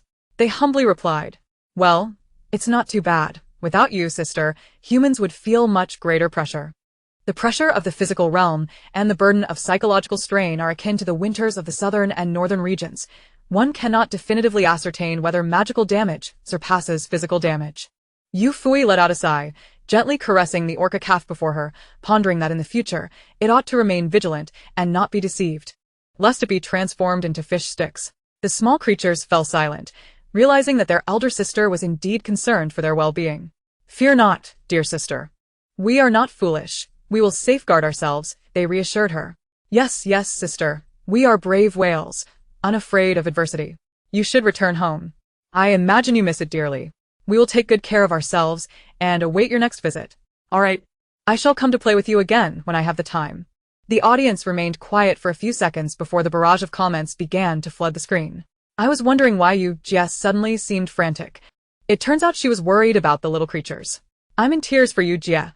She truly cares for the small animals. The thought of certain countries hunting whales is heart-wrenching. Currently, the population of blue whales hovers between 10 to 15,000, which may seem substantial. But it pales in comparison to the previous count of over 300,000, leading them to be classified as endangered. It's utterly tragic. It is indeed pitiable. It makes one want to cry. Some whales are ensnared simply because they attempt to rescue people pretending to be drowning, only to fall into fishing nets. They die without ever understanding what they did wrong, or why the bipedal creatures turned against them. Today, I saw a fawn with its head pierced by an arrow. When it encountered humans again, it still approached for a pat on the head. I wonder, if it encounters another malicious person, will its hard-won life slip away again? It trusts humans so readily, and that moment truly broke my heart. I have always envied you, Jia, feeling that the little animals are so kind to her. Only now do I realize that there is no inexplicable love. It is merely a matter of reciprocation. Chapter 57. A sense of wanting to withdraw from the circle. Farewell, my friends. The end of the full text. Ahem, just in truth. Yufuyi's 10-day survival program is coming to a close. Today, Yufuyi's smile radiated brightly. The joy of a working individual is so simple. Merely touching a fish for a minute makes her feel her efforts were worthwhile, let alone having touched them for 10 days. Double the joy. Yet, she did not anticipate that her director would spring a personal closing live stream on her, causing her mind to spiral. Director, are you serious? Wasn't he stated that the survival segment would conclude after 10 days? Yufuyi questioned her existence. Upon seeing her smile, the director became incensed. His delicate fingers flailing as he waved a tissue in a manner reminiscent of a small fan. Do you think I want to see you? He wiped away tears, lamenting that within 10 days, he had lost 3 guests. I've been in this industry for 20 years and have never encountered such a situation. I don't care. You must let me broadcast a while longer to make up for those mosaics. Otherwise, I will. But what could he do? He could never threaten Yufuyi. Casting a glance at the sea, the director resolutely declared, if not, I shall leap into the ocean to feed the fish. All right. I will continue to broadcast. Yufuyi surrendered. The director, elated, remarked that Yufuyi still had a modicum of conscience, only to overhear her muttering. What if the director isn't very clever and ends up feeding my fish stupidly? Yufuyi. I heard that. My apologies, I will be quieter next time. Next time? Yufuyi tentatively suggested, perhaps there 1TB1? The director, aghast, could hardly believe that perhaps was an acceptable response. The program's staff watched in astonishment, vaguely amused. Their director was notorious for his ruthless demeanor. An old dog in the realm of reality shows whose heart was colder than a corpse resting for 10 years in a morgue. Guests who appeared on his shows typically suffered greatly, often starved to the point of seeing the glint of green in the eyes of rats, a common occurrence. After all these years, they were witnessing the director being outwitted by a guest, and so skillfully at that. They dared not voice their thoughts, nor inquire further. All they could say was, "Yujia is incredible." Yufuyi sensed the peculiar gazes of the staff, as if they might soon place her upon an altar and begin offering incense and prayers. She quickly reflected on herself. How could she entertain such corrupt notions? Was it fitting for a young woman in her 20s to aspire to such reverence? The idea of being honored with offerings during festivals, receiving delectable treats, and indulging in idle gossip seemed rather appealing. It appeared she had stumbled upon a new pursuit. As she pondered while stroking her chin, the staff members planned to search for beautiful images of Yujia to use as wallpaper after work. The concluding live broadcast differed from the usual format. The director returned the phones to the guests, allowing them to interact with the audience.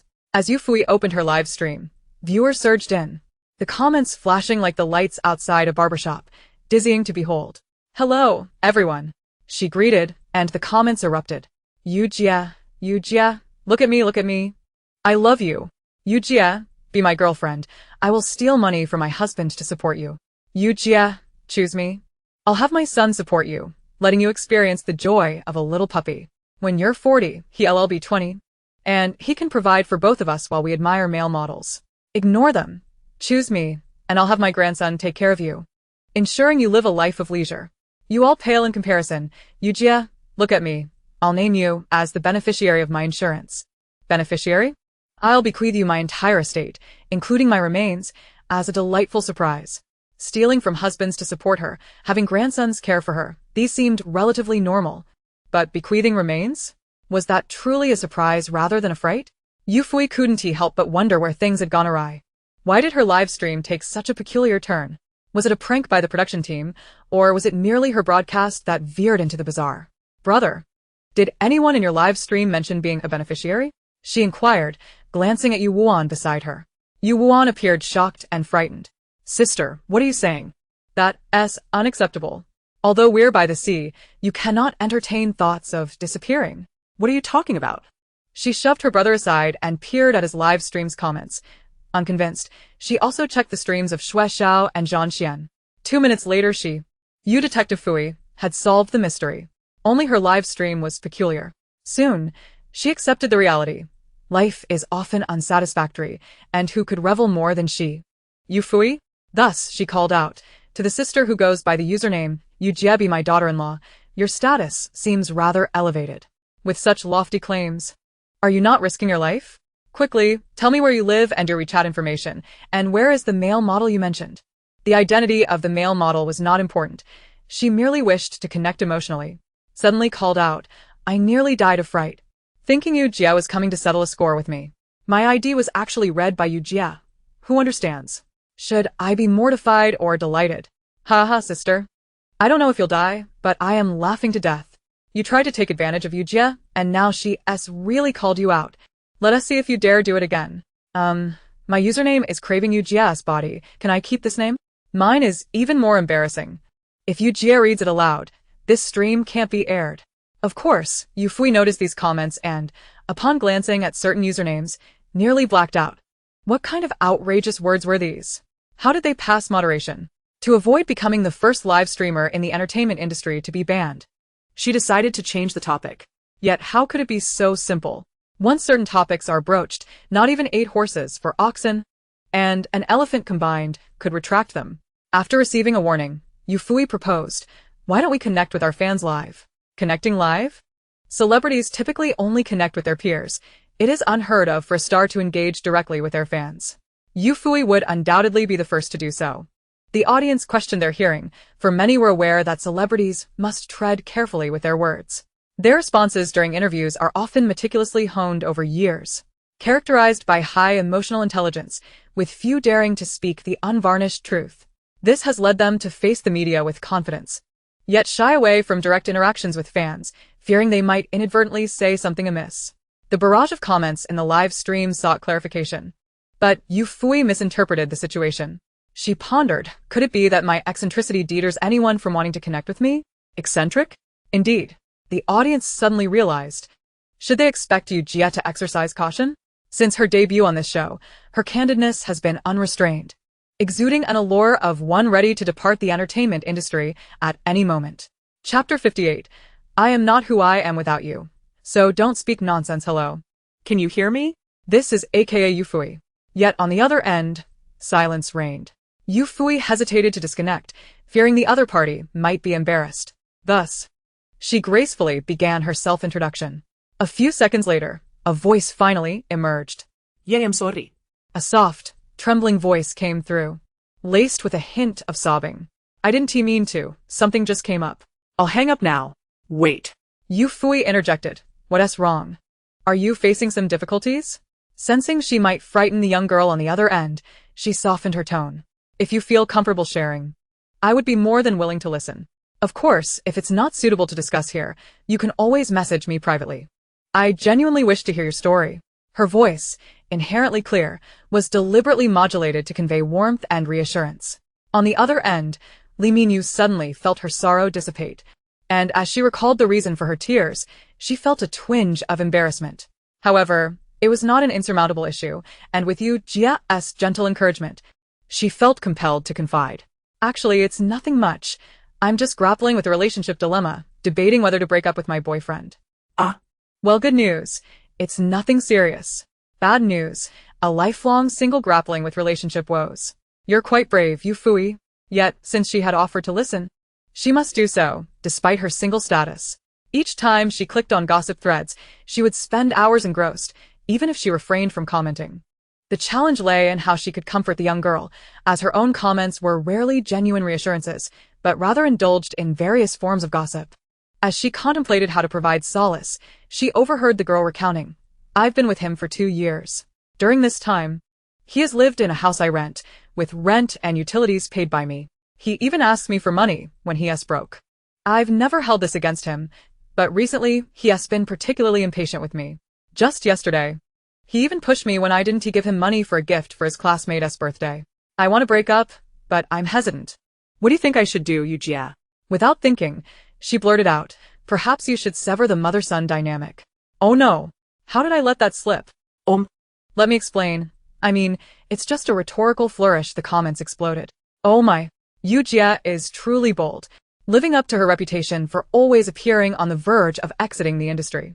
Ha ha ha, Yu Jia isn't wrong. Asking for money, while providing nothing in return does resemble a mother-son relationship. But considering her romantic mindset, what if she retaliates and reports Yu Jia?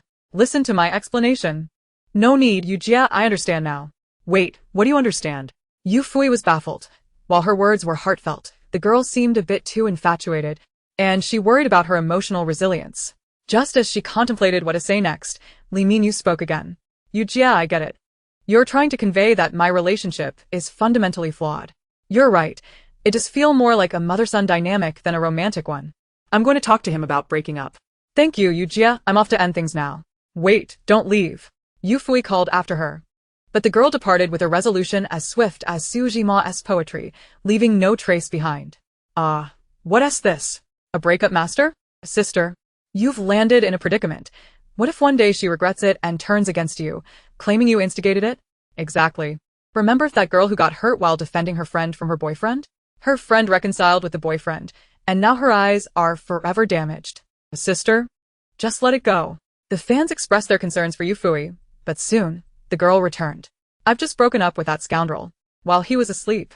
I checked his social media and discovered he had used my money to support a younger girl. Thank you, Yu Jia.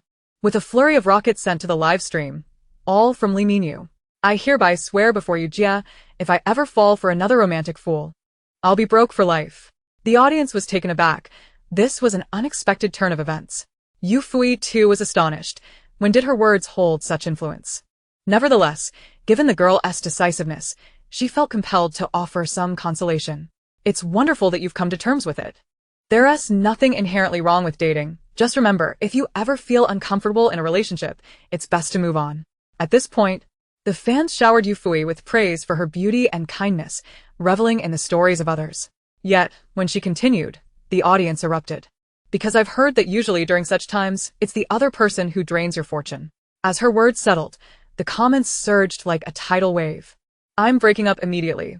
I can handle emotional manipulation, but financial deceit is unforgivable. I suspected my money was mysteriously disappearing. It must be because of my partner. I'm breaking up right now. I can have many relationships, but I can't afford to lose money. Anyone affecting my financial luck must go. Yufuyi. Didn't you realize I was merely trying to comfort the sister with a bit of nonsense? Why are you all joining in? Also, to the sister who mentioned losing money from her phone, I think your priority should be reporting it rather than breaking up. That's not a case of financial draining. That's simply losing money. The single dogs chuckled, while the audience reveled in the hilarity. That's not financial draining. That's just money lost, huh? That's hilarious. That poor boyfriend, wrongfully accused, yet I can't help but laugh. Boyfriend. Sitting at home. Trouble comes from above. As the audience continued to share laughter, unexpectedly, the girl returned. That scoundrel transferred my money. He so foolish. He deleted the records on my side but not on his. I checked his phone and found everything. That scoundrel was indeed draining my luck. Yufuyi, you're my eternal idol. I used to believe in God, but now I'll follow you. By the way, Yufuyi, you don't eat fish, right? I've seen you eating shrimp these past few days. I'll stop eating fish too. Yufuyi. What does believing in you have to do with not eating fish? The key point is, I am who I am and I want to eat fish. In recent days, I have refrained from eating, captivated by the delectable taste of shrimp. Moreover, the atmosphere in the live stream has taken a rather peculiar turn. Why are there still individuals referring to her as Master Yu? Help. Chapter 59. Today, Wang Ziz finds everything irresistibly delightful, truly grateful. Fans of others. Sister. You are amazing. I adore you. Your singing is enchanting. You should cross over to become a king of song. Her fans. Sister you, how accurate you are. Can you divine the age at which one will find true love, and when one will attain wealth? Some even asked her to predict where a lost dormitory key might be. How absurd. Yufuyi decided to embrace her true self, thinking, alright, if this is how it is, then so be it. Initially, she intended to portray a semblance of normalcy in front of her fans, but since everyone else was behaving unusually, she opted to drop the facade. Instantly, she reverted to her true nature. If the dormitory key is lost, where else could it be? Surely, a glance into her roommate's pockets would reveal a key that unlocks the dormitory door. If it's not there, it must be in another roommate's pocket.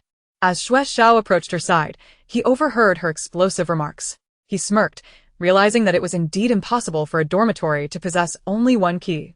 It was unlikely that every key had gone missing. If she were to search through each roommate's pockets, she would undoubtedly find a key that opens the door. How old will one be when wealth comes their way? Yufuyi, with her fingers poised, effortlessly exuded an air of mystique.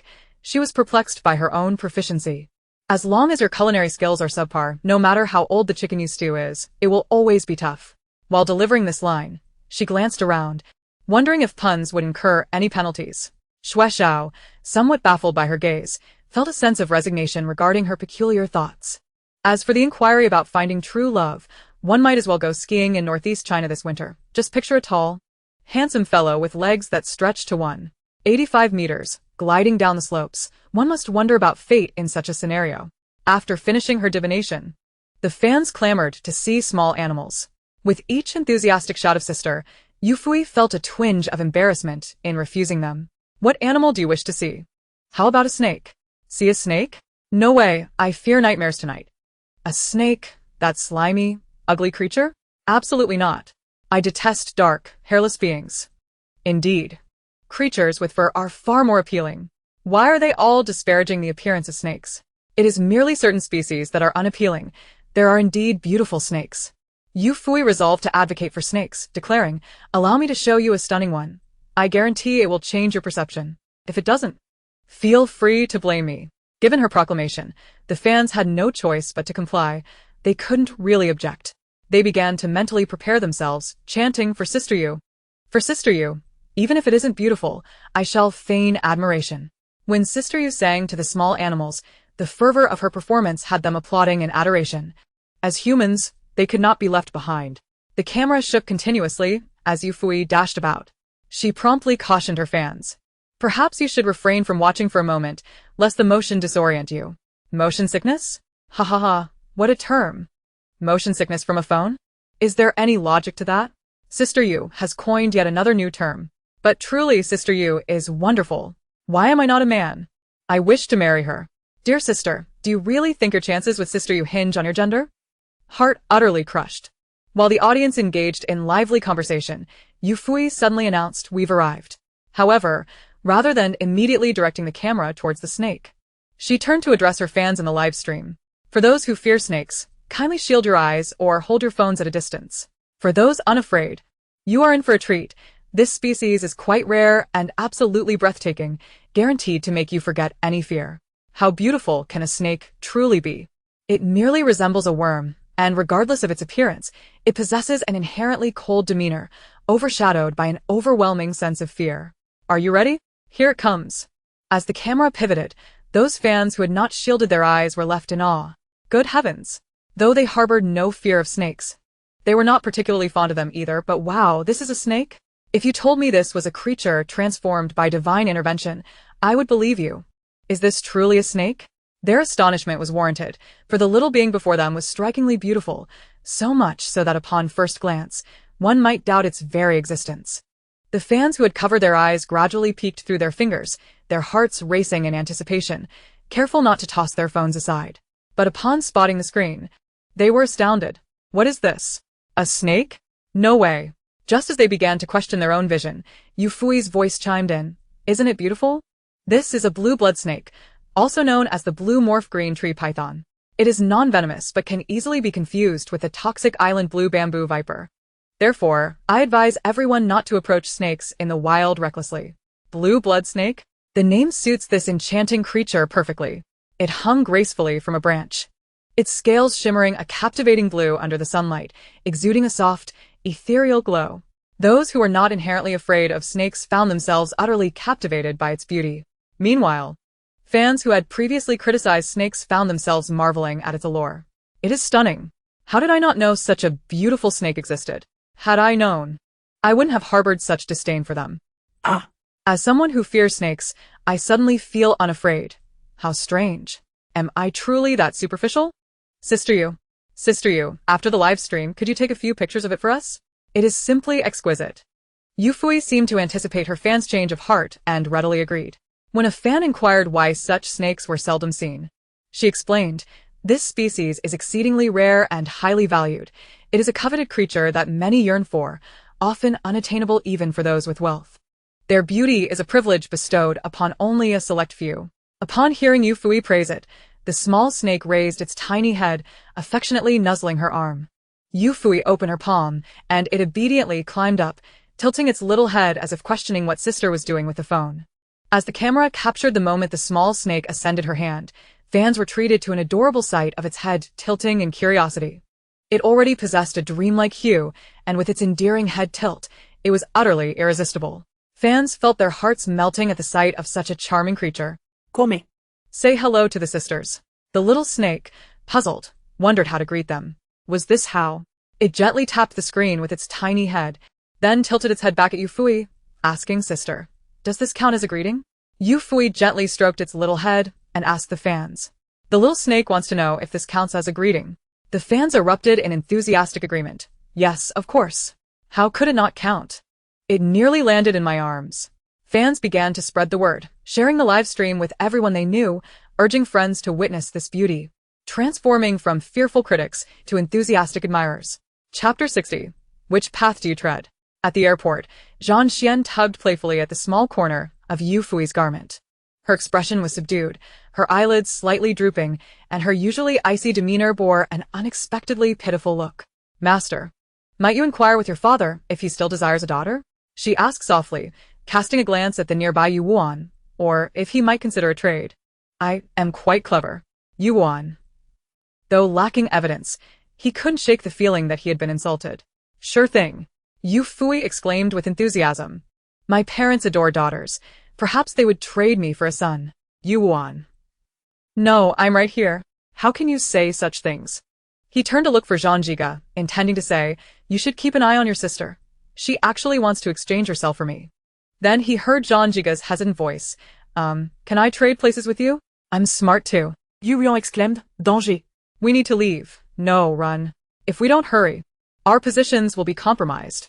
He was almost ready to dash off with the stroller, but to his surprise, Cheng Jiaoyi was also at the airport and seemed to be heading towards her sister, dressed in a sharp suit and towering heels. Cheng Jiaoyi leaned against a fleet of luxury cars, her hair tousled by the wind, revealing a face reminiscent of Cheng Wanwan's, yet imbued with a touch of alluring charm. Amidst the hurried crowd at the airport, she drew numerous gazes, not merely due to the opulence surrounding her, but because her seemingly simple suit accentuated her waist, making her already statuesque figure appear even more majestic. Her crimson lips stood out against her white suit, commanding attention worthy of her status as a high-powered executive. Would you care to take a ride in my new car? She invited, her lips curving into a smile. Yufuyi was taken aback. Today, Cheng Jiaoyi was markedly different. In the past, she had been cautious and reserved, fearful of making any missteps. Such flamboyant attire was uncharacteristic of her. Since her school days, her fashion had exuded a principle-s formality, creating a chasm between her and her peers. At such a tender age, her mindset felt antiquated. If an ancestor were to rise from the grave, they might inquire how long she had been buried, for she appeared more of an old relic than they. Previously, when Yufuyi lived in the Cheng family, she and the sisters Cheng Jiaoyi and Cheng Pan had never seen eye to eye. After Yufuyi had struck Xingyi heir at Cheng Wanwan's 20th birthday party, the sisters had confronted her, only to be met with her retort. You should be grateful I'm not more troublesome, which had left them incensed and resulted in no further contact. Upon acquiring her phone yesterday, Yufuyi discovered that Cheng Jiaoyi had transferred 200,000 to her as a voluntary gift, leaving a message of thanks. Though puzzled by this transformation, she had always been magnanimous and adept at disregarding monetary concerns. Once Yu Wuan had stowed their luggage, he positioned himself protectively in front of Yufuyi and whispered, Sis, wasn't the Cheng family previously at odds with you? Why is she seeking you out? Should I drive her away? Knowing Cheng Wanwan's demeanor, he was convinced the Cheng family were not virtuous people and feared for Yufuyi's well-being. Yufuyi reassured him with a pat. Don't worry. We're on the same side. She won't harm me. Since when have you been in this circle? What circle are you in that I don't know about? Yu Wuan was astonished. What sort of life had his sister led in the Cheng family that she was now entangled with such dealings? And did her skills stem solely from combat? Yufuyi pointed to a nearby signpost that read Xiang Avenue. Excellent. That's my sister. Cheng Jiaoyi observed the interaction between Yufuyi and Yu Wuan, a flicker of envy glinting in her eyes. The Cheng family could never cultivate such joyful children. You've changed your style? Yufuyi smiled brightly at her benefactor, bypassing her brother. Yes, do you think it looks good? It's stunning. You're the most radiant person in the airport. Cheng Jiaoyi's smile widened. I knew you would like it. Wait, why does that sound strange? What do you mean you thought I would like it? I don't like it. The only thing I like is makabaka. Yet, since her benefactor claimed to like it, she could begrudgingly allow herself to find it appealing. After all, today was merely a day older than yesterday, and she found herself inexplicably fond of it. How about we share a cup of coffee? Coffee isn't an option. That's a different price. Cheng Jiaoyi was momentarily taken aback, and Yufuyi realized her mouth had raced ahead of her thoughts. Oh dear, don't misinterpret my words. Cheng Jiaoyi assumed she would clarify. For how could a wealthy heiress speak so casually? Although Yufuyi might not possess the Cheng family's wealth, she was certainly of noble standing. However, she simply replied, Coffee is fine. That's a different price. Cheng Jiaoyi remarked. So, whatever it may be, it all comes at a different price? Are you short on funds? She probed. Hergaz'e scrutinizin Yufuyi. Without hesitation, Yufuyi responded, Indeed, I'm in dire need.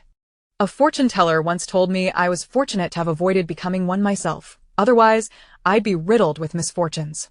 But you didn't go. So, how could you be lacking? I didn't go, hence I dodged 5 misfortunes and only bear 3, Yufuyi justified, listing her supposed deficiencies. Lack of virtue, lack of money, lack of common sense. She raised 3 fingers to emphasize her point. Cheng Jiaoyi's lips twitched. The current Yufuyi was a stark contrast to her former self. Previously, she had exuded an air of romantic naivete, while now she radiated a beautiful indifference to others' fates. There was a certain beauty in living boldly, and a lack of life equated to a deathly beauty. Cheng Jiaoyi retrieved her phone, tapping a few times before looking up. Here, see if this is sufficient. Yufuyi replied, but my phone's out of battery. Let me show you my screen. Cheng Jiaoyi handed her the phone. Goodness, 18 million for a coffee. That's more than enough. Don't even mention coffee. If I were to brew it myself, it would still suffice. Yufuyi exclaimed, eagerly opening the car door. Miss Cheng, please, your personal barista you. Is at your service. Yu Wan tugged at her sleeve. Sis, do you really intend to go for coffee with her? What else with all this, sir? This is Miss Cheng. Clear the way for Miss Cheng. Alright. Do you truly wish to accompany Miss Cheng for coffee? Yufuyi playfully swatted him. How can you be so naive? Your sister's working, now go off and play. Yu Wan sighed. But sis, you've just returned. You haven't even showered. Yufuyi. Chapter 61. I make coffee with great skill, and indeed, I only have 2 hands ultimately. Cheng Jiaoyi escorted Yufuyi to a hotel owned by the Cheng family, ensuring she had the chance to freshen up before they went for coffee, displaying considerable thoughtfulness. In a private cafe, they sat across from each other. By the way, how did you know what size dress I wear? Yufuyi inquired, glancing at the tailored little black dress she donned with curiosity. Indeed. I prepared that dress for you, Cheng Jiaoyi replied succinctly. The dress was asymmetrical, featuring 2 belt-like designs at the waist that lent a sweet yet edgy vibe, complemented by an off-the-shoulder neckline. To avoid leaving her neck too bare, Cheng Jiaoyi even included a matching choker, displaying remarkable attentiveness. I have a wonderful assistant, Cheng Jiaoyi stated. Yufuyi understood her implication. As a CEO, it was unsurprising to have an assistant with a keen eye. Ms. Cheng, would you like me to brew you some coffee? I'm quite skilled at it. Having accepted payment, Yufuyi felt compelled to contribute meaningfully, otherwise, she would feel uneasy about the money. Cheng Jiaoyi was accustomed to her manner of speaking but still found it slightly odd. Most people would say, I excel at making coffee, or I'll show you my skills, but who says I am very capable with 2 hands? She voiced her curiosity. And Yufuyi blinked, sincerely explaining, because I truly only have 2 hands. Whether it turns out well depends entirely on fate. So, you mean it's all about passion rather than technique? Rest assured, it won't be fatal, Yufuyi reassured her, noticing Cheng Jiaoyi's complex expression. Cheng Jiaoyi's lips twitched.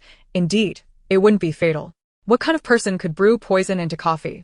No need, just sit and chat with me, she suggested. Chatting was Yufuyi's forte. What would you like to discuss? Let us talk about me. Would you like to hear? Cheng Jiaoyi's expression turned somewhat melancholic, as if burdened by heavy thoughts. Yufuyi waved her hand dismissively, saying, Come on, who are we to each other? We are sisters from different fathers and mothers. Your affairs are my affairs. Let's talk about that 1 million. Cheng Jiaoyi replied, I was quite touched until you mentioned that million. However, she did not dwell on it and began to recount her own story. Having spent so many years in the Cheng family, you must be aware of how desperately my parents wanted a son. From a young age, my father groomed me, telling me that as the eldest daughter, I had to bear greater responsibilities. Cheng Jiaoyi chuckled self-deprecatingly. At that time, I didn't comprehend the concept of responsibility. I merely thought my father placed great importance on me. Consequently, I revered everything he said. I was fiercely competitive, achieving straight A's in all subjects, believing that if I excelled enough, my father would no longer fixate on having a son. Yufuyi remained silent. That old man Cheng Er, in the original story, would rather bequeath the family fortune to an adopted son than allow his eldest daughter, who had diligently managed the family business for years, to inherit it. How could he possibly recognize her efforts? The initial opportunity to manage the company was merely a means to pave the way for a son who did not even exist. Ultimately, the path was laid, yet the son never arrived, leading to the inheritance going to the adopted son instead. The day I overheard them discussing adopting my uncle's son, I confronted them, asking why they refused to believe that I could manage the company well. They accused me of being naive, questioning how a woman could be so preoccupied with family wealth. Cheng Jiaoyi's voice grew thick with emotion. I have been in the company for 10 years. Throughout this decade, I have treaded carefully, fearful of making any mistakes. My nerves have been so taut that my menstrual cycle has become irregular. I hoped they would recognize my abilities and truly acknowledge me, only to receive the dismissive remark about being obsessed with family wealth instead. Reflecting on my 20-plus years, it all feels like a joke. A tear marred her makeup, and Cheng Jiaoyi touched her face, staring blankly at the wetness on her fingers, frantically rummaging through her bag for tissues. She could not afford to cry. She was the eldest daughter of the Cheng family, the president of Cheng Corporation. She had to be flawless, concealing any inappropriate emotions. Observing her series of actions, Yufuyi felt an inexplicable pang of sympathy. "You are not a joke," she asserted emphatically. "They are the true jesters. Those who strive diligently are never the punchline. The evidence of your hard work over the years will not deceive you. You have lived well, and that is not a joke." Cheng Jiahui was taken aback. She had never anticipated that Yufuyi would offer her comfort, especially considering their previously strained relationship, where merely sharing coffee was a rarity. Moreover, Yufui's words resonated deeply with her, striking a chord within. Truth be told, when she realized she was merely a pawn, she felt utterly devastated. It is often said that the more one lacks in childhood, the more one seeks to compensate for it in adulthood. The absence of parental love had haunted her until recently, and after much contemplation, she finally found clarity. Although she had been blinded in the past, the paths she had traversed through her efforts were hers alone and would never be in vain. She was astonished that Yufuyi could understand her so well. Feeling increasingly justified in her decision from earlier that day, she wiped away her tears, took a deep breath, and regained her composure as the capable president. She looked earnestly at Yufuyi and said, "You are right. Therefore, I will fight for power within the Chung family. No, I should say I am already fighting. Your management contract is still under the Chung Corporation's entertainment division, but do not worry, I am overseeing the entertainment company and I will not make things difficult for you." "Am I not allowed to terminate the contract?" Yufuyi inquired, as she had initially intended to resolve the contract issue upon her return. Even if Cheng Jiahui had not approached her today, she would have sought her out, but she had not anticipated that the other party would come to her first. Cheng Jiahui was surprised. Although Chung Corporation's entertainment division was not the pinnacle of the industry, it was certainly among the top ranks, boasting commendable resources. The fact that Yufuyi wished to terminate the contract without a hint of reluctance was astonishing. However, it was understandable. Were she in Yufui's position, she would not entrust something as crucial as a contract to another.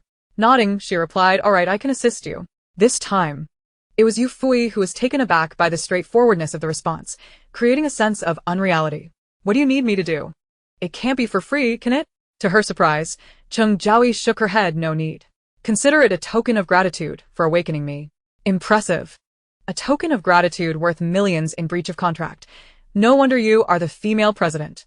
Yufuyi quipped, unlike certain so-called domineering CEOs, like Fu someone, who are so stingy that they even reclaim gifts they have given. After bidding farewell to Cheng Jiahui, Yufuyi did not head home to rest immediately. Instead, she sought out some chicken. You read that right, but don't get it wrong, it wasn't KFC, McDonald's, or even spicy boiled chicken. She slurped. Just moments ago, she received a call reporting that an official had lost a red-bellied pheasant, and a citywide search was underway, with even police dogs deployed to no avail. Consequently, someone had contacted her, seeking her assistance.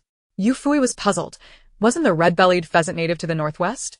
How did it end up in the southeast? Chapter 62. What? Who else has escaped? When Yufuyi arrived at the scene, the zoo was in disarray. The person in charge rushed to her, pleading, "Miss Yu, I beg you, please help us find them. If you can locate it, I will be eternally grateful to your ancestors."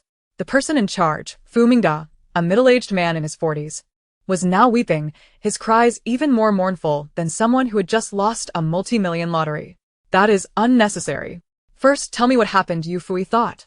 "My ancestors are not so easy to find. What if one of them had indeed fallen from the stars? That would be quite frightening. This morning, we were renovating the zoo's facilities, and once the work was completed, we discovered that the red-bellied pheasant borrowed from the northern zoo had gone missing.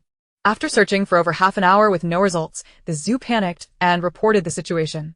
However, an hour later, there was still no outcome, and the entire zoo was enveloped in an atmosphere of anxiety. A young employee, who had just joined the zoo and enjoyed watching live streams, immediately thought of Yufuyi upon witnessing the situation. He suggested to the management that they invite her for assistance. Although the higher-ups were skeptical about how a celebrity could be of any help at such a critical moment, the urgency of the situation prompted them to overlook their doubts.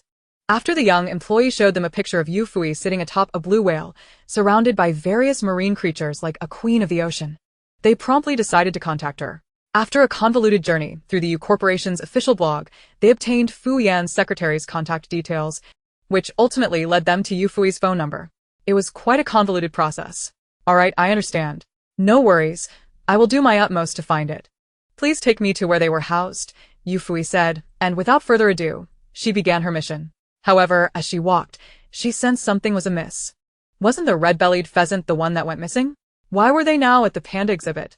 Suddenly, a light bulb went off in her head, recalling Fu Mingda's earlier words. He had mentioned finding them, and she had always assumed it referred to one or two red-bellied pheasants. Now. It seemed that was not the case. Her eyes widened, and she pointed at the panda exhibit, questioning Fu Mingda. Are you saying them includes the animals in here? Yes.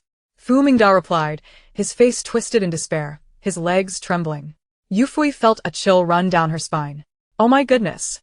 No wonder he was so terrified. 2 national-level protected animals and vulnerable species, just one would be a handful, let alone 2. If they couldn't be found by tonight, someone might have a heart attack. The 2 of them arrived at the dwelling of the national treasures, and thinking she was going to enter, Fu Mingda opened the door. To his surprise, Yufuyi not only did not go inside but did not even glance at it, instead walking over to the window of the neighboring panda enclosure. Assuming she was suspicious of the missing panda, Fu Mingda hurriedly reminded her, Miss Yu, we have already checked that area.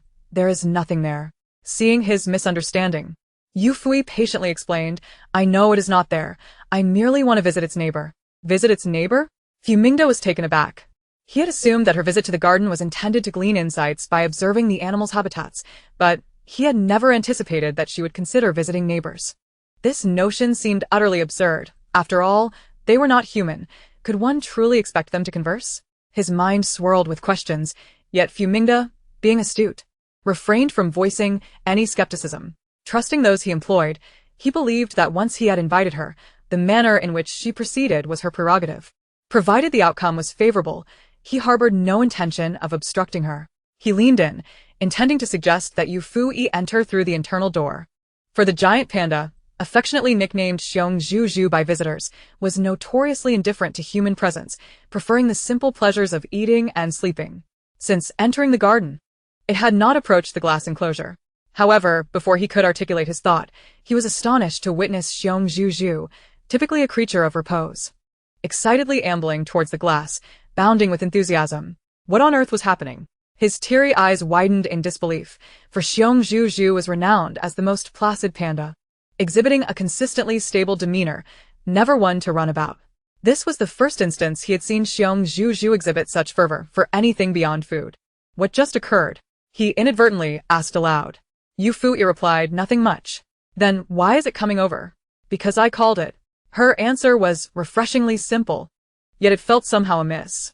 Her attention was wholly focused on Xiongzhuju, who had reached the glass, and she immediately broke into a smile. Hello, dear bear. She pressed her hand against the glass, and Xiongzhuju responded by eagerly placing its paws against it, bouncing up and down with sheer delight. Sister, hello.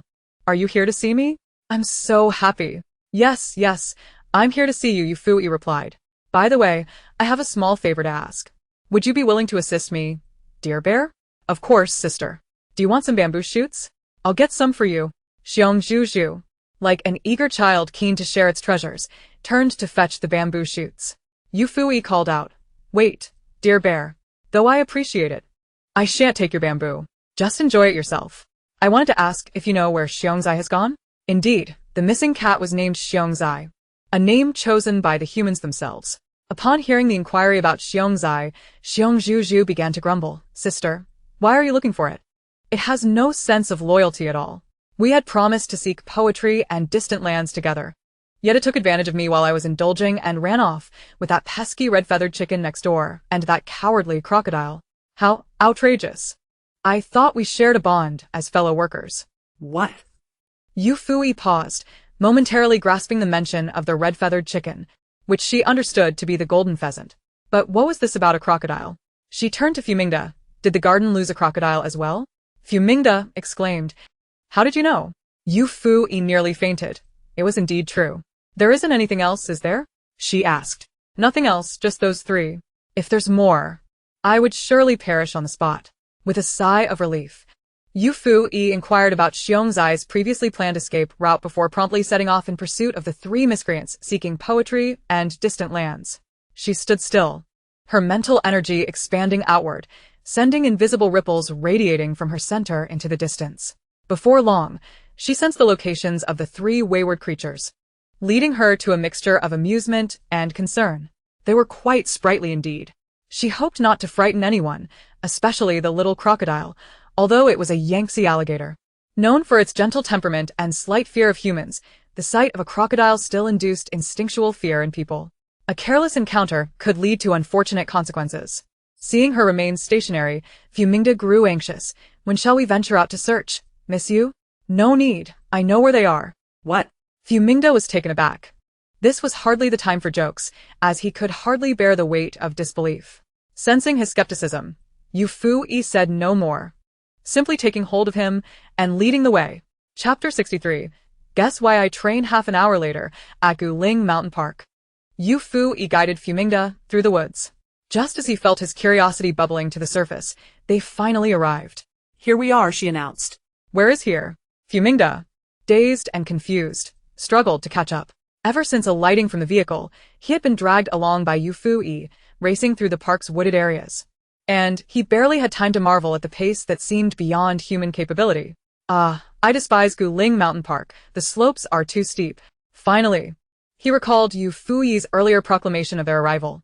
Where are my 3 runaway cubs? There. She pointed to a small clearing about 10 meters away. Look. The one fighting with the monkeys, that Xiongzai. That posture bore no difference from the photos in the zoo. Fighting with whom? My Xiongzai never engages in battles. Fumingda instinctively protested. But as he followed Yufuyi's pointing finger, his eyes nearly popped from their sockets. The rotund, coal-black bear cub was unmistakably their Xiongzai. Xiongzai, are you still the cub I know? When did you learn to fight? How come I was unaware? It was not that he lacked understanding of Xiongzai, rather. Ever since arriving at Chuhai Zoo, Xiongzai had displayed a remarkably gentle temperament, never once engaging in combat, even with birds that ventured into its territory. It would share bamboo with humans, despite their lack of interest. Moreover, Xiongzai was exceptionally disciplined, performing a series of exercises daily without needing the zookeepers to call upon it. He never fathomed that Xiongzai could engage in a scuffle. Yufuyi observed the skirmish drawing to a close. The monkey had lost a considerable amount of fur, and only then did she approach Fumingda. She was not intentionally watching the monkey suffer. Rather, the monkeys of Guling Mountain were notorious for their troublesome behavior, often biting and stealing from visitors. The particular monkey that had fought with Xiongzai had previously bitten someone's rear. So, it seemed fitting for the national treasure to teach it a lesson. If it could learn to behave, that would be a boon for all. Upon unleashing her mental energy, the surrounding animals turned to her in unison. The moment they laid eyes on her, whether bears, chickens, or the little alligator on the ground, they all rushed towards her simultaneously. Guling Mountain was home to a multitude of monkeys. This park was distinct from others, as it consisted of several connected mountains, densely forested, with most areas inhabited by monkeys, leaving only a few spaces for other animals and human activities. This made the monkeys particularly wild and unruly. When people were scarce, they would bully those who wandered alone, especially targeting solitary girls. Many had fallen prey to these monkeys, who would steal food, rummage through bags, and even bite hands and bottoms. Wherever one was unprepared, there was a monkey ready to strike. Sometimes they would even descend the mountains to rob nearby homes. Displaying a fierce demeanor, Fumingda was well aware of the monkeys' notorious behavior, so upon witnessing the throng of monkeys rushing towards them, his instinctive reaction was one of dread. We are surely doomed today. The monkey troop was both united and vengeful. Whether they retaliated or not, they were bound to face consequences. But the next moment left him dumbfounded. Just stay there. Don't come any closer. You'll frighten the people. Yufuyi's voice, cool and commanding, rang out. And astonishingly, the entire troop halted in unison, their expressions filled with trepidation. What was happening? When did these mischievous monkeys become so obedient? The previous head of Guling Mountain Park had often lamented to him that the meager income from ticket sales was barely enough to cover vaccinations for the staff. This is not particularly significant, yet it truly is rather fierce, tarnishing the reputation of the entire monkey troop on Turtle Spirit Mountain. Bear Tuan Tuan, come here. And you too, little red chicken. Yufuyi specifically called upon the bear and the chicken among the 3 fleeing animals. The 2 creatures were overjoyed, thinking, look, the sister favors them the most. These pesky monkeys cannot approach her. Only they are allowed to. Indeed, why hasn't she called upon little crocodile? It is also our dear friend. Just as they were about to mention their good friend, they noticed Yufuyi pointing towards Fumingda, instructing them to stand beside Grandpa Fu. Meanwhile, she herself stepped forward to pick up the little crocodile that was still crawling on the ground. Indeed, she picked it up, This little Yangtze crocodile was relatively small, about a meter long, and with her strength, it was quite effortless. In an instant, Bear Tuan Tuan and Little Red Chicken transformed from loyal companions to the envious spirits beneath the lemon tree, fearing their brother's hardship, only to find him driving a Land Rover, prompting them to question, "Are you feeling sour?" The two animals felt a pang of jealousy. For the first time, envying the leisurely pace of this creature on land. They wished to be embraced by their sister. Yufuyi sensed their discontent and couldn't help but chuckle.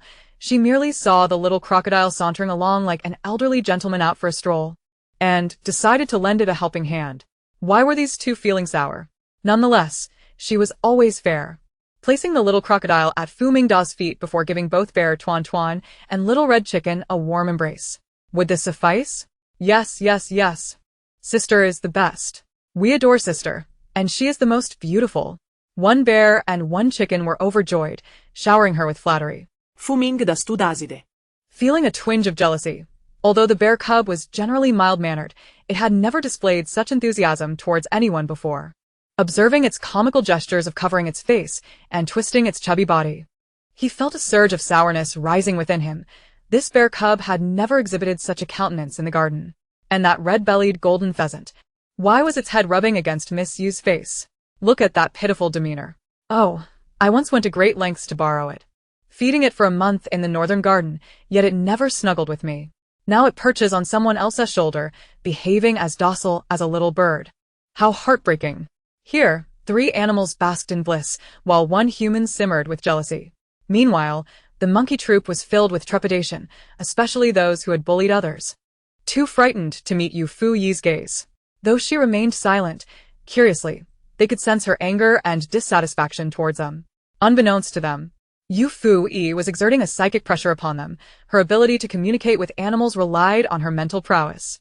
In this interstellar era, many individuals possess their own beastly forms, often releasing them during combat. Yufuyi's beast form was that of a phoenix. Having once consumed the blood of a beast king, even a slight release of her pressure could compel fierce beasts to submit. This troop of monkeys on Turtle Spirit Mountain was no exception. As the moment seemed opportune, Yufuyi spoke coldly. I do not intend to target you. But some of you monkeys, when others kindly offer food, choose instead to bite. If I do not discipline you, shall I allow you to rob at will? The Monkey King stepped forward, cautiously regarding her. Sister, it is my fault. I failed to manage them properly. Please do not be angry. I shall teach them a lesson, ensuring they behave better in the future. The other monkeys also expressed their intentions to change. Only then did Yufuyi soften her expression. I do not demand that you be excessively obedient. When humans maliciously attack you, you may retaliate. However, those who mean you no harm must not be treated thus in the future. Do you understand? Understood, sister. We shall never dare to again. Please do not be angry.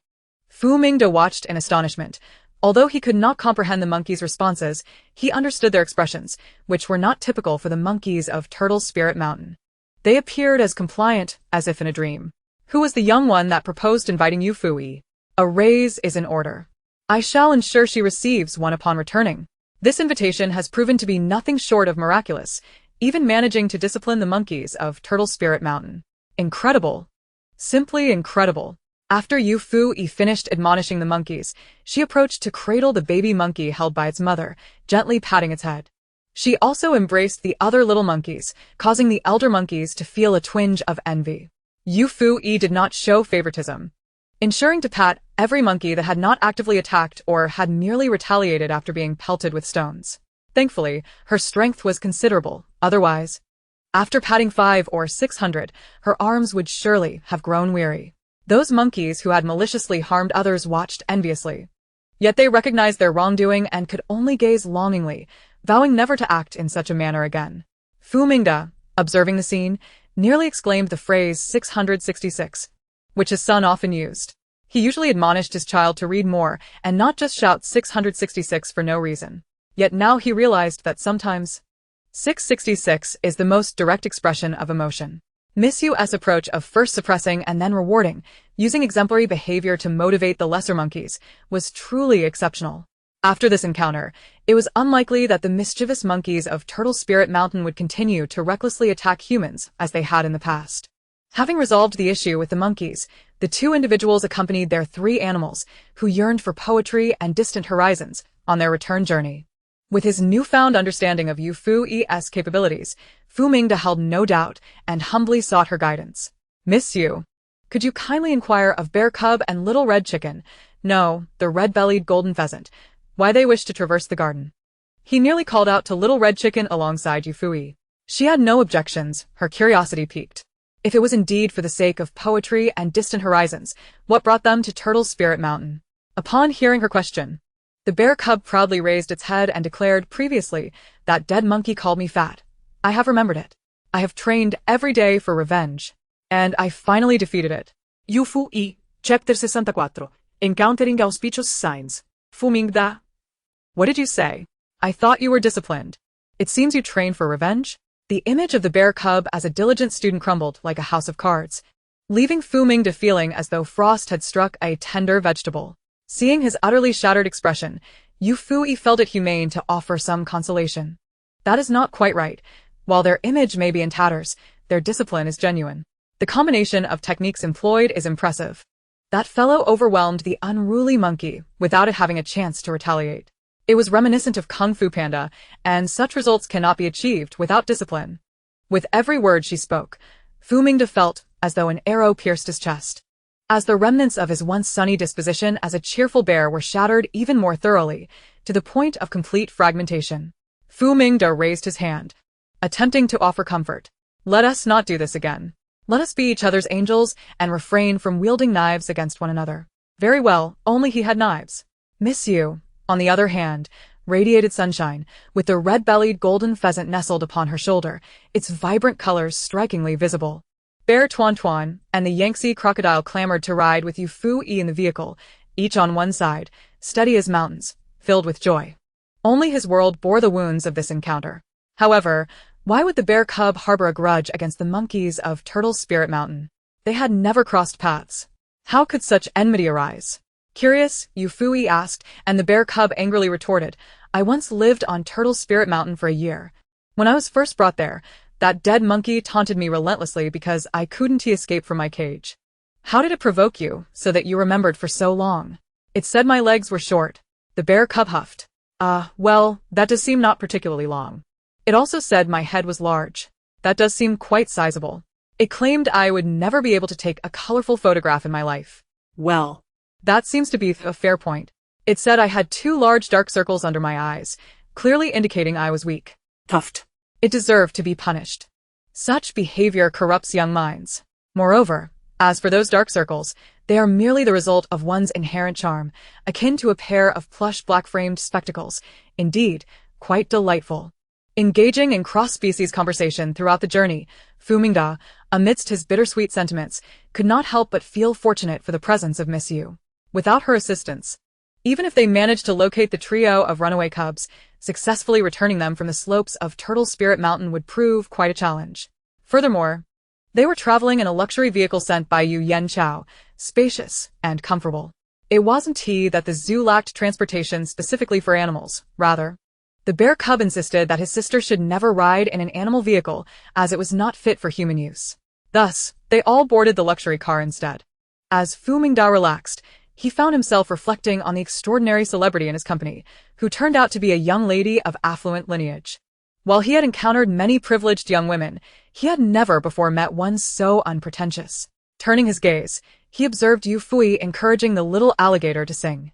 Well, such audacity and mischief were indeed a first for him. What kind-hearted individual would prompt a Yangtze alligator to sing? The bamboo shoots on the mountain had already been depleted by Yu. The Yangtze alligator, colloquially known as the pig dragon, due to its resemblance to a dragon, yet possessing a physique akin to that of a pig, with its diminutive limbs making it easily captured, emitted a pig-like call that certainly lived up to its nickname. Consequently, when the little alligator opened its mouth, the car was filled with the resounding cries of a pig, accompanied by Yufuyi's cackling laughter. That evening, a post went viral. A certain blogger claimed that at approximately 4:30 in the afternoon, while traversing the midsection of Kongyang Avenue, they faintly heard peculiar pig-like sounds intermingled with laughter that appeared not to belong to humans. Initially, netizens assumed the blogger was merely jesting, but to their astonishment, Numerous drivers who had traversed that same stretch of road during the same time frame came forward, confirming they too had heard the uncanny sounds. With the strange and unique pig calls being reported by so many, speculation arose that they had encountered the legendary auspicious creature, the Dangkong, heralding a bounteous harvest in the coming year. This prediction prompted some to rush to that location for a photo opportunity. Little did Yufuyi know that her duet with the little alligator was being perceived as an omen of good fortune. Upon disembarking, they were greeted by Yu Yanchao and Ling Bingyuan, who had been eagerly awaiting them, while the three little animals obediently stepped aside. Having not seen their daughter for over 10 days, their longing had grown intense, but she had insisted they not pick her up. Just as they were about to head home, the eldest daughter of the Chung family intercepted her, and as soon as they thought she was finally returning, the zoo had whisked her away again. Seeing their daughter was indeed a challenging endeavor, fraught with twists and turns. Xiao Yi, Ling Bingyuan thought to say you've lost weight. However, upon observing her daughter's rounder visage, even more so than when at home, she found herself momentarily at a loss for words. Mom, what's the matter? Yufuyi asked, sensing her mother's hesitation, as if she had something to express. Ling Bingyuan gently stroked her head and smiled warmly. It's nothing. I just miss you dearly. The warmth of her mother's palm atop her head softened Yufuyi's heart, prompting her to embrace Ling Bingyuan without hesitation. The latter's eyes glistened with unshed tears. Since the day her daughter returned home, she had sensed that while Yufuyi was willing to return to the Yu family, she remained somewhat resistant to physical affection. Thus, she had been careful in their interactions, fearful of making her daughter uncomfortable. However, the fact that her daughter initiated the embrace today filled her with immense joy. Yufuyi, noticing the tears welling in her mother's eyes, felt a pang of bittersweetness. Little Hong, come here, she beckoned, and the red-bellied golden pheasant alighted gracefully upon her hand. She cradled the small bird and presented it before Ling Bingyuan. Mom, look. This is a little phoenix. The people of Xia country hold a unique reverence for the dragon and phoenix, drawing upon numerous primitive totems. It is speculated that the mythical phoenix's origins lie in the red-bellied golden pheasant, which is thus affectionately referred to as a little phoenix. The male red-bellied golden pheasant boasts resplendent and intricate plumage, adorned with a golden, thread-like crest atop its head, orange fan-like feathers at its nape, a lustrous red abdomen, and mysterious blue feathers on its wings, with its 18 tail feathers displaying a dazzling array of brown patterns. When it takes flight, it resembles the legendary phoenix unfurling its wings, noble and beautiful. The clever little golden pheasant, upon hearing Yufuyi's words, understood her intent to delight the lovely lady before her. After greeting Yufuyi, it took to the skies, its colorful feathers becoming more pronounced in the moment of flight, captivating all eyes. Its elongated tail evoked a sense of auspiciousness deeply rooted in the blood of the Xia people, a symbol of fortune and prosperity. Chapter 65. The adorable bear Tuan Tuan witnessing the scene, Bear Tuan Tuan and the little alligator could no longer contain themselves. How could they miss an opportunity to amuse their sister's mother? Thus, Bear Tuan Tuan began to perform a series of playful punches, turning to the two with a charming demeanor, eliciting astonished expressions from Yu Yanchao and Ling Bingyuan. They had seen the giant pandas at Suhai Zoo, yet, typically, one would be asleep while the other focused on exercise, indifferent to the visitors. What could one do but indulge them?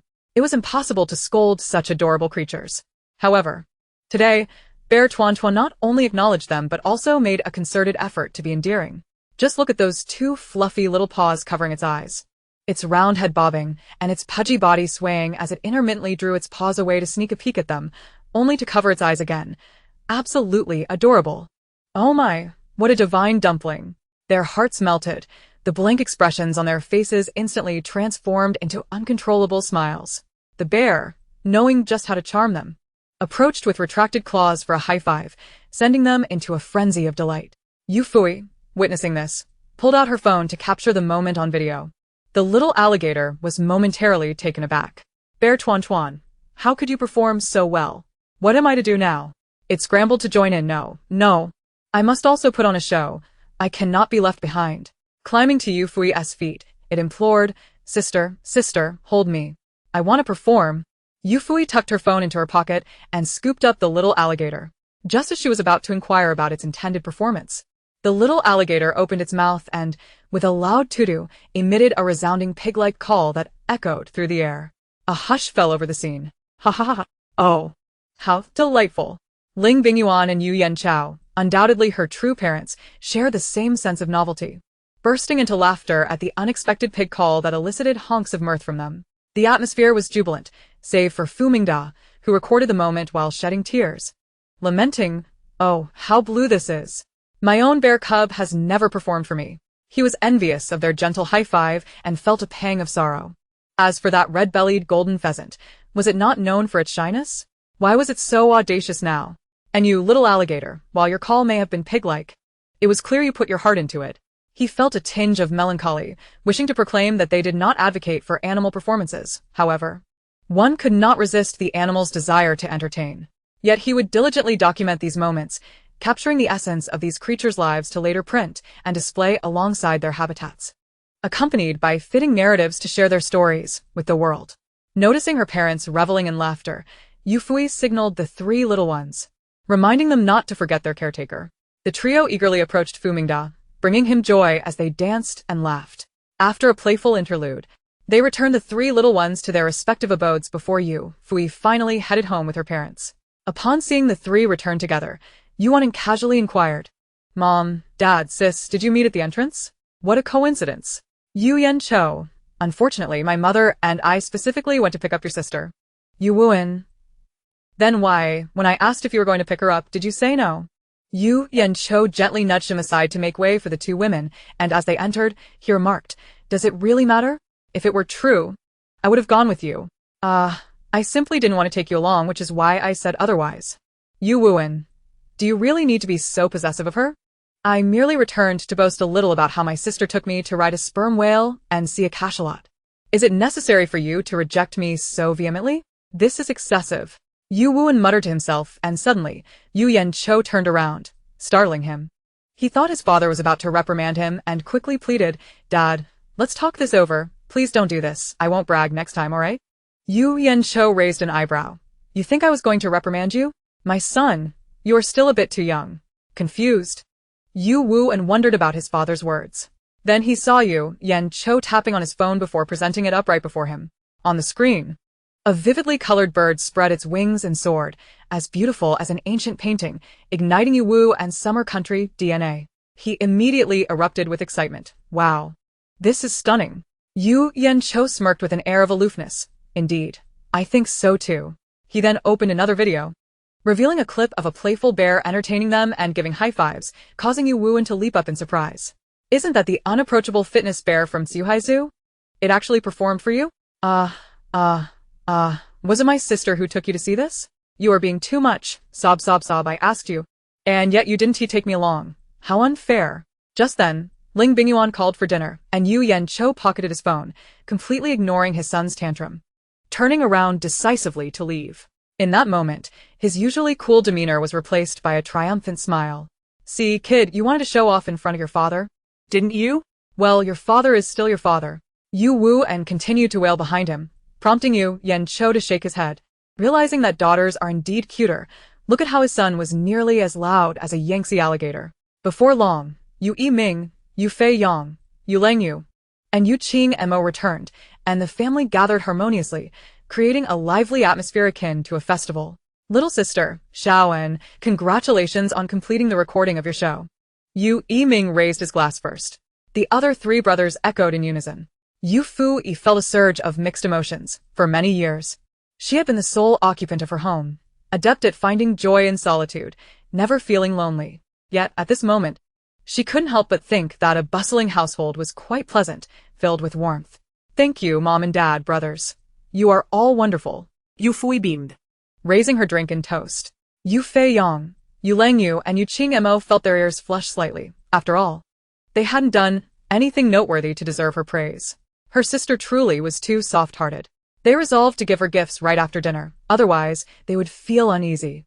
As dinner was nearing its end, Yu Wuan suddenly recalled a post he had seen online.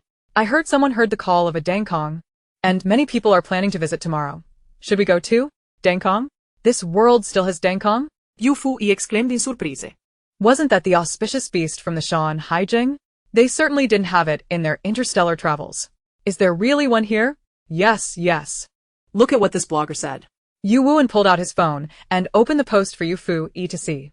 The more Yufuyi read, The more she felt something was amiss. The call of the dangkong was distinctly dangkong. Dangkong. How could it sound like a pig's squeal? Seeing them fiddling with their phones, Yuan Cho also pulled out his device, intending to show off to his other 3 sons, but accidentally clicked on a video of a little crocodile. A pig's squeal resounded in Yufuyi's heart, and after checking the route back to the zoo, she was left dumbfounded. Oh no, what a blunder. Little Skit, the god of wealth temple. Yufuyi. Excuse me, could you please write a blessing for me? Wishing those who see my name a happy new year, peace, prosperity, and good fortune. Old man. Huh? Sure, little girl, what is your name? I'm Yufuyi. Old man, what? Xufuji? Yufuyi, no, it's Yufuyi. Old man, what did you say? Yu? That's a lovely name, dear girl. Anyone who sees your name will surely have a healthy and prosperous new year, leap over the dragon gate, and achieve academic success. I've written it for you. Yufuyi. Alright, write it down. From now on, I shall be known as Yu, and may all blessings come true. Chapter 66. A minute of anger equals 60 seconds of fury. The next day, Yufuyi awoke on a bed that spanned 5 meters. Don't ask. Just know that her older brother, Yu Chingmo, has a mind that twists and turns like a mountain road. When she opened the door and saw the bed, wide as a street curb, even her small brain couldn't help but momentarily shrink. She sincerely questioned, how could you possibly think to gift such a large bed? Her older brother, with a cool facade, had eyes sparkling with pride. I heard this is the treatment for the female lead. Brother, who did you hear this from?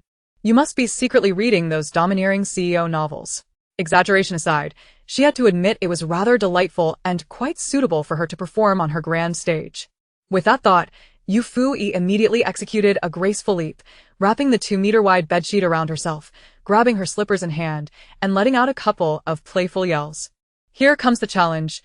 Oh, my daring and courageous self. When Yuan arrived to deliver breakfast, he pushed open the door to witness the scene, his sister draped in a pink bedsheet, left hand clutching a slipper, right hand outstretched in a fist, and suddenly flipping through the air twice while singing, empty, 2 rounds, and then I bow. Sister, are you really okay? By the way, this tune sounds oddly familiar, but I just can't place it. Once Yufuyi finished singing, Yuan finally put away his phone, which he had been secretly recording with, and asked sister, what were you singing just now? I feel like I've heard it before, yet also feel like I haven't. Didn't he forget to hand over the breakfast tray? Yufuyi picked up the cup of water from the tray, took a huge gulp, and then looked at him in shock. Brother, did you really have such a deprived childhood? You haven't even heard of Gigi Bond, the childhood idol? Do all you rich folks not have a childhood? Yufuyi looked at him with pity, thinking she should treat her brother better from now on. He was truly unfortunate to have missed out on a childhood. Yuan was even more astonished. You were singing Gigi Bond? Can you repeat what you just sang? Gigi Bond, she replied confidently. Yuan was flabbergasted. You were singing about a shrimp, not Gigi Bond. Who taught you to sing like that? Isn't it supposed to be empty, flip twice then bow? You sang empty, 2 rounds then bow. Are you even singing the same song? Yufuyi stood her ground. Just admit whether I flipped or not. Yuan was left speechless. Recalling the sight of his sister executing her double flip earlier, mouth agape, unable to counter her. Come on, don't be so surprised. Yufuyi waved her hand dismissively. What girl could resist the charm of cousin Gui's Gigi Bond? While others may not understand, I do.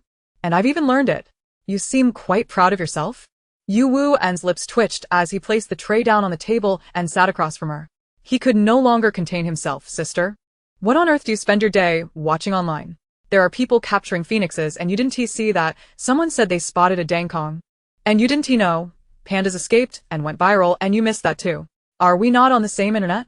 What am I watching? Of course, I'm watching the most exciting events on the internet. Yufuyi counted with her fingers, observing the people of Great Britain indulging in mushrooms, while also listening to the folk songs sung by the inhabitants of Qian province. Meanwhile, a rapper from the northeast was soliciting the famed Steel King. The people of Lu were busy with barbecues, and her cousins from Guizhou were producing catchy tunes, all amidst the grand showdown of Yunnan, Qian, Sichuan, and Guizhou at the pinnacle of the competitive season. You seem rather occupied. Thankfully, the 5 immortals reside beyond the Shanghai Pass. Otherwise, would you wish to learn how to strike the Wenwang drum? Seizing the moment while she enjoyed breakfast above, Yuan dashed to the first floor, Opening the video of his sister's eccentric antics he had just recorded, eager to share it with their parents and hear their thoughts on her mental state. He heard his mother exclaim, "My daughter moves with such agility, it's as if she possesses martial art skills. Were she in ancient times, she would surely be a heroine." Yufuyi. You consider someone draped in a bedsheet a heroine? My goodness, does your maternal lens need to be any thicker? What she wears is a bedsheet, not a cape. Still reeling from the shock, his father, with an air of pride, interjected, "My daughter is truly remarkable. Look at her footwork, her stability, her vocal prowess. If she isn't a polymath, who is? Is your pride genuine?" Doubt crept into his mind, questioning his existence and self-worth. "By the way, Dad, could you ask my brother to send me a bed as well? I'd like to bounce on one too." "A bed? You look like a bed yourself." Yu Yencho glared. What? You don't want anything? You wanted those white chrysanthemums by your great-grandfather's grave when you were little. You wished to wear your great-grandmother's funeral clothes, and you wanted to sit in your second uncle's wheelchair. What do you not desire? This devoted son was fortunate to have looked adorably foolish in his childhood, evoking enough affection to stave off a thorough reprimand, or else he might have faced dire consequences. Imagine, the day after a family tomb-sweeping trip, waking up to find 2 wreaths of white chrysanthemums on the bedside table. What an exhilarating and bittersweet sensation that would be. Yet, this devoted son grinned ear to ear, eagerly seeking praise, wanting to personally adorn them on their heads. Had he not maintained his composure, he would have already been sent to the heavens by his son. Yufuyi trembled at the scolding, not out of fear, but because he had indeed engaged in such antics. His mother even photographed the 2 wreaths of white chrysanthemums she made, documenting the date in his personal journal, thus ensuring that there would be no escape from accountability. All right, Dad, I don't want them anymore. Please don't be angry."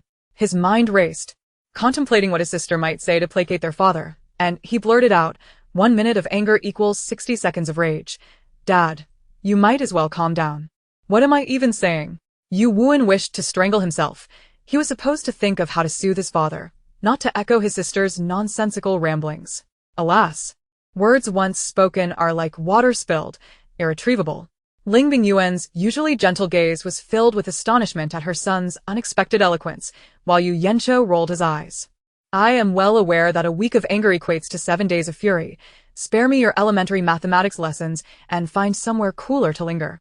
Yufuyi hastily retreated, fearing the formidable wrath that loomed, warning all to avoid being too mischievous in their youth, lest they descend from familial favor to the status of a household nuisance, and eventually to an unwanted presence. Further mischief might lead to being considered a family adversary, perceived as toxic by all. Downstairs, the atmosphere was quite lively, and Yufuyi was not to be outdone. Her manager, Li Qing, aware of her intention to terminate her contract with the company, came to engage in conversation. "Li Qing, have you kidnapped Qing'er? Yufuyi de Fuchi. That line of thought is perilous. We live in a society governed by law. How could one engage in such dangerous activities? I simply sent him directly to the Underworld's Animal Husbandry School for further studies." Chapter 67. Is your jest truly amusing? Let me see you smile. Li Qing, as expected of you. Yufuyi de Fuchi. Basic skills should not be trifled with. By the way, what brings you to seek me out? Li Qing, I wanted to inquire if you are still involved in the entertainment industry. If so, I would like to recommend myself as your agent again. I may not excel at laundry, cooking, or child-rearing, but my work ethic is undoubtedly first-rate. Should you desire my services, I can be acquired at a bargain. Such a delightful proposition. Li Qing's work proficiency was indeed commendable, and her personality quite intriguing. While most could not keep pace with Yufuyi's energetic nature, she adapted remarkably well. However, there was one caveat. Yufuyi de Fuchi, speak plainly, how many people must I summon to dispose of you? Li Qing, transfer me 10,000 yuan. Li Qing, no need for your assistance. I shall transfer it directly to you. Yufuyi blinked, realizing she need not rally friends to aid in her acquisition. Li Qing was indeed generous. She declared, "You shall be my manager, and none shall take you from me." 10 minutes later, Li Qing extended an invitation to go hiking. Yufuyi promptly declined, stating, "I cannot go. I suffer from a condition that causes me to perish upon seeing sunlight. Do you comprehend the ramifications of my demise? Quite severe. Equivalent to the literary world losing Yufuyi. Do you know who Yufuyi is? He is my younger brother. In middle school, when tasked to recite Mulan Si, he attempted to recite sharpening knives to slaughter pigs and sheep, and ended up being penalized with 100 repetitions. Li Qing, your brother is still alive. Yo assure de Fuchi. Indeed he is. The king of hell intended to claim him at midnight, but unexpectedly, he managed to entertain himself before the second bell tolled. The king of hell, defying expectations, chose to let him be. Is your brother aware of your wild fabrications? Li Qing was thoroughly impressed by her capacity for whimsical storytelling. She decided to employ her trump card. Li Qing, there is a god of wealth temple atop the mountain. Yufuyi immediately responded, Yo assure de Fuchi. I'm coming. Just wait for me. Send me the location. And I'll arrive with a rocket. Li Qing, you think I can't handle you? In a flurry, Yufuyi prepared to leave, and upon noticing her frantic demeanor, Yu Yancho assumed something grave had occurred. Xiaoyi, what's wrong? Upon seeing her father, Yufuyi suddenly recalled Zhang Xuan's request. She slapped her forehead. Dad, I have a friend who wishes to come to our home and be our daughter. What do you think? Does your friend not have parents? Yu Yancho exclaimed in astonishment. Only afterward did he realize the impropriety of his words. He had intended to inquire about his daughter's friend's family background, but it sounded rather accusatory. Yufuyi paused thoughtfully. Dad, you certainly know how to ask. However, I am unaware of Zhang Xuan's family situation. After all, during those 10 days on the island, we were perpetually under scrutiny, and no one delved into personal matters. Then I shall go ask her. In a flash, she disappeared, leaving Yu Yancho in despair. At this speed, if she were to run off with some young man in the future, he wouldn't even manage to catch a taxi in time. The heart of a father ached. Yufuyi genuinely intended to inquire, glancing at Zhang Xuan's residence, which fortuitously lay along the route to Dongyuan Mountain. She purchased numerous items, a large assortment of fruit baskets, milk, nuts, and various nutritional supplements, planning to make a detour to Zhang Xuan's home. After informing the driver of her destination, she placed a call. While marveling at her mother's discipline, Zhang Xuan leaped from the sofa upon receiving Yufuyi's call. The master is coming to my house. She must be here to take me to the Yu household as their daughter. Wang Yuru. What are you saying? Repeat that. You're going to whose house to be their daughter? How come I didn't know about this? Also, I tell you daily to be more cheerful, yet your mouth is sealed tighter than iron. Your smile is even less appealing than your tears. Who is it that could make you this elated? Before she could voice her frustrations, her son burst from his room, excitedly grasping his sister's arm. Sister, who is coming? The master. The master is on her way. She was utterly bewildered. While her daughter's excitement was one thing, her son had not shown such enthusiasm since turning 8. As he grew older, he had become increasingly stoic. For years, she had incessantly urged her siblings to be cheerful, to smile when encountering others, and to engage in conversation rather than responding with monosyllabic replies. Yet, her efforts bore no fruit. What was it about this visitor that could incite such fervor in her siblings, causing them to behave as if they were regressing into a more primitive state? Mother, please make way. I must tidy the house. I cannot allow the master to see it in disarray. Wang Nuru exclaimed. Are you planning to sweep the house into a garden, miss? You just mopped it 10 minutes ago, retorted Zhang Xian, unfazed by the remarks. Determined to present her finest self to the master, who was her first true friend. Due to the unique professions of their parents, she and her brother had been raised by their grandparents. Their grandparents had numerous siblings and several children of their own. Her father was the second among them, and it was often said that the eldest favored the younger ones, leaving the middle child neglected. Thus, their father received little attention from his parents, and as a result, neither did they. Their cousins were lavished with the best of everything, while she and her brother were left with the scraps. When fruits and snacks were brought home, their grandmother would only offer them to their cousins, remembering them only when the treats were on the verge of spoiling.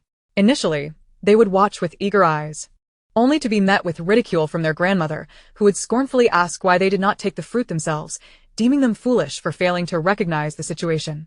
In truth, they had attempted to take some, only to be punished by their grandmother with a bamboo stick. While their brother had endured additional beatings for trying to protect her, they believed they were unworthy of affection, prompting them to seek their grandmother's favor through various means. Their grandmother, accustomed to frugality, insisted on washing clothes in cold water during winter, and fearing for her well-being, they took it upon themselves to wash the entire family's laundry. The water was frigid, yet their hearts burned with hope, believing that such acts would endear them to their grandmother. However, after receiving mere praise for being sensible, she reverted to her previous demeanor. They remained hopeful until one fateful day when they overheard their grandmother gossiping with a neighbor, declaring that the siblings were the least liked. Akin to being unable to produce a sound from a stick, lacking any endearing qualities reminiscent of children, much like their parents who were also unlikable. Tears streamed down her face. How could it be that when they first arrived, their grandmother had said she disliked noisy children and urged them to keep quiet? Scolding her brother for being too talkative? Why were they now deemed mute? From that moment on, neighbors never failed to mention how the siblings were quiet and introverted, unable to produce a sound. Even during parent-teacher conferences, their grandparents preferred to attend those for their cousins, who had parents present, rather than for them. The neighbors would mockingly inquire, "Is it because you two are so silent that your grandparents refuse to attend your meetings?" A multitude of adults, accompanied by their children, would gaze at them, their eyes gleaming with derision, while the two children shrank into themselves amidst the laughter that was anything but amusing. Chapter 68. They get along well, yet fail to find a reason themselves. Children who are ridiculed are unworthy of friendship. They grew up in solitude, and by the time their parents returned, it was too late. It is said that the things one is unable to attain in childhood will haunt them for life, despite her efforts to be cheerful.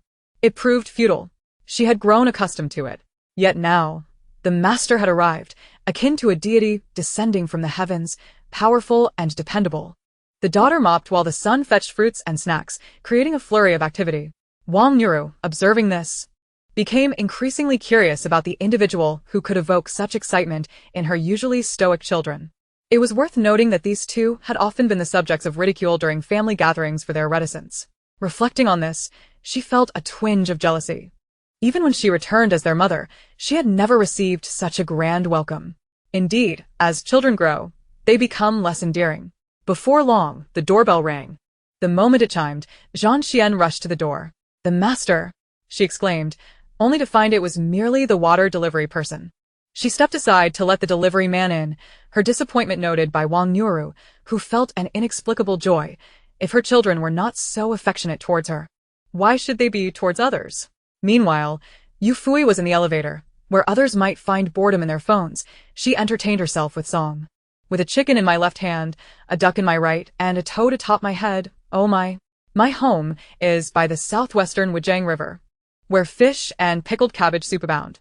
The girl who slaps me, beautiful as I am, with one strike could slay Song Lao San." Her nonsensical singing would make the original artist want to sue, but at last, Zhang Xian had arrived. As she pressed the doorbell, it rang several times before Zhang Xian, appearing dejected, opened the door. Confused, she looked up, and upon seeing Yufuyi, she rushed out. "The master!" Zhang Xian exclaimed with uncontainable joy, nearly jumping on the spot. Yufuyi was laden with gifts, a fruit basket, milk, nutritional supplements, nuts, and local delicacies, resembling a Christmas tree. Zhang Xian initially wanted to embrace her, but was at a loss for how to proceed. She quickly reached for the items in Yufuyi's hands. But Yufuyi sidestepped her, insisting, No, I can manage. I can carry them, master. You have too much."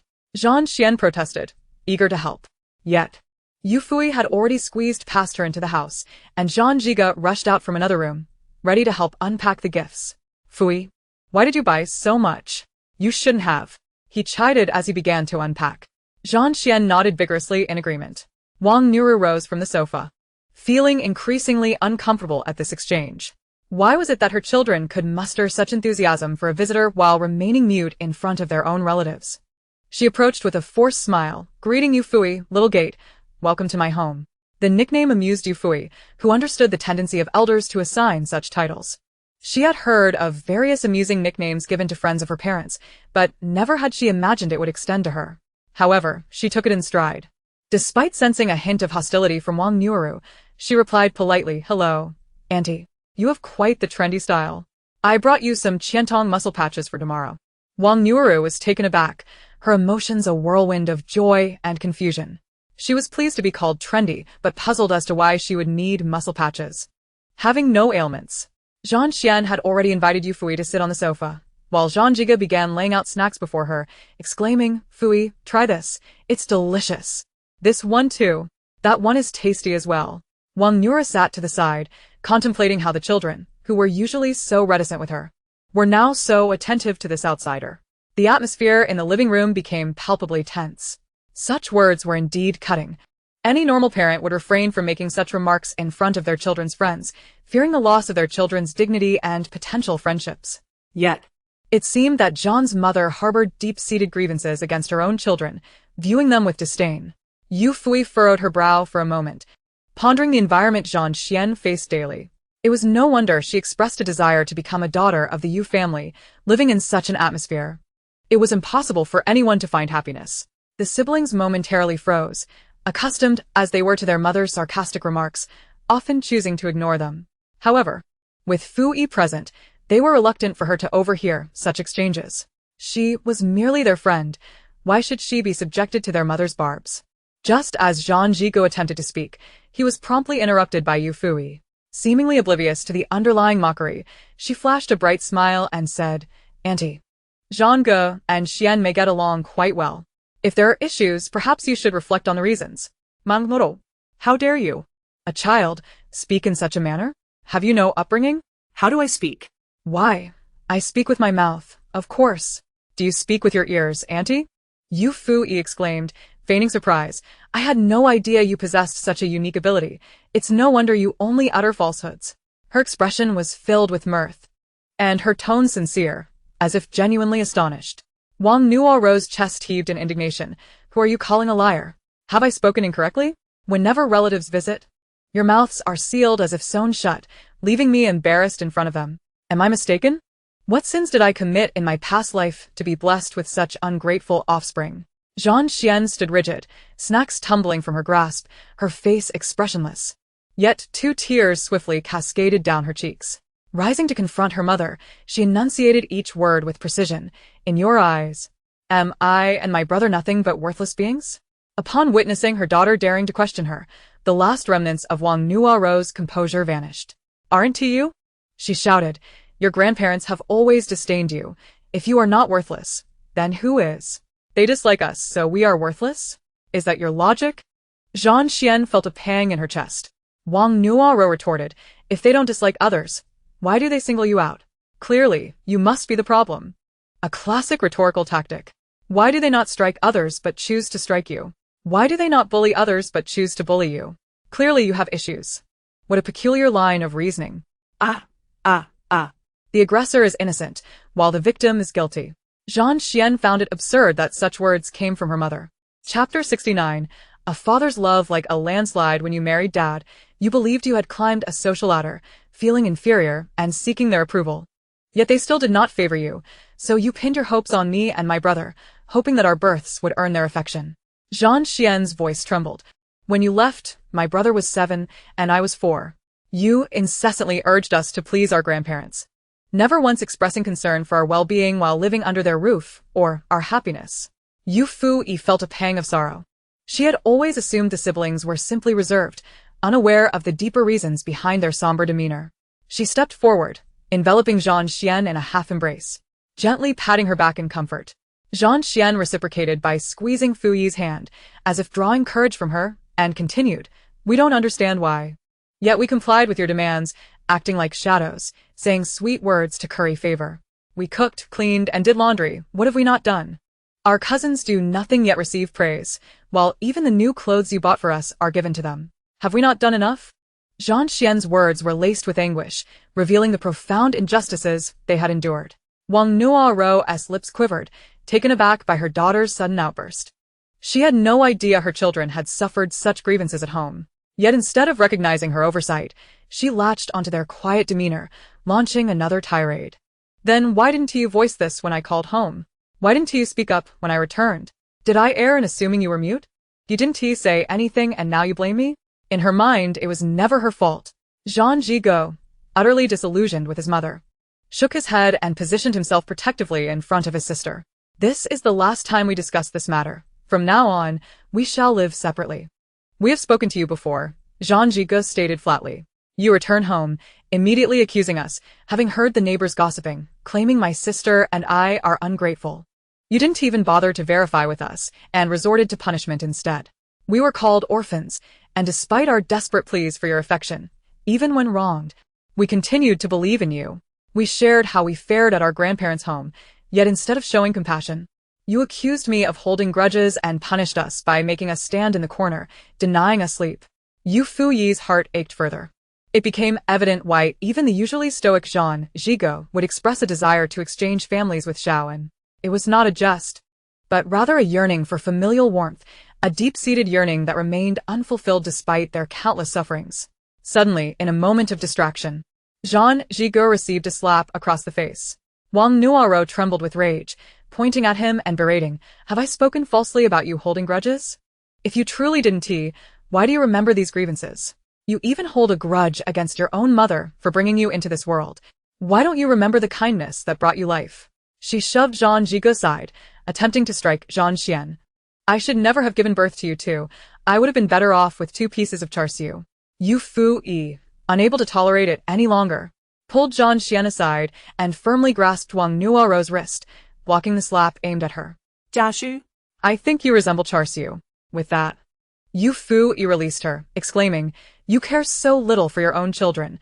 Not only do you refuse to defend them against mistreatment, but you also heed the slanders of outsiders and return home only to strike your children.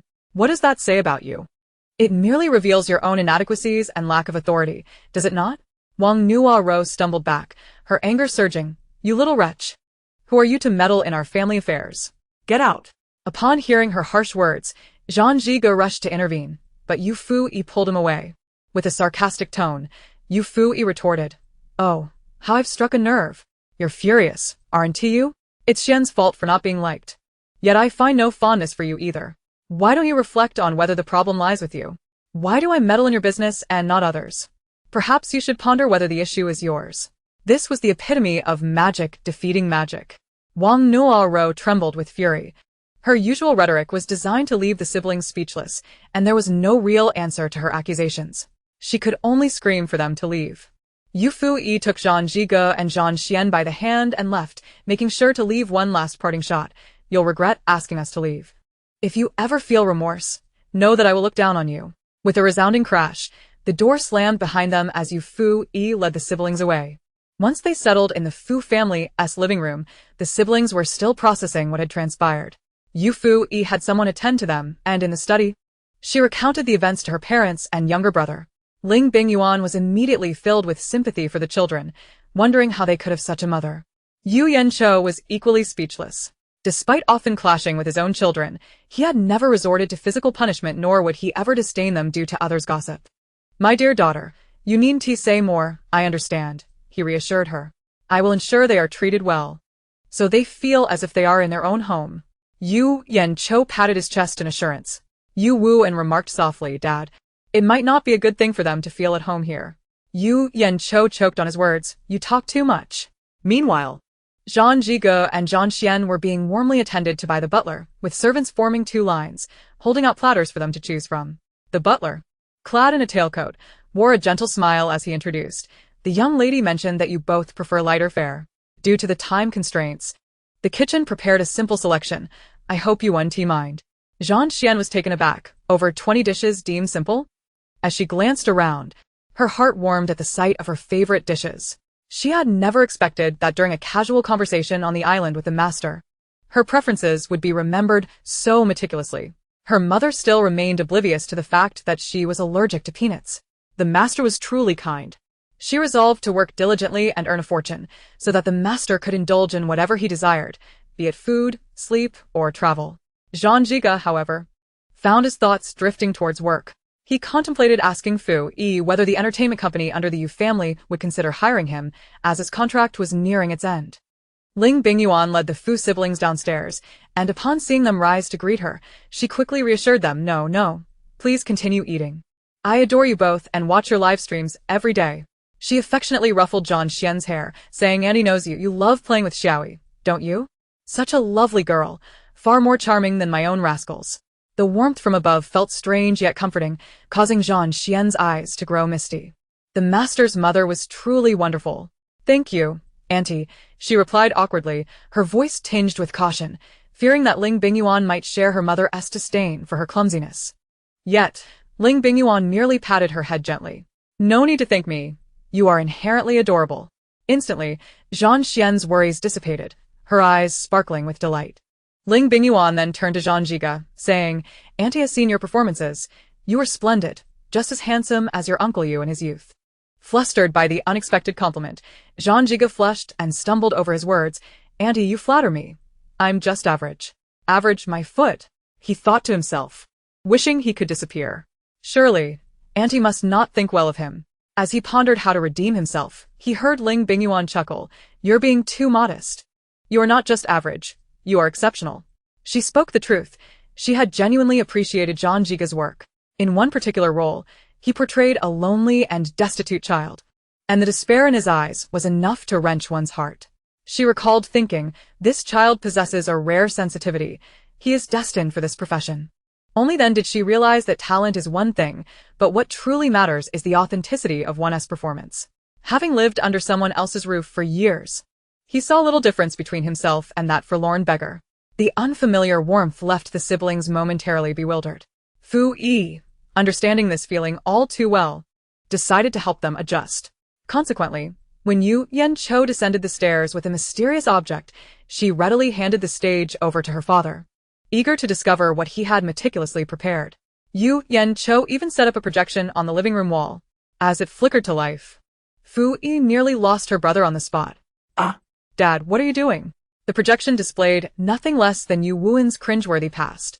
The white chrysanthemum wreath was particularly glaring. After settling the Zhan siblings, Fu Yi suddenly recalled something crucial. Oh no, I think I forgot something. When she pulled out her phone, her eyes widened at the sight of 99 missed calls, all from Li Qing.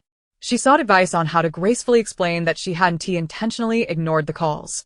Before she could consult anyone, Li Qing's WeChat message arrived. Li Qing, Yufuyi, don't tell me you got lost while carrying a rocket.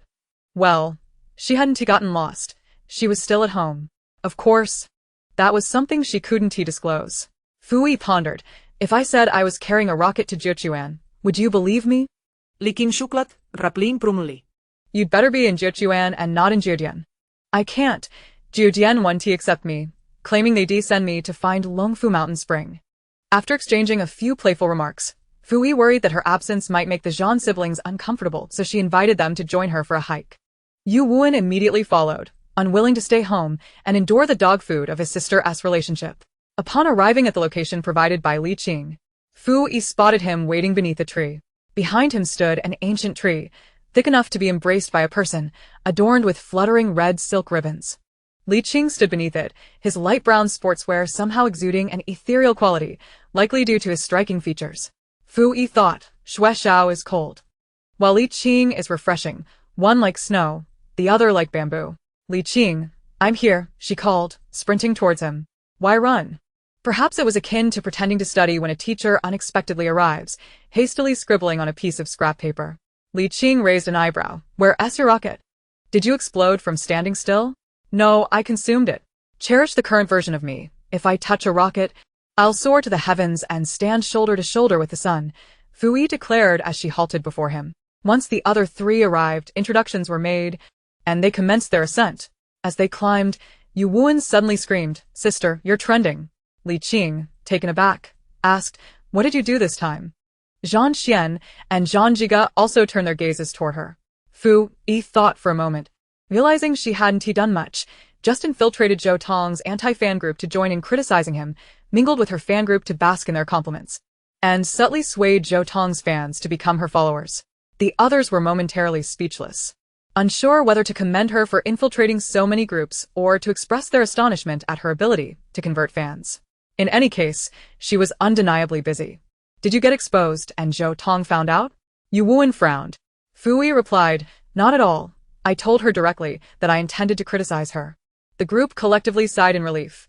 Oh, that's good. You weren't exposed. Wait, what did you say? You said it to her face? They nearly fainted. Seeing their expressions, Fu Yi reassured them, Don't panic. Let me check online. She logged onto her main account. As she had recently terminated her contract with the company and regained control of her various accounts, no longer bound by restrictions. The trending topic Yufuyi bullying clearly indicated that someone had deliberately targeted her.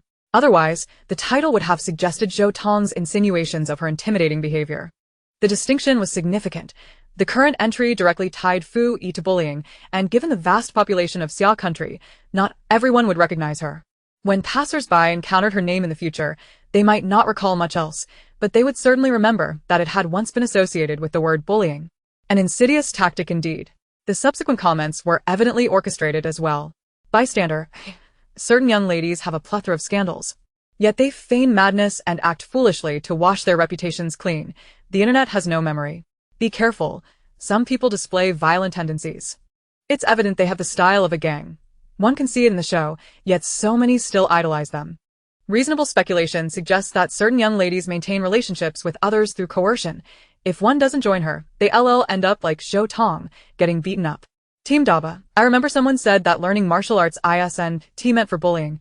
Certain young ladies are a disgrace to martial artists. Fui raised an eyebrow, noting how they hadn't forgotten to implicate Xueqi and the others. TSK, Zhou Tong's little schemes were quite clever.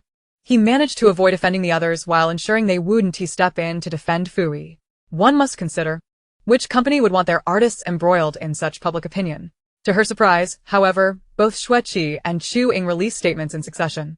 Chu Ying, I heard I was conquered by Fui's strength. It's clearly my beauty. Xueqi, it's clearly my reliability. She was somewhat taken aback. She had never anticipated that these two would come forward to respond. This is hardly a significant matter. The entertainment industry is rife with falsehoods, and responding to every trivial rumor would be utterly exhausting. Hence, unless the issue is of paramount importance, celebrities typically refrain from addressing it, opting instead to let it fade into obscurity. Zhou Tong never anticipated that these two individuals would choose to speak out. In her view, camaraderie within the entertainment realm is virtually non-existent. The reason those few on the island chose to associate with Yufuyi was primarily for personal gain. However, the fact that both of them decided to respond, one an acclaimed actress and the other a rising star, was enough to overshadow her entirely. As she watched their fans swarm in, panic set in. She wished to halt the situation, but it was too late. The current fervor was beyond her control. Observant fans noted that it was only a matter of time before Zhang Jigo made an appearance, leading to rampant speculation that these two might have been swayed by Yufuyi, especially given Zhang Jige's reputation for being resolute and unyielding. Various conjectures began to circulate. Then, Zhang Jigo made his entrance. San Siye. Wonderful. His message was succinct, comprising merely 2 words accompanied by an image. When netizens clicked on the picture, they were left utterly astounded. What was this? The image featured none other than the recently crowned ideal dad, the internet celebrity Yu Yanqiu, alongside an exceptionally beautiful woman who bore a striking resemblance to Yufuyi, albeit more gentle in appearance. It was unmistakably Yufuyi's mother. Further examination revealed that the individuals next to them were indeed Yufuyi and Yu Wuan. At the center of it all stood Zhang Jigo and his sister, Zhang Xian. Even more shocking was the sight of the normally stoic siblings genuinely smiling, not the forced grins of yore, but rather authentic smiles, albeit faint, yet sincere. Good grief. What is going on? How did those siblings end up at Yufuyi's home? This is explosive. While you were speculating about their troubled relationship, they were busy taking photos with Yufuyi's parents and brother. Woohoo! Zhang Ji's fans declare that their eyes do not deceive. Zhang Ge smiled. Meanwhile, Xueqi and Chu Ying rushed to comment beneath Zhang Ji's post. Chu Ying, oh you, with those thick brows and big eyes. Sneaking off to Fuyi's house behind our backs. Where is your conscience, your morality, and your address? Xueqi, I am but a parrot. Where's your address? The fans from both sides were bewildered. Did you truly come out to respond? Don't get too attached. You didn't even respond this quickly when you were accused of a secret marriage and child. Zhou Tong felt her teeth clench in frustration. Since returning from the island, she had not forgotten Yufuyi's threat to blacken her name, and after 2 days of anxiety, she resolved to strike first. She had specifically excluded Xueqi and her group to prevent their interference, yet these 3 had taken it upon themselves to engage. Damn it! Does wealth confer greatness? Are they so lacking that they must fawn over Yufuyi? What to do? What to do? She was in a state of utter confusion, hoping that Yufuyi would meet with an unfortunate accident, thus burying the trending topic beneath a new one. Scrolling down to refresh the page, she gasped. Was Yufuyi dead? Zhou Tong quickly glanced at the entry bearing Yufuyi's name, disregarding the subsequent content, and clicked in hope of finding news of Yufuyi's demise. However, what met her eyes was baffling. The content in the accompanying image seemed oddly familiar. Wait. How could it not be familiar? The person tagged by Yufuyi in the image was none other than herself. Looking again at the trending search terms, Yufuyi, nonsensical talk. what on earth? What does poultry have to do with me? I don't rear chickens, why tag me? She logged into her secondary account and entered Yufuyi's Weibo, where the latest post was indeed the trending one, published 2 minutes ago. Yufuyi, Zhou Tong Ti, Ms. Zhou, your words yesterday were nothing short of the ramblings of a eunuch. Have I threatened you? Who asserts must provide evidence. Bring forth your proof. The comments below erupted in laughter, a cacophony of amusement. Goodness, the ramblings of a eunuch, ha ha ha. This sister has an endless supply of absurd expressions. I've learned something new. I'm off to confront the person who insinuated against me yesterday. It's all just the ramblings of a eunuch. I was completely bewildered by the trending topic. I clicked in and just laughed. What the heck is this nonsensical talk? I hope my advisor doesn't see this. Otherwise, my thesis feedback might not just read like a pile of absurdities, but rather as the nonsensical talk of a eunuch. While the netizens reveled in merriment, Zhou Tong was on the brink of insanity, her irritation boiling over. Did she not grasp that she was being subtle? It was understood that no one would overtly tear at each other. Was she not familiar with the unspoken rules of the entertainment industry, which dictate that if one can imply, they should never resort to public confrontation? Could she not behave like a reasonable person and uphold some decorum, rather than launching an all-out attack? However, she had no evidence, for Yufuyi would never leave her a trail. If a dog bites me, I shall bite back. How could she let Yufuyi off the hook after being targeted? Not only would she not let it go, but she would also leave no evidence behind. Yufuyi remained unfazed. She meant what she said. Upon her return, she would tarnish Zhou Tong's reputation, and she was indeed doing so, without idle threats. Yu Wuan had begun to play the role of the foil again. Sister, using nonsensical talk in this manner might just summon our ancestors' wrath upon you. Not at all. They need not intervene. I shall handle this myself. Here she came, her sister, in a frenzy, seemingly disregarding her own well-being. Li Qing remarked, you should remain here. If you leave, I fear you might exhaust the last remnants of our ancestors' spirit. How can you speak so of my master? My master excels in every way. Such words are uncalled for. Zhang Xuan promptly defended Yufuyi. Don't speak nonsense. Our master can only infuriate, not extinguish life.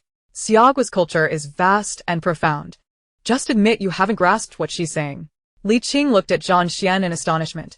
This girl, who had once been mired in depression to the point of contemplating suicide, had now spent such a short time with Yufuyi and had become just as unhinged. Remarkable. Zhang Jigo echoed, she won't extinguish life. Thus, Yufuyi's unique magnetic aura ensured that no normalcy could thrive within her vicinity. Yet it was rather amusing. Indeed, quite delightful. While they were enjoying themselves, Zhou Tong's situation was far from cheerful. An increasing number of people flocked to her Weibo, demanding she provide evidence.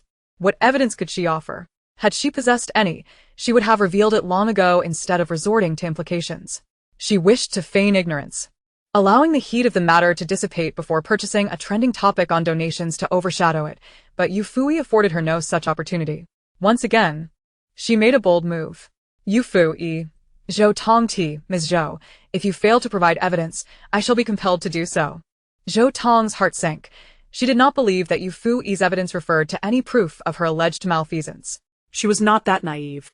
Clicking on the so-called evidence, Zhou Tong's vision darkened. How could Yufuyi have posted actual evidence? Indeed, the image Yufuyi shared contained clear and unmistakable proof of Zhou Tong's attempts to defame her, leaving no doubt as to the situation at hand. Though Yufuyi's antics appeared erratic, there was an underlying logic to her madness. It was well organized, and both fans and bystanders alike swiftly understood the sequence of events. In summary, Zhou Tong had hired internet trolls to malign Yufuyi and then attempted to turn the tables by claiming Yufuyi had threatened her. In response, Yufuyi delivered her classic retort, the ramblings of a eunuch, while Zhou Tong found herself unable to provide evidence of any threats, with Yufuyi instead presenting clear proof of Zhou Tong's attempts to blacken her name. Netizens exclaimed, what a colossal scandal. Of course, that was not the entire truth. In reality, Yufuyi had indeed threatened her, but she did not perceive it as a threat. It was merely a preemptive notice, transparent and forthright, akin to a dog's bark. Faced with the scorn and condemnation of netizens, Zhou Tong promptly activated her emergency response plan, cursing under her breath while lamenting the money she had donated. Some individuals stepped forward, asserting that while Zhou Tong might have erred, she was fundamentally a kind-hearted person, having contributed to charity for the earthquake-stricken nation of Japan. They argued that a person of conscience should not be vilified. Rather, it was Miss Yu, who had not made any donations at all, who deserved scrutiny. Once evidence of her donations emerged, the online army shifted their focus, significantly alleviating the pressure on Zhou Tong.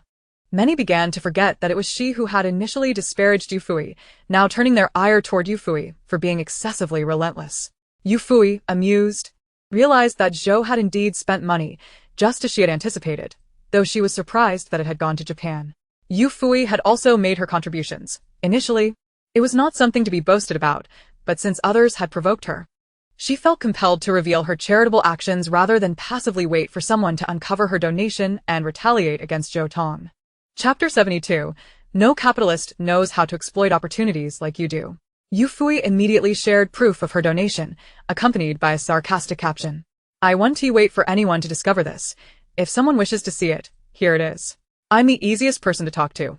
The implication that someone was deliberately waiting for exposure was unmistakable, as if to say Zhou Tong had orchestrated the reveal. Zhou Tong's face turned ashen. Yufuyi was indeed a madwoman, a force of nature. She had never encountered such a straightforwardly audacious individual, one who struck without warning. Are you all incapable?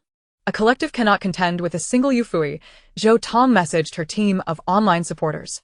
They replied, rest assured, we are professionals at blackening reputations.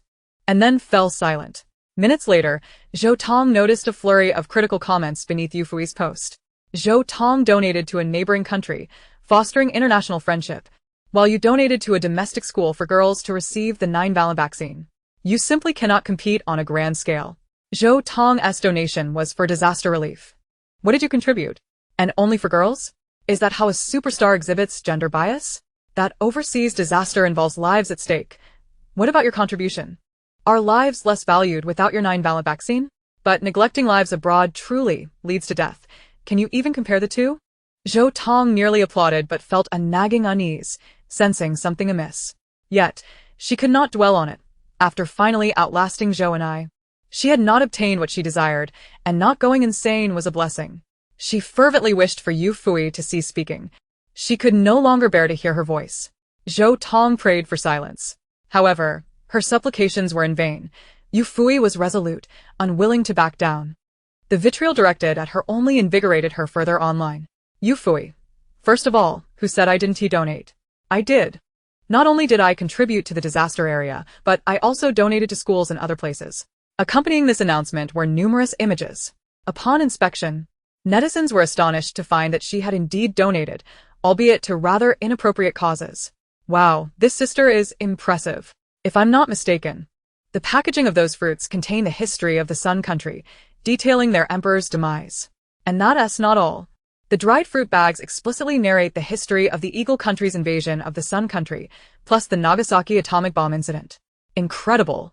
I'd help an old lady cross the street just to applaud you. I even spotted a backpack featuring the 731 incident. Amazing. While many praised her, there were also numerous detractors.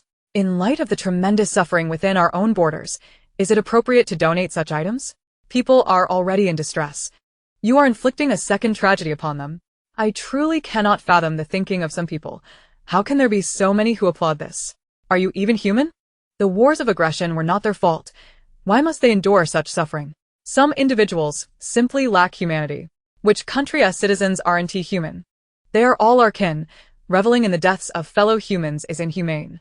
Using the history of their invasion as snack packaging, are the celebrities of the entertainment industry truly of such low quality? Can you bear the responsibility for exacerbating tensions between the two nations? As Yufuyi scrolled through the comments, a smirk of disdain played on her lips. It appeared that some schools were not established in vain. The level of indoctrination was astonishing, prompting even her to concede that it was impressive. Nevertheless, she was far from unprepared. Yufuyi, if your eyes are holes, then go install a big light and come back to comment. See clearly which items I sent to the disaster area and which went to other locations. Furthermore, what is wrong with using their history books for snack packaging? I'm merely repaying a debt in kind. When Yan Jinqing's eulogy for his nephew is printed on snacks from the Little Sun country, why didn't you claim they were disrespectful? I can afford to make these packages. If you're dissatisfied, feel free to confront me. If you fear I'm damaging bilateral relations, then report me. Some of you even bear the surname Yan. If I were you, I would be ashamed to share that name. Li Qing and a few others were also scrolling through Weibo, 5 of them squatting side by side, wary of being recognized, facing the wall, creating quite the peculiar scene. Sister, do we really not need to intervene? Yu Wuen's fingers itched to join the fray. However, Yufuyi insisted they need not trouble themselves, allowing her to take the lead. Boys, take a rest. I can handle this alone.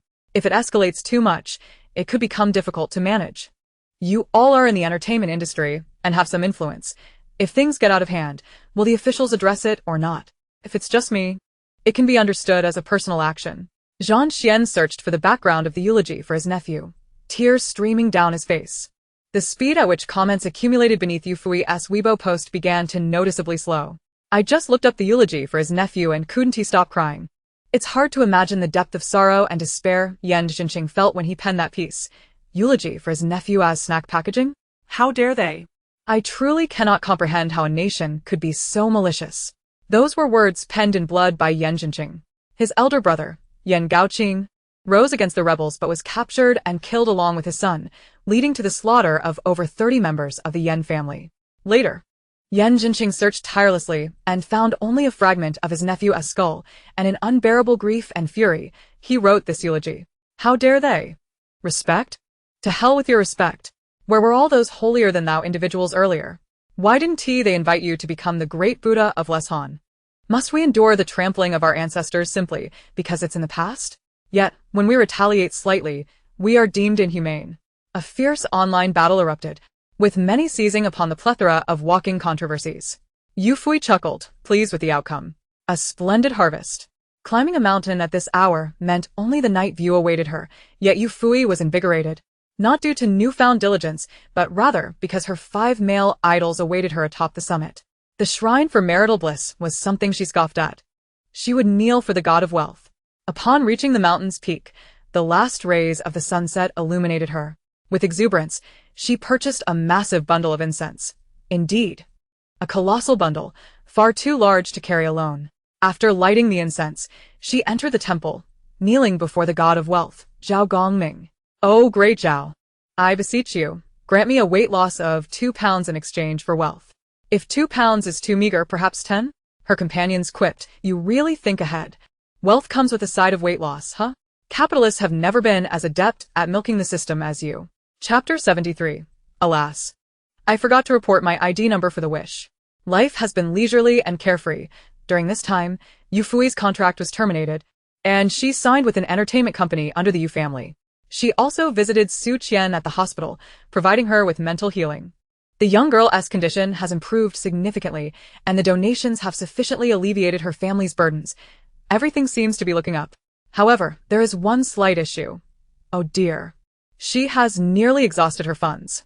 It is time to venture out to earn some money. God of wealth, where art thou, my riches? You promised to bless me with prosperity. The bounty hasn't materialized, nor have the riches fallen from the heavens. It seems the god of wealth is not fulfilling his promises. While she lay on her bed lamenting, her elder brother, Yu Lengyue, knocked on her door. Come in. Yufuyi sat up with an exaggerated effort, tidied her appearance. And by the time Lengyue entered, she was barely managing to look presentable. Yu Lengyue brought her a bowl of shaved ice and sat across from her. Noticing her despondent demeanor, he inquired with concern, what troubles you? Yufuyi recounted her wish made to the god of wealth, to which Yu Lengyue raised an eyebrow. Sister, you really have a talent for this. You merely lit some incense yet wished for him to grant you 2 jobs, both wealth and weight loss. However, the manual for raising younger sisters states that one should refrain from retorting when the sister speaks. Thus, he quickly added, perhaps it is because you failed to report your ID number, and the god of wealth could not find you. I did report it, I did. I even called Mom to obtain everyone's ID numbers, and reported them one by one. Yufuyi lamented, tears threatening to spill. Yu Lengyue felt a pang of softness in his heart. His sister was truly thoughtful, even remembering to include them when seeking divine assistance, which was far better than those 2 scoundrels, Yu Qingma and Yu Wuan. Just as he was about to offer consolation, Yufuyi suddenly sat upright. Panic etched across her face. Oh no, brother. What is it? What happened? Seeing her alarmed expression, Yu Langyue grew anxious as well. But Yufuyi wailed. I forgot to report our home address. Woe is me, the god of wealth doesn't know where we live. Yu Langyue was both amused and exasperated. No worries. Brother has money. I shall provide for you. With that, he produced a black gold card from his wallet and handed it to Yufuyi. Yufuyi was stunned. The god of wealth is right before me. Brother, you are indeed my true brother. I will share my shaved ice with you. All of it. Her eyes sparkled with excitement, eager to serve her brother the treat. Yu Langyue was quick to retreat. Sister, this shaved ice is specially made. I cannot partake. With all the passion fruit and lemon, it would upset my stomach. Sister, I wish to live a few more years. You enjoy it yourself. As her brother fled in haste, Yufuyi smacked her lips. It was indeed a bit sour, but not unbearable. After a moment of contemplation, she realized that her brother, as the president of the entertainment company, was quite reasonable to have a sensitive stomach. She began to wonder if the female lead destined for her brother had yet appeared. Oh, she found herself unexpectedly eager to witness her brother in a romantic pursuit. She laughed gleefully. I'm a simple dog who loves to watch. Just then, Chung Jiaoyi called her, mentioning that a television series was casting for a supporting female role, helmed by a renowned director, and asked if she was interested. Faced with the choice of remaining idle or acting, she swiftly opted for the latter. This supporting character was, in fact, a madly villainous role. The entire series was rife with murder and tormenting the protagonist. When the protagonist was in decline, she would trample on them, and when they rose to power, she would still be there to crush them, leading a life oscillating between madness and malice. This role would not only allow her to indulge in her madness, but also earn her a handsome income. To pass it up would be foolish indeed. Without hesitation, Yufuyi declared, absolutely, I shall embark upon this journey. However, the Yu family was somewhat taken aback upon hearing the news. They found it surprising that Cheng Jiaoyi would provide resources to Fuyi. The role of the fourth female lead was not the main character. Many were vying for it, and such roles were typically reserved for insiders.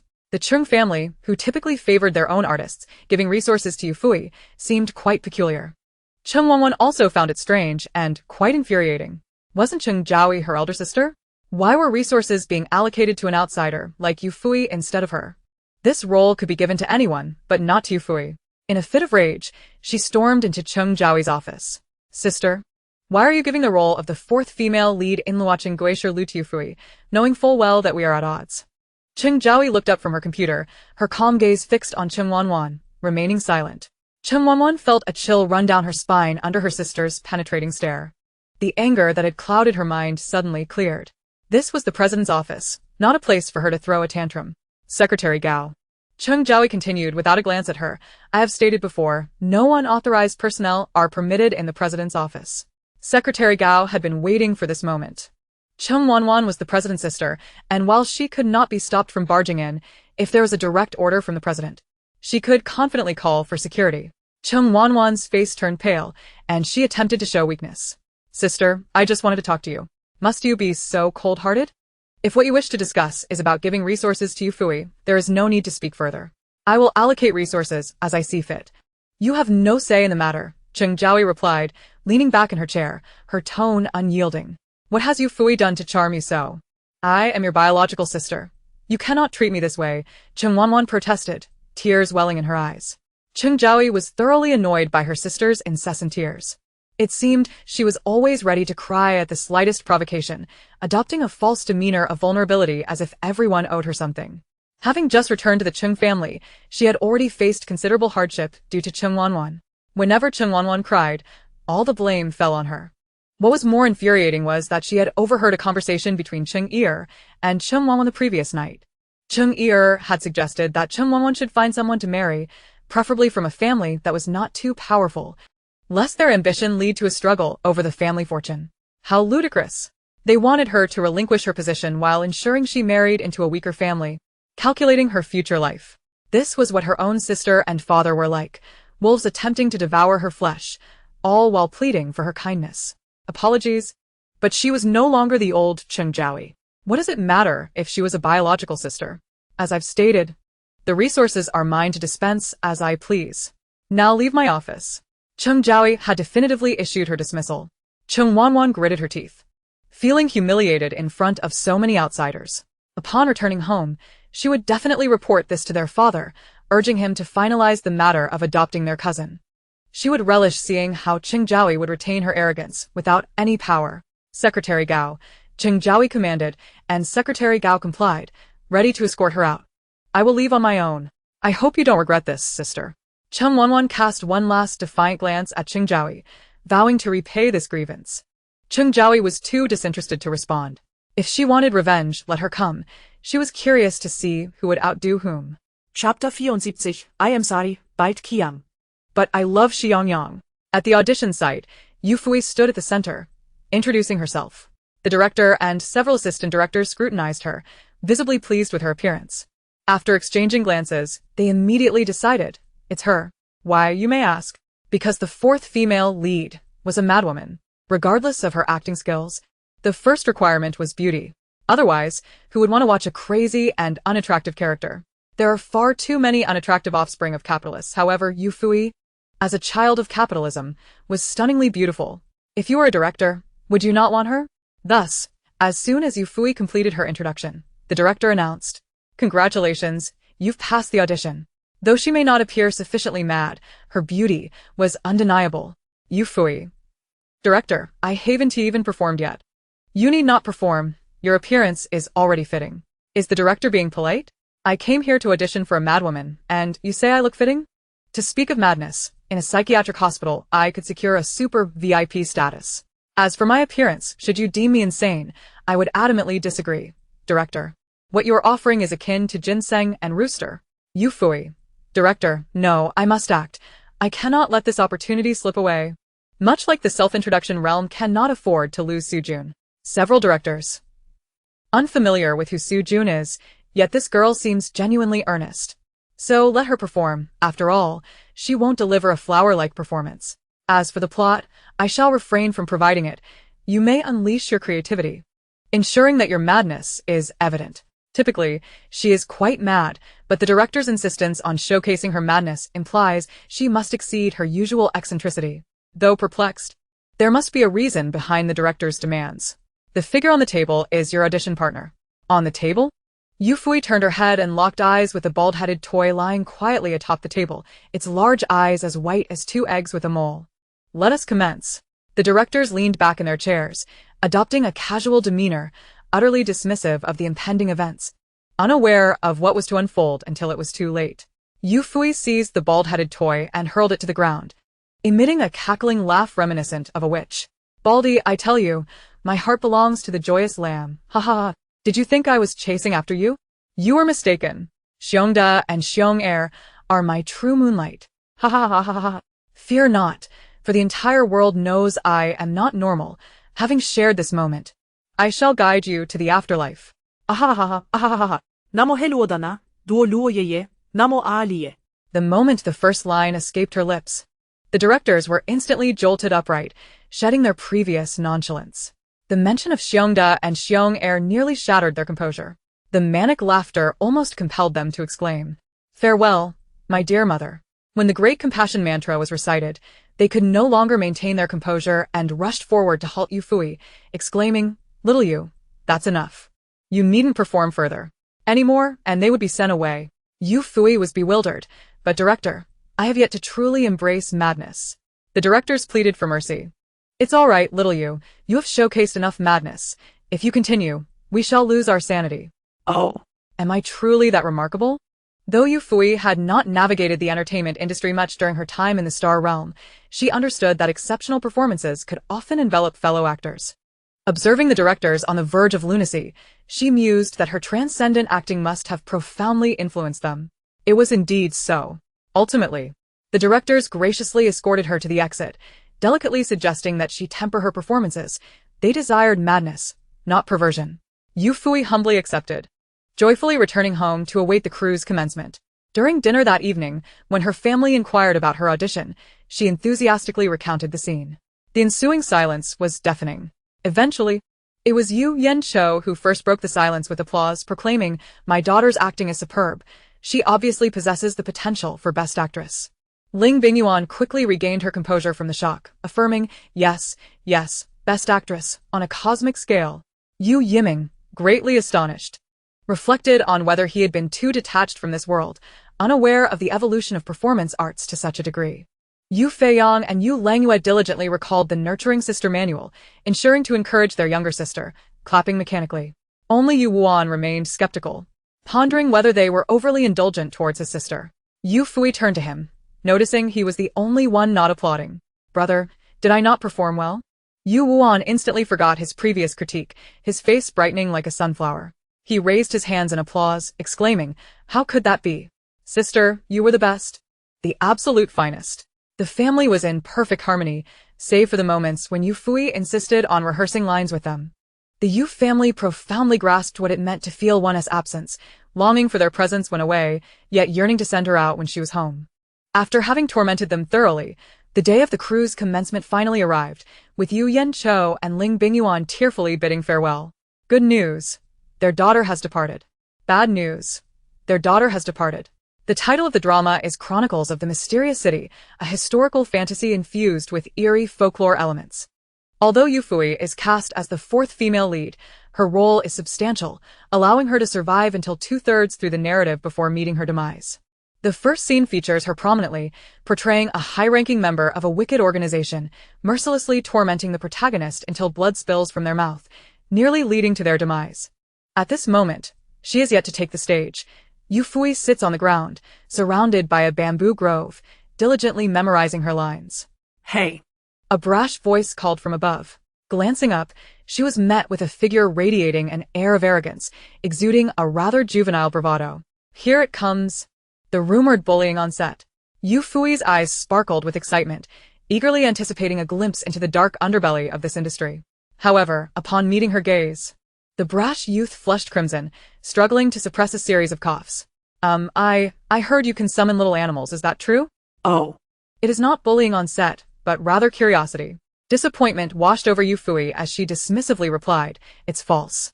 The youth, akin to a cat whose tail had been stepped on, exclaimed, "Well, what do you mean false? How could it possibly be false?" He had even wagered with friends, convinced that someone in this world could communicate with animals. Yet, his friends remained skeptical, believing the production team was merely fabricating a persona. If it were false, how would you explain those animals? Yufuyi retorted, "Special effects. 500 million. Special effects? How could it be special effects? Which family has such realistic effects?" The youth's eyes brimmed with indignation. Yufuyi's eyes lit up again. This child was quite amusing, easily riled up, which was irresistible to her. It is indeed special effects. If you don't believe me, wager me 500 million, and I'll conjure one right here, absolutely real. The cinema can do 3D, and I can deliver 250D. The youth rolled his eyes. I'm naive, not foolish. Oh, dear. The deception failed. How could you produce special effects without a computer? Yufuyi blinked, taken aback by this unexpected twist. The focus was not on whether she had a computer, but rather on the 500 million. If I had a computer, would you really give me 500 million? Left Che, momentarily speechless, replied, Wait. Wait for what? Wait until my dad passes away. Huffed.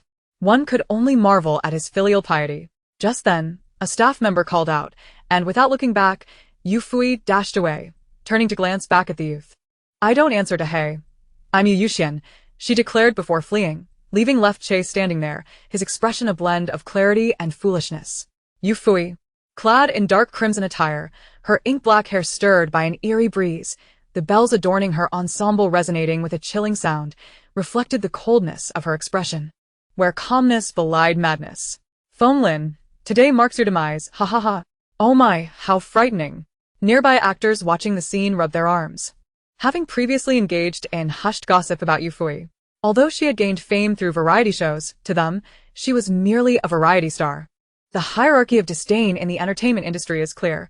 Film actors look down upon television actors disdain variety stars, and variety stars scorn talent show contestants.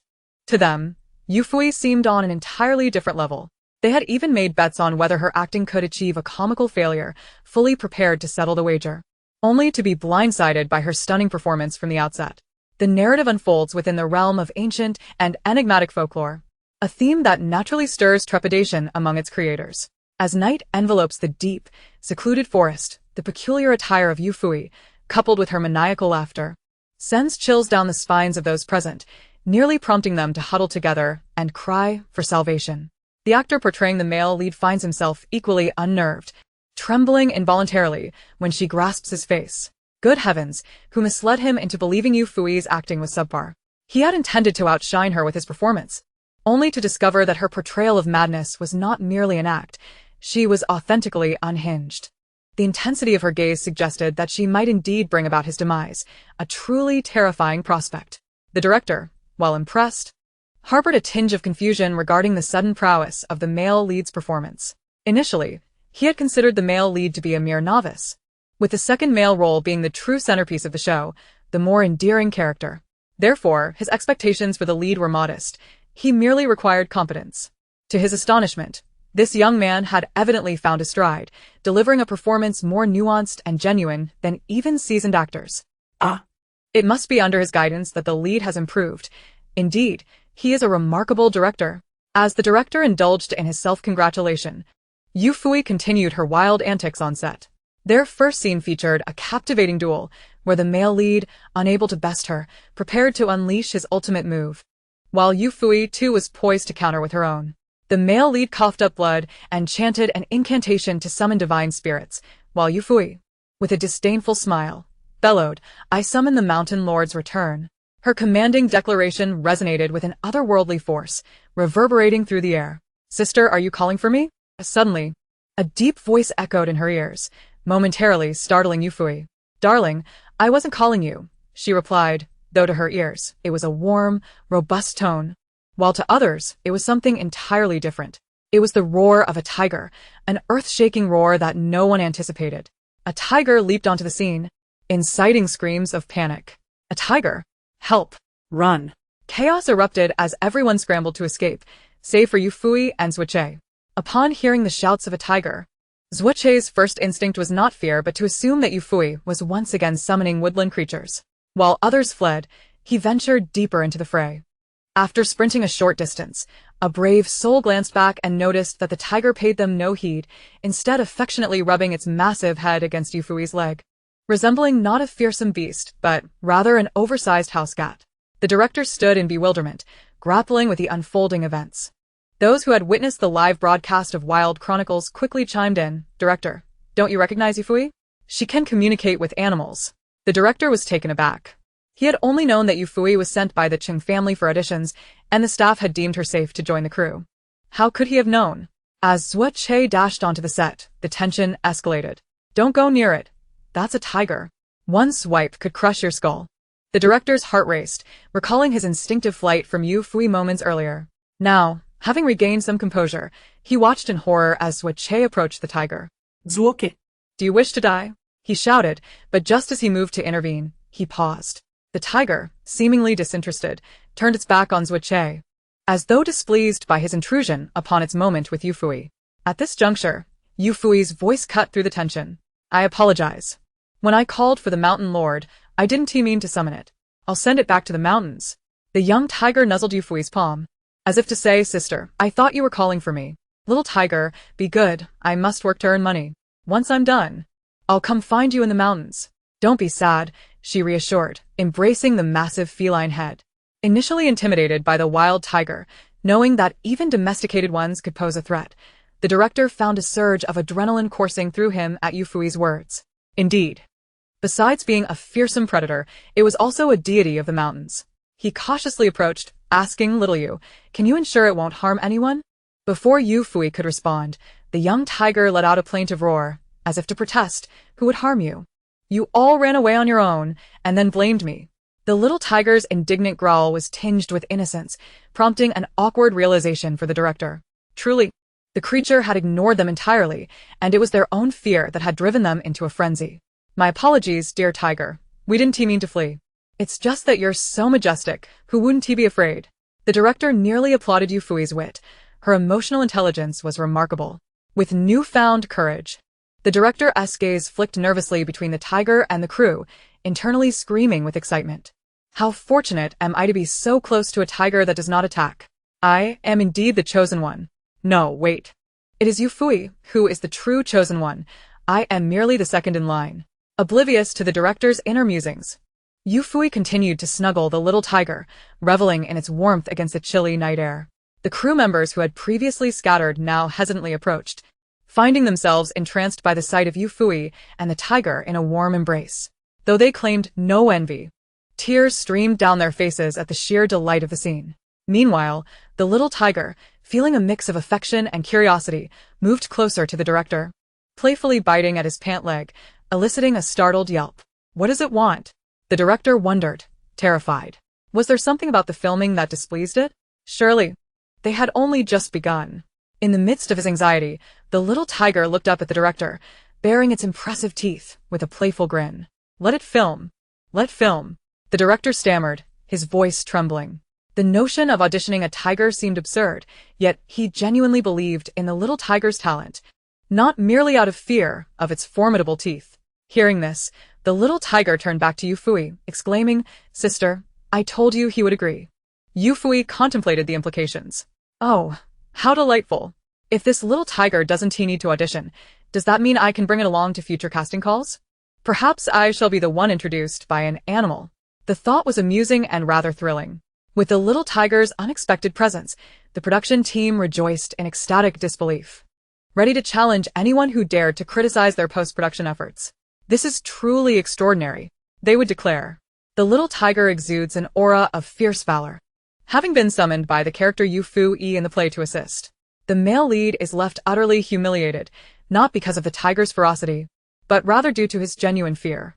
The director, observing the scene, cannot help but exclaim in admiration, marveling at the talent of his meticulously chosen cast. Witness how the male lead, who has been ruthlessly criticized in other productions, displays such vivid and authentic expressions in this one. And behold the minor antagonist, Yufuyi, whose performance is nothing short of manic, devoid of any pretense of beauty. It is only later, while watching Yufuyi on a variety show, that he realizes the truth. She possesses no facade of beauty whatsoever. As for her acting skills, it is simply her inherent eccentricity on full display. The director is elated. Yet not everyone shares in his joy. Zhou Qian, the leading lady of this production, finds herself in a new and exhilarating position, having previously only played supporting roles. Her excitement has led her to view herself as superior, believing that the entire crew should revolve around her presence. Although she has already completed her scenes, she remains on set, eager to showcase her status as the protagonist. Every envious glance from the supporting cast fills her with secret delight. When faced with compliments, she feigns humility, claiming it is merely the result of perseverance, assuring them that they too will have their moment. However, internally, she scoffs, dismissing them as unworthy of her attention. She maintains an air of aloofness and superiority throughout the afternoon until Yufuyi arrives. The admiration that once surrounded her suddenly shifts as the crew gathers, stealing glances at Yufuyi and whispering among themselves. Out of pride, she refrains from inquiring about their discussions, yet her frustration simmers within her. How could a mere fourth female lead command such attention? Her indignation grows when the little tiger makes an entrance. This woman is audacious, even willing to exploit endangered animals for publicity. What a reckless ambition. She thinks to herself, waiting for her to make a call to the authorities. With this mindset, Zhou Qian stubbornly waits for Yufuyi to finish filming and return to the hotel. As soon as the elevator doors open, she intercepts Yufuyi, her eyes glinting with malice. I hear you're quite popular? The words dripped with sarcasm, as she considers herself the only one worthy of fame in this production, merely seeking to provoke Yufuyi while reminding her who the true star is. Yufuyi stands, facing this inexplicable adversary, her eyes flickering with recognition. Here it comes, the rumored bullying within the crew. Recalling Zhou Qian's words, she retorts, I may not know if I am popular, but you certainly seem quite green.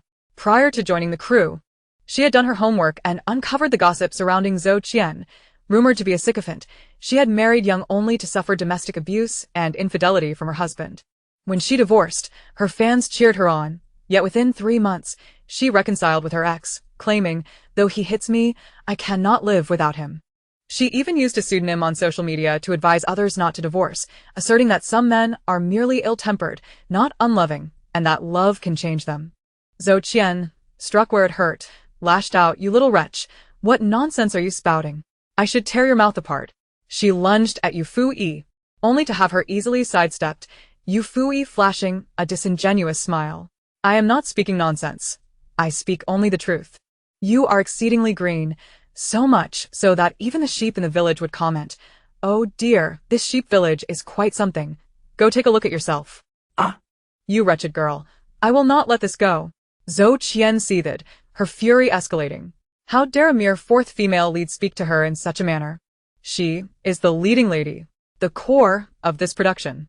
Yufuyi effortlessly deflected Zhou Qian's attack, casting her aside with a precise force that sent her crashing against the wall, eliciting just enough pain to remain unnoticed by others. Don't come at me. You are a dog, but I am not your waist.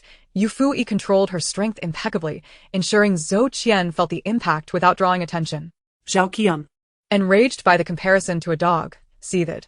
She may be her husband's dog, but no one else could insult her thus. Yufuyi, just you wait. Zhao Qian spat venomously. What am I waiting for? For you to sprout green flowers on your head, summoning sheep for the village? Or perhaps waiting for the grass on your grave to reach 3 meters high, calling for sheep to harvest winter grain? Yufuyi's rapid-fire retorts left no room for Zhou Qian to respond, her mind racing to keep up. Determined to become a rapper. Yufuyi's quick wit flowed seamlessly. No need to bother. With that crater of yours, I fear the village would fall into your unfathomable brain pit and drown in your deluge of nonsense. Green flowers, grave grass, a cratered head, and a mind full of water. Yufuyi ought to be called Yu-Do-E, her words laced with venom, cutting deep without a single curse. Zhao Qian, utterly flustered, leaned against the wall like a lifeless fish, unable to muster any further threats as she watched Yufuyi glide away, only daring to silently repeat her vow for revenge. The following day, upon arriving at the set, Yufuyi was approached by Zhuche, who, with a haughty demeanor, presented her with a sticky rice ball. What is this for? What else could it be for? Breakfast, of course. He replied, exasperated. You didn't eat, did you? Didn't you say on the show that nothing can kill you, but hunger can? Perhaps she had rambled so much that she had forgotten her own words. If the princess invites me for breakfast, then I shall eat, she declared, prompting Zhuche to exclaim in frustration. Where do you come up with these demands? Are you eating or not? After a brief pause, he begrudgingly offered, Princess, please have your breakfast. Satisfied, Yufuyi accepted the rice ball, not forgetting to add, Now be off with you, little Zhua. Zhuche nearly sputtered with indignation. What nonsense was this little Zhua? He had many things to say. But seeing Yufuyi already indulging in the rice ball, he swallowed his words, opting to wait lest she choke while eating. To be fair, the sticky rice ball was truly delectable, with gleaming layers of glutinous rice enveloping savory fillings of wolf-tooth potatoes, fried hot dogs, and tangy pickled radishes, all complemented by a specially crafted spicy sauce that awakened the appetite. The peanuts nestled within added a delightful crunch, making it impossible to stop at just one bite. The chili peppers from Qian province were genuinely exquisite, not overwhelmingly spicy, but rather fragrant and flavorful. Yufuyi savored every bite, only to notice Zhuche discreetly swallowing hard beside her. Did you not have breakfast? She inquired, astonished. Zhuche's face flushed crimson. He had eaten, but not sufficiently. He had purchased 3 breakfasts, but absent-mindedly dropped one while walking. This particular portion was specially reserved for Yufuyi, and he would never touch it, even if it meant starving. No, I had breakfast, he stammered, fearful that Yufuyi might think him gluttonous for having eaten one. However, Yufuyi misinterpreted his hesitation, assuming he was merely putting on a brave face. She patted his shoulder, saying, Young man, I must impart a truth to you. Zhuche blinked. What truth? Yufuyi expressed, Do not share your breakfast with others, lest. Che, intrigued, awaited her reasoning. Yet, Yufuyi confidently declared, Lest you find yourself starving. Che replied, I truly appreciate your enlightening yet trivial wisdom. As Yufuyi stowed away the garbage bag, she retrieved a loaf of bread from her coat pocket, stating, My mother made this. It is delectable. Upon hearing the words made by my mother, Che, initially reluctant, found himself instinctively reaching out to accept it. He had never tasted anything prepared by a mother figure before. What are you dawdling for? Eat. Yufuyi urged him. Noticing his hesitance, she swiftly reclaimed the bread, tore open the packaging, and took a bite. You have half, and I have half. Without regard for Che's reaction, she thrust one half into his hand, while the other half was already in her mouth. Absolutely delicious. Ling Bingyuan's culinary skills were exceptional. She owned a large dessert shop and factory, personally crafting delightful recipes. During this filming venture, having escaped the crew's food confiscation, she prepared an abundance of treats for Yufuyi to take along. Observing Yufuyi's eyes squinting in pleasure, Left Che could not resist taking a bite himself. The creamy flavor instantly enveloped his palate, sending waves of delight through him. His eyes sparkled. This was extraordinarily delicious.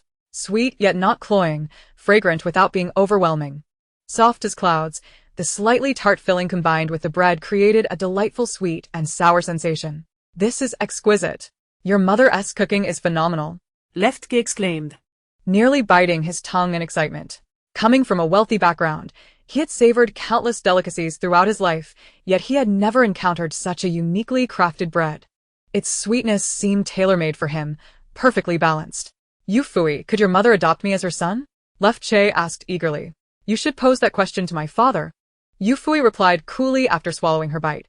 Left Che clarified, what I mean is, could your mother pretend to be my mother? I would pay her handsomely. I wouldn't mind my mother having another son, as she loves me most. However, you must ask my father if he desires more sons. Not all fathers wish for additional children. Is there truly no other way? Left che persisted, undeterred. Yufuyi pondered. Well, there might be a solution. What is it? Left che inquired eagerly. You could acknowledge me as your father. Then you would be my mother-esque grandson, free to indulge as you please. Really? If I call you father, can I then enjoy the desserts made by my grandmother? Left Che's eyes gleamed with excitement. Yufuyi hesitated, suddenly regretting her words. After all, this boy had mentioned waiting for his father to die. Although his biological father might be wealthy, she had no inheritance to pass down. She didn't even have a credit line. Adoptive father, what is the matter? Speak. Left Che urged from the side. Yufuyi stroked her chin, bemused by how swiftly he had shifted his stance.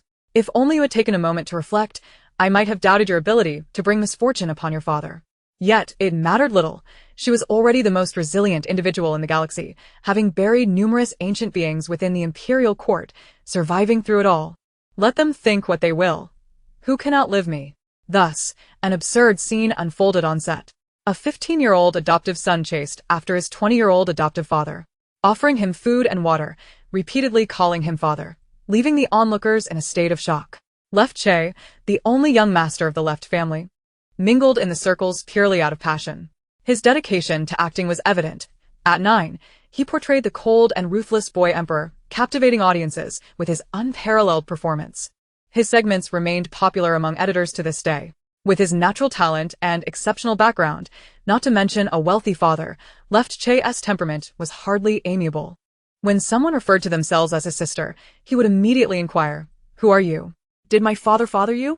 Thus, most people refrained from provoking him, let alone approaching him to face humiliation. Yet, Yufuyi managed to form a close relationship with the young master, who willingly referred to her as father, showing more affection than a biological son would.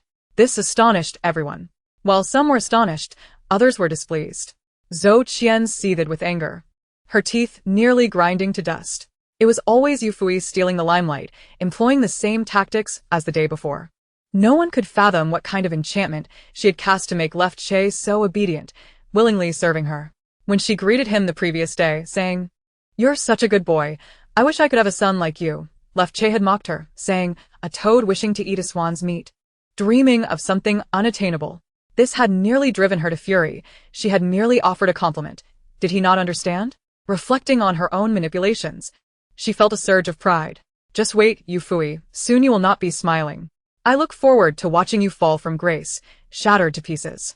Meanwhile, director, may I request not to use the harness? Yufuyi raised her hand like an eager student. The director rolled his eyes. Although you are quite extraordinary, capable of summoning Brother Tiger, you can't be so cocky. Essential equipment must be utilized.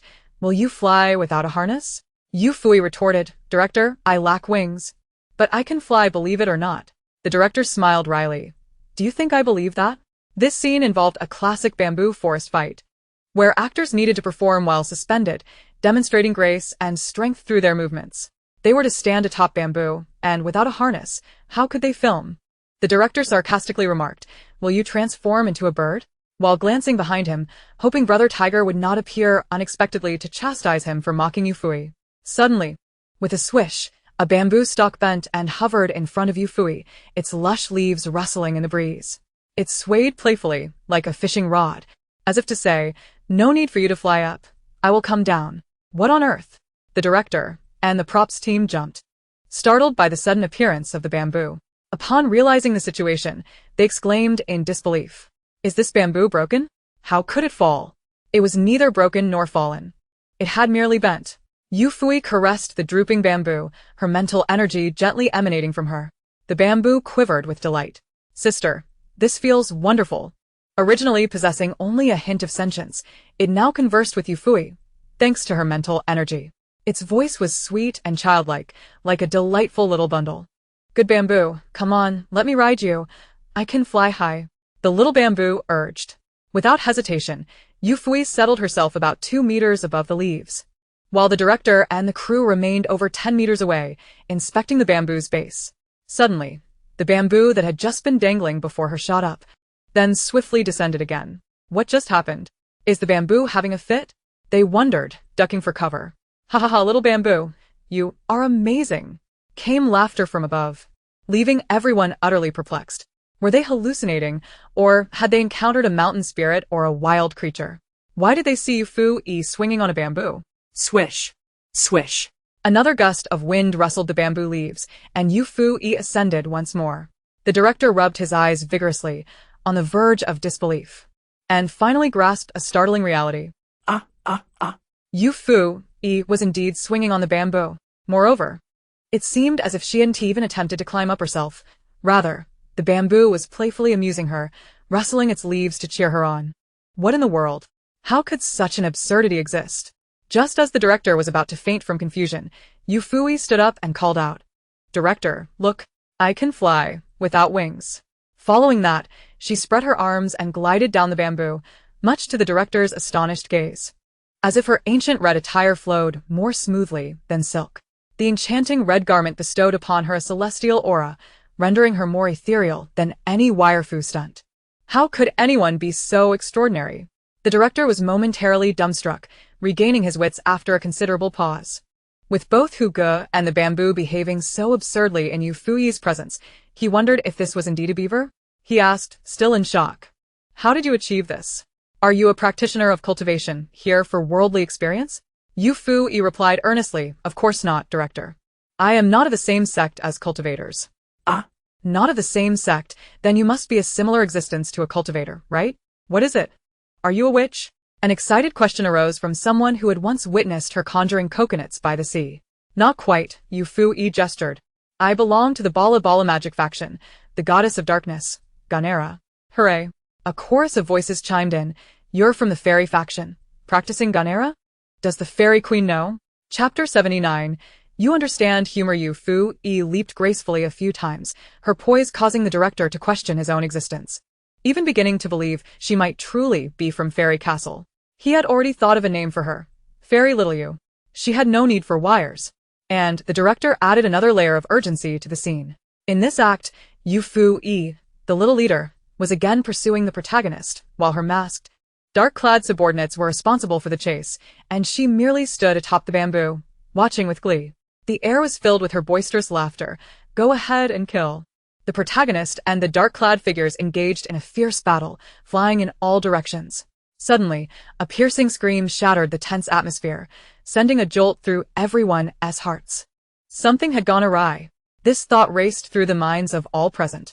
The director, ever vigilant behind the camera, immediately focused on the source of the sound. He inwardly cursed, realizing the wire had snapped. How could this happen? The 2 words "it's over" flashed through his mind. Accidents on set were not uncommon. Many famous actors had come perilously close to death due to wire issues, leaving countless injuries in their wake. Yet, commonality did not diminish the gravity of witnessing an actor in distress. Lives were at stake, not a game.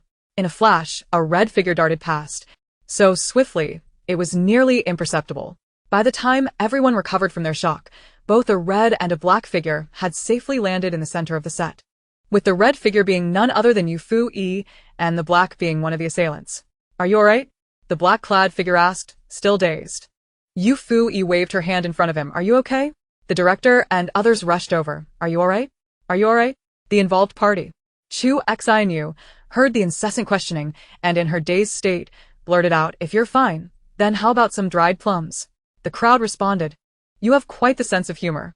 Yufuyi replied, I prefer strawberries. The crowd exclaimed, is this really the time for such discussions? Quickly investigate what happened.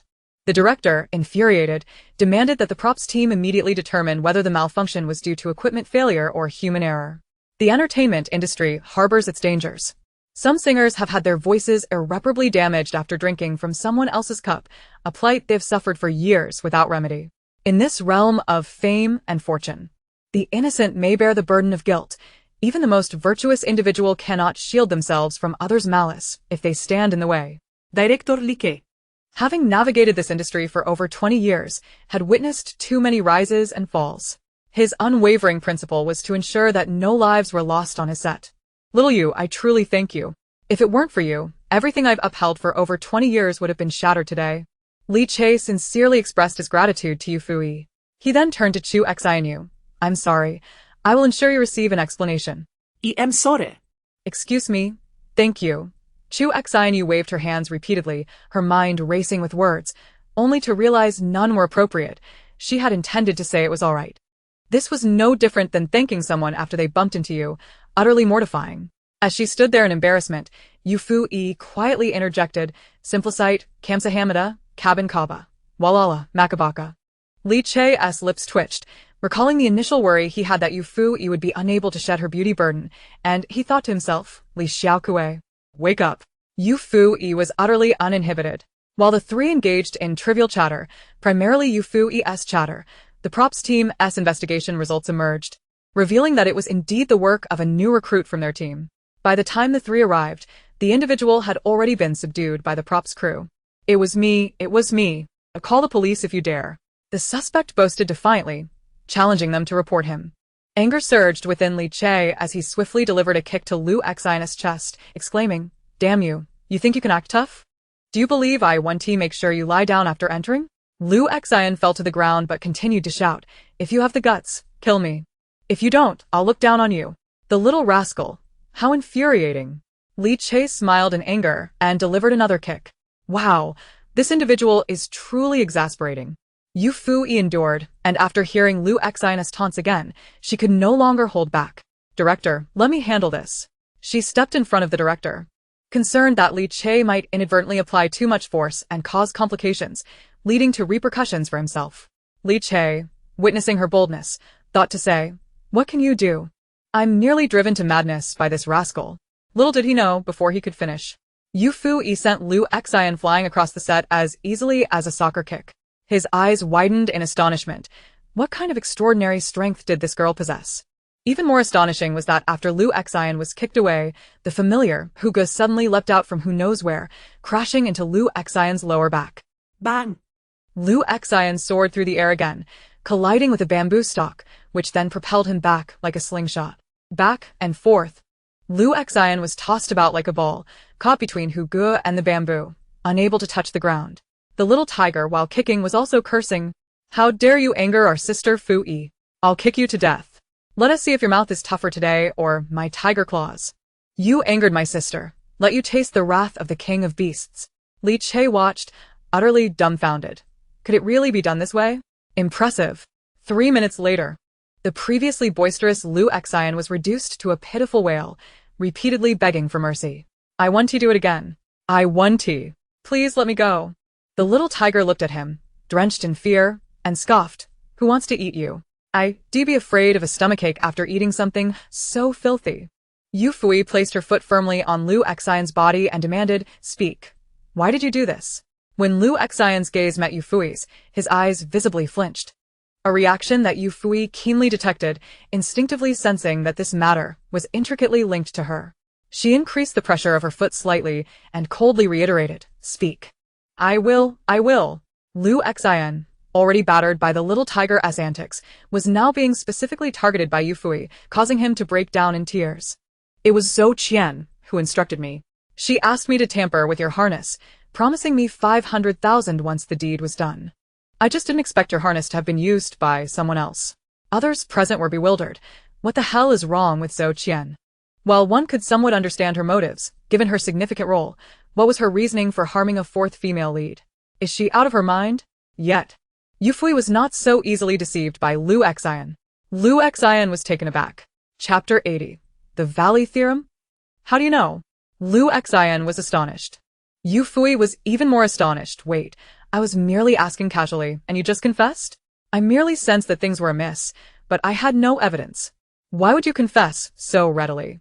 With such a fragile psychological state, how could you contemplate wrongdoing? But this was a fortunate turn of events. Detective Yu Holmes was on the case. She immediately adopted an air of someone who had seen through everything, nonchalantly taking a seat as if indifferent to all. Now, reveal what you have concealed. She wore an enigmatic expression, her right hand absent-mindedly caressing the little tiger beside her. The little tiger, remarkably astute, promptly opened its mouth, revealing a set of gleaming teeth. Liu Xian shivered in fear, his mind racing with thoughts. Could it be that Yufuyi had known all along? Which was why she had suggested not using the harness. Remembering the kick she had just delivered, he became increasingly convinced of his theory. Yufuyi, your cunning is palpable. Liu Xian despaired in resignation. Yufuyi, oblivious to his convoluted thoughts, was puzzled, yet this confusion did not hinder her mental acuity. Her mind was as vast as an ocean. To be honest, I consume a fresh human heart daily. Each one allows me to gain a pound of cardiac muscle. Hence my heart is heavy. The little tiger chimed in, heart chicken is delicious, isn't it? The little tiger's mouth watered, and Yufuyi licked her lips, feeling parched after the salty breakfast. After licking her lips, she noticed Liu Xian shiver again, prompting her to ask with concern, you're not ill, are you? To Liu Xian's ears it sounded like, you're not sick, right? It won't affect my meal, will it? trembling, Liu Xin insisted, y a mil. I have a severe illness. Ill? You're not trying to feign madness to evade legal consequences, are you? Yufuyi queried with caution. I have rabies. Liu Xin et galim. Oh, don't be afraid. Just close your eyes and it'll all be over in a blink.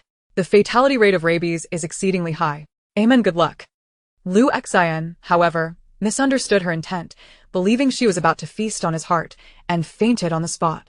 Yufuyi was left in a state of confusion, thinking, I was merely trying to comfort him. How did he faint? Am I truly that terrifying? Li Che and Chu Xinyue, unable to contain their laughter, handed her a mirror. Upon glancing at it, Yufuyi was horrified. Goodness. A ghost. Her makeup was already heavy, with bright red clothing and lips.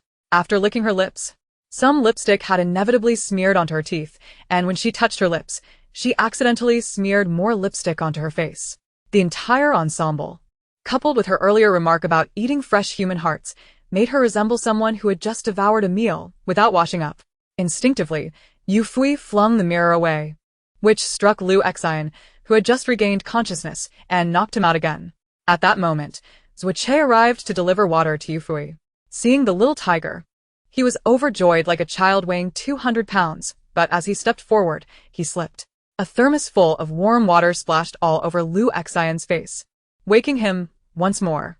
Liu Xian was utterly distraught. He felt like a machine being forcefully shut down and restarted, unable to endure any longer. I will talk. I will talk. Please, stop tormenting me. I want to call the police. Take me to the police station. Please, take me to the police station. Liu Xian cried and howled. Unlike his earlier bravado, he genuinely wished to escape to the police station. A devil. Yufuyi is a devil. On the verge of a complete breakdown, Liu Xian sobbed and divulged that his father had previously been an extra. After returning from Li Che's production team, he had become increasingly despondent, passing away not long after. Liu Xian believed his father faced unfair treatment in Li Che's crew. Thus, he accepted Zhou Qian's money, partly to earn money and partly as revenge against Li Che. So, I was merely a pawn in your game? Yufuyi lamented. Director, you should treat me better in the future. I have shielded you from disaster. Li Che repeatedly agreed, relieved to have encountered Yufuyi. Otherwise, the crew would have faced dire consequences. However, his relief was short-lived as the leading lady was taken away. Just a few days into filming, the leading lady was sent off, sobbing quietly. Li Che cried late into the night. Unable to hold back, he posted on social media, prompting a call from the director of a survival variety show. He was utterly baffled. Although they were both directors and had exchanged contact information for networking purposes, they were not at all familiar with one another. Why would the other reach out to him? To his surprise, the other director opened with, Brother, how did you manage to hire Yufuyi? She is a harbinger of doom. In just 10 days, she has sent 3 guests from my show packing. Liketot. 2 unfortunate souls, separated by a phone line, lamented their fates through the night. One had lost 3 guests, while the other had lost the leading lady. In that moment, it was impossible to determine who was more unfortunate. The following day, Yufuyi sensed that the director occasionally cast peculiar glances at her, but without evidence. She hesitated to inquire, until Li Che could no longer suppress his curiosity and approached her, lamenting, "Little you must tell me honestly. Do you have any connection with Conan?" Yufuyi pondered for 2 seconds, a connection between the 2-dimensional and 3-dimensional realms? Li Che nearly broke down. What the hell does that even mean? He had envisioned numerous answers, but had never anticipated this one. Observing his troubled expression, Yufuyi asked, "Director, have you encountered any problems?" Li Che wished to say, "The biggest problem I face is you," but before he could voice it, Yufuyi continued, "Director, don't overthink it. Life is fraught with disappointments. 8 or 9 out of 10 things don't go as we wish, leaving us with a barren existence." Like? A metaphorical arrow pierced his knee. "It's all right. Even in the depths of despair, one must not give up. According to the valley theorem, after traversing a valley, there will always be a gorge. Don't give up too soon, or you won't realize how deep life's gorges can be." Another arrow struck him in the knee. "Even when the sun does not shine upon us, we must remain resilient. For if we do not fortify ourselves, we will never grasp our own fragility." 1,000 arrows pierced his heart. Wa. Like fled in despair. Toxic, toxic, toxic. After hearing your words, my lifespan is in jeopardy. I refuse to listen. I refuse to listen. As long as I ignore those words, the wheels of fate cannot catch up to me. Meanwhile, the little tiger at Yufuyi's feet, oblivious to the profundity of the conversation, returned home to tell its mother, "Today, I learned about the valley theorem from humans." "Sister, how do you know so much? You are amazing." The little tiger showered her with praise. Yufuyi patted its head, responding, "Because I am long-lived. As humans say, longevity leads to knowledge." "Sister, why are you so long-lived?" "Because I always keep my breath flowing." Chapter 81. Adorable yet timid sister, help me. Sister, help me. As Yufuyi dozed off, a faint cry for help reached her ears, prompting her to open her eyes and search for the source of the voice. "Help! Help!" The pleas persisted. Rising promptly, Yufuyi set off, with Zuiche, who had been attentively watching her, following closely behind. "Where are you going, Sister E? Wait for me." Yufuyi, displaying a sense of responsibility towards her adopted son, effortlessly lifted him and leaped into the air. Zuoke exclaimed, sounding like a pig being slaughtered. He had always dreamed of flying, but when the moment came, the instinctive fear of having his feet leave the ground seized him. He called out to Yufuyi as she ran, both of them undeterred by the situation. Eventually, they found refuge behind a small tree, concealing themselves. Although their movements were subtle, the individuals ahead had already noticed them, turning to face the duo. Upon recognizing them, a murderous intent flickered in their eyes. Yufuyi stepped forward, causing Zuiche to panic. There were 5 men, each armed with various implements, including hoes and long iron rods. It was evident that a girl like Yufuyi was at a disadvantage. No, he thought, this was not the time to be obedient. What kind of man hides in the face of danger? The leader of the group, noticing Yufuyi's traditional attire, immediately speculated that she might be some sort of celebrity. Furrowing his brow, celebrities were troublesome. Their disappearance would attract widespread attention, complicating their plans. He threatened, "If you pretend you haven't seen us, I can let you go." "Oh, is that so?" Yufuyi's gaze turned icy. "But I have no intention of letting you go." The men were enraged, a mere woman and a young lad. And they had already shown her enough mercy by not harming her. How dare she speak so boldly? "You're asking for it, you filthy whore," someone cursed. In the next moment, Yufuyi sprang into action. With a series of swift movements, she darted between the 5 men, and in an instant, they found their hands empty.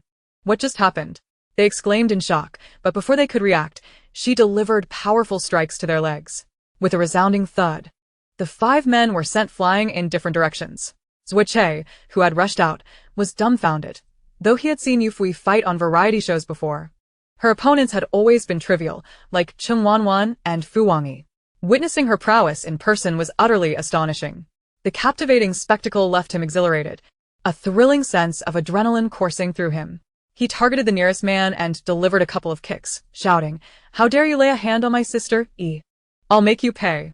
Yufuyi, observing Zuo-Che's fervor, refrained from intervening. These men deserved their fate. Xiao Che, call the police. Got it. Zuo-Che took out his phone while Yufuyi crouched by the cave entrance, gently asking, "Are you all right, little one?" A slightly plump pangolin emerged hesitantly from the cave, and upon seeing Yufuyi, tears streamed down its face. "Sister, you finally came. I thought I was going to die," it sobbed. "Thank you, sister."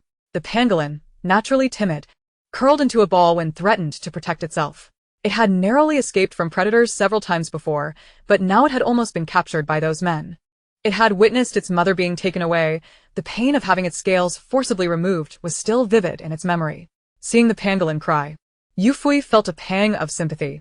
She gently patted it and reassured, "It's all right now. The bad guys have been chased away by your sister. Soon, they will be caught and imprisoned, so you have nothing to fear." As she spoke, she released her spiritual energy to soothe the little creature's wounded spirit.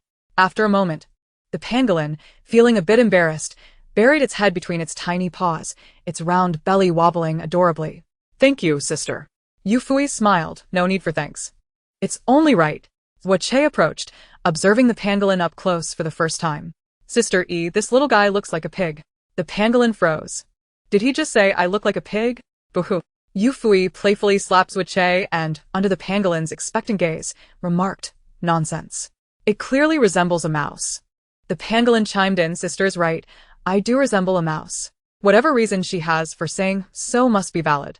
It unabashedly displayed its double standards, adding, "But I'm cuter than a mouse.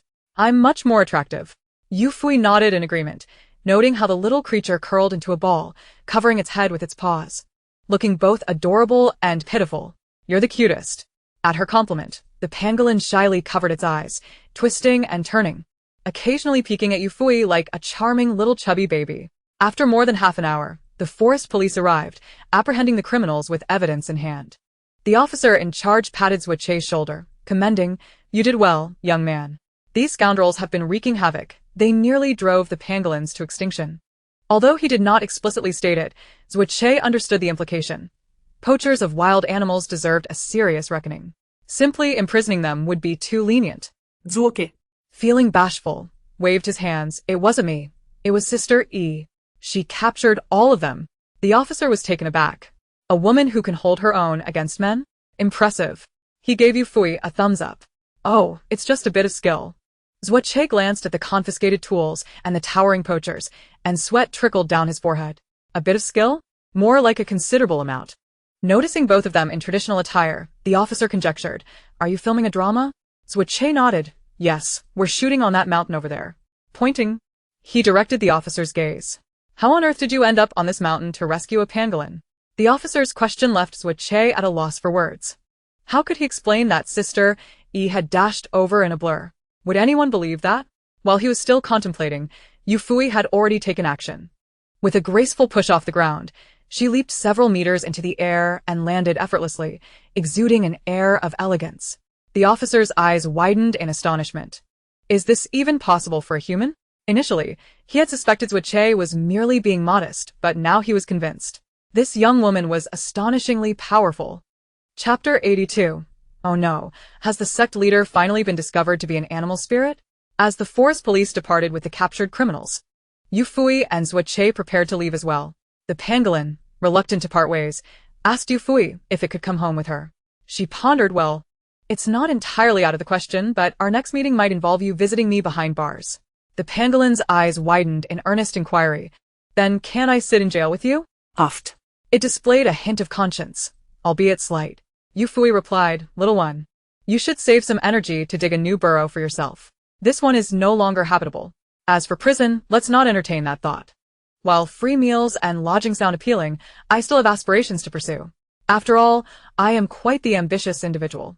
If not for Zuo-Che having seen her on that variety show, one might have believed her words. But he had seen it all. And the facade of their plastic father-son relationship crumbled instantly. "Isn't your dream to be a slacker?" Yufuyi remained unfazed. "Indeed, but if I go in, I'll have to exercise. The management is militarized. How could someone like me, who lives in a pigsty, survive in there? You could intimidate other inmates into doing your bidding." Zuo-Che suggested. That's a brilliant idea." The pangolin trembled. The human world is so terrifying. I don't want to go. Screaming and retreating. As the two bantered, Yufuyi ended up carrying a pangolin in one hand and Zhuche in the other, leading them deeper into the forest. Sister, where are we headed? The pangolin, known for its timidity, typically flinches at any sound, yet feels an unshakable sense of security in the presence of Yufuyi, even as they drift through the air. I'm here to find you a companion. The pangolin blushed. Was the sister truly seeking a mate for it? How embarrassingly sweet. Oh, dear, I'm blushing. No wonder humans speak of a heart racing like a fawn. It felt as if its little heart might leap from its chest. However, when it finally discerned what kind of companion Yufuyi had in mind, it nearly succumbed to a fainting spell. This was no fawn, but a fierce hound. Nana. The pangolin curled into a ball, while the little tiger scoffed. What a coward. It hadn't even made a move, and yet had scared the pangolin into such a state. Besides, the timid creature's armored scales hardly made for a delectable meal, hardly worth the effort. With its eyes tightly shut in fear, the pangolin remained in its defensive posture until, after a lengthy pause, it realized the little tiger had no intention of eating it. Slowly, it uncurled one tiny paw to sneak a glance. And upon seeing no signs of aggression from the tiger, it cautiously began to shift its body. Yet, the moment the tiger stirred, the pangolin recoiled once more. What to do? What to do? Was it finally going to be devoured? Oh no, it moved. It braced itself for the inevitable end, only to discover that the tiger had bounded away into the distance, disappearing from sight. The pangolin released a sigh of relief, its tension dissipating entirely. Yet, moments later, a wave of disappointment washed over it. The little tiger truly had no desire to consume it, but the sister had brought it here with the hope that the tiger would offer protection. Alas, it was far too timid. It had found nothing. The pangolin felt tears welling up, mouth agape in despair. Just then, thud. A wild rabbit dropped before it, startling the pangolin into swallowing its impending sobs. Here. This is for you. Do you like it? The little tiger's voice rang out ahead. The pangolin cautiously peeked out with a paw to see the majestic creature, seemingly gazing into the distance, yet casting furtive glances back to check if it was eating. To its surprise, the pangolin found the little tiger not so fearsome after all. Perhaps even a tad adorable. Gradually, it relaxed, allowing its body to unfurl as it mustered the courage to respond. Thank you, but I don't eat this. The little tiger huffed. How troublesome. The pangolin's heart skipped a beat. Was the tiger upset? Just as it was consumed by anxiety, the little tiger tossed it onto its back. Where's your food? Show me the way. Over there. Meanwhile, Yufuyi and Zhuche returned to the film set, only to be greeted by the disapproving glares of Li Che, who scolded. Where have you two been? We thought you were devoured by a bear. Yufuyi pointed at Zhuche, unhesitatingly shifting the blame. This isn't my fault. I simply asked him to relay a message, but he insisted on following me. Zuoke. Adeptly mirroring her, retorted, not my fault either. He dragged me along. You were following me. You were the one pulling me. Their bickering grew distant as they walked away, prompting the director to finally snap back to reality. You two stop right there. Whoever stops first is a puppy. The duo, not related by blood, sprinted away faster than rabbits, epitomizing the phrase birds of a feather flock together. Meanwhile, fans who had not seen any updates from Yufuyi were growing restless, flooding her Weibo with messages of desperation. Yu Jia, where have you been? I just learned to type for you. Are you really not going to come out and let me praise your insanity? Do you know how I've spent the days you were absent? I've raised 30 fish, and none compare to you. Yu Jia, you must have been a swamp in your past life. I'm completely enchanted by you. If you don't come out soon, I might just perish in your embrace. Yufui's fans were left aghast, pondering what kind of individuals her followers were. Were they truly in a healthy mental state? Yet, thinking of their mute bride, they felt a sense of relief. They were devoted to their idol. They missed Yu Jia dearly, wondering what she could possibly be up to. Fans scoured the vast realm of the internet, desperately seeking any sign of Yufuyi. As they searched, they stumbled upon a shocking discovery. What on earth? The person in that ordinary account's photo looks just like our Yu Jia. They clicked to enlarge the image, and though only half of her figure was visible, they recognized her immediately. This was their long-missing idol, Yufuyi. The fanbase erupted in joyous celebration, ecstatic that their Yu Jia had finally made an appearance. Albeit through another S account. They had been longing for any trace of her, and now that they had found it, how could they not celebrate? Thus, they rejoiced as if it were New Year S, inadvertently attracting the attention of the Animal Protection Association. Confused, the fans wondered, did we just discover our idol? Is she some kind of mythical creature? We've always suspected she was a legendary being from before the establishment of the nation. How else could she understand the language of animals? However, upon delving into the Animal Protection Association's post, they were astonished to learn the truth. Miss Yufuyi, we extend our heartfelt gratitude for locating the wild South China tiger. Words cannot express our elation. Every member of our association will hold you in gratitude. The statement was repetitive, with the word thank you appearing 4 times in just a few short sentences, raising eyebrows as to the professionalism of an official organization. But soon, someone explained the gravity of the situation. Perhaps many do not grasp the official sentiment right now, so let me clarify. The South China tiger, as its name suggests, is a subspecies native to our country that is now extinct in the wild. The remaining population is confined to captivity, and due to inbreeding, they suffer from genetic diseases. If no other South China tigers appear, who knows how long the captive ones can continue to breed. Hence, the tiger that Yujia located holds monumental significance for our nation. My goodness, are you saying Yujia has saved our unique tiger subspecies? OMG, Yujia is incredible. She's not just causing a stir, she's contributing to our country. Yujia, you're my hero. Oh my Yujia, I am honored to be your fan. I must tell my mother and grandmother about my idol's latest achievement. Confessing my love for Yujia, you'll always be my sister. But when will you return to the limelight? If you don't come out soon, I might have to apply for a job at your company. Meanwhile, a team of detractors, having taken money from Zhou Qian, was left dumbfounded. Was Zhou Qian truly foolish enough to pay them to malign Yufuyi for raising a national protected animal? She directly contacted the authorities. Boss, should we continue our smear campaign? One underling asked. Keep it up and you'll regret it. The authorities have expressed their gratitude. If you still want to slander her, go ahead, but you might as well find a hole to crawl into. The underling felt wronged. He hadn't meant to. He merely wanted to point out that Yufuyi seemed a bit uncanny. Last time, he had been spreading negativity, only to end up a fan. It was bizarre enough to make him consider seeking out a charm for good luck. But since the boss had spoken, he decided to remain silent. The longing for Yufuyi among her fans reached an all-time high. Thus, numerous fans rushed to Longyue's Weibo, urging him to quickly release his sister. Wiping the sweat from his forehead, Yu Longyue was terrified, initially believing he had been subjected to online harassment. Observing his sister's fans, as frantic as she was, crawling ominously in the comments section of his Weibo, he hastily dialed Yufuyi. Sister, you must come out and engage with your fans, or they might just devour me. At that moment, Yufuyi had just awakened, her mind still hazy. Upon hearing her brother mention devour, her face flushed. Brother, you wouldn't be telling me about your affairs with sister-in-law. Would you? Yu Longyue. What are you talking about, my dear sister? You're being nonsensical. But this was not the time for such discussions. Sister, if you aren't filming, perhaps you could make an appearance on a variety show? If you don't show up soon, my Weibo will be overrun by your fans. Ah! How peculiar. The world was calm, Fui was her usual whimsical self, and she hadn't anticipated her fans would be just as eccentric. Yufui mused. She had always maintained that her partnership with Xian Mei would eventually yield numerous disciples. Alright, what variety shows are currently airing?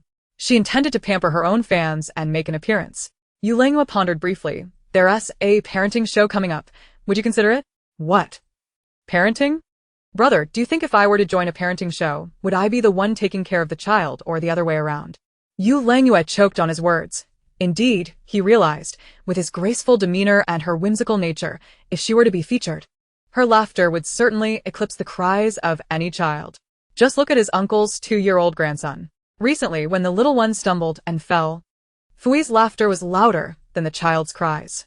Although she later performed penance by striking several electronic wooden fish, it was evident that she was not suited for childcare.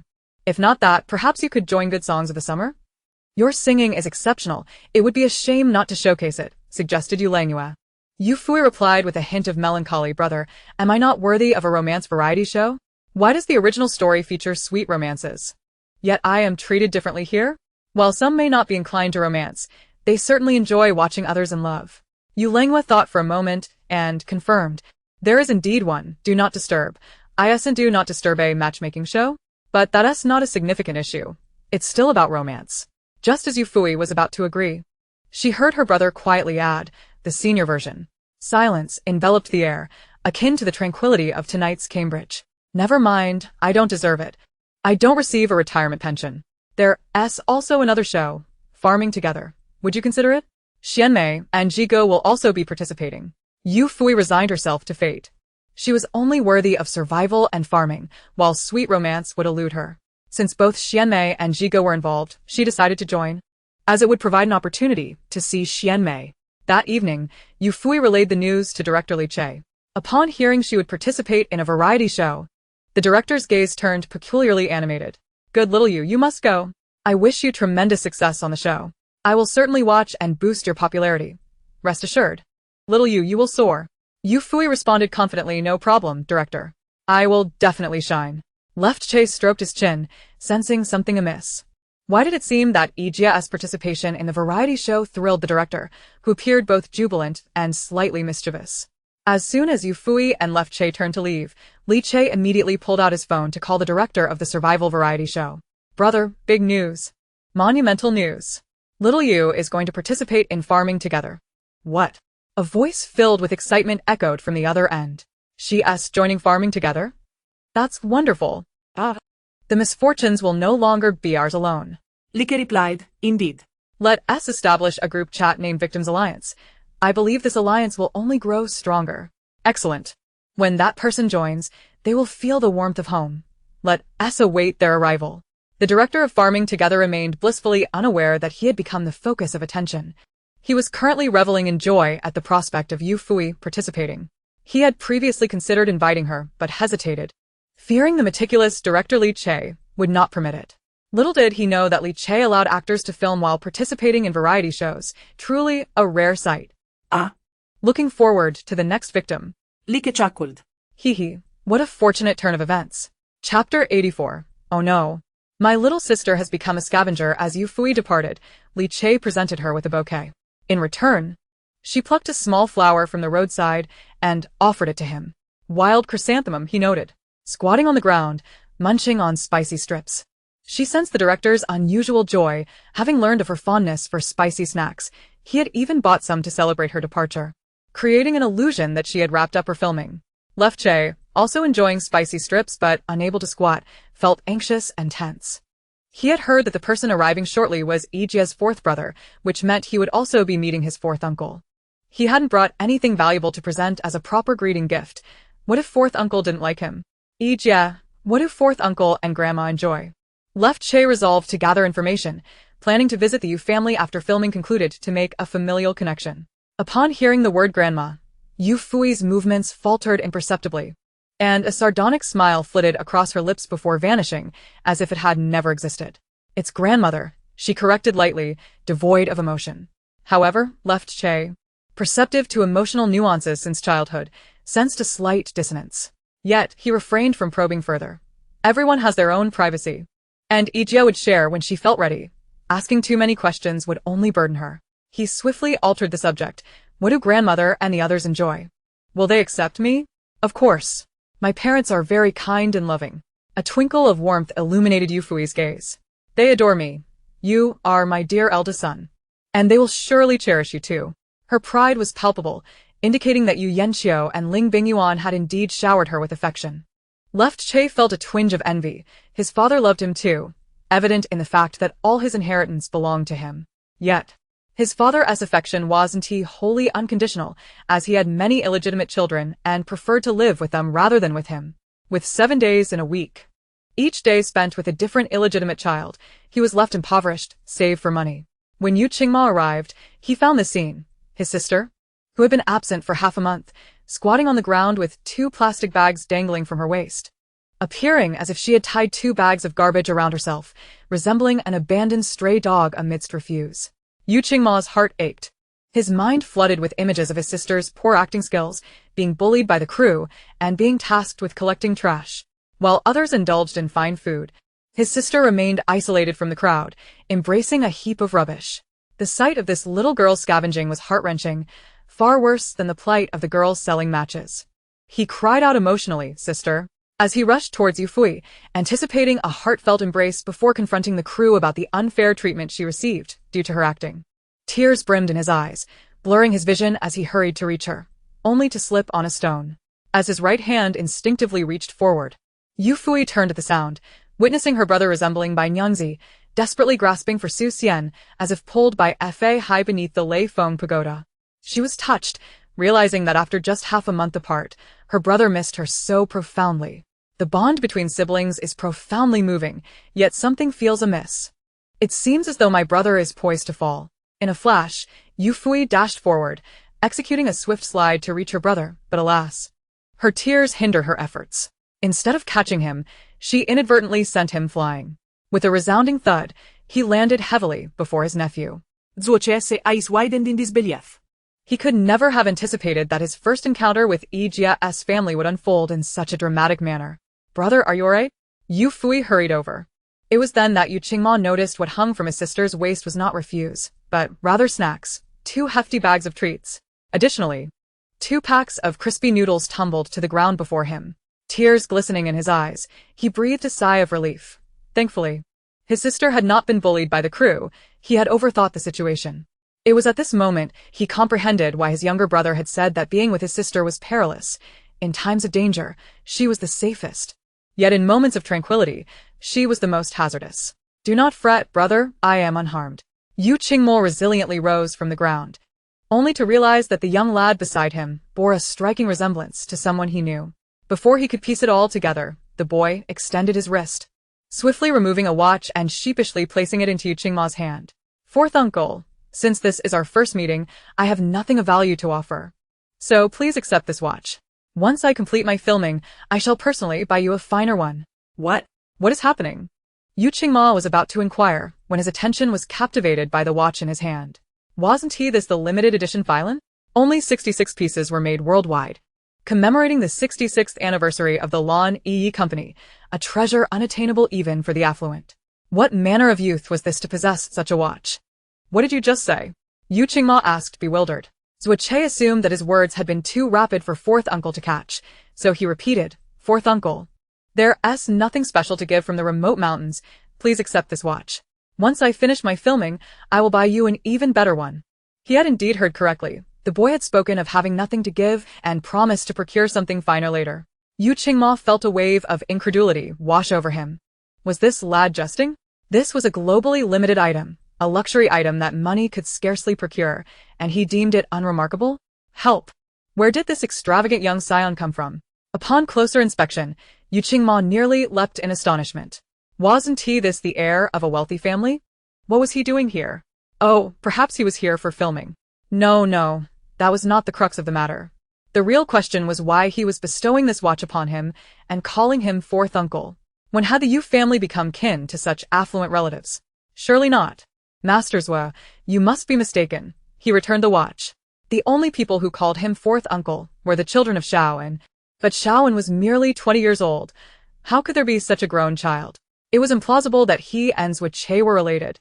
Unthinkable. Yet the next moment, Zuoche left him utterly astounded. Fourth uncle, I am not mistaken. I am Yijia's son. Yu Qingma. Chapter 85. Little sister. You can't be mistaken, can you? At this moment, Yu Qingma's mind was consumed by a singular thought. Shock. His sister, at the tender age of 20, had a 15-year-old son. What a travesty of human decency and moral decay. Even more astonishing was that her eldest son was adamant about gifting him a watch, cautiously inquiring if he disliked it. Was this merely a matter of preference? It raised the troubling question of whether his sister had somehow extracted the lad's brain, injected it with some form of poison, and then returned it to him. He exchanged a look with Yufuyi, silently pleading, Sister, let it go. This is criminal. Receiving his unspoken message, Yufuyi interpreted it as, Does my brother want my crispy noodles? No, brother, this is the last 2 bags. Do not be blinded by the riches before you, sister.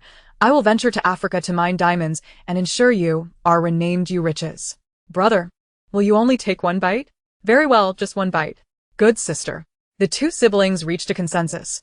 Yufuyi broke off a piece of crispy noodle and presented it to Yu Qingma, feeling magnanimous, while Yu Qingma perceived it as a token of affection from his sister. He held the token tightly, cherishing it, while Yufuyi, noticing his reluctance to eat, felt a surge of sympathy. Surely, a man of his stature had never indulged in such inexpensive snacks, and it was pitiable that he hesitated to partake. Perhaps she should share an entire bag with him. With a firm resolve, she divided an entire bag with him.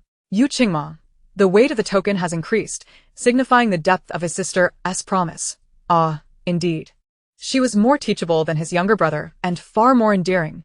Meanwhile, on set, Yufuyi sneezed, rubbed his nose, and contentedly mused to himself. My sister must be thinking of me. I knew it. She must miss me dearly since she left.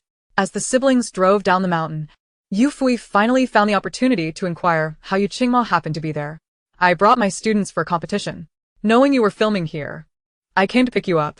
Yufuyi then recalled that fourth brother was a mentor in the directing program at Xidu University, and the Southwest region was currently hosting preliminary rounds of a directing competition. Had she known fourth brother would lead a team to this location, she would have foraged some mountain delicacies to bring back with her. It wasn't that she couldn't afford organic vegetables. Rather, mountain delicacies offered better value. Lost in thought, she was suddenly startled by a resounding roar. Ow. Yu Qingma questioned his senses. Sister, did you hear that? Yufuyi attempted to respond, but having swallowed her crispy noodle too hastily, a piece lodged in her throat, rendering her speechless. Ow. Came another roar. Yu Qingma was now certain. It was unmistakably a tiger. Cold sweat trickled down his back. It was the king of beasts, capable of sending him to the underworld in a single bite. Sister, brace yourself. I must accelerate. He fled, and the beast pursued. They sped away, and only when they had covered a considerable distance did Yufuyi manage to swallow the stubborn morsel and urgently call for him to stop. Brother, there's no need to run. I know that tiger. Yu Qingma turned. Sister, you're not nearsighted, are you? What if, when you are merely a meter apart, you suddenly realize you've mistaken it for something else? That would leave you as a meal, each morsel unearned.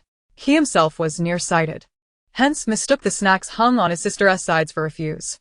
Stop, brother, it's all right, Yufuyi insisted resolutely. Though terrified, Yu Qingma chose to heed his sister's words and brought the car to a halt. Just as he was about to exit the vehicle alongside her, he heard her excitedly exclaim, Brother, do you know what to do if you encounter a tiger in the wild? Yu Qingma reflexively inquired. What should we do? Kneel and recognize it as your mother, for a tiger does not consume its offspring. Expecting her to share some useful knowledge, Yu Qingma was taken aback. Yet he still exited the car, positioning himself protectively. Little tiger, pangolin. Yufuyi waved her hand towards the direction of the approaching little tiger, beaming with joy. Yu Qingma, however, was left perplexed. With his glasses on, how could he see a tiger carrying a pangolin on its back? The tiger appeared to be quite considerate of the pangolin. What a bizarre combination. He had seen his sister's variety show and was aware that she had helped locate a wild South China tiger. But he had yet to spend time with her in the wild.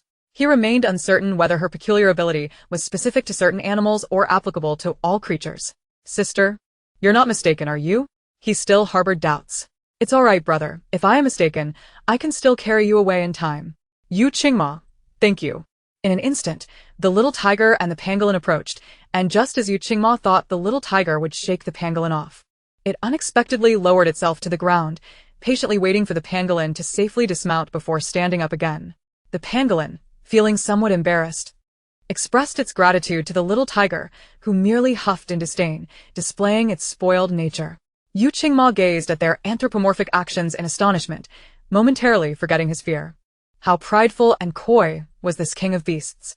As the little tiger drew nearer, a primal instinct surged within him, urging him to flee. Yet the thought of leaving his sister behind galvanized him with resolve to remain vigilant. He resolved that should the little tiger pose a threat, he would distract it to allow his sister to escape, confident that at over 6 feet tall, he would be more than enough to satiate the little tiger's appetite. However, the little tiger paid him no mind and directly approached Yufuyi, nuzzling affectionately against her calves like a large, obedient cat. The little tiger lingered, and Yufuyi knelt down to affectionately pet its head, questioning their sudden appearance. Are you here to see your sister off? The little tiger rubbed its head against her palm, letting out a soft whimper at her feet. Yu Qingma suddenly felt a strange illusion. This was not the king of beasts but rather a large orange cat, exuding an aura that proclaimed, I am not a tiger. Kindly refer to me as the South China Big Meow. Witnessing his sister petting the little tiger so comfortably stirred something within him, prompting him to quietly crouch and, while the little tiger was distracted, swiftly pet it before withdrawing. The little tiger shot him a discreet glance, unimpressed, thinking, if you wish to pet me, go ahead. You bear a resemblance to my sister, so you must be family. I wouldn't bite you anyway, even if you are sneaky. Once Yu Qingma had successfully indulged in his clandestine petting, he found himself utterly captivated, stealing touches whenever the opportunity arose. The pangolin, observing him cautiously, felt the urge to curl up into a ball, yet Yufuyi's presence held it back. It timidly spoke, "Sister, we have a gift for you."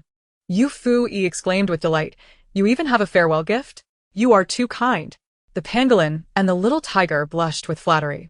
Just as Yu Qingma's curiosity about the gift piqued, a rustling noise erupted from the woods on either side of the path, creating an overwhelming sensation of being encircled. An instinctual alarm flared within him. What if there were wild men about? His imagination ran wild, picturing the little tiger and pangolin excitedly introducing, "Sister, this is our special gift for you, the forest wild men."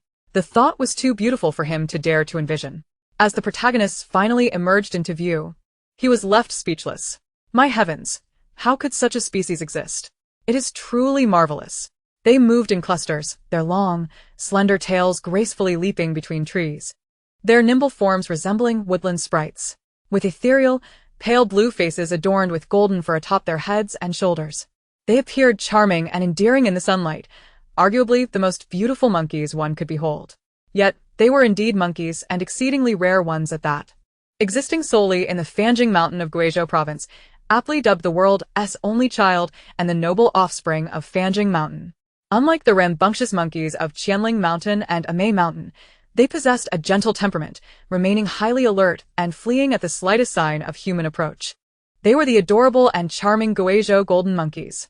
A chaotic array of images swirled in Yu Qingma's mind, only to be cast aside the moment he laid eyes on these little darlings. Oh, what is that they are carrying on their backs? Previously lost in astonishment, Yu Qingma now noticed that each little monkey was saddled with a small basket, reminiscent of children heading off to kindergarten. What could they be carrying? The little monkeys elegantly descended from the trees, approaching Yufuyi with delightful eagerness, their chubby lips and round eyes curving into smiles. Sister Fuyi, Sister Fuyi. We have come.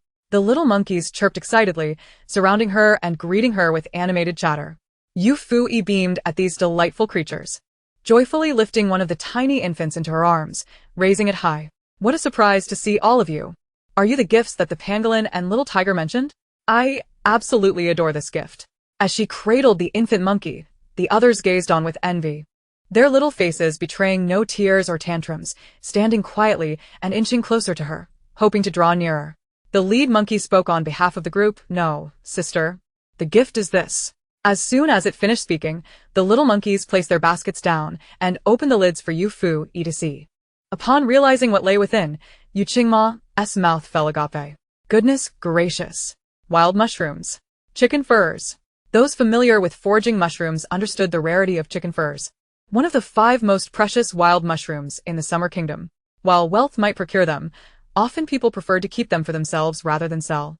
Yet, each of these little monkeys bore at least 10 of those prized mushrooms in their baskets. Observing the number of monkeys, Yu Qingma gained a newfound appreciation for his sister's ability to attract animals. He finally understood why their brother had been boasting about her experiences in survival shows after returning.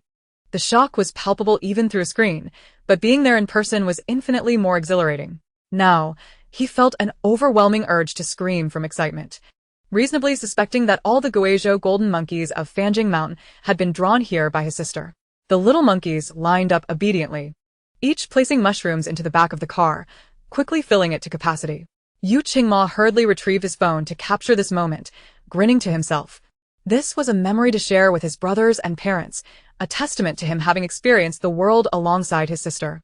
I must post this on social media immediately, he thought, eager to evoke envy among them. Yufuyi could barely contain her excitement, drooling at the sight of the chicken furs. One could either be exceptionally lucky or be guided by someone knowledgeable to find these wild mushrooms. They weren't as common as fir mushrooms or lilac mushrooms. The conditions for their growth were exceptionally stringent, as they could not be cultivated artificially and must grow on termite mounds. Their nutritional value was unmatched, antioxidant-rich, stomach-friendly, high in protein and low in fat, and above all, delicious. The soup made from them was fragrant and refreshing, with the flesh tender and succulent, leaving a lasting impression after just one taste. Unable to resist, Yufuyi spun in circles while holding the little monkeys, exclaiming, "You are all so wonderful. You must have worked hard to find these mushrooms." "Thank you, Seeing her so delighted made the little monkey's big eyes crinkle with happiness. Their usually pitiful expressions transformed in an instant, revealing their joy. As long as sister is happy, it's all worth it. We didn't find it hard at all. It was the pangolin who led us. They chimed in unison. Yes, yes, sister. With so many of us monkeys, we gathered these in no time. You need not worry about us. Please eat more. If you have leftovers, sell them for money. The little tiger said you work hard every day to earn money. Selling them can ease your burden. Yes, sister. You can use the money to buy a princess dress. I've heard that human girls all have princess dreams. And you are the prettiest little princess. They continued. You could also become a queen and buy yourself a crown, the little tiger added. They all chimed in, offering suggestions to Yufuyi. Yufuyi was utterly astonished. Good heavens. She had somehow found herself in a life where she was both financially supported by her elders and nurturing the younger generation, with little creatures in between laboring to earn money for her. My goodness, how had she become such a sloth?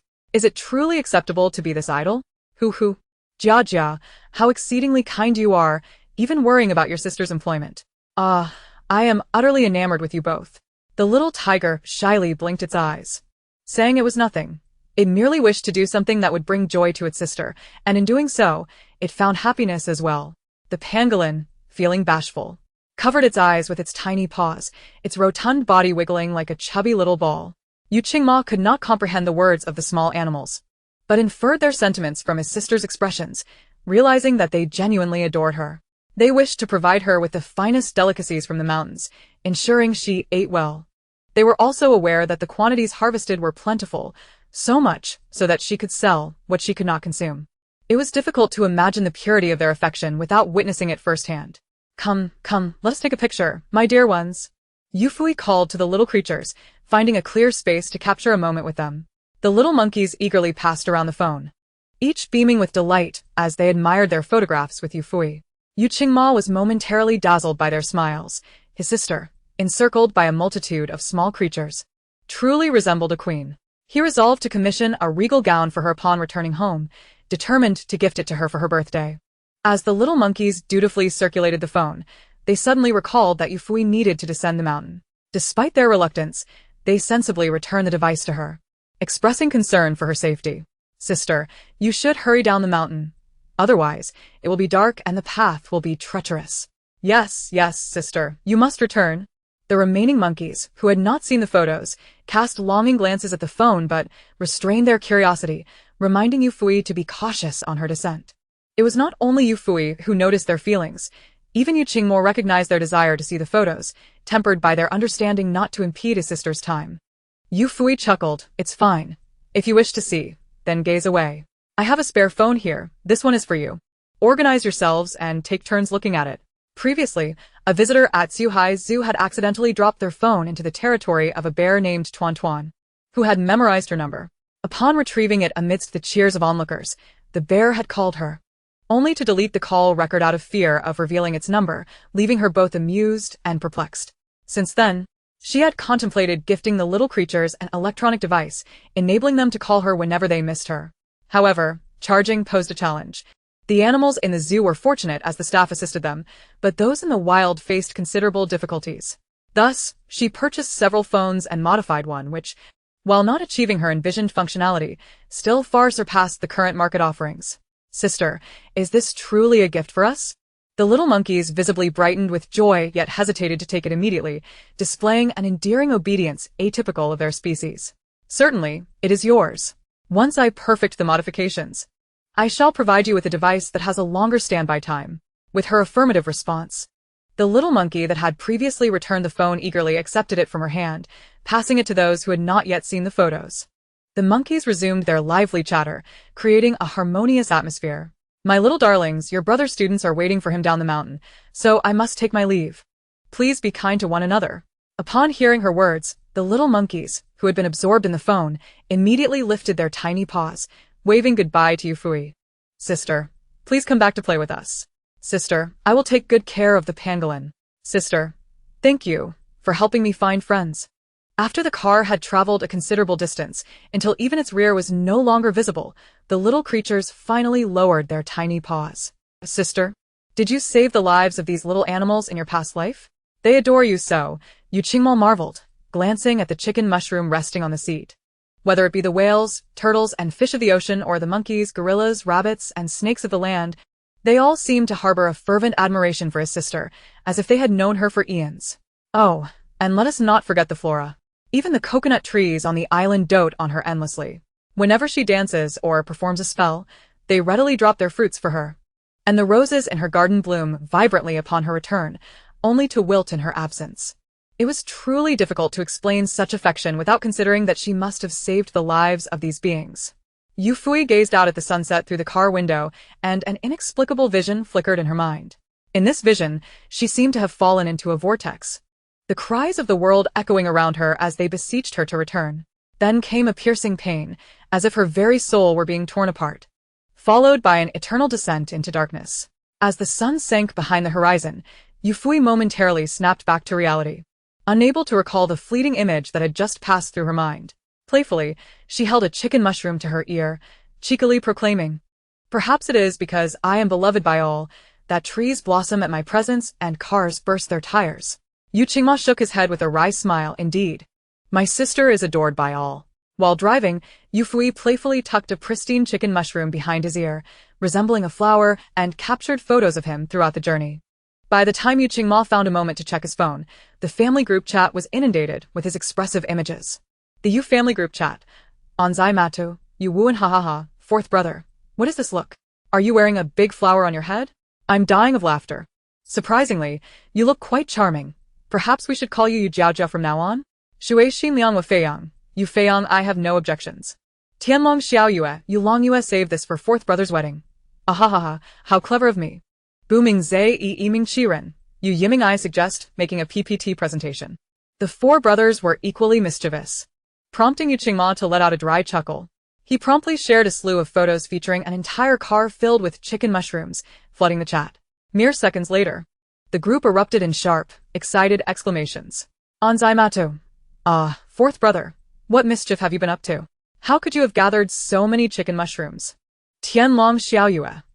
Fourth brother, confess your crimes. Did you force our little sister to find mushrooms for you? Speak up. Shui Xin Liang Wa Feiyang. These must be gifts from her animal friends, right? Booming Zai Yi Yiming Qiren. Clearly. Otherwise, he wouldn't dare send her off to forage. Otherwise, Dad would break his legs. Huang Alma. Fourth child, I see you've been quite busy lately. You should live in the school dormitory for the next month. There's simply not enough room at home. Yu Qingmao was greatly taken aback. Father, what are you saying? Even if I were to live in 100 rooms, I would have sufficient space. Do you not realize that your dismissive reasoning is an affront to your son's intelligence? Huang Emma, how can you speak of your younger brother in such a manner? We must cherish and love one another as a family. Qing, you're just a stranger. I asked you to bring back desserts from the southwest. Yet you've given them all to your sister. I shall prepare more for you next year. Mother, you 5 boxes of desserts, with half a box for him and 4.5 for his sister, and now even the last half box was gone. It was only August, Mother. How long must he wait until next year? In a home where he felt increasingly marginalized, Yu Qingmao had successfully supplanted Yu Wuan as the most overlooked member of the Yu family. Meanwhile, Yufuyi had finally perfected her photo with the chicken mushroom, wearing it like a crown, and sent it to the group. Onzai Mato. Wow, my sister is simply stunning. Huang Alma, my daughter is a little fairy descended from the heavens. Huang Emma, just look at my daughter's precious little face. She is utterly adorable. The moonlight shone brightly, illuminating the beauty of my sister, who is undoubtedly the most exquisite in the world. The comments flew in. Saved, said one, while another proclaimed, shared on WeChat. But then, Yu Qingmao interjected, you weren't saying that just a moment ago. I'm going to report you for your blatant double standards. Yet, one must admit, my sister looks truly stunning, resembling an ambassador for wild mushrooms. Meanwhile, chaos erupted on the set as crew members scattered in all directions, pursued by a rampaging antelope, fierce and menacing. Left Che, while fleeing, silently lamented the dire situation. This antelope was known for its aggressive temperament and formidable strength. If it caught up to anyone, it would likely result in either injury or death. What to do? What to do?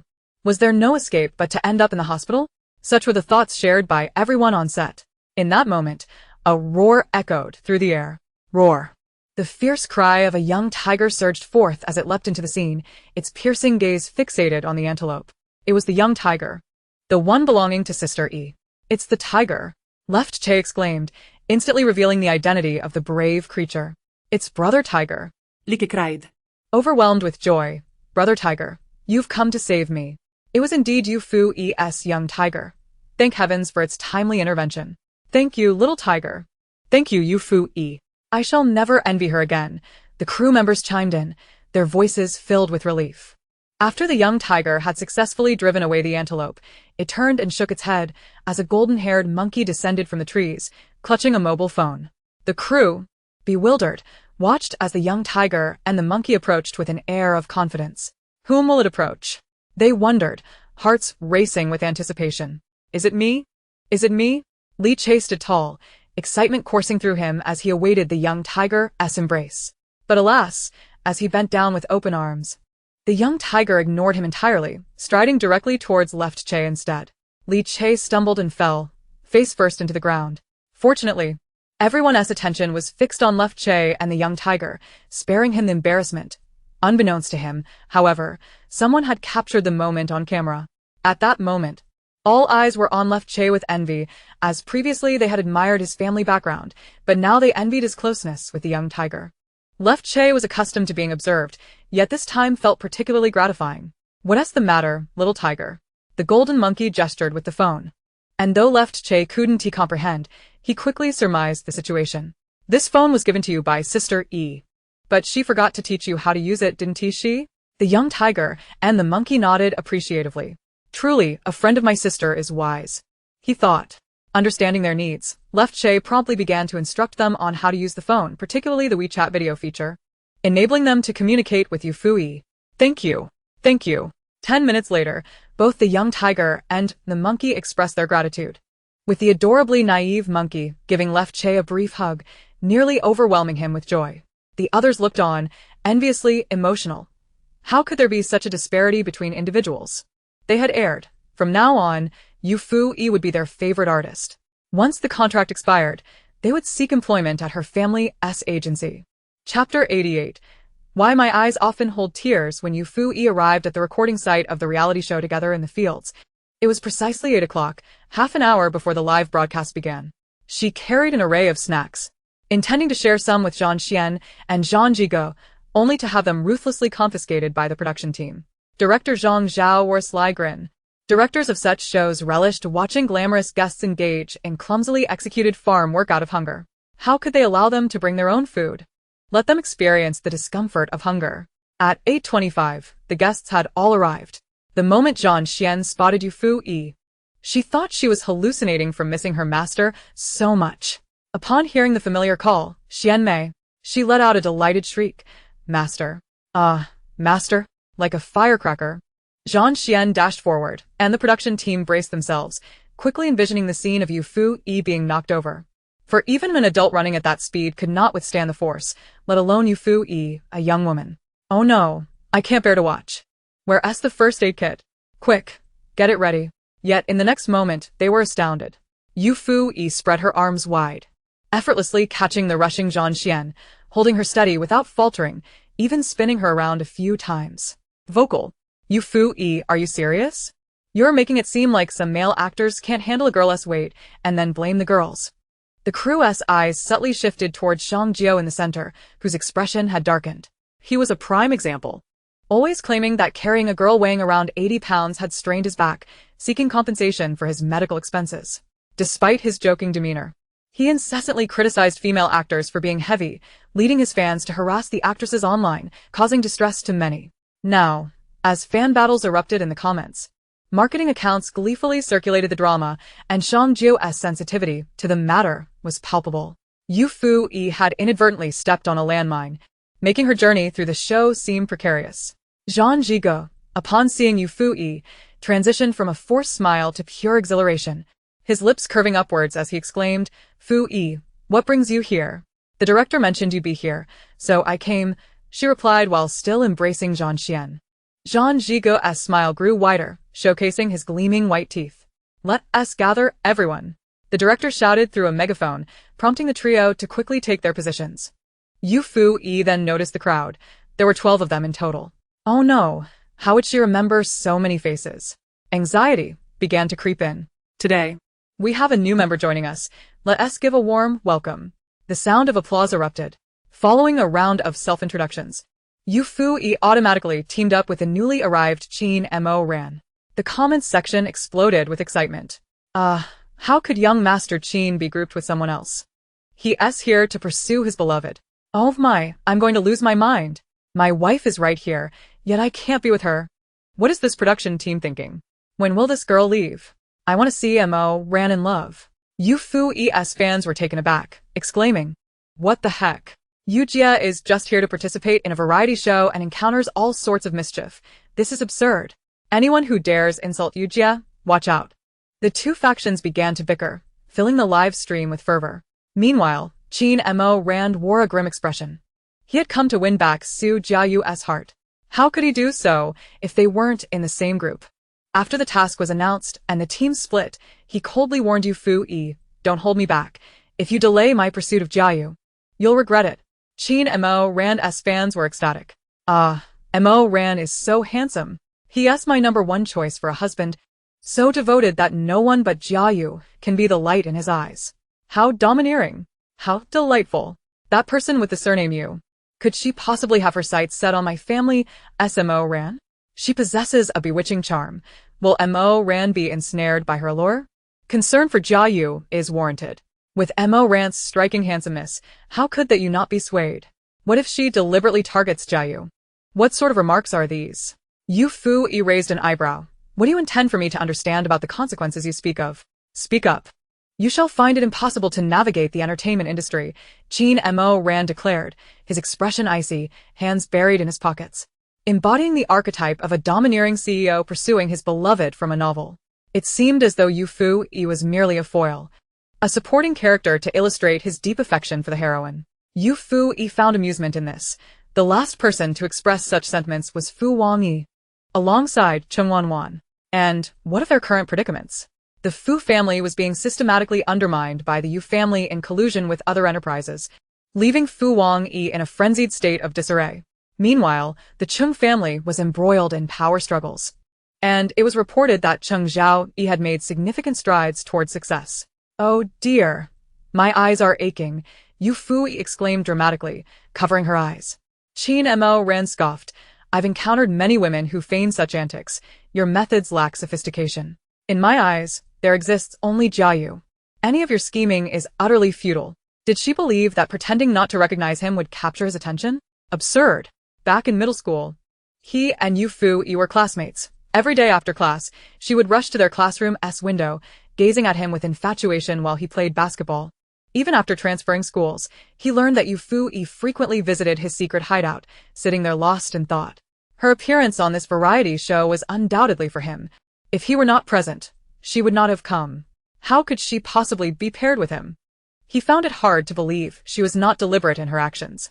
He had no interest in women he disliked. Even if one were to perish before him, he would remain unperturbed. Enough of your charade. I harbor no interest in you.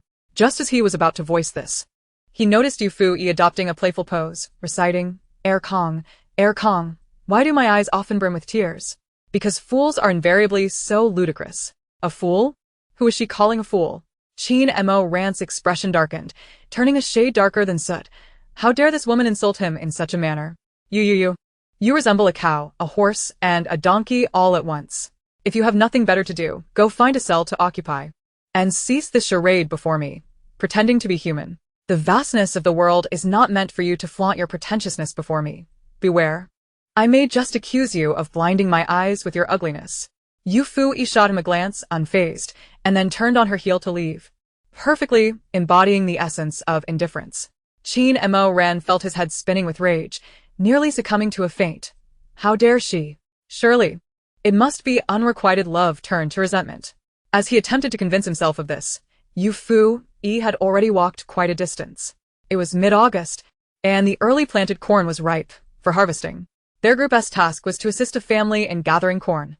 They needed to harvest at least 500 pounds for their task to be deemed complete. Failing to complete the task meant they would have to fend for their own dinner that evening. Chin Mo Ran caught up with Yufuyi. only to find her offering him not even a glance, igniting his fragile ego once more. Such false positivity, he mocked. Yufuyi, disinterested, scanned the fields around her. Frustrated, Mo ran pressed on. What are you searching for? Are you ignoring me? I'm merely trying to ascertain which auspicious sight you've just unearthed. You seem to carry an air of misfortune, she replied. Just unearthed? She had the audacity to liken him to a corpse, claiming he was ill-fated. Mo Ran's worldview was once again shaken. Throughout his life, the women surrounding him had always adored him. Even in middle school, Yufuyi had harbored a secret crush on him, with Jiayu being the only exception, forever stubborn yet kind-hearted. It was Jiayu who informed him of Yufuyi's feelings. Yufuyi, do not presume that your games of seduction will win my heart. My affections will forever belong to Jiayu, Mo Ran declared, embodying the archetypal protagonist of a romantic novel. Yufuyi appraised him coolly, a sense of uncanny familiarity washing over her. She immediately connected the dots, realizing that the original owner of this body may have had some link to the individual before her. She had not recognized it previously, but now, searching her memories, she found recollections from her past growing increasingly vague, as if slowly fading away. What transpired before high school was becoming increasingly indistinct. Yet she was certain that the original owner had held no affection for him. For her reactions towards Mo Ran were akin to seeing a stone obstructing a beautiful view. There was no profound aversion, but a desire to move it aside. So, it seemed this was someone the original owner had known before high school? Given his words, it appeared the original owner had once behaved in a manner that led him to believe she had affections for him. Damn it. Another mess left by the original owner. How many emotional debts did she have to contend with? It must be said, when Yufuyi put her mind to it, she was quite astute. She had pieced together the background story with remarkable accuracy. Yet she had no intention of enduring Mo Ran. Once they finished their farm work, she would dig a pit and bury this nuisance. If she didn't bury him, she wouldn't call herself Yu Bao Bao. Hey, little mutt. Dare you to compete with me to see who can harvest more corn? The one who gathers less will slap themselves thrice, Yufuyi challenged. Her expression one of provocation. Before burying this little mutt, she intended for him to contribute significantly. Having come all this way, he had no chance to slack off. The term little mutt made Mo Ran's veins bulge with rage. He forced a smile. All right, let us see how it unfolds. Just don't regret it. Yufuyi smirked. Whoever regrets first must call the other father 3 times. Father, father, father? What kind of woman would so readily declare she wants to be someone's father? Mo Ran felt immensely relieved. He had not been bewitched by her looks back in the day, but he would never concede defeat. All right, let us see who works harder, little mutt. A satisfied smile danced in Yufuyi's eyes. It was astonishing how easily she had lured him in. How foolish. Hurry up, little mutt. Let us race to the field. Yufuyi provoked once more. Hearing her call him little mutt, Mo Ran had longed to strike her. But now, hearing her audacious challenge to race him, he felt compelled to respond. How could he let such an opportunity pass?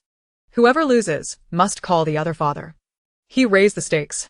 Agreed, no problem, Yufuyi replied readily, leaving Mo Ran in a state of bewilderment. Did this woman truly feel confident, or did she harbor some peculiar desire to call him father? The latter seemed more plausible, as any reasonable person would recognize that in a race between a man and a woman, the man would undoubtedly prevail. However, in the blink of an eye, Yufuyi had already advanced quite a distance ahead of him, her rapid strides showcasing the advantage of her long legs. Mo Ran maintained an impassive facade, striving to appear calm and collected, yet his hastened pace betrayed his true feelings. He was desperately trying to catch up to Yufuyi, who was effortlessly gliding ahead, a serene smile gracing her lips as she even took the time to admire the scenery around her. Her proposition to race him was not without purpose. For years, men had held a condescending view of women, believing themselves superior in every regard. Mo Ran was no exception. Faced with her wager, he would undoubtedly feel assured of victory, leading him to neglect his work and adopt a lackadaisical attitude. This she could not abide. Had it not been for the necessity of additional hands, she would have buried him long ago. Since she had not, he would be compelled to contribute significantly. There would be no room for idleness. Thus, Yufuyi maintained a pace that was neither too fast nor too slow, occasionally allowing Mo Ran to think he was closing the gap, only to subtly accelerate and widen the distance between them once more. The ultimate outcome, of course, was that Mo Ran was defeated. However, at that moment, Yufuyi exhibited an unexpected generosity, voluntarily proclaiming that she had practiced the art of swift movement. She asserted that triumphing over him by leveraging her strengths against his weaknesses would be an unfair victory, offering to grant Qin Moryen another chance. Should he fail again, he would have to call her father 4 times. Conversely, if she were to lose, that solitary utterance would be nullified. Qin Moryen, sensing a scheme at play, nonetheless opted to continue the competition rather than address the indignity of calling someone else father. He was confident that he would not be outperformed by Yufuyi in the task of husking corn, for such an endeavor relied heavily on one's arm strength. He could not fathom that a woman like Yufuyi could possess greater endurance than a man like him, who frequented the gym. He embodied the adage that one does not shed tears until faced with the grave, a sentiment that resonated deeply within him. Yufuyi, observing him, felt a profound realization dawning upon her. It became clear to her why the world was populated with so many astute individuals alongside an equal share of fools. The advantage of a fool lay in their unyielding determination to gnaw at the bone thrown their way, much like Yu Taigong, who adeptly fished for fools. The contest commenced, and with agility, Yufuyi leapt down from the embankment. She deftly picked up a sickle from the ground, snapped off a few small branches, and fashioned 2 pointed sticks. By the time Qin Moryen descended into the field, the sticks had already been prepared. He sneered, mocking her for needing to whittle 2 sticks for the task, as if she had come for a leisurely vacation. Chapter 90. The Frog Critiques Humanity. The Frog Critiques Humanity. Take heed, little dog, and observe closely. Yufuyi brandished the sharpened wooden sticks and, with a swift thrust, pierced the corn husk. With a deft upward motion, she raised the bamboo stick, then, gripping the corn husk with both hands, she effortlessly pulled it apart, revealing the plump, golden corn cobs. As if that were not enough, she skillfully snapped the cob from the husk with a decisive motion, the entire process imbued with an elegant fluidity. Her fans in the live stream erupted in praise, while the supporters of others, particularly Su Jiyu, expressed their discontent, rallying in defense of their idol. Why must Yufuyi breeze through such tasks while our Jiyu is relegated to the dirtiest of jobs?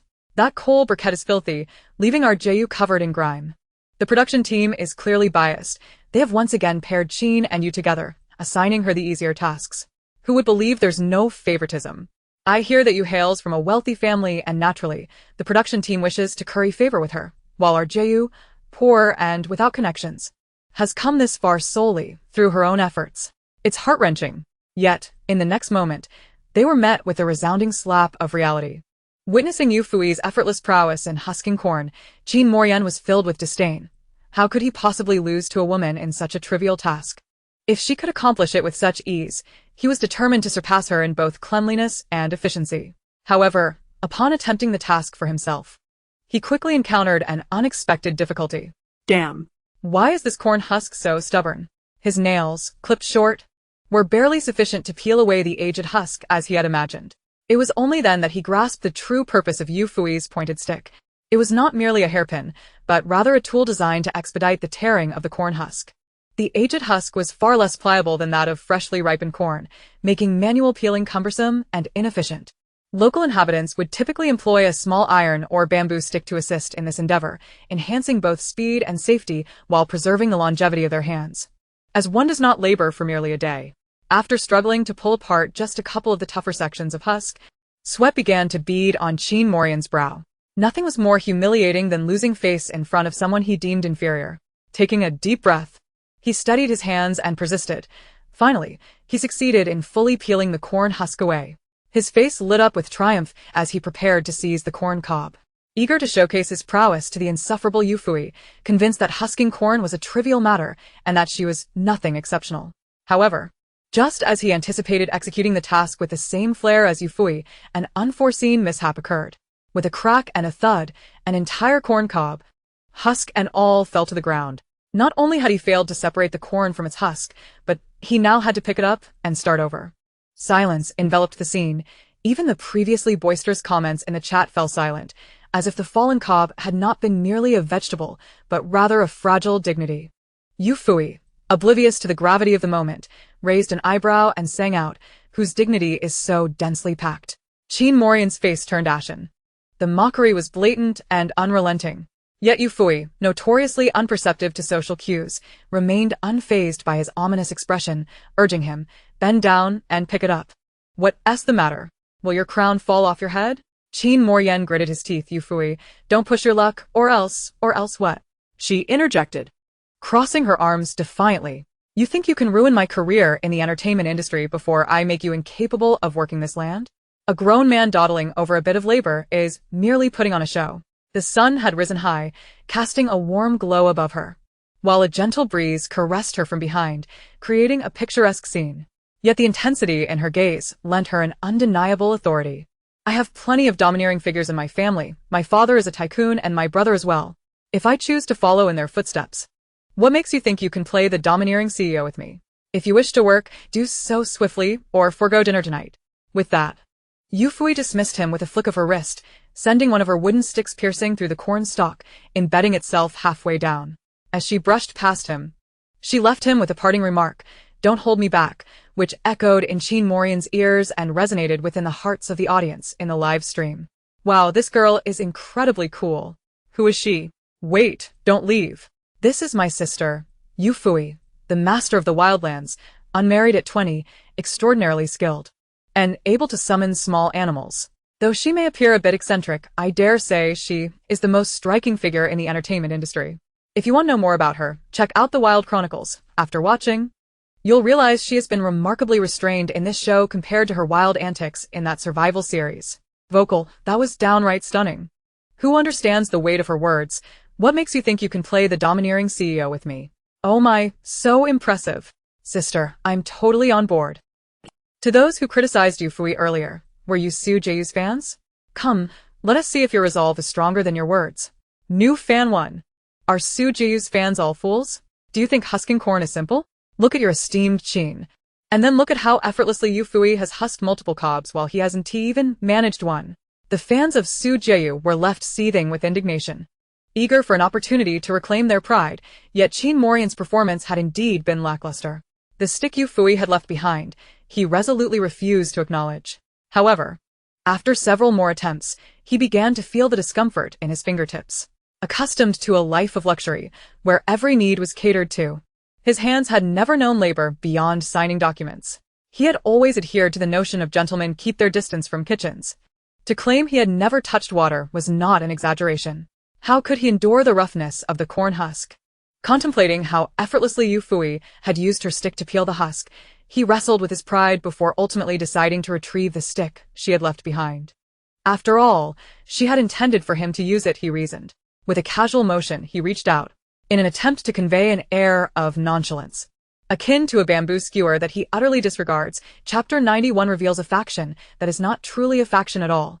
However, the skewer remains stubbornly lodged, or rather, he is unable to extract it.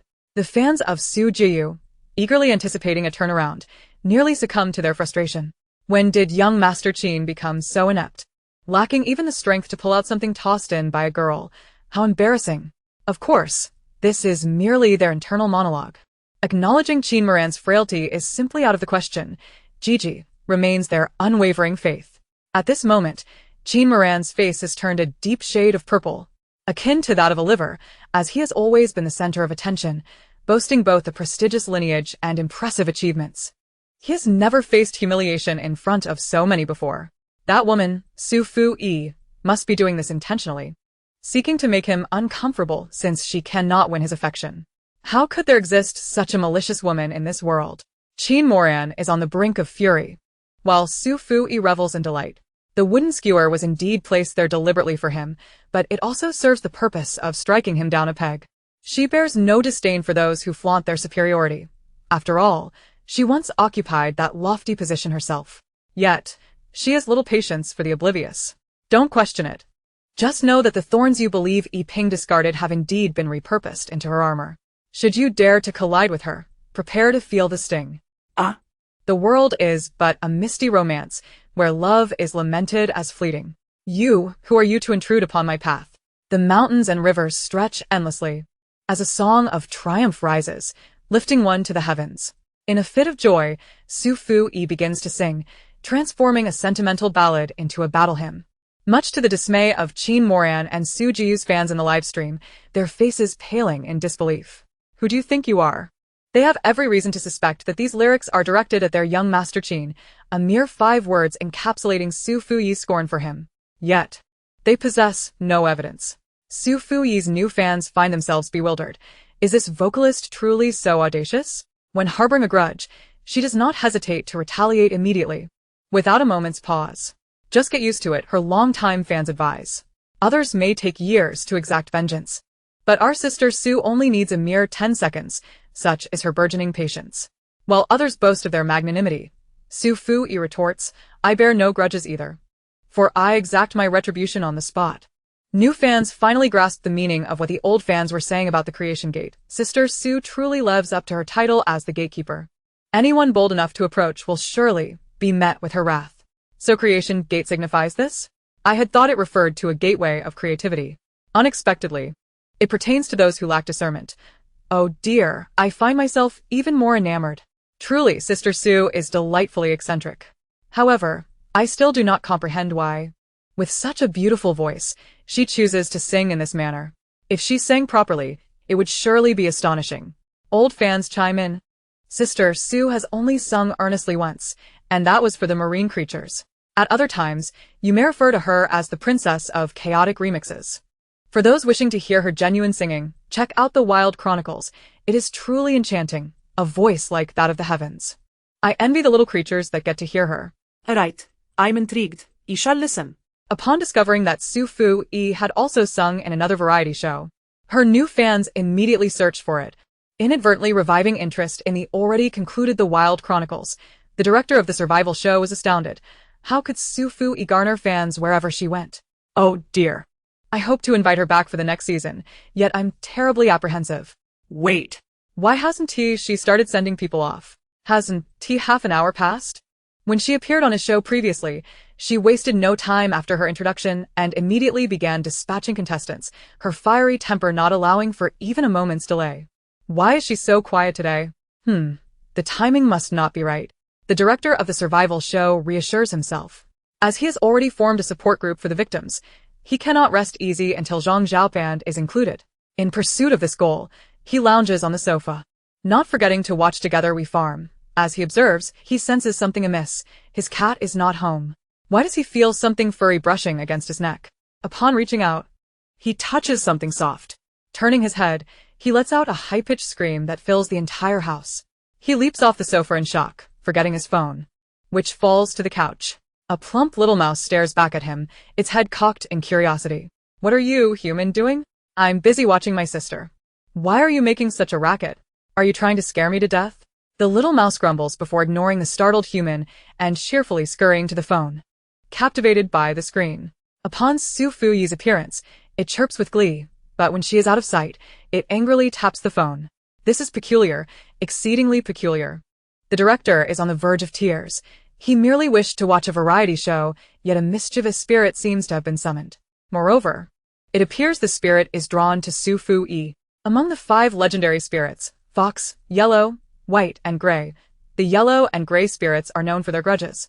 And as a northerner, he dares not provoke either. There's a saying as to why northerners do not consume wild animals. The large ones practice martial arts. The small ones wield magic, and the middle ones are protected by law. Dear gray spirit, shall I cast a screen for you? The little mouse muses. This human does not seem particularly bright. I'm not a gray spirit. Does he not know that the fox and yellow spirits do not cross the Shanhaiguan? But I can watch my sister.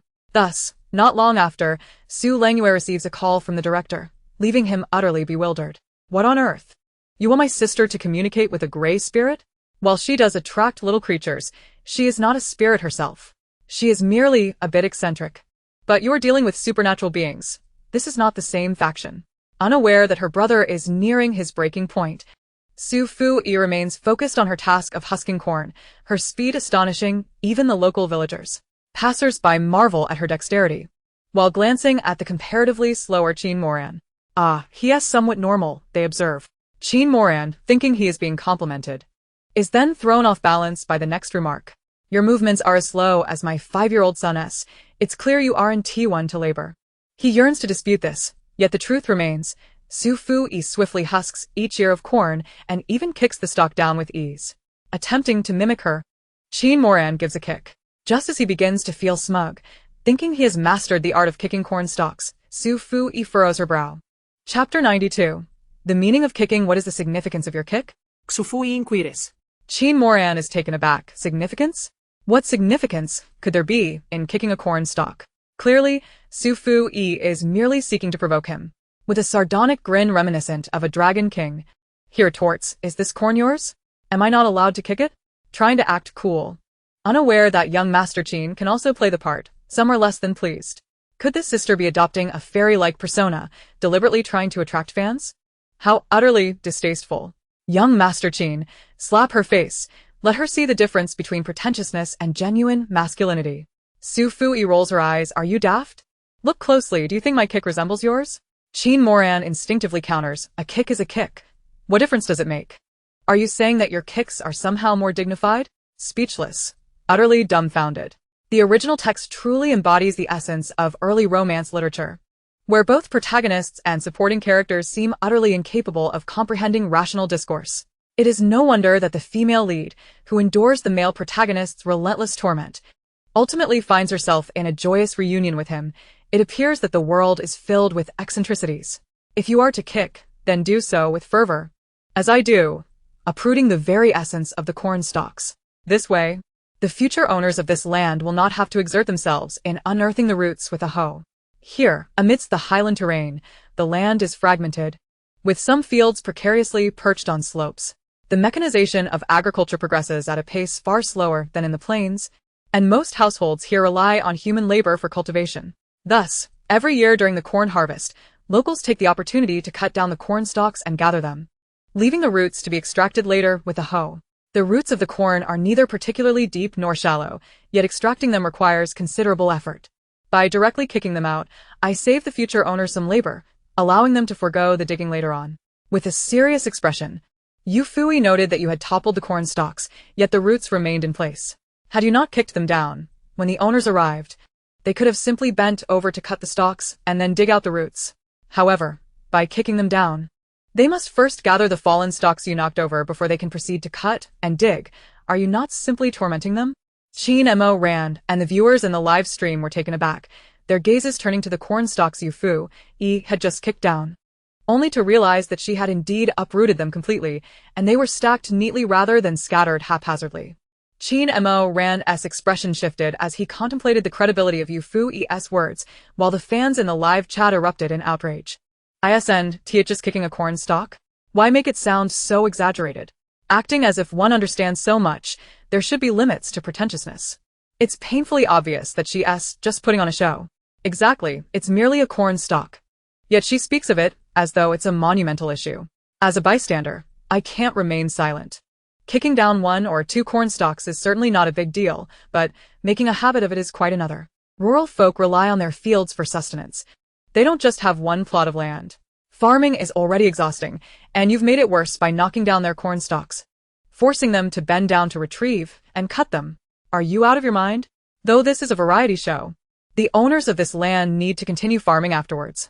Qin Moran could have avoided creating trouble for others, yet he chose to do so. What else could it be but a sign of folly? Those with farming experience stood up to support Yufuyi's perspective, praising her kindness. The roots of corn are truly difficult to dig out.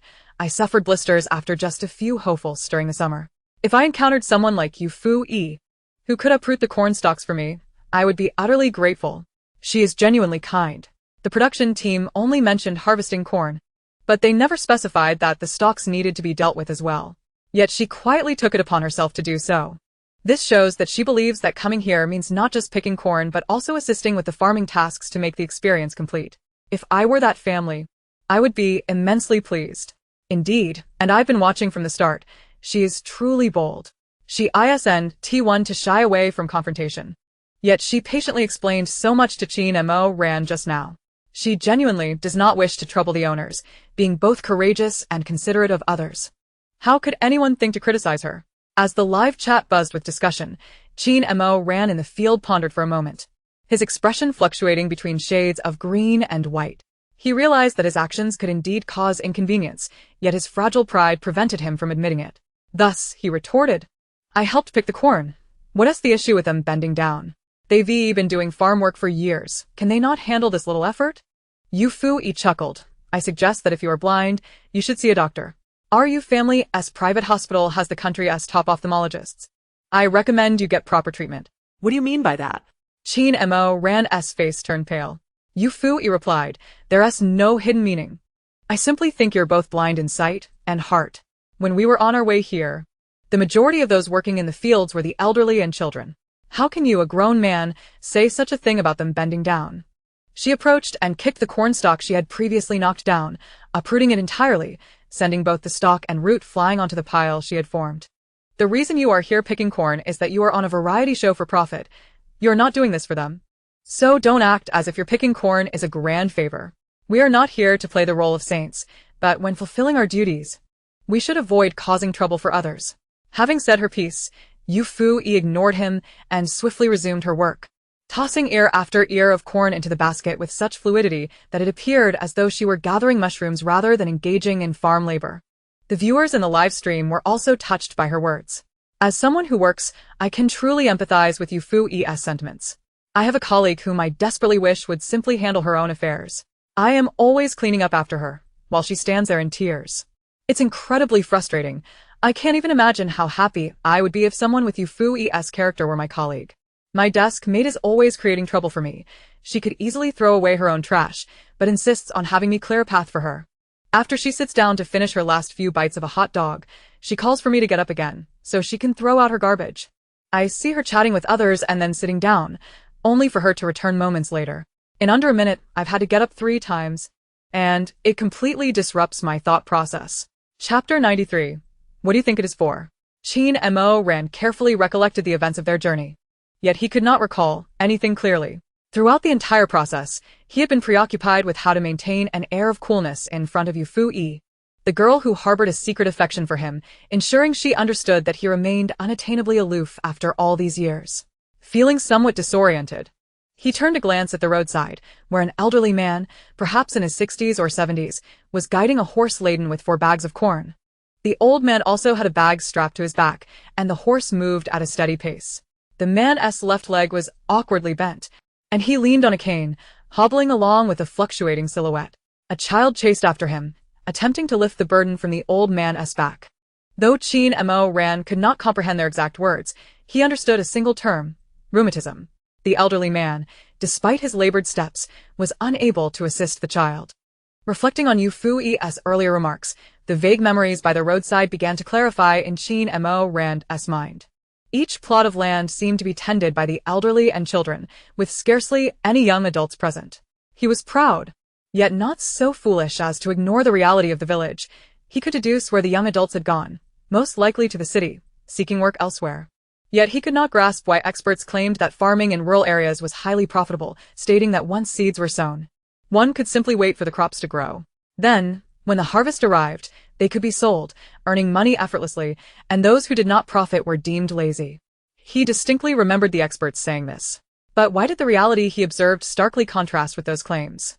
The elderly labored despite their rheumatism and joint pain, while children did not frolic joyfully in search of bird eggs or fish, but rather toiled under the scorching sun, eager to assist. If it were truly laziness that plagued them, why did they exert themselves so fervently? He rushed to catch up with Yufuyi, determined to seek an answer. Yufuyi, tell me, is the income of rural people truly high? This time, Yufuyi did not roll her eyes at him. Instead, while continuing to pick corn, she reminded him, I can tell you, but you must keep your hands busy and not try to slack off. This time, Chin Mo Ran refrained from sarcasm or rebuttal. Obediently, he picked up the wooden stick Yufuyi had given him earlier and began to work diligently. As he began to break the corn, Yufuyi remarked, I cannot provide a precise figure for the income. Each rural area varies significantly. To put it simply, the price for corn can range from over 1 yuan to more than 2 yuan per pound. Taking a median value, we can estimate it at 2 yuan per pound. The fertility of the land also differs. Let's assume an acre yields 1,000 pounds. This implies that corn from 1 acre can only be sold for about 2,000 yuan. Chin Mo Yen was taken aback, his mouth agape. Only 2,000 yuan for 1,000 pounds of corn? What can that suffice for? Yufuyi, sensing his astonishment, continued, do not be so quick to be surprised. This is not the final income. The cost of corn seeds can be as low as 30 yuan per bag, while fertilizer costs around 100 yuan per bag. And fertilization must occur multiple times. When the corn reaches about 20 centimeters, it requires weeding and additional fertilization, which is contingent upon weather conditions. Too dry or too wet will not suffice. When the corn grows to 70 or 80 centimeters, we must return to remove weeds. Otherwise, they will outgrow the corn, rendering all prior efforts futile, including the initial soil loosening, plowing, and planting. As she spoke, Yufuyi's hands moved deftly, and she even had the energy to supervise Qin Moryan's work. Whenever she noticed him lagging, she shot him a pointed glance, prompting him to hasten his pace. He had no intention of shirking. His astonishment was merely overwhelming. Coming from a well-off family, even though he was not the heir, he had been born into wealth and had never realized that the seemingly inexpensive corn required such a myriad of steps from planting to maturity. Yufuyi continued, after all this, one must also check for pest infestations. Should the corn be affected, one would need to purchase pesticides. The mechanization here is minimal, so the elderly must carry water from nearby rivers to begin spraying. If the river is close, it's manageable, but if it's far, they must transport the water from a great distance. Furthermore, when the corn matures, it must be harvested promptly. If it remains in the field too long and it rains, pests will attack, further decreasing its already low price.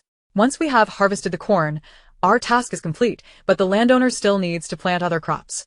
Therefore, after handling the corn, they must dig out the roots, one shovel at a time, and then use oxen to plow the soil, embarking on another round of labor.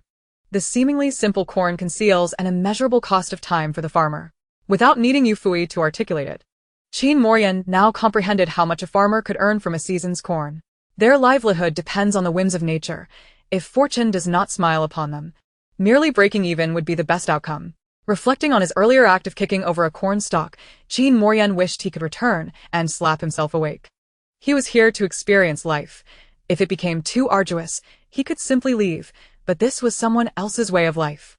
He could depart at will, but others could not. The elderly and children left behind expend every ounce of energy, which cannot be wasted. Yufuyi was not deliberately seeking to trouble him. Rather, she possessed a deeper understanding of the lives led by the people of this land. She merely wished to assist others when she had the capacity to do so. She radiated an inner light. Qin Moryan's tone softened considerably. Could you enlighten me as to why some experts claim that farmers are impoverished due to their own shortcomings? Yufuyi paused, a cold smile gracing her lips. What else could it be? Are you aware of the fools advocating for a ban on straw burning? Those are walking liabilities, spies dispatched by certain nations.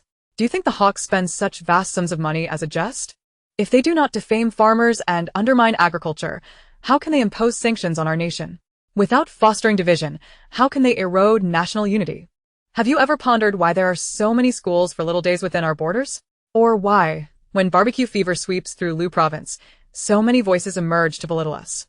Those posts lamenting vacation disappointments in the summer, do you know who authors them? They sow discord between the North and South, inciting conflict among the 4 southwestern provinces. Do you think those are mere coincidences? Why do films portraying the suffering of our country receive accolades internationally? Many fail to think critically about this. Yufuyi's words struck with profound clarity. Qin Moryan realized that the Yufuyi before him was utterly different from the one he remembered. She was sharp, a beacon of insight. The audience in the live stream fell into a deep silence. Chapter 94. Broaden perspectives. Recently, someone posted claiming that flour cakes originated from our Qian province, and an imposter from our province engaged in a dispute with our neighbors from Yunnan, igniting a fierce battle between the two sides. The people of Qian province explained that flour cakes have always belonged to the culinary heritage of Yunnan, yet our explanations failed to keep pace with the vitriol of detractors. Such posts proliferated, and witnessing the smoke of conflict rise was both infuriating and disheartening. This reminded me of the temple in Jinling that honored war criminals, and of individuals opening quaint streets in Jinling City, shamelessly trampling upon and mocking the memory of 300,000 lives, as if to say, what is your life worth? I stand upon the ground where you sacrificed, worshipping those who took your lives. What could you possibly do to me? This land has borne too much suffering. Our ancestors fought valiantly, washing away their sins with blood. The hawks fear this indomitable spirit, which is why they have bribed many to sow discord among us. seeking to fracture our unity. I wish to assert that while we may be temporarily blinded, the descendants of Yen and Huang will never betray their lineage. The audience reflected on their own encounters with bizarre events, realizing that these conspiracies were alarmingly close to home, and the discussion within the live stream surged in intensity. At that moment, Qin Moryen was no longer the proud individual he once was. His hands moved diligently, no longer daring to hesitate. Each time Yufuyi noticed him slowing down, the sharp glance she cast his way made him feel as though, had there been no camera, she might have buried him right then and there. After harvesting several ears of corn, Qin Moryen quietly inquired, may I ask you a few more questions? Noticing his diligent pace, Yufuyi graciously replied, ask away. In the competition between nations, is it not primarily about economic, technological, and military prowess? Agriculture seems so inconspicuous. And the social status of farmers is low. Is there truly a necessity to invest money to undermine agriculture? Qin Moryen pondered, articulating his doubts. Yufuyi did not mock him. Instead, her tone remained frosty as she replied, we often proclaim that our nation is vast and rich in resources. Yet my parents recounted tales from my great-grandfather's generation, when war ravaged the land and people resorted to cannibalism. When food became so scarce that they consumed tree bark and mud, many perished, their bellies swollen and painfully distended. A wise sage once said, grain can save a nation, but it can also be its downfall. We cannot look down upon grain simply because we are currently well fed. It is an essential part of our daily consumption. What could be more vital? Qin Moryen understood this principle, but in an age of abundance, he struggled to grasp the value of food without having ever experienced hunger. It may sound commonplace, but allow me to share an extraordinary instance. Years ago, an esteemed sage used a new smartphone and was met with relentless criticism, accused of being greedy and unworthy of such luxuries. As if he should toil in the fields for eternity to earn his title as an agricultural scientist. Yufuyi's voice was icy, and Qin Moryen witnessed her kick, shattering the root system of a corn stalk. He shuddered at the thought of such a kick landing on him and the excruciating sensation it would evoke. Why do they criticize? It stems from fear. Agriculture has been the bedrock of our nation since time immemorial. Without agriculture, no matter how much wealth you amass, you must purchase food from others. If food is in the hands of others, your very life is at their mercy. Qin Moryen felt as if struck by lightning. Indeed, he had held a certain disdain for agriculture, for it was finance that truly captivated his interest. Yet, the words of Yufuyi instilled within him an inexplicable sense of dread. He could not fathom the sensation of hunger. Yet he detested the notion of his fate resting in the hands of others. Yufuyi continued, 20 years ago there was a professor, a foremost expert on soybeans, who met his demise at the hands of two impoverished thugs who could not afford internet access. To this day, our nation still imports soybeans from abroad. If we possessed a sufficient quantity of soybeans, would we still need to expend our resources? Agriculture sustains our existence. Technology and weaponry enable us to thrive and live in greater freedom. Each is indispensable. Oh dear, I am not her fan, yet I find her words profoundly resonant. It is another day of longing for Grandpa Yuan. Had he lived in ancient times, emperors would have erected monuments in his honor. I truly despise those who followed the trend of vilifying him back then. Professor Zhuang, oh dear, merely mentioning him brings tears to my eyes. Those wretched thugs, driven by their desire for internet access, robbed Professor Zhuang, leading to his tragic death on the streets. He was meant to illuminate the era. Yet his aspirations were abruptly halted by those two miscreants. Why do they not meet their own demise? Those two individuals have devastated a city and destroyed a nation's fortune. What others perceive as Yu Jie, merely a madwoman. The reality of Yu Jie, she possesses profound understanding. Qin Moryen remained silent for a prolonged moment, acutely aware of his own arrogance and reflecting on his former ignorance. I apologize for my hubris and rudeness. Yufuyi replied, an apology does not alter the fact that you are a hindrance. You must expedite your efforts. Qin Moryen responded, the world is vast. You have witnessed the greatest ocean. That is your perspective. However, others know when to sow seeds throughout the seasons and how to nurture crops. That is their insight. Your abilities may not be shared by others. Yet what others know may well elude you. The essence of human interaction lies in the exchange of information. Those who are excessively proud will forever remain blind to the other facets of this world. Yufuyi was acutely aware of this truth. Thus she resolved to study how the arrogant perceive the world that very evening. ideally while watching Chin Morden, who found himself in a predicament. A chill coursed through him, as if something ominous loomed on the horizon. Before he could fully grasp the situation, Yufuyi was already urging him onward. After a day's labor, when the director's team arrived to weigh their harvest, they were collectively taken aback. Had they not merely requested 500 pounds? How had they managed to harvest everything from the field? This was akin to asking her to pluck a feather only for her to strip an entire chicken bare. What was there to weigh? It was evidently sufficient. The question remained, how were they to transport it all? They had only brought a small tricycle. Coincidentally, a long line of water buffaloes ambled homeward along the roadside, with children riding atop their backs, exuding an air of tranquility. An idea sparked in Yufui's mind. Director, I have a solution. What solution? Are you planning to carry it all back yourself? Zhang Zhao inquired, having witnessed Yufui's strength firsthand. She had once effortlessly lifted Yu Wuan and run with him. Yufuyi gazed at him, her skepticism palpable, questioning the director's sanity, sensing a certain deficiency in his reasoning. It was not that she could not carry the load, but rather how many trips would be required for such a substantial amount? Ignoring the director's doubts, Yufuyi approached the children tending the buffaloes to communicate her plan.